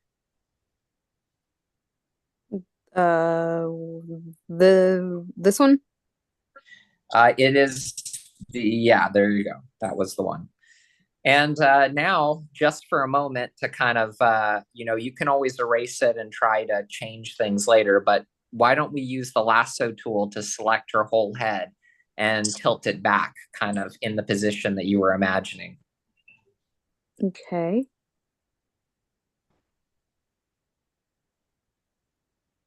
It's like going back and forth. It's a great, so Flip a Clip and Procreate Dreams are two great animation softwares that you can do on the go while you're traveling.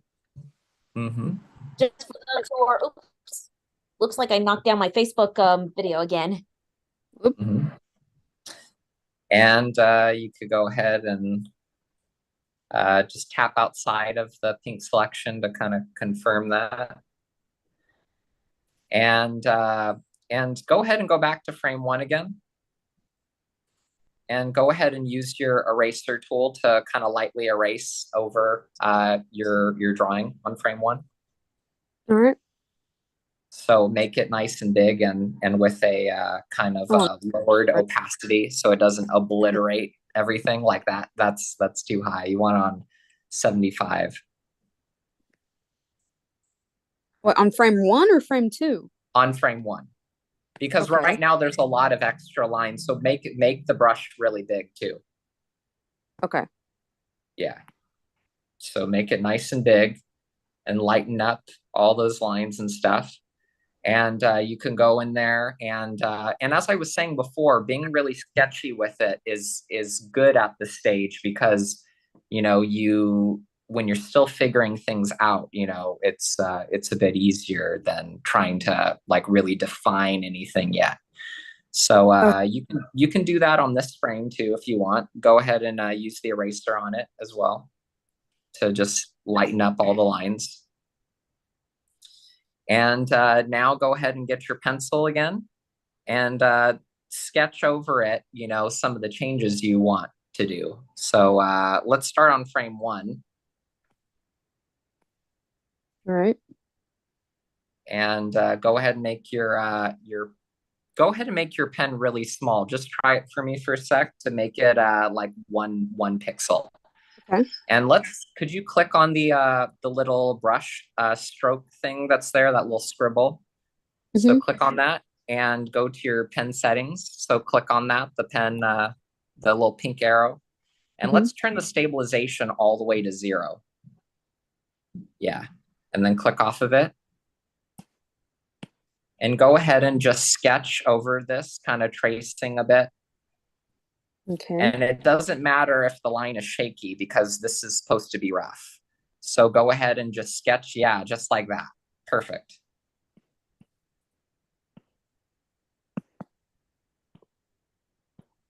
And actually, for one sec before you do too much, could you go ahead and get the eraser one more time and go over it one more so that the lines are even lighter? Okay.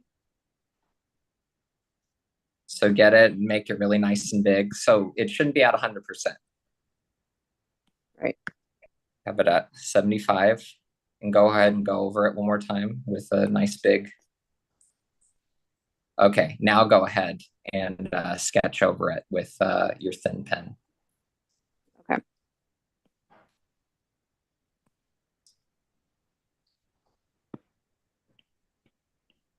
There you go. Good.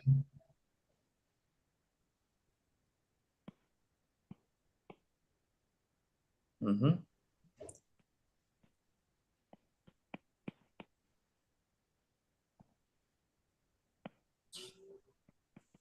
There you go. Nice.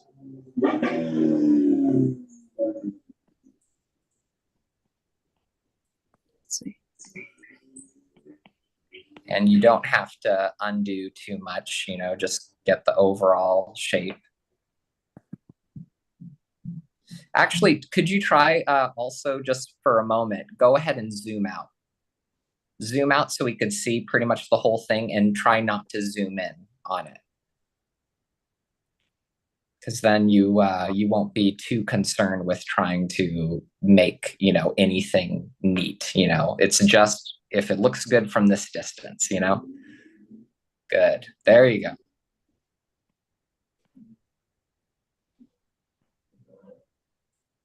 So, you know, of course you're welcome, you know, to go back to whatever you're most comfortable with, but just for now, I want you to try it this way. All right.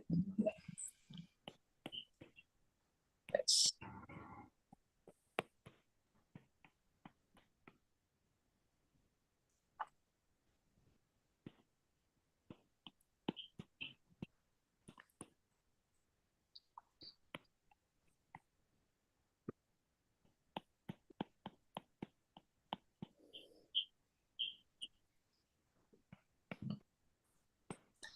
To be nice and quick with the strokes and stuff.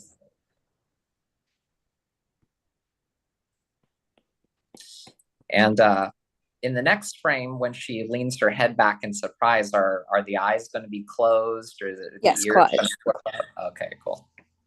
That is one of the most important parts of animation, known as anticipation. Yeah. Yeah. That's a good word for it, anticipation. Mm-hmm.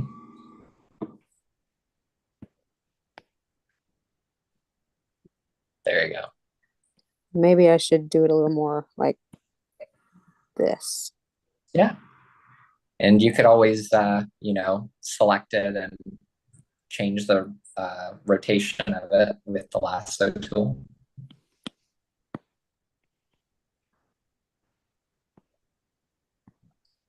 So let's stay zoomed out a little bit more if you can. Yeah, right. Sorry. I forgot. That's okay. Just have it. It is a force of habit. You're right. Well, recently there was another student I was working on doing backgrounds, and we were working on a background that had a lot of trees and bushes and stuff. And same thing, sometimes going in really close and trying to paint all the bushes. And it often gets pretty hard because you're so focused on just one tiny little area. And then when you zoom out, you know, so staying, especially when you're in the rough stage like this, it's good to be, you know, zoomed out, and then you zoom in when you are very clear on what it is. Everything is perfect. Now you're just trying to get the cleanest lines that you can. So now let's go ahead and go to frame 2. All right. And now, oh, well, right now the onion skin is on. So go ahead and turn the onion skin off. There you go. So that's a little easier. You could go over it again with your eraser, really big eraser with 75% opacity. Oops, see, hang on. Come on. So is that too light or is that fine? I think that's okay for now. Okay. So yeah, go ahead. And so you could start sketching and then just continue to flip back and forth between frame 1 and frame 2 when you need to, you know, so you could kind of see what you did before, and that could help you. So you're going to have the ears really up high now. Yes. So actually undo that for a sec. Let's just try this just as, so go ahead and use your lasso to select the ear that you drew there and see if you could just rotate it into that position.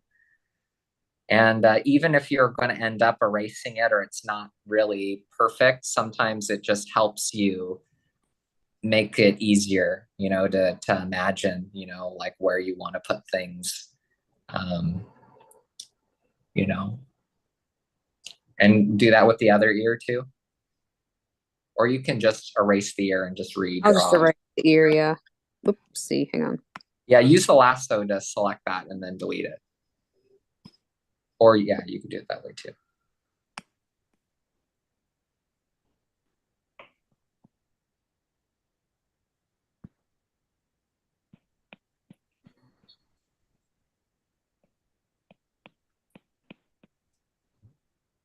Yep, being just very rough with it.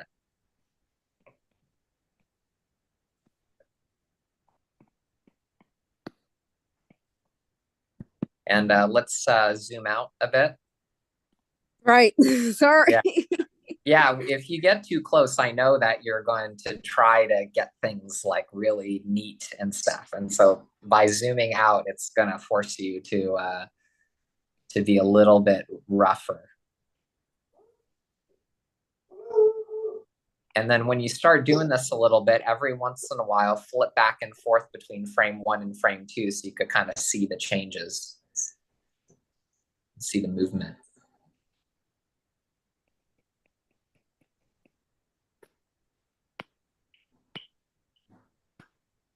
Yeah, kind of imagine that. So yeah, it's tough on Instagram. You know, there's a lot of really good artists you see do with these perfect drawings, and sometimes you see them working and it looks like as soon as they put their pen on the paper, it's coming out perfect, you know? Yeah, so I think that it's good to, you know, I think it's important to realize that I think animation is a little bit more like a sculpture in a way, or something that you're going to. So I keep saying the sculpture, and hopefully that isn't confusing to anybody, but if you think about, you get a big block of stone, you know, you're going to go and you're going to, you know, sculpt it and chip away at it over time. You know, you might work on it for several hours for the first day, and then you come back to it and you work on it some more. So animation too, she's going to be sketching this, and then she's going to look at it. She's going to flip back and forth and look and see if it's good. And then she's going to go back and make changes, you know? So if she says, oh, I wish the head were back a little bit more, she's going to go back and continue to mold it and fix it. And it's not going to be perfect the very first time, you know? Yeah. So I think that's important for a lot of people to remember, because animation can feel really confusing, that there's, you know, especially with the onion skin, where you see your last drawing and there's so many lines on top of lines, and it's like, how do and I need to draw them so that they all look the same, you know? But, you know, so once she does this rough sketch and she has her main rough animation going, then she could flip back and forth and notice every difference. Like the eyes got bigger in this frame, the ears look different here, and then she could just continue to go back and fix it until when she goes through it, now everything's looking consistent. So how do you feel about animating Natalie now? I know for a while that, you know, there was some stuff that felt a little bit awkward just because you're used to drawing illustrations, and, you know, doing something with a lot of movement or in-betweens was kind of challenging. Do you feel like you've been getting more comfortable with animating? It's hard to tell at this point. Yeah. Well, after you sketch this little thing, we have about 4 minutes. So go ahead and just, you know, roughly out, and then let's go to like just a quick in between, because that is an area that I'm sure is kind of challenging. I think I might have to leave soon. It's almost time for my class to be over. Alrighty, then. So, have a wonderful rest of your day. Have a good night, Elizabeth, from calling from the East Coast. So bye. All right. Bye, hon. See ya. Follow me on D. It's Lady Sega Genesis is my username. Wait, how do I leave? Bye-bye. All right. So let's really quickly, I think this is about enough here.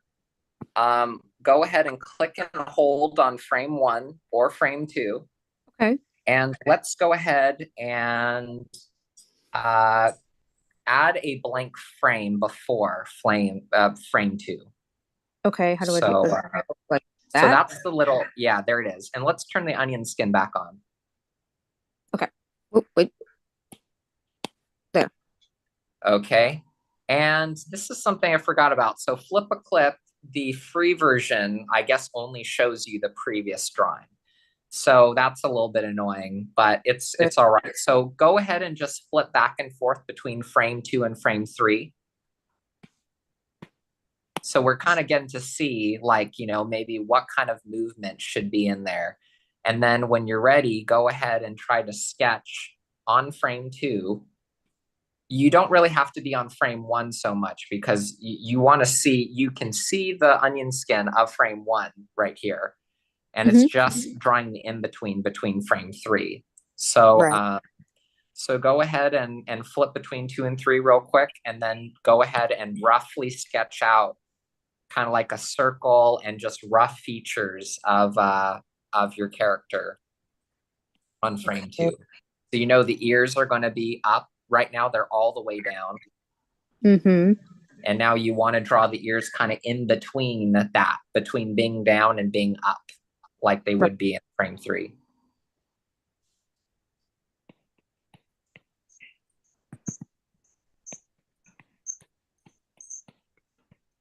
Yep, just like that.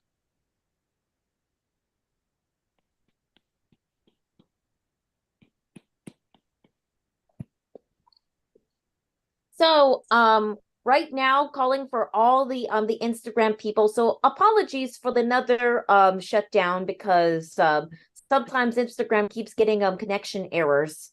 So what we did as a little so as you could see, Jake is right now teaching a lesson with Natalie Hutchins. For those of you who have missed, to catch you up, what we did is that we had guests that came over, which are Debbie Derryberry, Keaton Bicknell, Devin Morrissey, Spec Labs, and Nathan Hacker, and also Zoe and Luca. They came in for the first 6 of the slot number 1. Now we're having Peyton Hepler coming in for the next slot. Okay. So this ends our session for today with Natalie and Jake. Great job with your flip a clip demonstration, and we're going to have Peyton Hepler in. So we also would like Peyton's parent family for your donations and contributions to our Giving Tuesday Video-A-Thon. So I'm going to let Peyton in. Well, speaking of Procreate, she has done a fun little short animation on Procreate Dreams. Nice. Ooh. Hi, Peyton. How are you today? Doing good.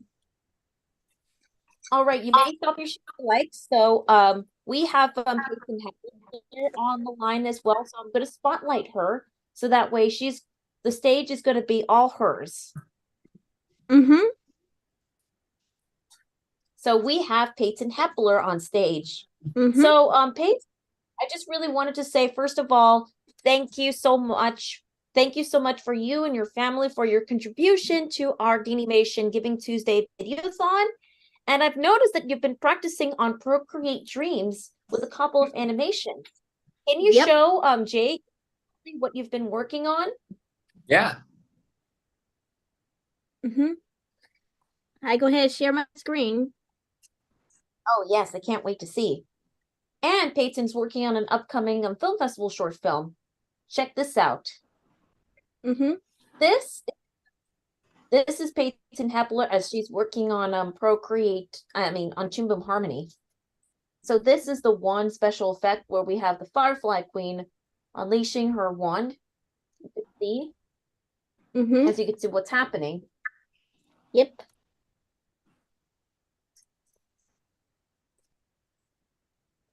Oh, cool. There, putting it.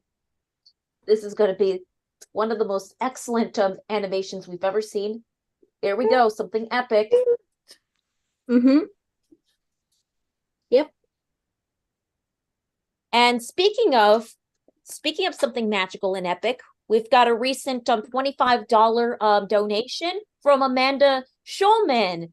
Thank you, Amanda, for your donation and for your contribution to our DaniMation Giving Tuesday Video-A-Thon. We are very happy. Thank you for your support. Now we have a total of $2,355. Nice. Bravo! Yeah. You know how painful it's so much fun, but it's also can be painful at times for me to having to change my virtual background to give you further updates. I'm gonna go ahead and I'm just gonna go ahead and just take that little screenshot and update my virtual background frequently now that we've got another donor. So I'm just gonna go ahead and let me just go ahead and add a new image, right? Here I go. So here's the new update. Now at 2,355. So for anybody who haven't made a contribution yet, you have until 7 p.m. to reach our goal. So to do so, you can either scan the code to donate. You can scan the code to donate, or you could text to donate at DaniMation 2023 to 53-555, or go to givebutter.com/DaniMation 2023. We are also doing our auctions, which means we're so happy that one of my students, Kira, Rhonda has confirmed that Kira bought the Mindy plush toy. She's sold. I'm so happy she got sold. And we've got 2 other plush toys, Sid Watts and Kiko, as our pre-order for Budsies. And we've got not only our DaniMation Los Angeles Summer Workshop as our auction and our one-on-one animation sessions. Something to give back. For those who will donate, people can have options to become a guest star of the show if they buy $75. We've got 9 remaining if anybody wants to be part of the guest star of the show. And we also have tickets to our packages, as anybody could buy a package before watching the show. All right. So now then we're going to continue our session. So Peyton, please tell me a little bit about your animated short film that you've been working on for film festivals. So I've been working on this project for about about 3 years, I think. It's been 3 years. So so the project's called Isaac and the Firefly Queen. And Dixie, you're welcome to join. Let me just put you and Jake into a breakout room. Natalie, you could stick around for our one-on-one sessions. So I'm gonna put Jake and Dixie in their breakout rooms.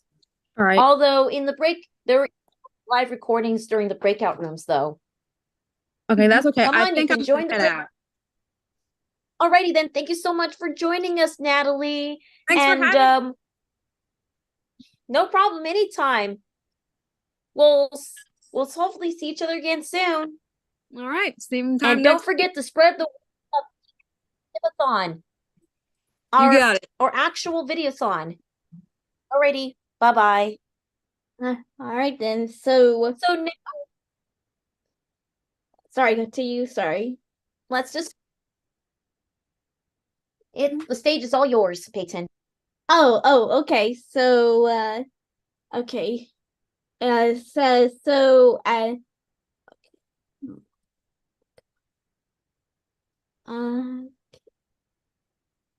forgot what I said. What I should say or something.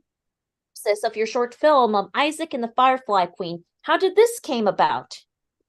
So, okay.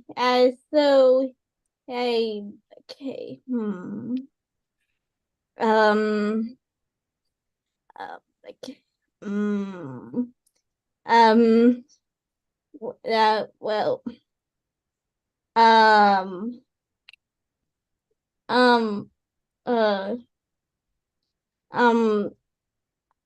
I couldn't remember those words. Say that question again. So, what's the synopsis? Like give us an elevator pitch of what your short is all about.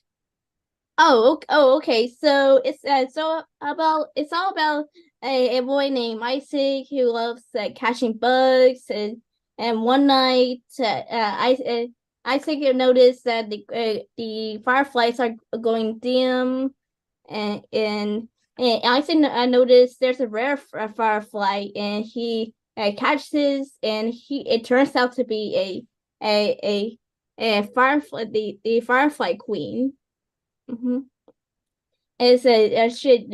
She needs help find a new stone for her scepter to bring back her fireflies. Mm-hmm. That's definitely true. I love that synopsis. So, so now that's what it means. What Peyton is explaining, it's a story about a young boy who helps the firefly, who loves catching bugs, notices there was something wrong with the bugs, and the firefly queen needs help. So he sets on the quest to look for the firefly stone to restore the firefly's powers. Mm-hmm. I love that quote. Love that. So we've been working on this since 2021 when you first attended our DaniMation, our one-on-one sessions. Mm-hmm. Okay. I guess I do my work then.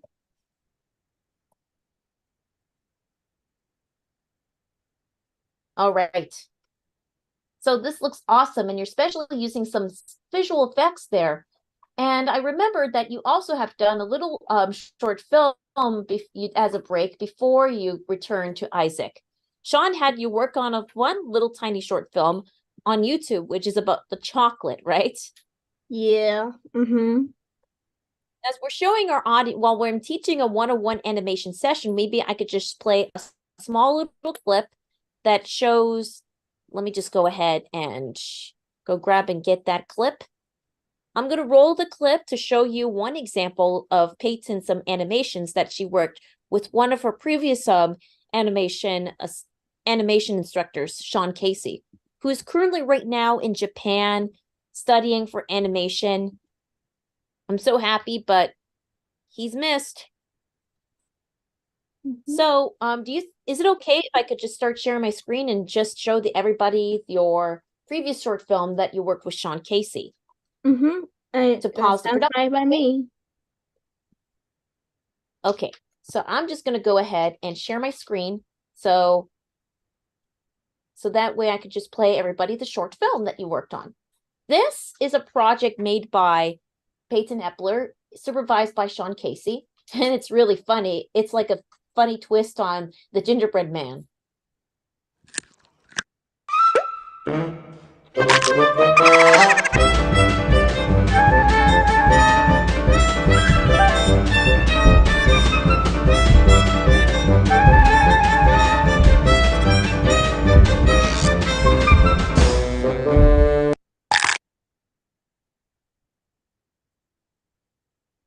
So, how many weeks did it take you to create this little short film with Sean Casey?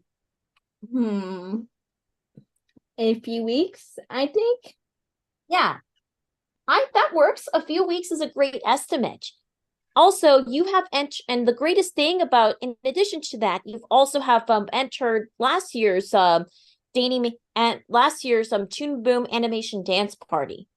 Mm-hmm. How did it feel like seeing your Buttercup Bear being shown on we also showed it in our DaniMation reel where you have Buttercup Bear featured dancing. Mm-hmm. The dance pool. It's called the Toon Boom Dance Party Underground Funkatronic. My character Sid Watts is in there as well. So tell me more about it. I did send you the information. I remember I sent you information about the dance party.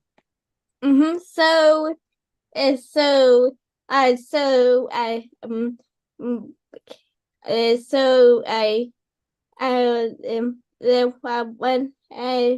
why I started to do that participate this party contest.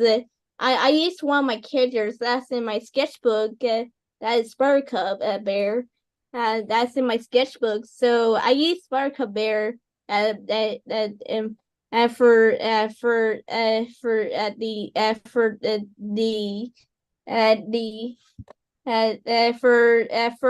the contest. And made animation of him, and then I submitted, and mine's on there.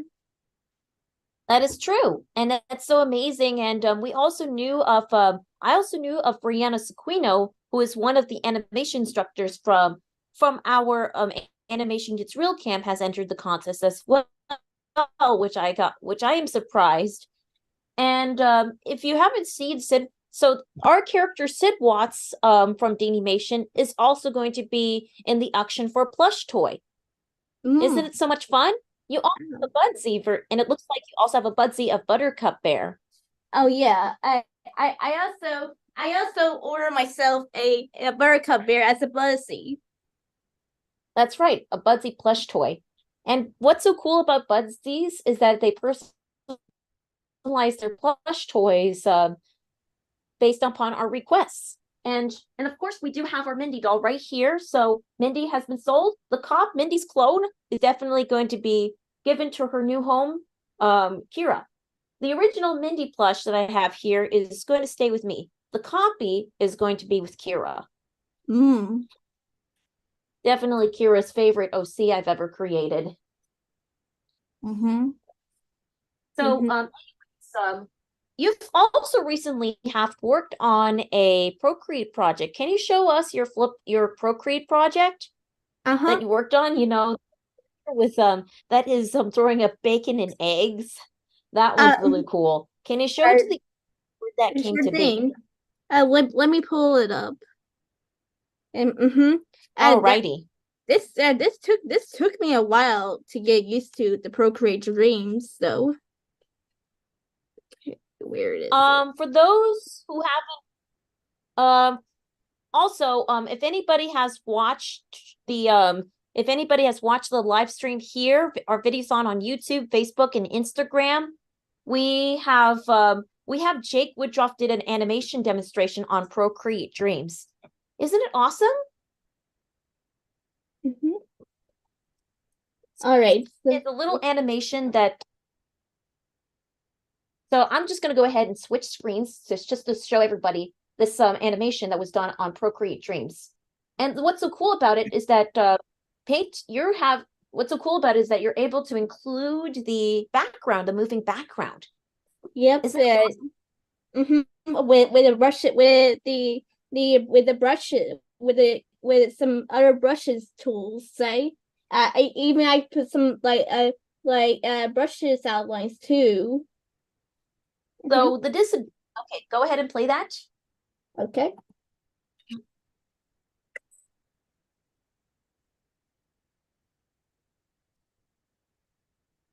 It kind of feels like an animation loop, but if you watch it over time, the camera gets to pan out.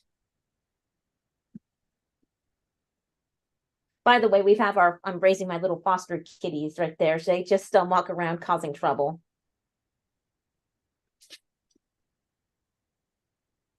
Now they've found their homes.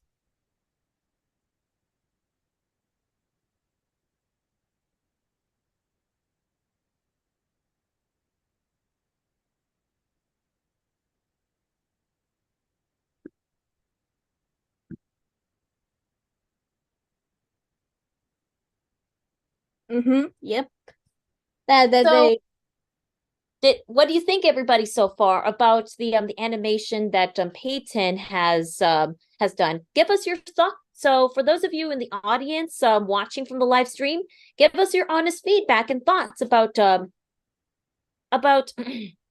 Peyton's animation. And remember, if you want, for those who join our one-on-one animation sessions, we do provide invitations to our Dani Academy Discord server, now known as DaniMation Club server.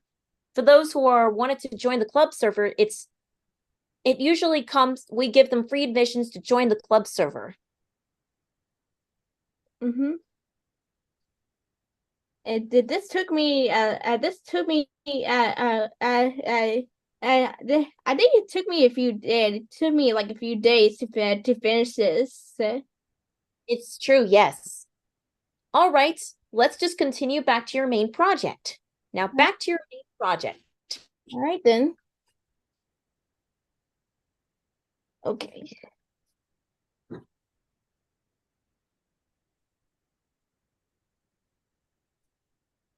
So as you could see what's happening and back and forth, you could see Isaac placing the orb inside Queen Flavia's sphere, scepter. Yeah, scepter. There we go. And Linda, it looks like your mom is watching your live stream. She says it looks great, Peyton. Say thank you to your mom. Thanks. Yeah, and I already know, but that my mom already donate to you. Oh, I'm so happy. That's why I said thank you to your family for the donations. Your mom, your grandma, they're here to support your dreams. And if we could raise enough money, we could be able to influence others too.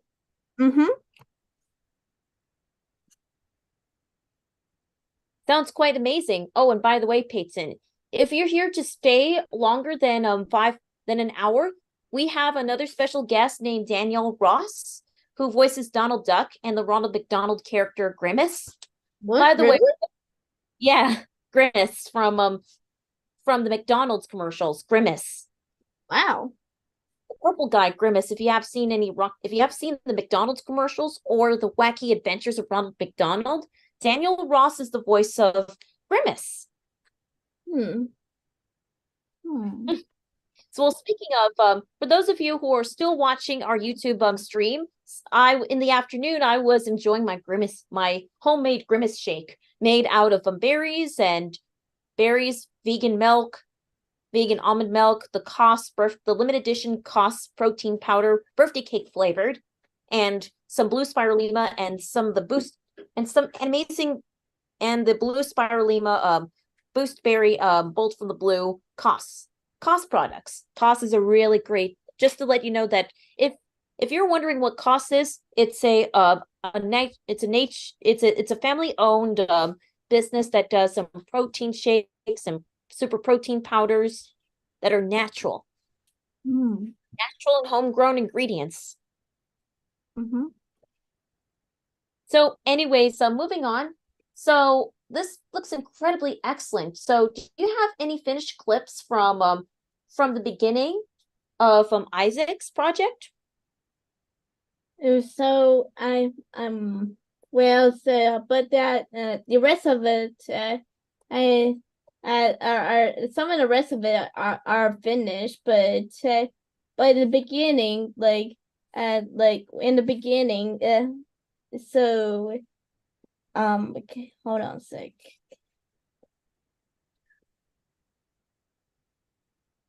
This says someone needs some backgrounds.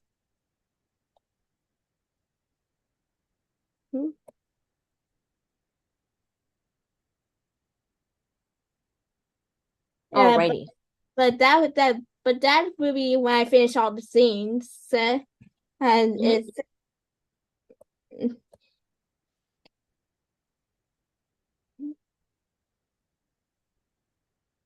so we're gonna play. Let's just go back to the OpenGL view and play it from the beginning. Okay. Show you what's happening right now. Okay. Also, if you could share it with sound, that would be great as well. Okay.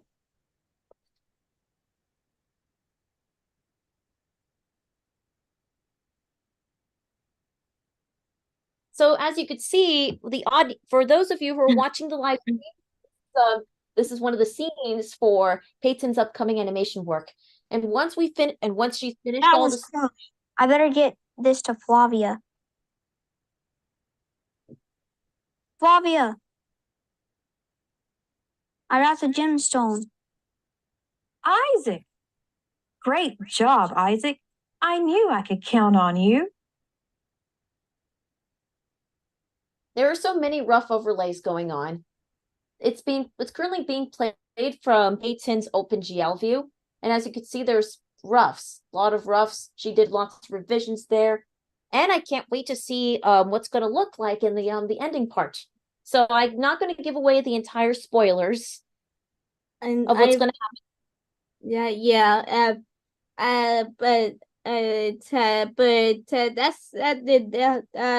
Those scenes are kind of a little bit that's in that they go into at like the end or something like that.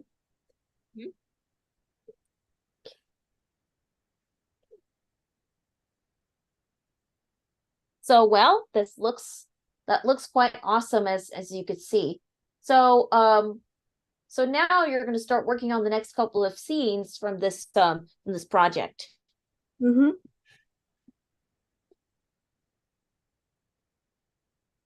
So, for those of you who are watching this Video-A-Thon, remember that we've got about less than 3 hours left till we close the Video-A-Thon. So we now have $2,355.26 supporters. You could scan to donate, or on my left, or you can text me. You could text at DaniMation 2023 to 53-555, or go to givebutter.com/DaniMation 2023. We also have our auction bids going on right now. So it's still running. So we've got one auction bid being sold. Now we're going to wait for next set of our one-on-one animation sessions, and our Los Angeles Summer Animation Workshop is doing an auction bid as well. So we're going to be doing the auction bid round at 6 p.m. So be sure to hang tight. And be on the lookout for the round 2 of guests at 5 o'clock. So we still got plenty of time. Peyton. I just right now putting the details of the globe. Oh yes.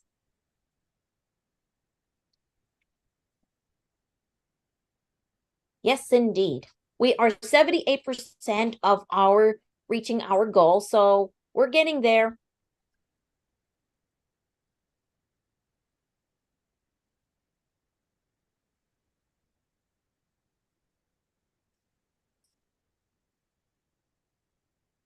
So as you could, and you see what Peyton is doing is that she's switching back. She just switched from the camera to the drawing view.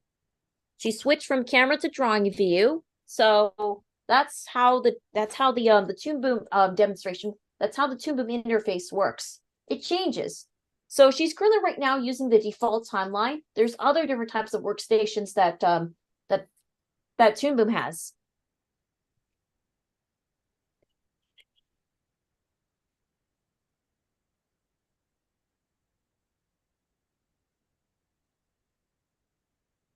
So be sure to donate.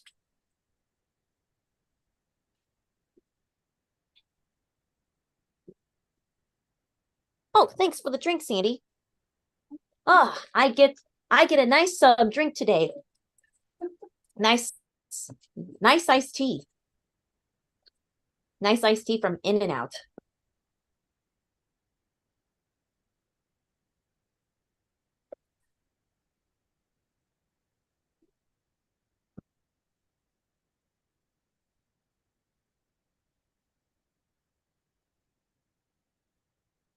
And what's so cool about In-N-Out's, like every holiday season, the In-N-Out burgers will always, the In-N-Out burger drink designs will have the holly. It has the holly wreath there that surrounds that. Makes it a nice decorative design for In-N-Out. Ooh. We have In-N-Out for those who live on the West Coast. I'm not so sure if the East Coast has some In-N-Out burgers, but one of the places you go to if you go to the West Coast. Okay. So anyways, as you're seeing what Peyton is doing with Lavia's wings, she's adding the bright what do you call this? Bright something. What is it? The glow effect.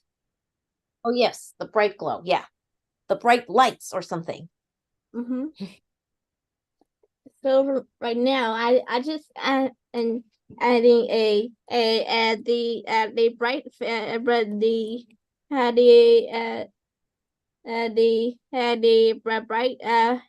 fade. Oh yes, and this would lead to a nice wipeout transition. Mm-hmm. That would be awesome.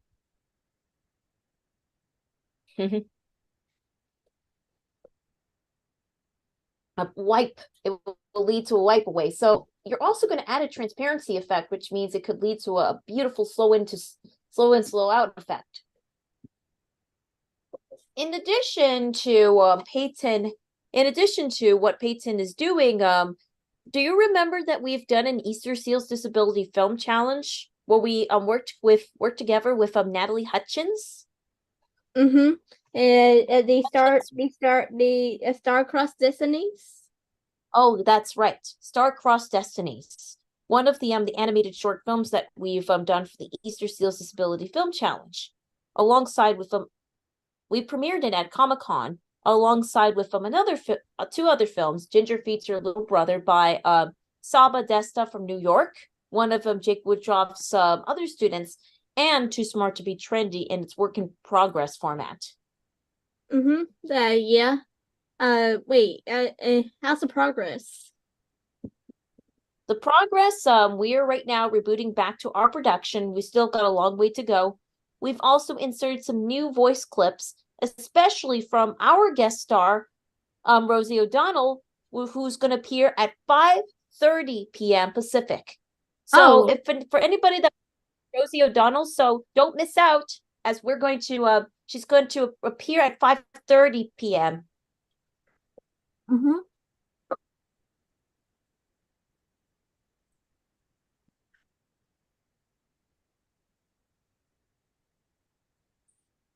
How's it going, Peyton? Doing good.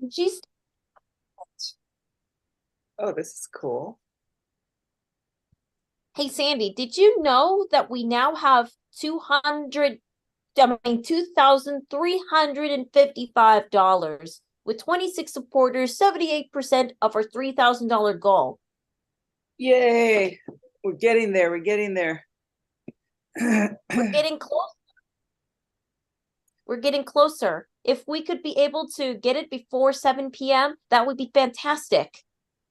Yeah, we still have a chance there. Today, Giving Tuesday is the day where everybody has a chance to give back, and that's what this is all about, is giving back. Because we're doing all of this all day long. You planned it completely on your own. We supported you. We're here to help you out, but you pretty much planned the whole thing because you really just want to help some of the students that you feel that are very talented but can't take your classes because of economic means, and you feel that it's not, that's really sad for a lot of your students that you have when they come on the free class and they wish they could continue the free classes, but we just can't do free classes all the time. So this is the way that you're giving back, raising this money, setting all this up for them, working all days for the past couple of days to set everything up, working all day today. You got up at 5 o'clock this morning to be ready by 7 a.m. Oh, and working all day long just so that you could raise the money so that you could help some of your students that don't have any money to take your classes. So that's really a nice thing that you're doing, Dani, and that's why we support you 100% on it, and we're here to do anything you need us to do. Hard, but it's worthwhile at the very end. Just to let you know, everybody, that we currently have 20 likes on our YouTube live stream. We currently have 9 concurrent viewers, and we've got 213 views, and we've got an average view duration is 21 minutes and 42 seconds. We Yes. see a spike going up. We see another spike going up again when we see more viewers that are seeing Peyton's amazing work. And people are being so hyped when Rosie O'Donnell's going to arrive. We're going to see more views and more donations, hopefully. Yeah, hopefully. You know, Peyton is an amazing artist, and she is so great. And we wanted to show today the different students that Dani works with, from the very young, the 9-year-old, to the older, like Ty, and then the girls. It's really funny because Dani gets a lot of girls that are interested in animation and are on the spectrum, which we expected. Generally, people say, I mean, I think it's all misdiagnosed, but people say that people on the spectrum there's more boys than girls, right? And people in the animation industry, there's more boys than girls.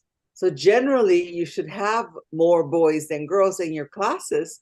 But I think you have a lot of girls. It's very, very even, with the boys and the girls in your classes. Because I think a lot of females just, are comfortable with you because you're female, you're an animator. So they see you doing it. So they like Peyton here.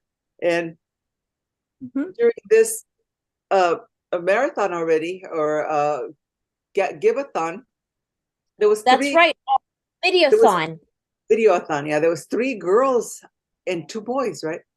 So you see, and that's the average that we usually have for our students. We have a lot of females that sign up for your classes, and are amazing, artists like Peyton. That's right. Hey, maybe we could show what Peyton did. So we've already showed it already, but we're doing it. I missed it. Added. Okay, but I missed it. The version.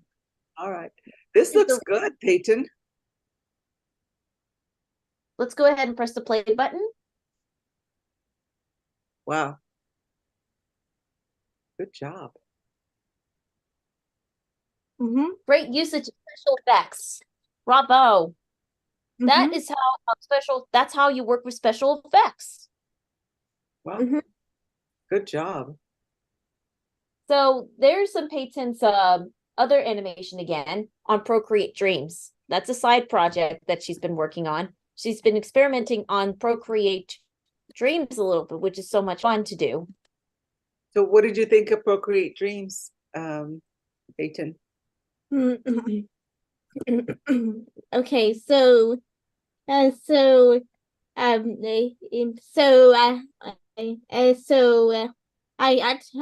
out. So I tested out some animation exercise first, like in between, like his head and the bouncing ball. But sometimes it kind of crashes, but I still able to animate. But it all saves. So how did you like the fact that it didn't have a lasso? I did hear like some people that they didn't have lasso tool, but it will be added in the near future. I hope so. That's what everybody keeps keeping their fingers crossed. Yeah. Future. If enough people request it, they should put it back on. But this is a cute drawing. I like this drawing. Yep. Who's this character? Oh, tossing fried eggs and bacon. It's also up on YouTube if you go to Peyton's channel on YouTube, if you want to look at her amazing work. Yeah, this is cool. Peyton, did you give out your channel, your YouTube channel? Oh yeah. Do I need to send the link to the live stream or something? You could Yes, you can. Okay, I do that. Okay. In the chat. Okay then. And then Dani could publish it. But yeah. Okay. Hold on. Give me a sec. And I understand also you're teaching some students at your church animation. Yep. It's at my church. It's at my church. You remember United Methodist Church, our art academy. That I teach animation there about the basics of animations. Wow, we're very proud of you. Okay. You know, if you ever get stuck with teaching and you want some ideas, you could definitely ask Dani or me or us, you know, just what you're going to teach this class, but what do you think we should do next? And we could give you some suggestions. Right. Where's the channel? You see, when the more you teach animation to the church, if you can teach animation, maybe you could be able to teach one-on-one sessions. Pass the baton over. Yep. Hold on, I'm still looking for your channel. Oh, you're still oh, there it is. Okay. Screen. That's perfect. You see, so the more you teach animation to the church, if you can teach animation, maybe you could. That is the feedback you can hear. Pass the baton. Be back. Okay, I got it. It's in the chat. Alrighty, thank you so much. All right. Okay. I'm looking for it. It's it's in the Zoom chat. Oh, I don't see. If you could post it in the Zoom chat, then I could paste it in for you. Oh, okay. Sorry. Sorry about that. I kind of posted to the YouTube chat. Sorry. That's okay. Okay, so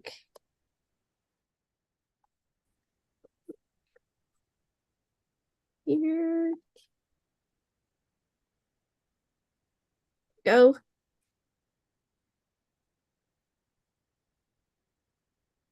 All right, so now I've got the YouTube link.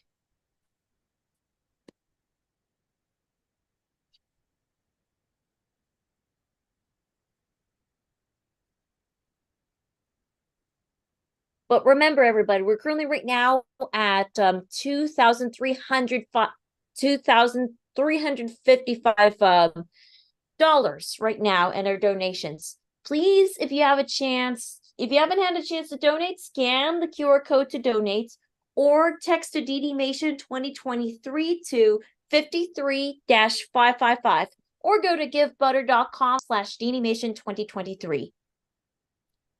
We also have an auction bid going on as well. So please, this is your chance.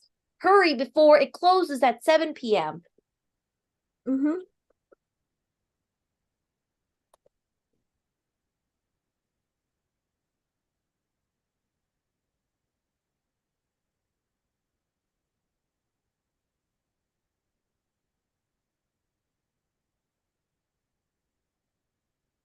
Just hurry. Let's just hurry. So what's this right now you're working on? So I'm working on a new scene. A new scene. That's awesome. A brand new scene. So the audience are curious of what the next scene is going to look like. So let's go ahead and do that then.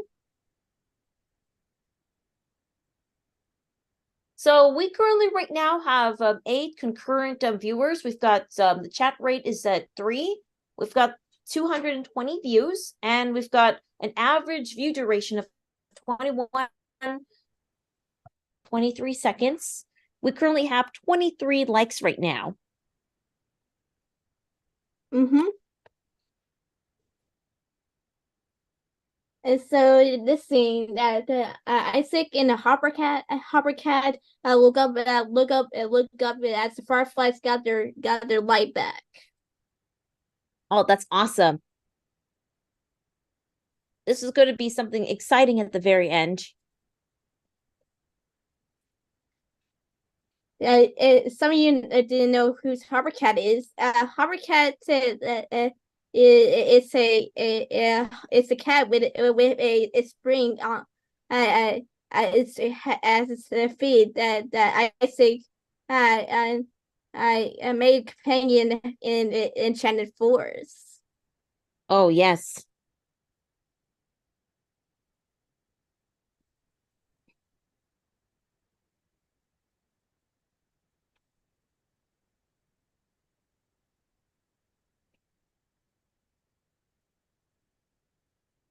Indeed, yes.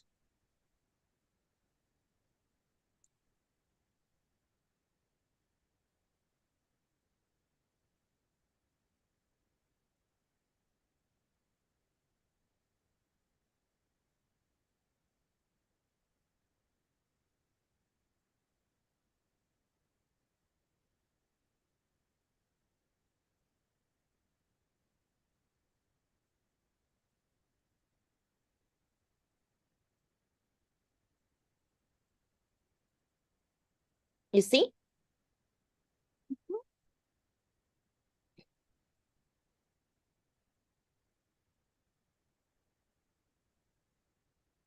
And looks like we've got a sketch of so this is just to show you a little preview of what the next storyboards are.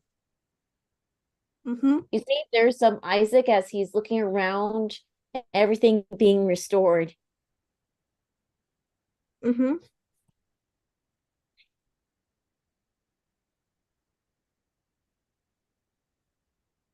Everything being restored to life.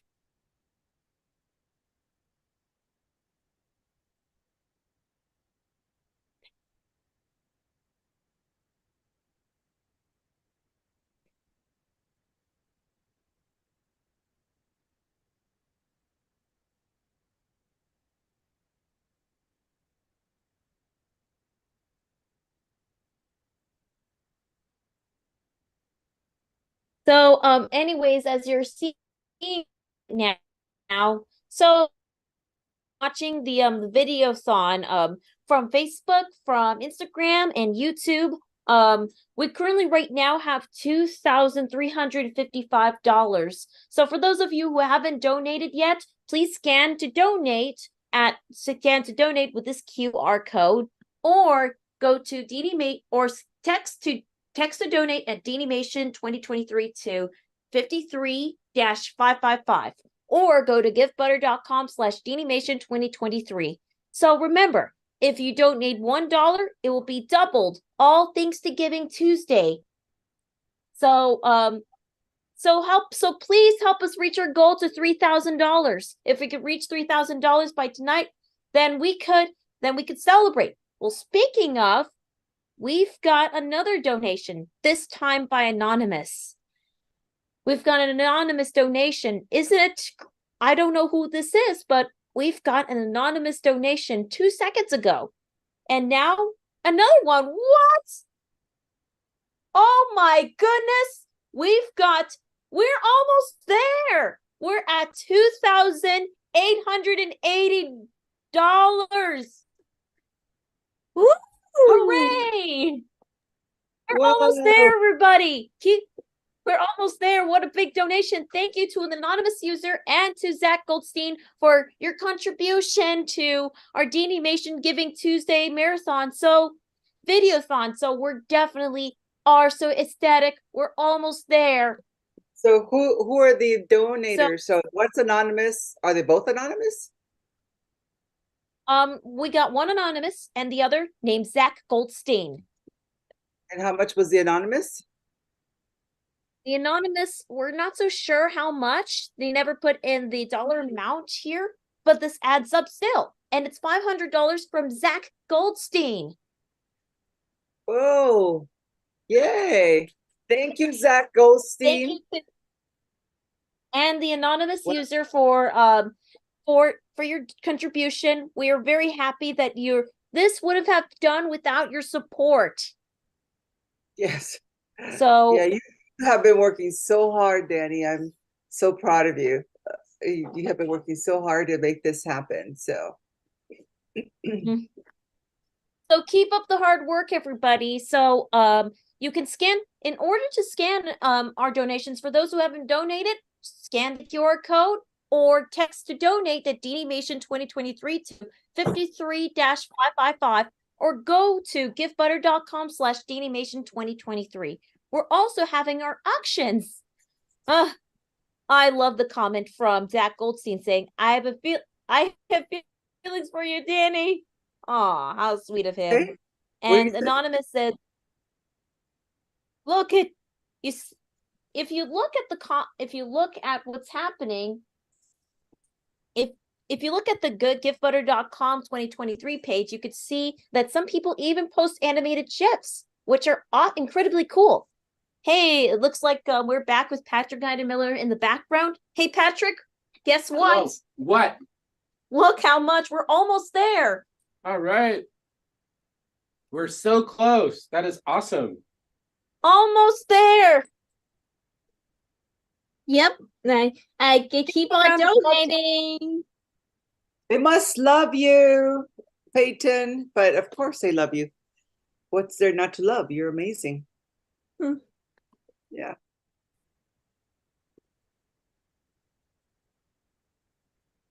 So what did Goldstein say again? Goldstein says, I have feelings for you. Yeah, what? I have feelings for you, Dani.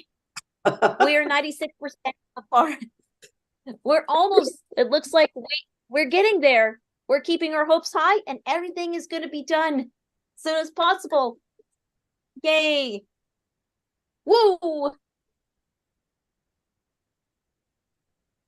Woo. Like you say, yeah, that's like your catchphrase, right? Woo. Oh, yes.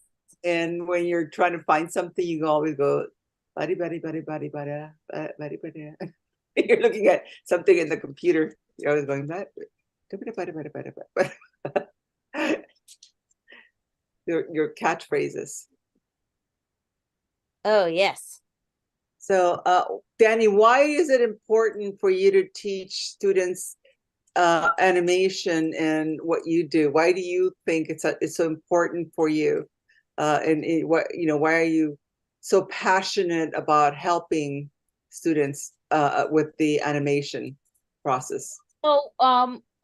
So the reason why I love teaching students is because I see their creativity come to life.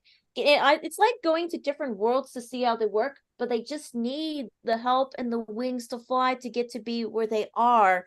Like with Peyton, with right now, ranging from Peyton to Owen to all the other students that I teach at one-on-one sessions, and which is something that makes the hearts glow, and we're giving them dreams. You're helping to be where they are at, helping the community, helping them make their dreams come true, right? That's right. Yeah, because you meet a lot of these students and they love animation so much and they love art so much, but they don't know what to do next. How do I get to, use my art to make money, to make a living? They don't understand how to do that. And of course, most families, unless they're in the animation industry themselves, they don't understand it either. So you like to teach them how to do that, how to get into the animation industry, how to create animation. And you also like to teach them the different areas of animation, because you don't only have to create animation to be in the animation industry. Like Nathan, your friend earlier, he's not a 2D animator, he's a stop motion animator, right? And that's right. And Keaton, he's not an animator at all, but he creates music for animation, right? For when you guys work together. And so there's many different areas in animation that you could get into. And a lot of students don't really, they know they like animation, but they don't really, they're not sure where in the animation industry they fit. So you also help them figure that out. Do they like music? Do you like to write? You want to be a writer for animation? And this is the way it is, how to write, for animation and do scripts. Or if you, like doing background art, they could be a background artist. Or if they like to do characters like Peyton, Peyton likes doing characters and she likes animation too. So she's really good at both. So you help them figure that out, where in the animation industry they like. And sometimes it's not even animation at all.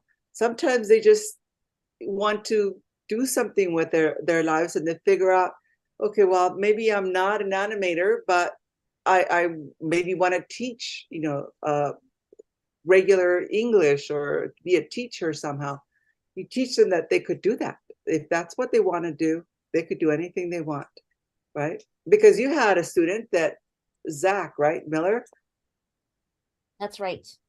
And we're waiting till we got a Zoom user, we've got another guest coming in, and he's also going to participate in he wanted to meet Daniel Ross, What? the voice of Donald Duck and Grimace. Oh, is he on? Is he coming on? He's supposed to be on at what time? He's coming on, yes. He's going to be on at 5. So, Peyton, you're welcome to meet Daniel Ross if you like. So, he's the voice of. so that means who's Daniel Ross? You want to say? he's another voice actor, and he's a good friend of Debbie Derraberry, and he voices Donald Duck and the Ronald McDonald's character Grimace. For those of you who have watched the 12 noon part of the live stream on YouTube, Instagram, and Facebook, I had a Grimace shake for my lunch. So Wait, what? With Grimace? What's a Grimace shake? Then? Yeah. Oh, wait a minute. I know what it is. See? What is it, Peyton? It's a fruit milkshake. A fruit milkshake. Yeah, I personally don't like them, but Dani likes them. So, but anyways, this is a vegan version of the milkshake. That's I why I kind of don't like use I use oat and almond milk to use the berries, and I use Cos protein limited edition birthday cake flavored protein powder with blue spirulina, Cos blue spirulina, and the Bolt from the blue powder with some caffeinated powder to keep my energy up. Yeah. Well, and also, as you could see, I'm still alive, even from the Grimace shake. I didn't get hurt by a criminal because it's criminal proof. Well, I've seen some little bit memes of it,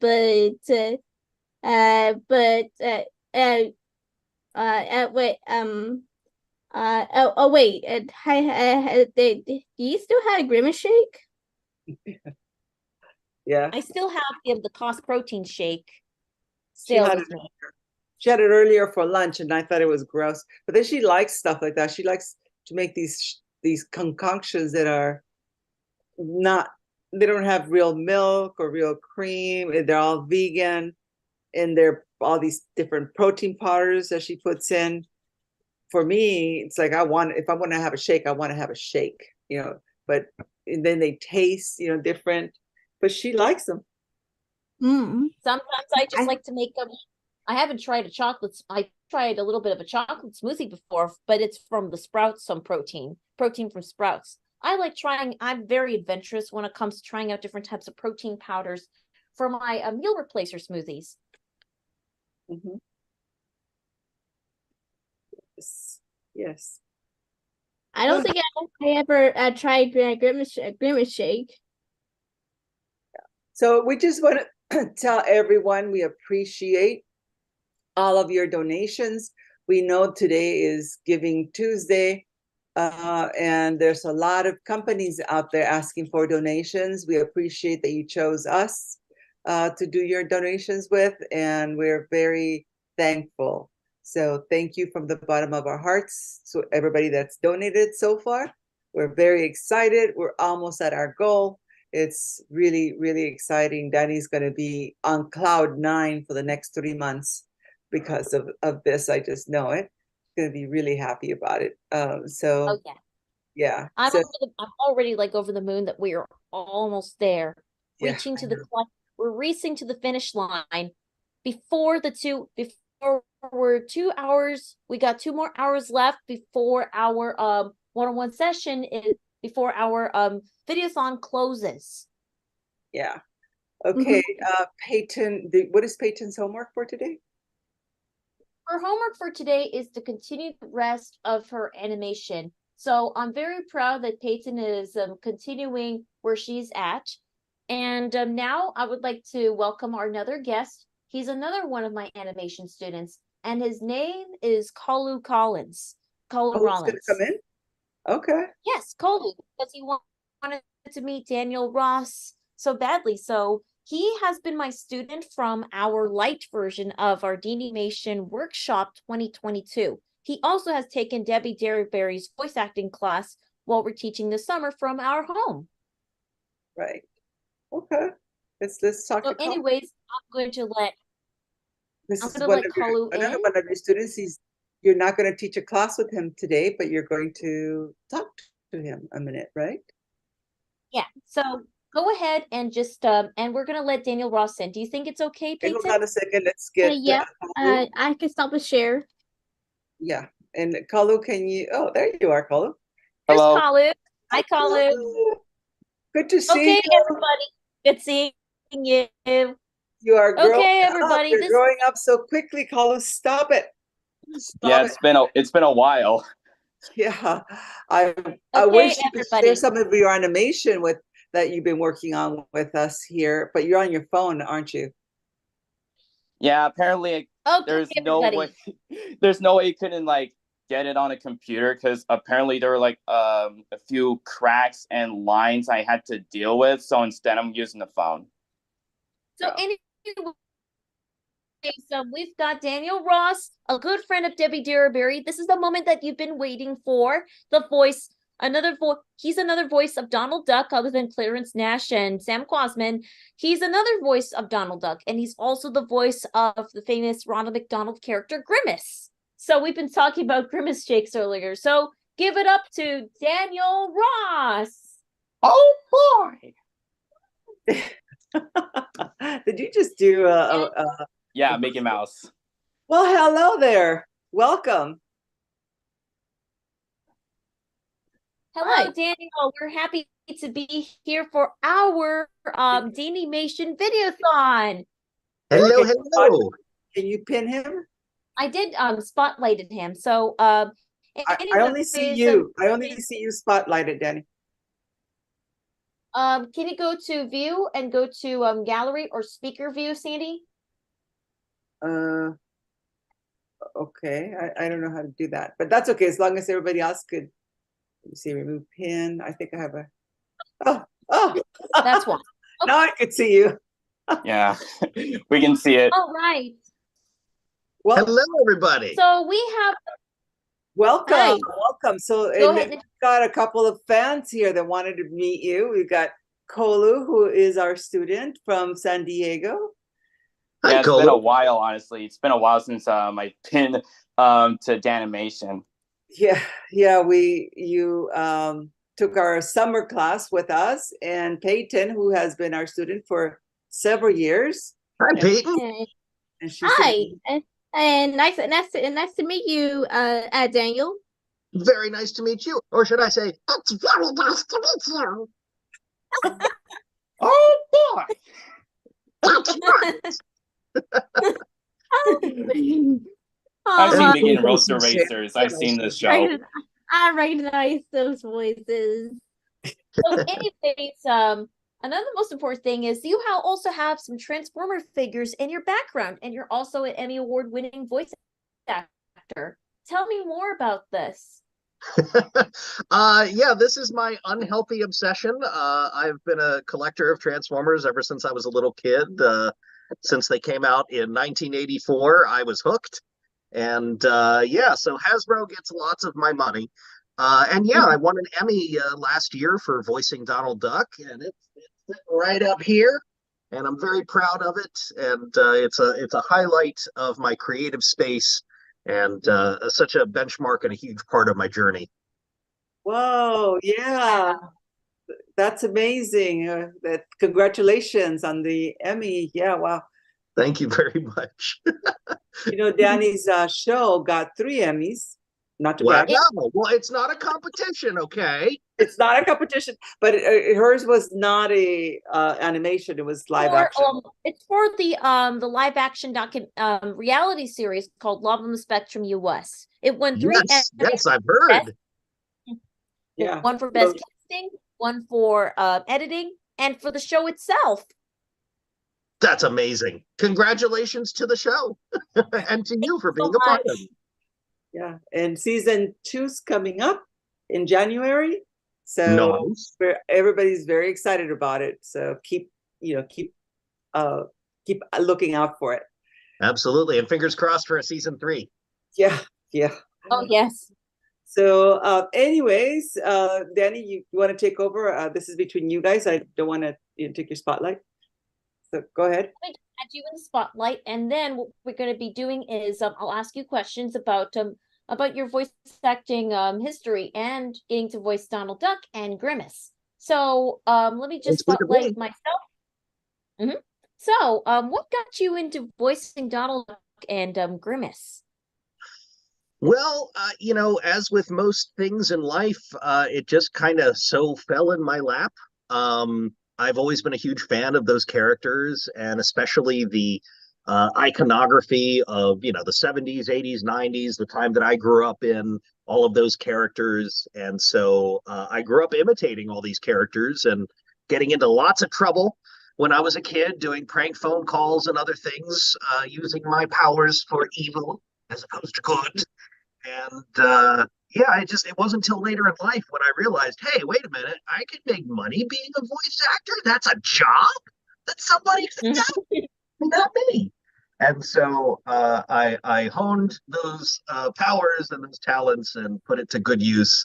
And here we are all these years later. But Donald Duck specifically, that was just a thing between me and my mom, who taught me when I was 3 years old how to do the voice. And so we would quack at each other. And I would be the fun guy at parties, because people would say, do the voice. And it wasn't until I moved to Los Angeles in 2014 that actually came into play. And I had an audition for the character and went through a process. And eventually Disney said, okay, you can voice the character officially for this awesome show, Mickey and the Roadster Racers. So that was mind blowing. And of course, Grimace, I had an audition. I gave it my best shot. I love the character so much. And, here we are all these months later. People have been enjoying his shake and vilifying Grimace to a certain degree. He's now an eldritch god. That's the way I put it. He's now a purple eldritch god. And people are doing lots of crazy things with the milkshake. Yeah, because I've been seeing a cultural phenomenon where people uses the Grimace milkshake as one of the weapons, and they get the hashtag Griminals everywhere. Every time when people drink the Grimace shake, their mouths exploded and then they faint. Oh, I know how. It's fantastic. This is why I'm scared to taste these shakes. Oh, you'll be fine. Trust me. I've tried I made my own Grimace shake earlier this morning, and I just used my simple ingredients. The secret ingredients are just berries, just some vegan milk with the Cos protein, the birthday cake flavored protein powder, the Cos blue spirulina, and the Cos bolt of the blue. So mix all that. It's tasty. Yeah, and very healthy too, especially with the spirulina. That's a great idea. Oh yes, blue spirulina actually adds the coloring for the reds. The red parts of the berries and the blue makes purple. Yeah, that's awesome. Great thinking. No problem. So we are really sorry we missed you last animation runaround that we did. We just got so tight at the last minute. Apologies. Oh, it's okay. I forgive you. Yeah. But we definitely want you for next class if you're available. I'll make myself available. Let's do it. Yeah. Oh, and here's Jake, one of our other instructors. Welcome in, Jake. Hi. Yeah, so we have several instructors that work with our students, and both instructors and students, everybody's on the spectrum, but they're amazing at what they could do, right? So Jake specializes in characters, designing characters, and so he's really good at that. So, and he's got his student. Wait, you already finished your student, right? Yeah, I just finished with Dixie. Right. Okay. And yeah. So anyways, I don't know if you were introduced to just now over the internets. Hi, Jake. Yeah. Hi. Yeah, I haven't met Daniel before. Okay. Yeah. Well, here We'll shake on it. We'll shake on it. Here we go. So Daniel is the voice of Donald Duck in Grimm's. From the Roadster Racers. Oh, very and cool. Grimace, Awesome. the from McDonald's. That's right. Feel scared That's to taste the shakes, dude. Yeah, right. No, there are limited edition. Yeah, that's right. They don't currently have it, but hopefully they'll bring it back for Grimace's birthday next year. And me too. I hope they bring me back too, you know? Yeah, absolutely. So we have a lot of students that want to do voice acting themselves. Is there any advice you would give them to get started? Like, how would they, other than taking classes, because they take some with Debbie, they take some on their own, and so on. Other than doing that, what do they do next? Like, what should they do next? Well, I want to shout out my very close friend, Debbie Derryberry, who I took my very first voiceover class with. And obviously that was a successful venture, so I trained with the best, and here I am. So all credit to Debbie where it's due. Here's what I would suggest. There's a couple different things. First and foremost, understand your instrument. Understand what it is you're capable of, what your limitations are, what you can do with it. And once you figured that out, you can kind of figure out what side of the industry you can, get yourself into if you want to. And then secondly, take acting classes. I know we said classes, but just take acting classes specifically, like a scene breakdown or a study some Shakespeare, really look into the ways where you can dive beyond the words into the intention of the meaning and bring those characters to life. Because that's really what it's all about. It's not doing a funny voice. It's about bringing a character to life. And so that's what I would advocate for anybody interested in. And then take an improv class if you can. Improv is so much fun, and it just gets you into this mindset of playing, and that really goes hand in hand with voiceover. Well, speaking of, I have taken a drama class when I was in high school, and this is how I got pretty fun and talented when it comes to acting myself. And it's so much fun when I cosplay as a character. I get to get into character. Yes, exactly. That's really the whole point of it. And I think, as a performer myself, I started in theater. I worked my way into film and TV, and then specifically to voiceover. I think there's lots of things you learn along that journey about how to fully embody a character. And there's just something about it that I really enjoy. I love expressing myself creatively in that way. And there's nothing else I'd rather be doing. And believe me, I've done quite a bit of mundane jobs in my life. This one's probably the best, at least so far. And so fly, yes. So I was wondering. Yeah, I was wondering, Daniel, about because I sing, I like do music and stuff too, and I've been interested in sometimes finding courses like on Udemy or whatever to try to see if I could learn more about voice acting. But I was kind of curious, when you have let's say you have a new character or a new type of voice that you're trying to do, is there certain things that you might kind of go through in order to really kind of get comfortable with this new voice before you actually just start using it? You have to get the pronunciations down and realize that, there's certain things that I guess you have to know to be consistent, right? With the voice and accent. Absolutely. I think, much like anything that you learn, once you've put in enough time and enough hours and enough, blood, sweat, and tears, you kind of start to inherently know things about what you're doing. And so, with voiceover, of course, you have to be able to read the script properly and enunciate clearly and convey the message. But then you have to make a decision about what kind of voice am I going to use for my audition? Do I give them a couple different voices? What's in line with the specs of what they're asking for? And so there's all these different converging thoughts that you kind of mesh into a ball and say, here you go, this is my audition. Yeah. And so that process over time, I think gets much easier.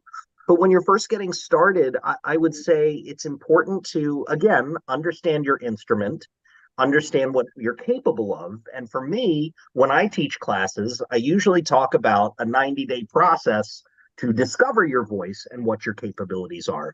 Because I think once you get into the process of auditioning, you don't really have a lot of time to think about, oh, what is this voice I want to put together? You kind of just have to pull in your pocket and say, this one, that one, this one, because you don't have a lot of time.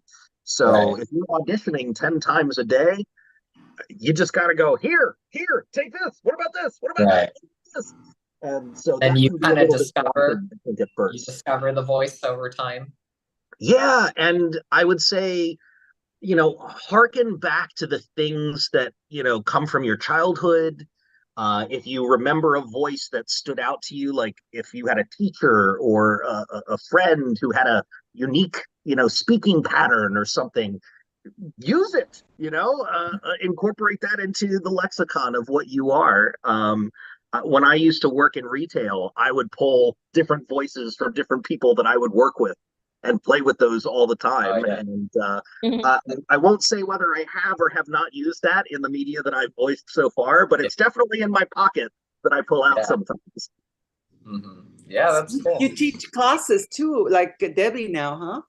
Yeah, occasionally, if I'm asked to, absolutely. I do one-on-one coaching with individuals. It really came out of a desire to just kind of throw down the ladder and say, come on, everybody, like let's do this together. Because look, I've had my highs and my lows, and if I can help somebody avoid some of those lows and get them on the right path, then I feel like I'm doing my part. So I really enjoy that. I really enjoy that aspect of it. Fantastic. Looks like we've got another guest. Do you have any last final thought to help us promote our Giving Tuesday Video-A-Thon? Well, first of all, it's for a good cause, so yes, you should donate. I would say, this is really important in terms of outreach, getting people to understand individuals that are on the spectrum, and to just realize that, we're all in this together. And so I think when you have a passion for cartoons and TV and voice acting, it's just a pleasure to talk to all of you and hopefully raise some awareness there. And I hope you reach your goals and then some. Yeah. Thank you so much. We really appreciate you taking the time. It's my pleasure. Well, it's nice to meet you, Daniel. Nice to meet you too. Nice to meet you. Thank you so much. We really have a good night, Daniel. Bye, everyone. Good luck. Bye. Thank you. And now we are welcoming our two guests. We have not just one, but two. We've got Trish and Steve Soika. Hi. Hi, Dani. Hi. How's everybody? Hey, how are you guys? Hello. From Global Elite Travel. And Trish is going to explain to us a little bit what you do. So go ahead, What Trish. we've been up to. Well, good. Dani, you've been doing awesome. I see you've got some money raised back there. You're pretty doing well for your hours. Nice. We just wanted to pop in and say hi and let you guys know what we're doing. And I've been an advocate. My name is Trish. I've been an advocate in special needs and autism for the last 22 years plus. And we started a travel club for a dear friend of ours that had passed away. And we've been doing this for about 14 years. And we just are launching the Global Elite Travel now. Steve, you want to say a little bit of something about yourself? I can't wait. Okay, great. Thank you. I know I haven't met you. Good, nice to meet you, and thanks for having us on. This is really an unexpected surprise. My younger brother's developmentally disabled. I know they don't use these terms anymore, and you just got to track down all the what they say. And so we've been around a little while, so we've been a part of a lot of grassroots, of large nonprofits that we were kind of grassroots with. And back in the day, all the families had to help and pitch in. and there's just so many more resources today. It's really exciting. So in my journey, I've also worked with Special Olympics, anything that had to do with anything, you just jumped in and participated. I worked in group home, supportive employment too, a little bit of stuff, did a film documentary. So I've just been kind of around, and here we are again with a nonprofit, and just kind of relaunching and rebranding right now. So we just thank you for being the first. Yeah, Oh, and What is your nonprofit do? You want to go, Trish, go. I don't want to take all the time here. Oh, we take adults with special needs and autism on trips. It's one of those things where it promotes social skills, beautiful scenery. We travel to the Mexican Riviera. We've traveled to the Caribbean, Alaska. We go in groups, people that want to be individuals and have their freedom on the boat. We're just there kind of to chaperone and oversee everything. And it's just a really great way to travel with a group of friends, and make new friends, see new places, maybe get some ideas while they're making their sketches and stuff, while they're drawing and doing some animation on traveling. So, yeah, it's really like a a lot great of fun. thing. Yeah. Oh, we've had a really great time. Yeah, I just wanted to say that the independence, you see, people for the first time, the autonomy, they just kind of go for it. Like they get on the ship. They're not going too far, and sometimes they don't want to see us for a while till dinner, right? And that's okay, because they just are in their own world, and they get to create their own world for a week or how many days. And we just have story after story of just watching people just open their wings, or even sitting at dinner, ordering what they want. They don't worry about money. They're only worried about what entree or what main dish they're gonna do, what show. They don't have to come with us, as a group, but they just want to go do their own thing, and they just can be their own person and do what they want. It's really exciting to see. They do karaoke. They watch shows. We get off. We shop. And it's just a really great thing. We get to see the orcas out in Alaska. We get to jump into the water in the Caribbean. Just tons of fun stuff to do. And again, it's all adults with special needs. So a lot of them are employed. Employment has always been one of my favorite things. That's what I've done most of my life, is help people get jobs or oversee people with their job coaches. And getting employed is super big. We've worked with, as you know, Dani, we know Garth and Jason that were on earlier. And we had them on a podcast not too long ago.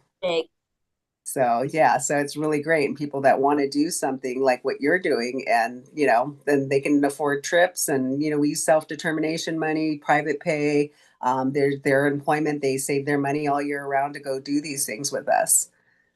So we just wanted to make sure we got the word out there. Yeah, so there you go. I think when you said karaoke, Jake's eyes lit up. Jake loves karaoke. Yeah.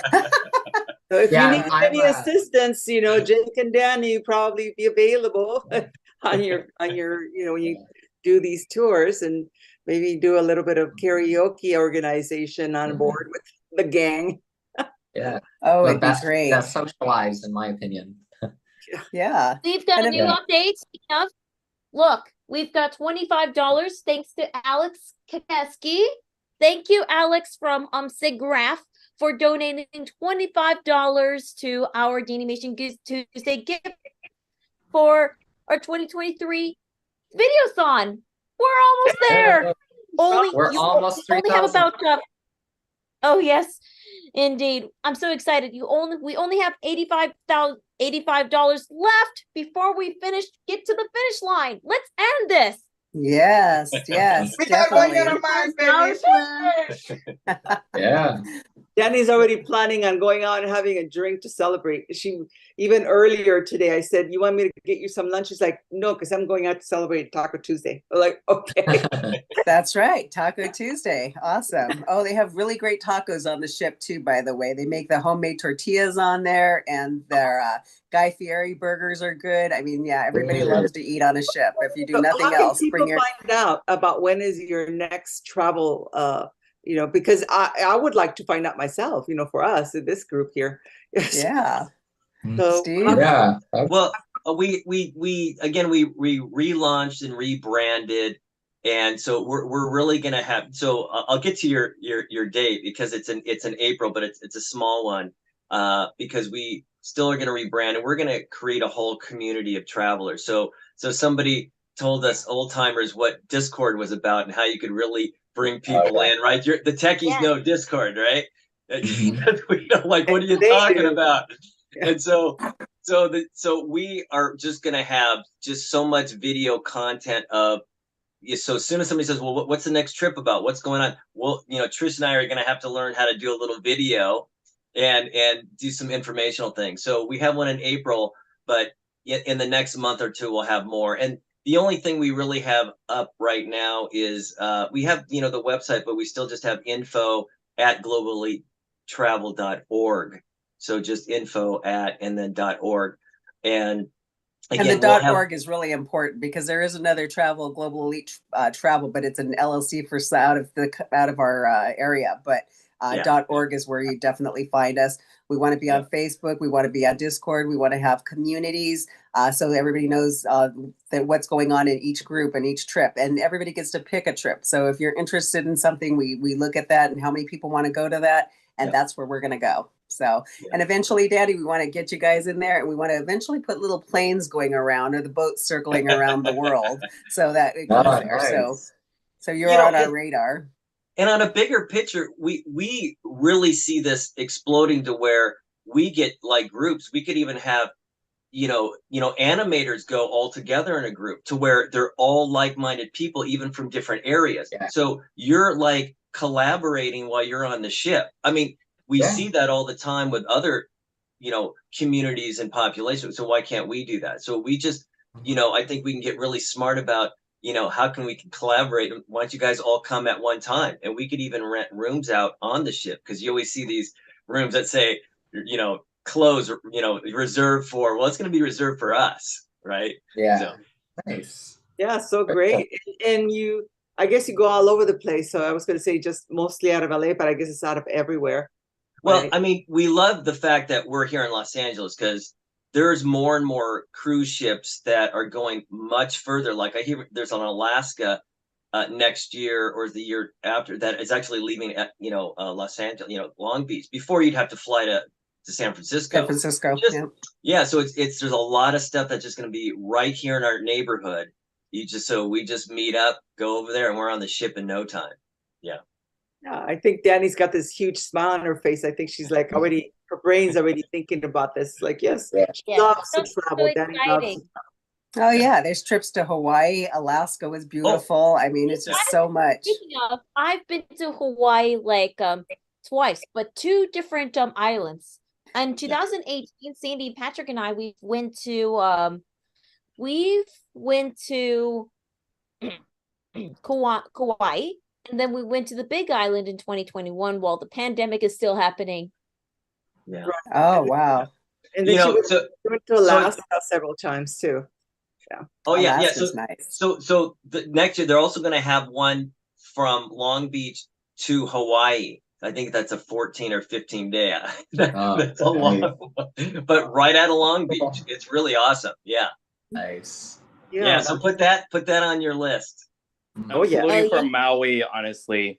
Now that you mentioned Hawaii, I'm saluting for Maui because, recently I heard this from my grandma and my family, but apparently there's a bunch of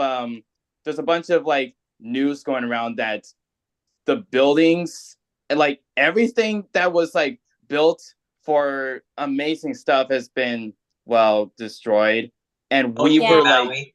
Yeah. Maui, we're making a big community.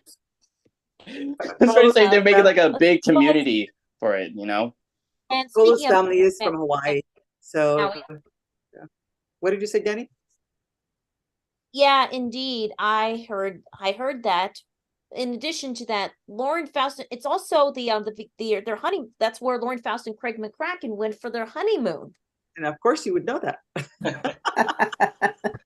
Nice. Well, gosh, yeah. Well, we'll probably be making a donation to you too today so that you can get that $85 in there and make your mark there. And if my family was there, I'm stuck in this bedroom. But if my family's watching this right now, this is true respect. This is true respect to Maui. Yeah. Of course.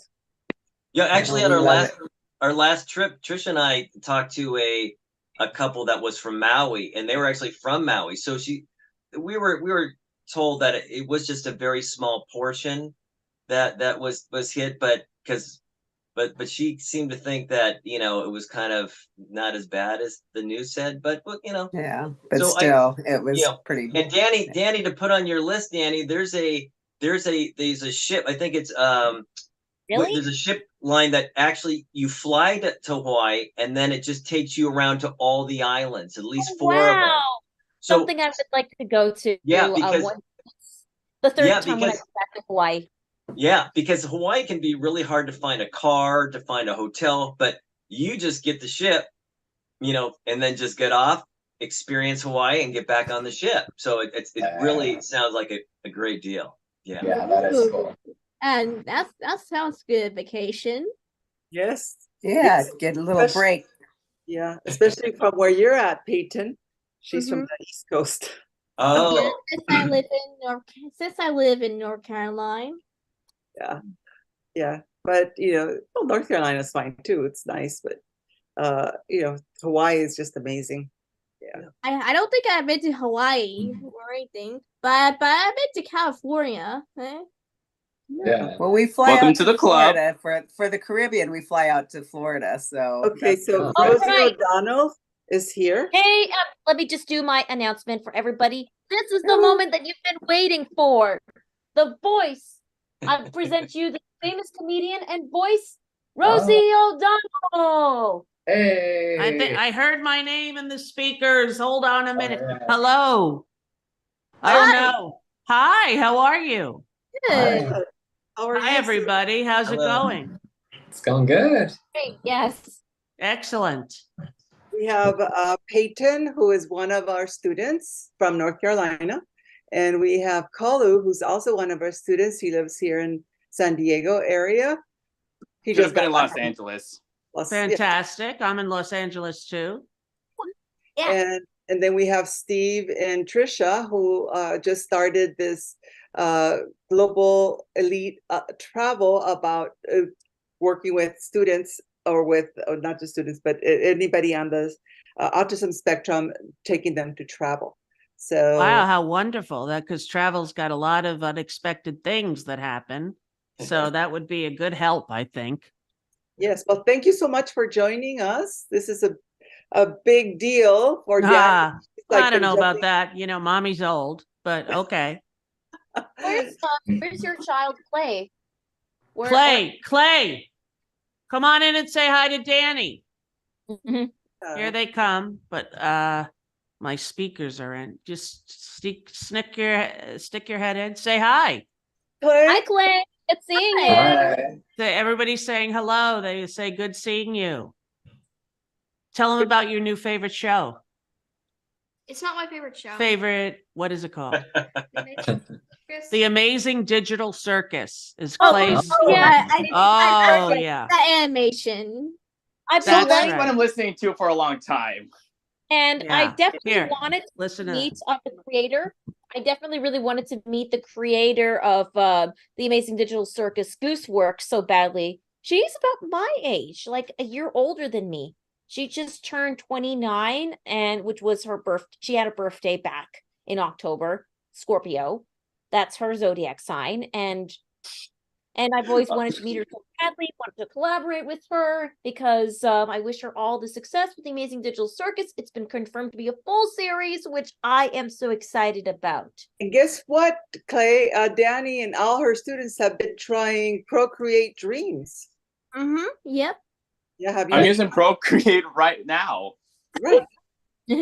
So Peyton, you want to show Clay what you've been working on Procreate Dreams? Sure thing. Just Can't hear anything. Okay. Let me pull this up. Okay. So this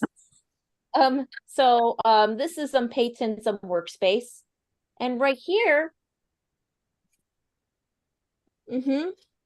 this is my character, Weemachi, which is a Tama, which is from Tamagotchi. That's from Tamagotchi on the that the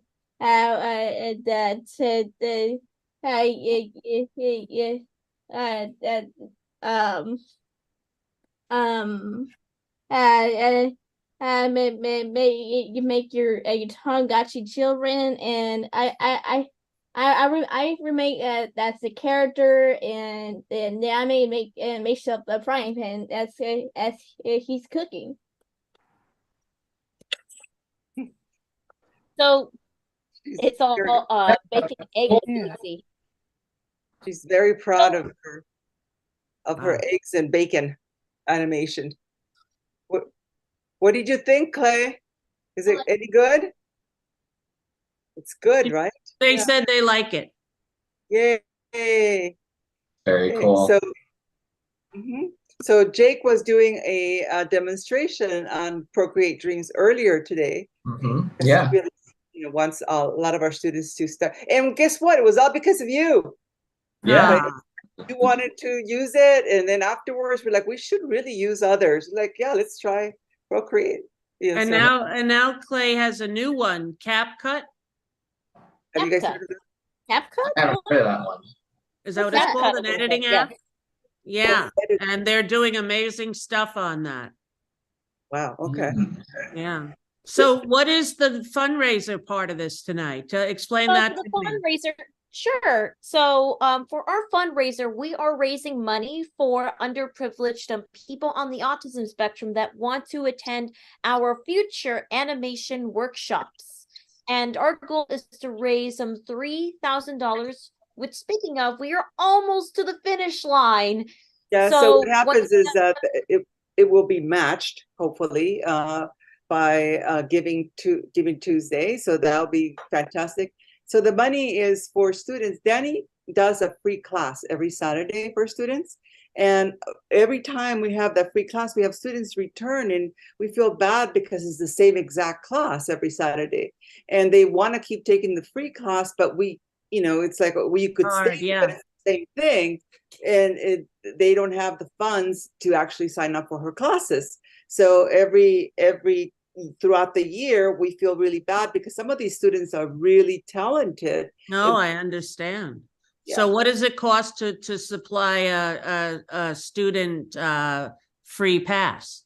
So our classes, one-on-one classes begin, they're not very expensive. They begin at like $500, but for a 5-week session, and we provide the software for them. So, but sometimes a lot of the students also, because underprivileged kids don't have the computers or don't have the iPad. So if we meet a student that is, exceptional in art and is really great, we could tell, we'll get him a computer and we'll get him. Oh, that's wonderful. Well, I'd like to pledge $1,000. Really? Oh, money, baby! Oh my goodness! Wow.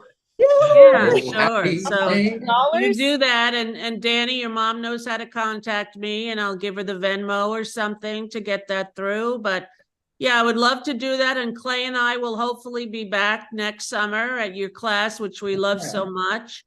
And we're going to stay closer to the venue than we were this year. You can maybe tell us before we go where everyone is staying. So we can get in the right place, because last time we were too far away. Okay. Yeah, we're in the middle of planning it all over again, for next year. Okay, well, as soon as you know where you're going and where you guys are staying, let me know so we can all sort of share the experience. Yeah. And we would love to go to San Diego afterwards for cosplay and all the stuff that you guys did after. We would love to be involved in that too. Rosie, you are part of the film Too Smart to Be Trendy. You and the guests get a pass to go. Okay, great. Well, we'll come. Yeah. That'll be amazing. That'll be amazing. Clay cosplayed as Gangle today from the circus show. Gangle, yes, I did saw Yeah. that post. It was so amazing. I like Gangle's personality. Her voice actor will be like so stoked to see you. We'll meet the voice actor of Gangle.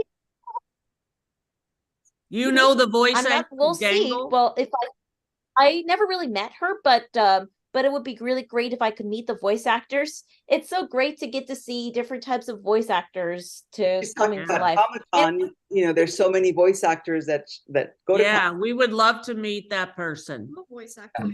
Yeah, and also it's amazing Clay is a voice actor now. Oh, yay. Yeah. Maybe we could have Inspired you, by you guys. Inspired by you guys. yeah, maybe we could have you voice one of her animations, Clay. Yes, Yeah. do you know that the opening for the circus show, Clay revoiced all of the actors with their own voice, and it's unbelievable to watch. It's so good. Oh yes. Wow. Do you remember that meme animation where Pomni and Kane were like robbing the bank? Yeah. It was fun to watch.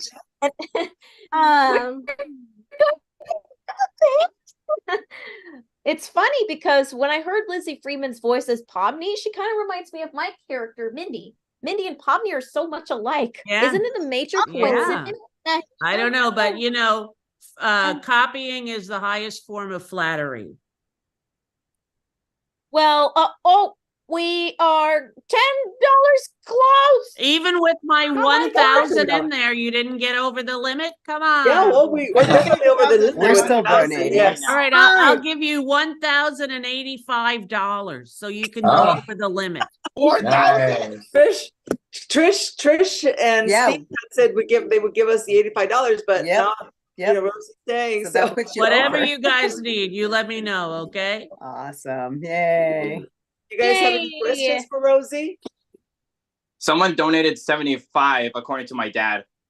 Oh, thanks, Dad. Thanks, Dad, for telling us. Oh, that's perfect. So now My dad. Oh, nice. We are almost done with Rosie's and Trish. And ours You're still. almost close to 4,000 now. You're good. With ours, you'll be over 4,000. Yeah. Oh, yeah. Yeah. Well, that's a stretch goal. So that means we are doing a stretch goal. Now our stretch goal has been reached. Instead of $3,000, we're doing $4,000 this time. Thanks to our stretch goal Awesome.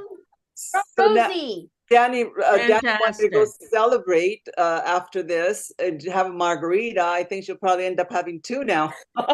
You can always have two. It's never bad. Two's good, but don't have three. Don't have three. And Josie, donates. We have to we have $10 more left to reach the finish line. Well, we're actually over the finish line. You're over. Finish You're line that you finished. have behind you, yes, but we are over the finish line with Rosie's and Trish's donation. So we're good. We're so good. Yay. I have a bunch of Nickelodeon characters cheering for that one. Yeah. Awesome. You want to show? Here. You want to show Clay your drawings? Colo, look, bring it up close. I got close. there's like a bunch of Nickelodeon characters that I've been drawing since my first year of doing this. I was drawing a bunch of Fairly Odd Parents characters. I even drew my own somewhere. Yeah, he's great. He's a great character designer, and so is Peyton. Peyton's a great animator. So we love all our students, and it's a wonderful course, and it's for great. And the parents have a good time too. There should be some special parent activities for all the parents in the room, and there should be maybe a counselor to help us, Yeah. That's a great idea, actually. No, because we all talk about what it's like to have kids on the spectrum and, what would help and what hasn't helped and what has, and it's a good thing. Yes, honey? Yeah. Yeah. I'm an alien now. You're an alien? Oh, amazing. We all talk about how amazing they How are. amazing they are. Uniqueness is what makes you stand out from the rest of the others. Yes. Woo! You want to say something? I'm Clay? glad I'm there, honestly. I'm glad I'm here for this one. It's going to be big. Do you want to say something? I have Clay wants to say something. I have a cartoons. I have a cartoon self. You have A cartoon self. a cartoon self. Really? Did you do it, or did somebody do it for you? Or instead of my face. Oh, okay. Yeah, a drawing. Hmm. Can you show it to us? Yeah. All right. They're gonna go get the iPad. Okay, that's fine. The assignment in class was to draw a self-portrait, and they did not want to do it. And they said, "You cannot force me." And so then she drew a stick figure and said, "You forced me." Oh, hi. I mean, stick figures are kind of like animation to me. Well, here's a little animated her, so them, so you can see them. I said them. I said them.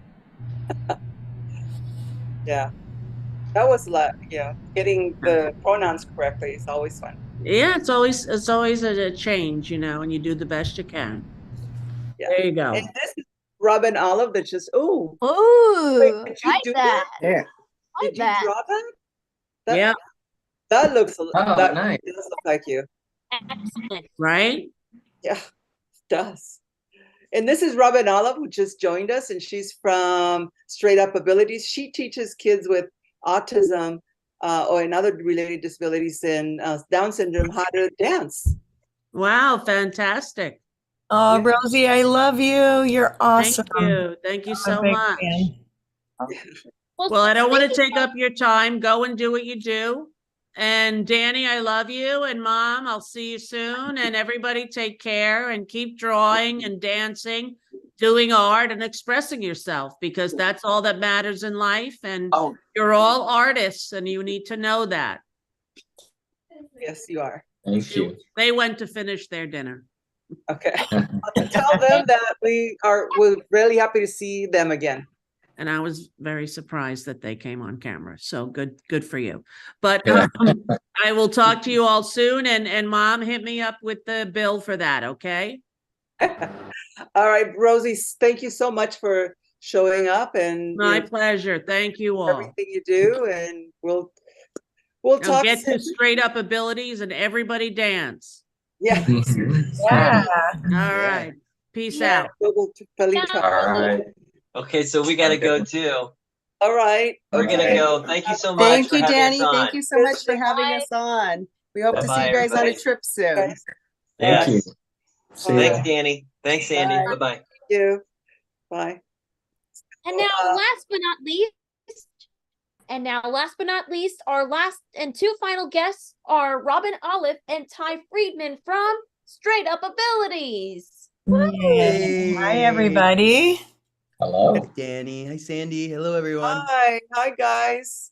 It's been a while since we talked to you, Ty. I know. It's so nice to see you guys. Are you still in LA or are you still out of No, LA? I'm New York City now. I moved here in October. All right. How is it? How's the city? It's so far. I moved here like the prettiest time possible in October, and now it can only get worse from here, but it's been amazing so far. I bet it's very cold there. It just got we had our first snowfall today, which was Ooh. yeah. Are you in Manhattan or outside of the city? Yeah, I'm in Washington Heights, so kind of Manhattan, but okay. All right. Fantastic. It happens. Danny's good friend. I'm sorry, what did you say, Peyton? It haven't said snow on my city yet. No, not yet. Where are you? I'm at the North Carolina at Thomasville right now. Oh, I don't think it snows there until much later. I really hope it snows this year. Yes. Where is Thomasville? It's at the North Carolina.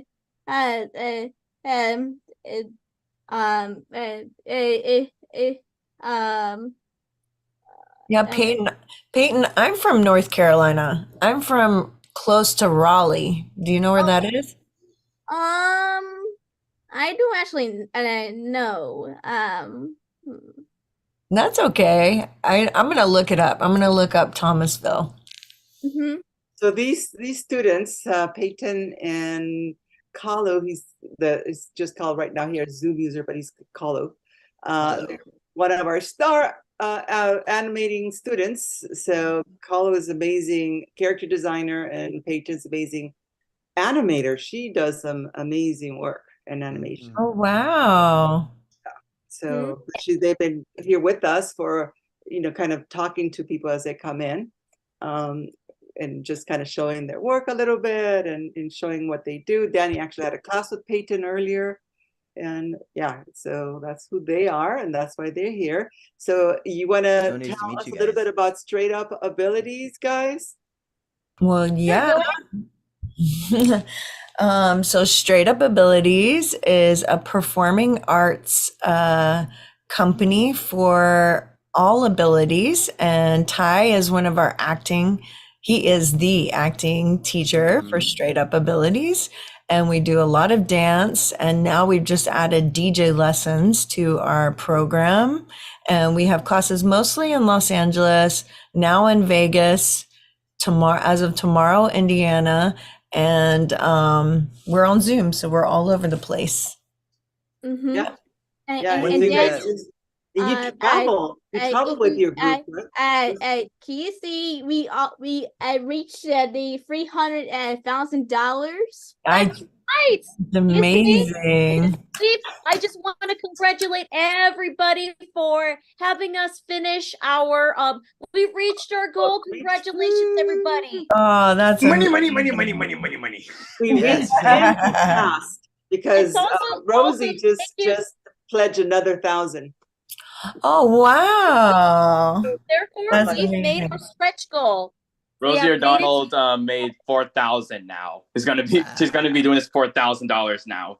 Oh, Yeah, that's amazing. Then we get it matched, so that'll be plenty of money. So the reason why we're raising money is to scholarship kids because we have a lot of every Saturday Dani does a free class, and every Saturday we have some of the same kids show back up, and we explain to them, well, it's the same class every Saturday. I mean, you're welcome to stay, but it's going to be the same thing. But they want to take more classes with her, but usually they can't because they're somewhere in rural, somewhere Ohio, somewhere, and they don't somewhere around USA, somewhere around general. Yeah, very and they're underprivileged, so they don't have a lot of money. A lot of them zoom in on their phone, and that's where they're trying to do everything, or some old computer or something. Yeah. So every year we say we're going to raise money to help these kids because some of them are very, very, they're very talented. They're very driven, but they're just somewhere where they can't, get any help, or their families can't give them any help. So this is why we're raising the money, and 100% of the money is going to go to that. We're going to help them with scholarships, and we're also going to help them if they don't have the computers, maybe get iPads and send them out to them so they could have something to do our classes with. Hey everybody, we've made it to since Rosie O'Donnell has made it to our stretch goal. We've added your book, People Are Clumsy and That Is Okay, to our auction bids. Oh, Let's wow. go. Ooh. Amazing. Wow. We're so happy that since you two joined us for our one-on-one tab, joined us. People Are Clumsy and That Is Okay is being part of our auction bid. Oh. They've already have sold our Mindy plush toy to a special. Someone already have bought the Mindy pre-order plush toy, and now we're going to do the auction bid at 6 o'clock. Get ready for that, right? Oh, that's awesome. Thank you, Dani. No problem. I didn't notice that. Yeah. So look, this is the book that Dani illustrated for Robin, and Ty helped edit, and you guys worked together as a team. Yeah, let me show you one of my favorite pictures. Let's go. That's so cool. So cool. Dani's so talented. Wait, my favorite picture though is on the last page where Dani illustrated all of us. Oh, wait. What? Yeah, let me find that one. That's my favorite one. Oh, it's so little though. It's so tiny. like zoom. It's very tiny, but the best part about it all is that we were all really surprised to see it when we opened the book. I love I've been it. drawing. I've been drawing Dani Bowman as like dressed up as Twilight Sparkle. Now that you mention it, Yeah. Oh. Oh, wow. This, This is Dani, right? How he draws, he's amazing. Is this you, Dani? Oh, Yes, that's Dani. That's a picture of myself as an animated character, but my persona is now called Rosemary. Oh dear. oh, no wonder. I thought that when I drew you, I thought your persona would be just that type of My Little Pony character. You loved it. Of course. And in Ruby the Heart Gems, your name Rosemary, one of the characters in Ruby the Heart Gem, which is based on me with a pink hair dye. So this is on Amazon now, right? Yes. People are clumsy. You can find it on Amazon. People are clumsy, and that's okay. I'm starting it right now. Oh, good. And it's just a book to teach about patience and being inclusive and being empathetic. And Dani had a great time doing it with you. You know, it's she loves the character of Ruby. So it's yeah. You know, when I thought of Ruby, I reached out to a friend of mine to draw Ruby, and he did a good job, but it wasn't Ruby. But then I thought, I'm gonna ask Dani. And remember, Dani drew her in like just minutes. We were just sitting in that little cafe, and then Dani did a sketch, and I said, "That's Ruby." You know Ruby, Dani, and that's right. She's usually pretty good if she knows you and knows your feelings, and you tell her to draw something, and she's there in front of you, could see you what you're trying to explain. She's really pretty good about capturing what you're trying to explain to her. Yeah. Well, also, Ruby is she has a pure heart, and she is like forever 5 years old, right, Dani? Yes. And which is just the perfect age. And so Dani understood that pure heart right away. Pure heart. Yeah. Hey, I would love to show a little video of your kids dancing. Do you have anything that we could do? Or maybe a website or something that we could? I love the performances that they do. I mean, that's one thing I look forward to. And at the really quick, and Ty, you can talk while I look. Yeah. And they do performances all over the place. They were just in Las Vegas. They do it in Los Angeles. They're really getting a really great performance opportunities right now, and it's been really exciting to see where they are. And then the students themselves have just blossomed from getting these opportunities. There's something really special about getting to perform. Yeah, I heard at one point that you guys were performing at Disney. Yeah. Robin put together an incredible trip to Disney World, where they got to perform, and then they also performed at Disneyland. Oh, sorry. I'm trying to juggle. Yes, so we did. We performed at Disney World. It was the best trip ever. We took 20 of our students to perform at Disney World and Special Olympics World Games that was in Orlando, Florida. And then last year we performed at Disneyland, California. And we're hoping next year that we're going to be able to raise enough money to take our students to see our friends at the Royal Ballet. They invited us. We danced with them in 2019, and they said, if you can ever come to London, we can set something up. You can dance with us. And I am ready to go to London and take our guys to London. Wow. So we can see our friends there. And we just performed in Vegas, and the students on the way, we were driving in a big transit van. They're like, this is my first time getting to dance in Vegas. They were so over the moon. So, that's a big part of our program, is giving them opportunities where they can perform and shine. But you guys, we always have a recital at the end of each year, and it's always like a really special event and really special time for the kids and for the audiences, and it's one of my favorite parts of the year.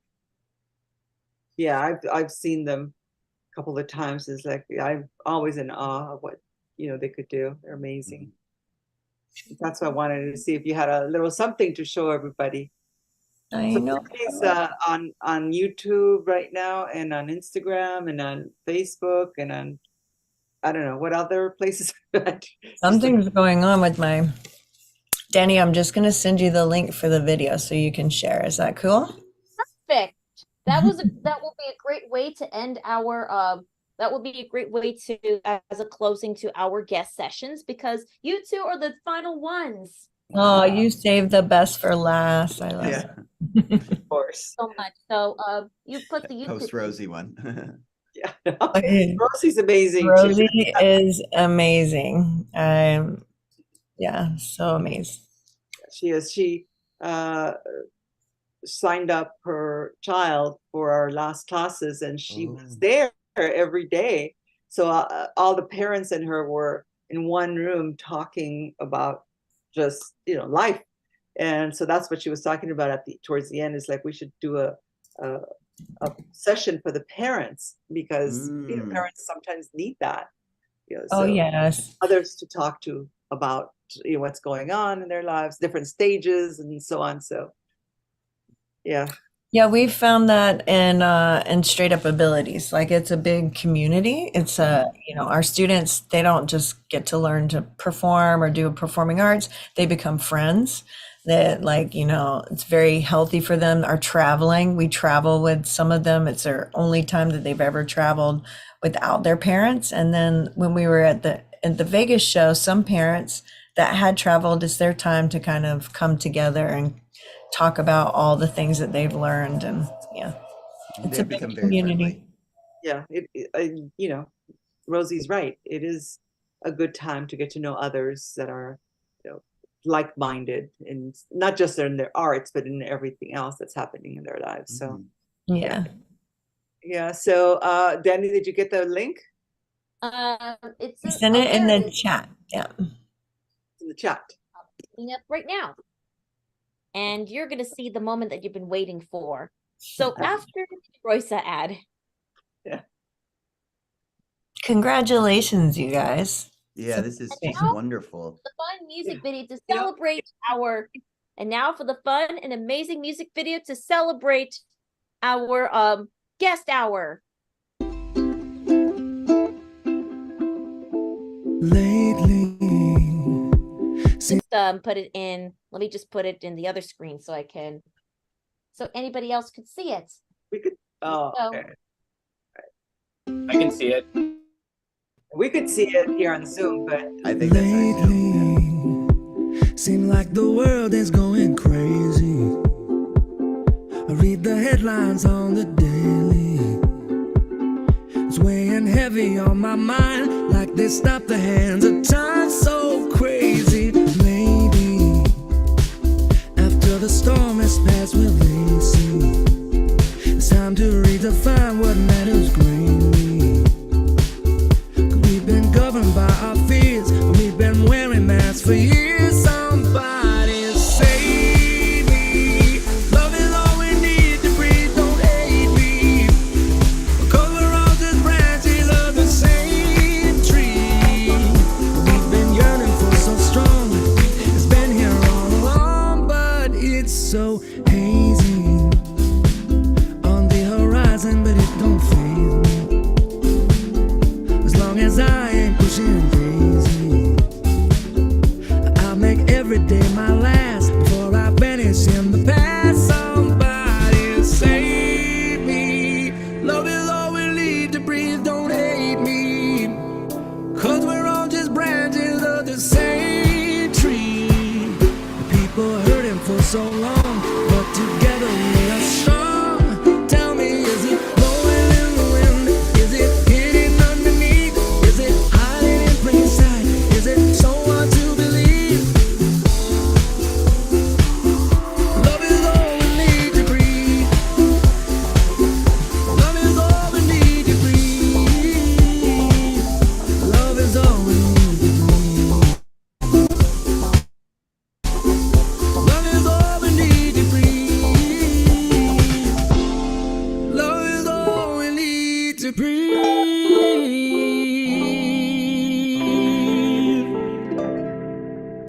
Thank you so much. It's a great way to close.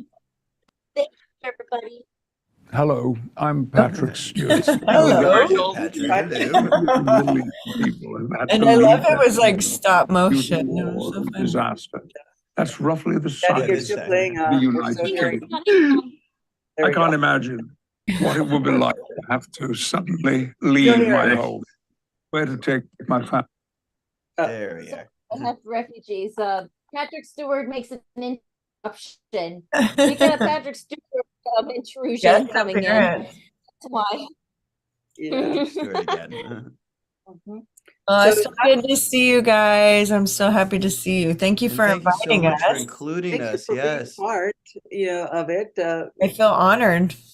Well, you guys are one of our, our pieces of our little heart ourselves. I can't wait to put that song in a playlist, by the way. Yeah. Oh, yay. I'm so happy. You see how amazing people you guys are, finding your tribe, Peyton and Kalu. So it's like everybody, all of you guys are amazing. Where does Kahlo live? Kalu lives San Diego. San Diego. Cool. So his dad is in the military, and so he lives in I think in the base, right? In that area, but his mom's from Hawaii, from Maui, and you've grown up here most of your life, right, Kolu? You're 15 now. It's like I forget. Time goes by. I'm 16 now, and apparently I threw Vicky to the dump just to be the better star in the Fairly Odd Parents. Oh no. No, seriously, no. Vicky's a real bad guy. So yeah, I had the right to put him out. Get rid of her so bad. Okay. Right. Yeah, but he is one amazing artist. Kolu. Oh, I want to see. Yeah, show. There we go. That's his drawings. Those are his drawings. Cool. Beautiful. I love. I'm glad that when I made this, you noticed. Oh shoot, I mixed it. You noticed I put a little Dani in this. It's so cool. Continue. Sorry.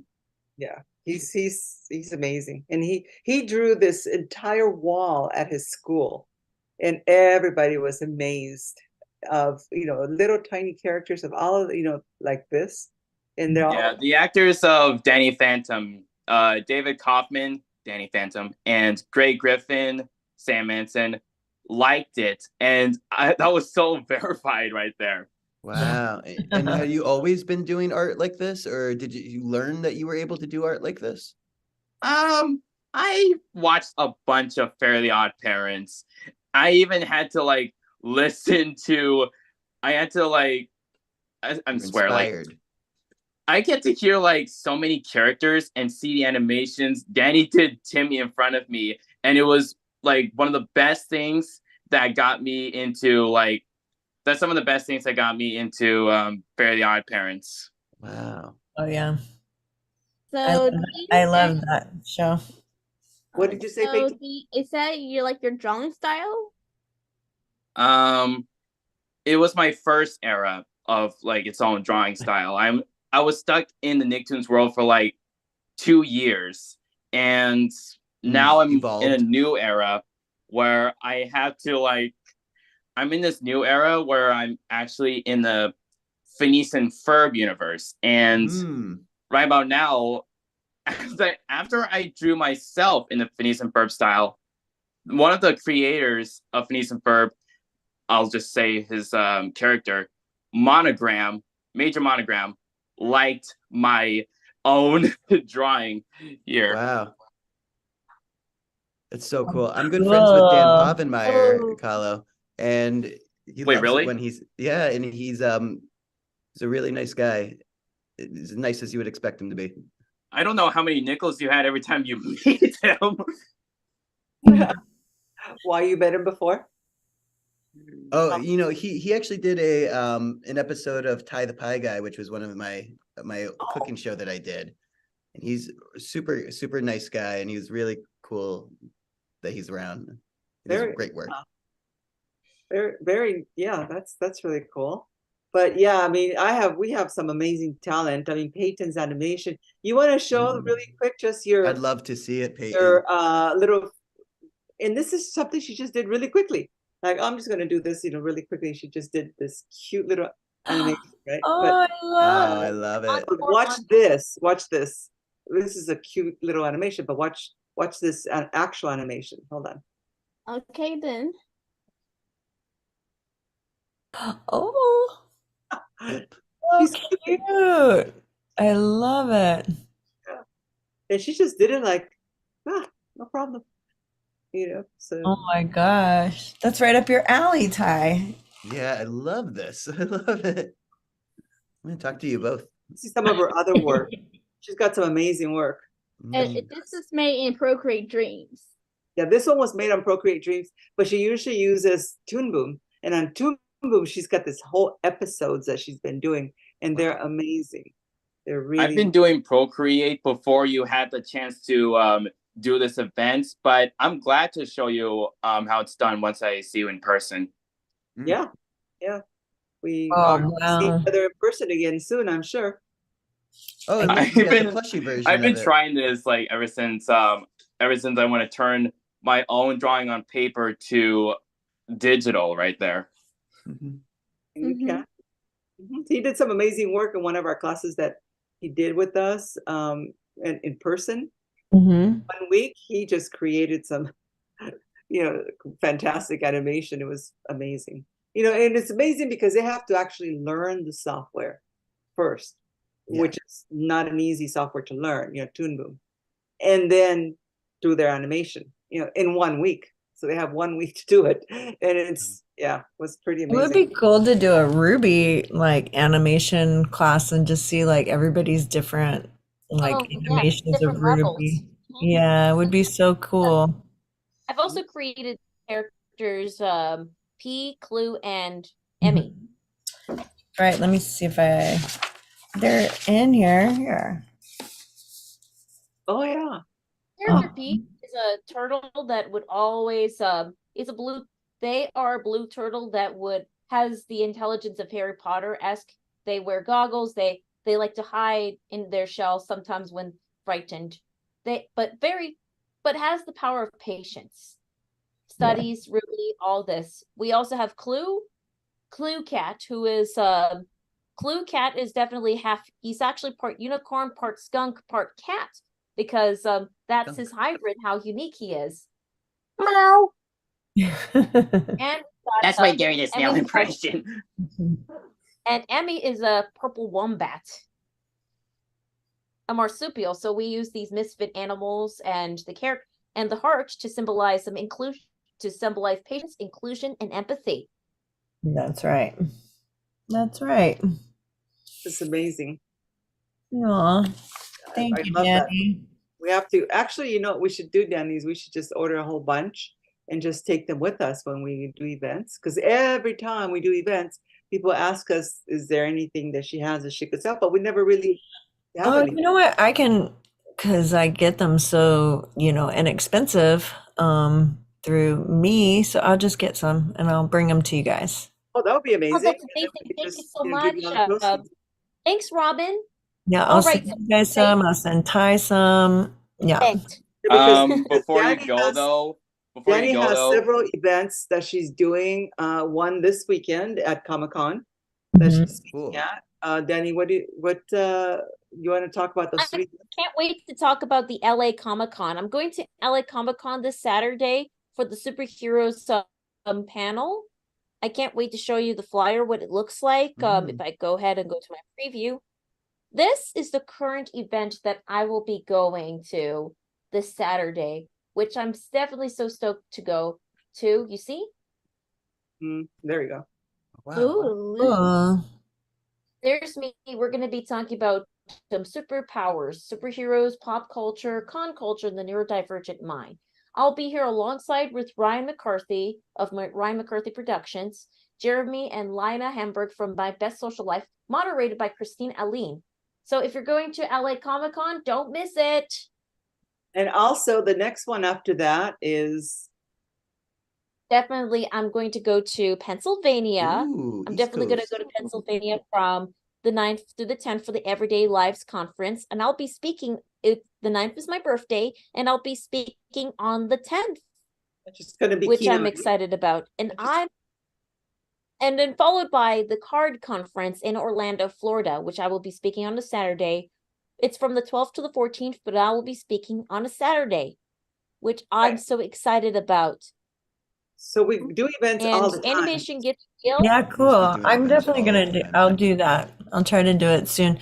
I'm gonna go home to North Carolina December 19th, but I'll try to link up with you guys before. Whenever you can. I mean, there's no hurry. She's always traveling. But Yeah. this is just next month, this month and next month. But every month, she's Time always. flies. Speaking of link, before you leave, you might want to check me out on Instagram. We will. You know what? You're not Let the me do that right now. Danny here isn't the only one like using Instagram right now. And if you want to, What is your Instagram? It's clever. Clever with a K. Clever Kolu. Let's see if you can. Let's see if I can do a good zoom in. It's KLEVERKOLU. Yeah. There you can see me like you can see my art page. Oh, like cool. I do like Just followed you. There we go. That's the spirit. Thank you. And also, before I leave, I do have a YouTube channel too. Oh, what's your YouTube channel? Let me get this in. It's on the meeting chat that I sent earlier. Do you see it? I don't think I see it because I wasn't here earlier, but can you spell it for me and I will look it up? Okay, you put the link again on the chat. Okay. Let me get it. Yeah. So look at these two students, right? How amazing and how talented I they are. know. We have so many of them, and so many of them that can't join our classes because financial means is like that's just not fair. So for us, it's like no, it breaks our heart. So. It has my animations and my gaming content. Oh, cool. I'm just subscribing. All right, then. Cool. That's the spirit. Thank you, guys. All right, you have to follow us back too, okay? Yeah. Oh, I'll okay. do that. I'll do that. Oh, all right. Well, that's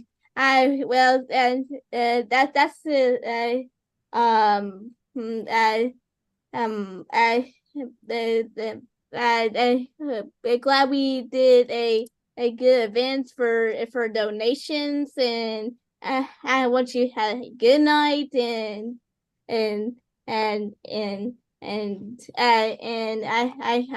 see you guys, and Yes. it's nice meeting y'all here. Nice to meet you. So nice to It's meet always you too, good to see Peyton. you. We'll see you next week. Hello. All right, So see you, good to Danny. see you all, See you Sandy next and week. Danny. Bye. Robin. Bye, sweetie. Bye. So now that we've okay, so now we're gonna go for our auction round. The moment that you've been waiting for everybody that are doing auctions. Remember. Hold on a second. Is there anything else you guys want to talk about? Ty,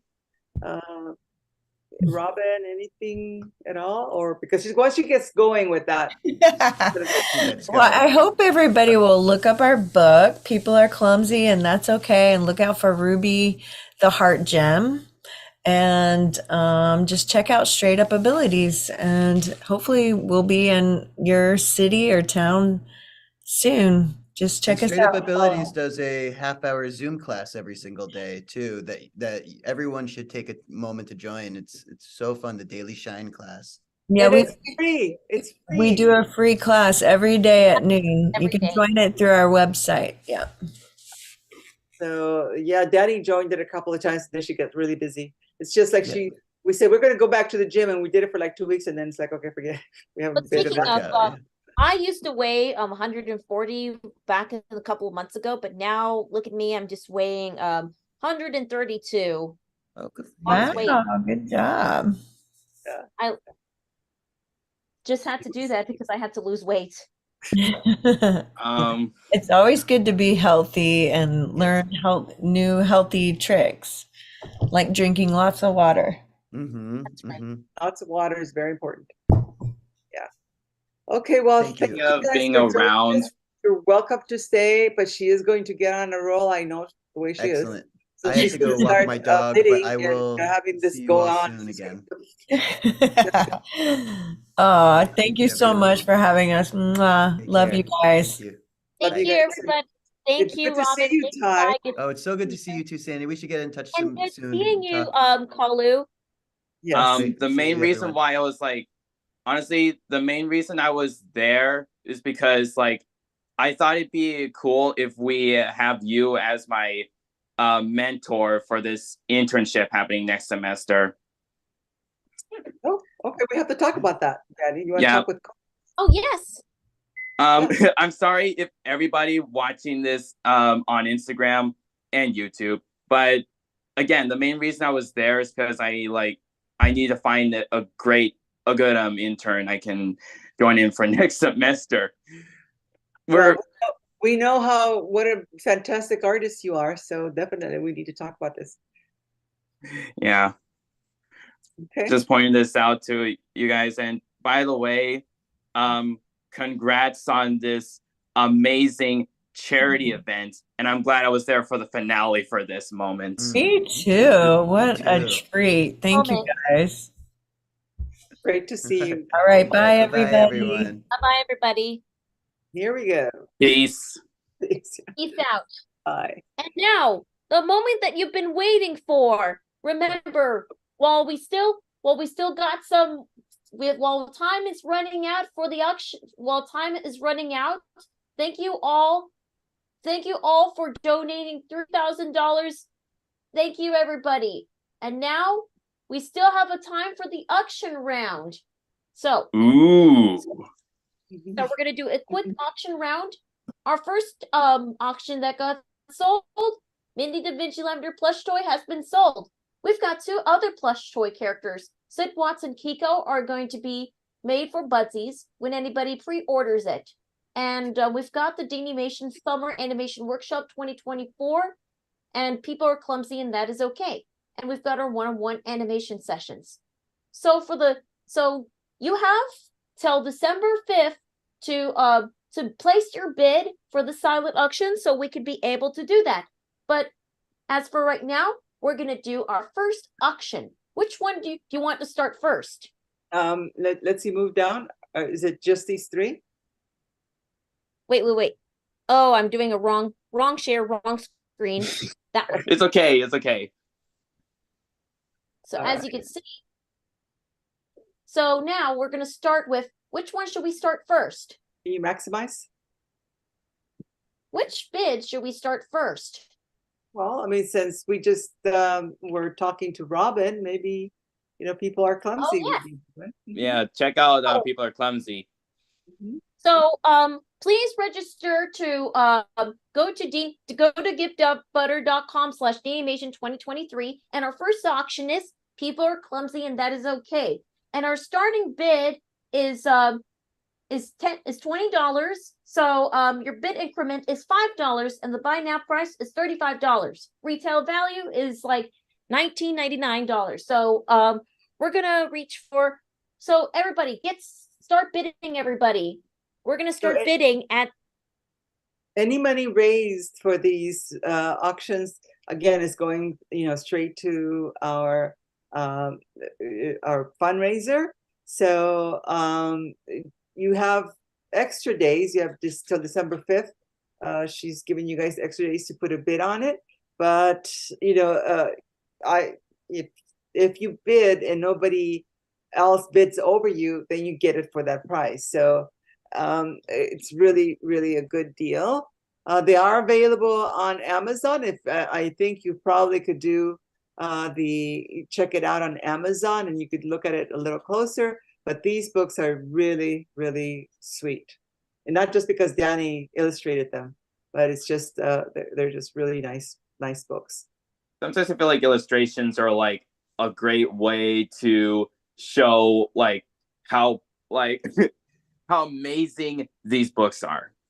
Yeah, and you know, Colo, you could probably do some illustration with the amazing art skills you have already. I mean, you could probably. Dude, I barely reached to the intern semester and already I'm gonna get this job. Yes, sir. Yeah.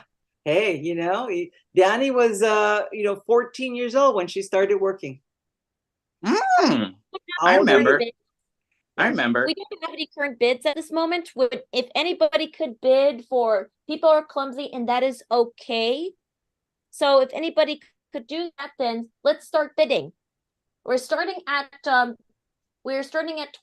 That is our starting price. So if anybody could bid, so please register. Please register to bid. Okay.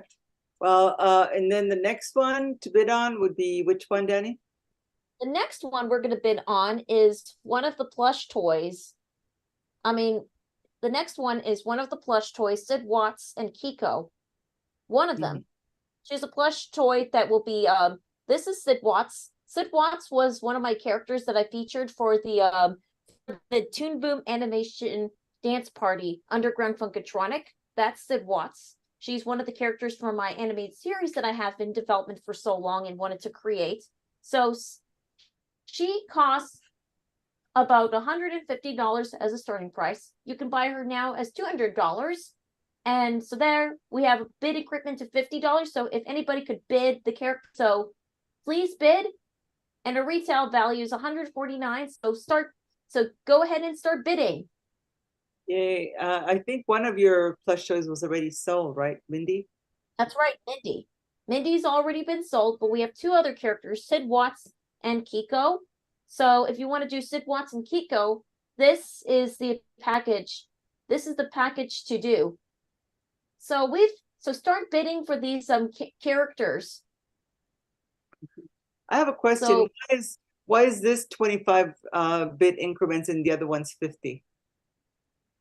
Oh, it's because Kiko, I just want to make it easy for anybody who see this, who wants the plush toy of Kiko can get this bid. I see. Okay. Get the first one for 150, get one for 150, please. Yeah. I sound like one of these people who like went on in for like these events where they raise up the money and then in the end they just sold it. Yeah. Bid guys. Yeah. And then we also have bids for anybody that wants to attend our one-on-one animation sessions, of course. Yeah, so these are separate from, the money that we're raising is for to scholarship students into our classes. But on top of that, we decided to, out of our own pocket, DaniMation's pocket, offer these bids for these packages this low. Because $250 by now is really a good price for a 5-week package, and we do it that way on purpose to make it affordable for everyone.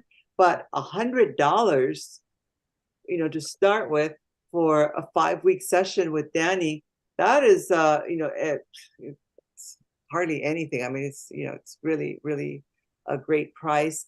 $250 for a 10-week session, that's really cool. So, and $450 for if anybody could bid the amount of price, then people could be able to get the higher value. The higher the value you get, the better you're winning your chances. Yeah, again, these they have until 6 days left to bid on all. 6 days until you bid. Remember, we still have just because our Video-A-Thon is over, remember, this is only the beginning for everybody, because you have till December 5th at 5 p.m. PST to bid your one-on-one sessions, and for the plush toys, the DaniMation Summer Animation Workshop, and the book, People Are Clumsy, and That Is Okay. Mm-hmm. And Dani has other books on Amazon too, but this is the latest one that she has. But anyways, anything else you want to talk about, Dani? We also have a DaniMation Patreon page. If anybody wants to donate more, we also have a DaniMation Patreon page, which means anybody, if you choose the monthly subscriptions, the more the bigger your subscribe, the larger the level, the greater your rewards. You see, the greater your rewards when you put in go-getters, and anybody who signs up for associate or passports, the values are much way bigger, and your chances about you get free one-on-one animation sessions when you sign up for any of the DaniMation passports. This might be too early for intern questions, but are you sure like those that go to, are you sure like those that were intern for this could also be associates? Okay, so I think it's just the name. It's not an actual associate, but it's just the name that she puts down for people that subscribe to her channel, different levels. We also do digital downloads. We also have digital downloads of some of our storyboard package for $3. You can also get the DaniMation desktop wallpaper for $10, or Apple Watch starring Sid Watts at $5, or $25 for the Mindy and the Misfits artwork, or just Schlitzy, one of us desktop wallpapers. We've got Gamer of the Moonlight, Sid Watts for $10, Mindy, Sid, and Kiko Patreon balloons. We use it as a desktop, and Dani and Goliath for the original PDF of one of my first books, Dani and Goliath. Mm-hmm. And that's your and original? last but not least, wait, are you selling? You're selling the original PDF? Okay. Yeah, the original PDF, the digital version of the ebook version of Dani and Goliath for $10. Okay. And now I've got another important announcement to show you all, everybody, that we at DaniMation have started a Redbubble page. We started a Redbubble for anybody that wants to buy our DaniMation merchandise. We have merchandise? So that's right. All thanks to Redbubble. I've been busy, Dani, I guess. I didn't even know you were doing this is Redbubble. Now DaniMation characters are all the DaniMation characters and the logo are available on Redbubble. We are selling artwork, so I can't wait to show you the let me just go ahead and view one of our logo pages. The DaniMation logo can be available now as a bucket hat, or desktop, or desk mat, or a pet blanket, and you can get one of these t-shirts, or DaniMation t-shirts, and our stickers, and our tapestry, our comforters, our shower curtains. Perhaps pillowcases and blankets too. Yeah, that's right. The DaniMation logo, and we do have the artwork that says "Beam of the Light." We're going to go to view as well. If anybody, so this is available now on Redbubble, so you can get our baseball caps, our iPhone skins, our canvas prints, and the classic mug or pin of Mindy, and some greeting cards and a kid's mask. You get a flat mask or kid's mask. Pretty cool. Wow. Keeping everybody safe. And our characters, like Mindy, for example, if we go to, so let me just view Mindy, for example. Mindy waving hi. We've got 11 products of Mindy. We have her as a sticker, a throw blanket. Our coasters are all over tote bags. You can buy I knew they're as a selected scarf as pillows. Yeah. or coaster sets of Mindy. You've They're been available busy, now Dani. on Redbubble. You've been really busy. Indeed, yes. I've been looking on all this going on. So anyways, let's see if we have any chances for anybody that bought any bids. Well, Nobody. it's a little too early, they still have 6 days to think about this. The only one that's sold is Mindy doll. So we have to make sure that we place her an order and send her to the buyer. Mm-hmm. All right. And to close our Video-A-Thon, I just can't wait to show you the time lapse of what happened from the very beginning, from start to finish. Let me just minimize this, just to show you all the screenshots I've been taking from this experience. 110. Look, this is this is what's happened over time. Look at that time lapse. Look at that time lapse that's happening. You see? I took lots of screenshots and there you have it. We finished the finish line with $3,015. 4,000. Dang it, voice 4,000 crack. because Rosie pledged 1,000, right? So we've made it to our, and thank you to Rosie O'Donnell for making for completing $4,000, baby. Yeah. And also thank you to Hayden and Stacy Mohar for an extra donation. We've made it to Hayden, Stacy. Thank you. We've made it to oh yes, we've made it to $3,065. We've got 33 supporters, plus a generous donation from Rosie O'Donnell, which means we are now at $4,065. So we've got a little bit left before we wrap this up. Remember to scan to donate or text to donate DaniMation 2023 or to 53-555 or go to giftbutter.com/DaniMation 2023. And you actually have till midnight tonight to donate. You have till midnight to donate, which means I'm very happy that everybody has done an incredible job. Congratulations, everybody, for bidding this. We are celebrating tonight, and looking forward to a margarita. or look forward to a Taco Tuesday with LeBron James. Yeah. Just kidding, LeBron James ain't gonna be there. Bye, Colo. All right. See you guys later. Can't wait till you're 21, Colo, so you and Daddy can go out and have a margarita. See you guys in the Scalabadoosh. Peace. Bye. It was fun. Bye-bye. So so now to wrap up our DaniMation Video-A-Thon tonight, we are closing now at 7. So it's your final chance to make our donation before we close our Video-A-Thon. So I thought before we end this session for today, I thought I would show you a little behind the scenes of how I made the other video, since we've got extra time. Okay, it's a great way. What other video are you talking about? I'm talking about the other trailer that's talking about me being on Instagram. I'm just going to show everybody the behind the scenes of how it's being made. I also use another editing software called Final Cut Pro 10. I use Final Cut Pro 10 to do most of my Giving Tuesday videos. So Danny was up late. Danny was up really late last night and got up at 5 o'clock this morning and has been going all day long with this, like a little Energizer bunny. So this is just right here. As you could see, Sandy has been recording the clips of myself, Tuesday Marathon. This is called Scrubbing. And this is the timeline that says Video-A-Thon.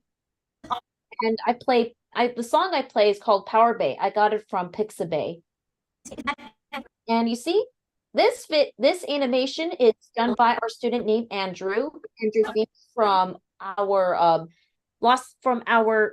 Miami Animation Gets Real back in June. And these are all the students from our Pennsylvania animation workshop. I put them right here just to show you examples of what the students may look like. And this is one of our other students that attended our free class. That's an actual free class student. She did an excellent job with the ball that merged out. Here, as you could see, we've got some other animations. We've got April, other than Peyton's animation that you see in the middle. You've got April Rugma, and you've got Carly Jack's April Rugma from the 2019 Animation Gets Real camp, and we've got Carly Jackson's animation, The Dancing Fox, from the 2020 camp. And of course, we see Kira the hyena from Kira. And we have Cheyenne from our Pennsylvania workshop.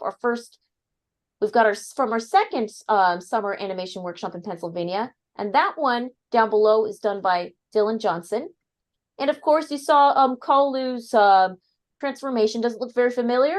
Another one's Odette by Ty Thompson. And here is done by Ignacio Hurtado. Incredibly talented, done his animation on Flip-A-Clip, featured on the reel as well. I think it's amazing how you remember everybody's name. I did a little, even though we did an animation demonstration, that clip wasn't shown during live. Just an example. So instead, I did behind the scenes of how I create my Toon Boom animation demonstration and how I created this little short. Right? And I can't wait to play you I'll play you the final one more time. What I also did is I reused a lot of Kiko's flying fish movement, you see? Now I'm going to play you what it looks like product. Hey guys, after all that Black Friday and Cyber Monday shopping, I hope there's a little change in your pockets left for Giving Tuesday. I will be doing the first ever DaniMation Giving Tuesday Video-A-Thon to raise money to scholarship underprivileged youth with autism. It is free to join our live stream, and if you can't contribute, please share. Any donation is appreciated because it will be matched by Giving Tuesday. So if you donate $1, it will magically turn into $2. Each year during our free introduction to animation classes that I offer each Saturday, I come across some very talented students that unfortunately are unable to continue classes due to their economic status. And I really feel it's a shame because they are so talented. So this is why I am doing this Video-A-Thon tomorrow, streaming from 7 a.m. to 7 p.m. Pacific, streaming live from Instagram, Facebook, and YouTube, starting with what it takes to start and how to start an independent animation studio, and why and how I'm doing it. We will also have some amazing guests like Debbie Derryberry joining us to talk about all the amazing things going on in our lives as friends and collaborators, as well as showing some live Toon Boom animation demonstrations, showing you how we teach our students, plus some auction bids to our future summer animation workshops and one-on-ones. Our goal is to raise $3,000 to help scholarship deserving and talented underprivileged students with autism. To donate, go to giftbutter.com/c/DaniMation. Hope you can join us.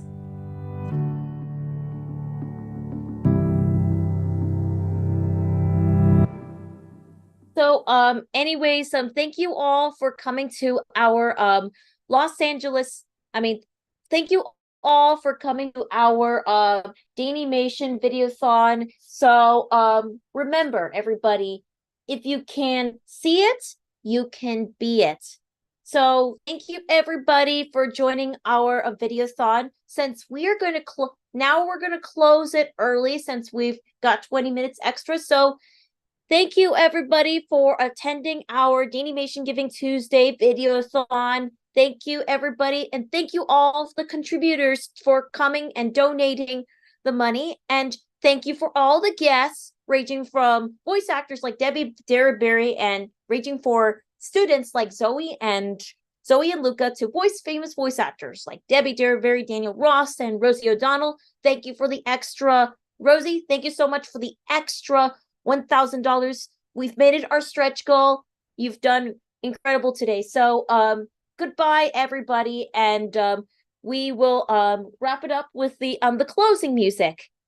Thank you everybody, and have a good night everyone. Dani, good job. I want to say congratulations. You did amazing. You did a great job. High five. And you could pass. Thank you. Yeah, good job. Big hug, big hug. I'm going to go over there and give you a big hug right now. Oh, thank you, Sandy. My cat's meowing. Good job, Dani. So this is now to end our, But don't forget, up till midnight, if you want to keep donating. So you have till midnight tonight to donate for Giving Tuesday. So thank you guys. Good job, Dan. Thank you, everybody. You've hit your goal and way past your goal. So good job. You did it, everybody. Thank you for all the wonderful hard work. And now I will end with the last music. So thank you for coming and bye-bye. We're signing off. Okay. Bye, everybody.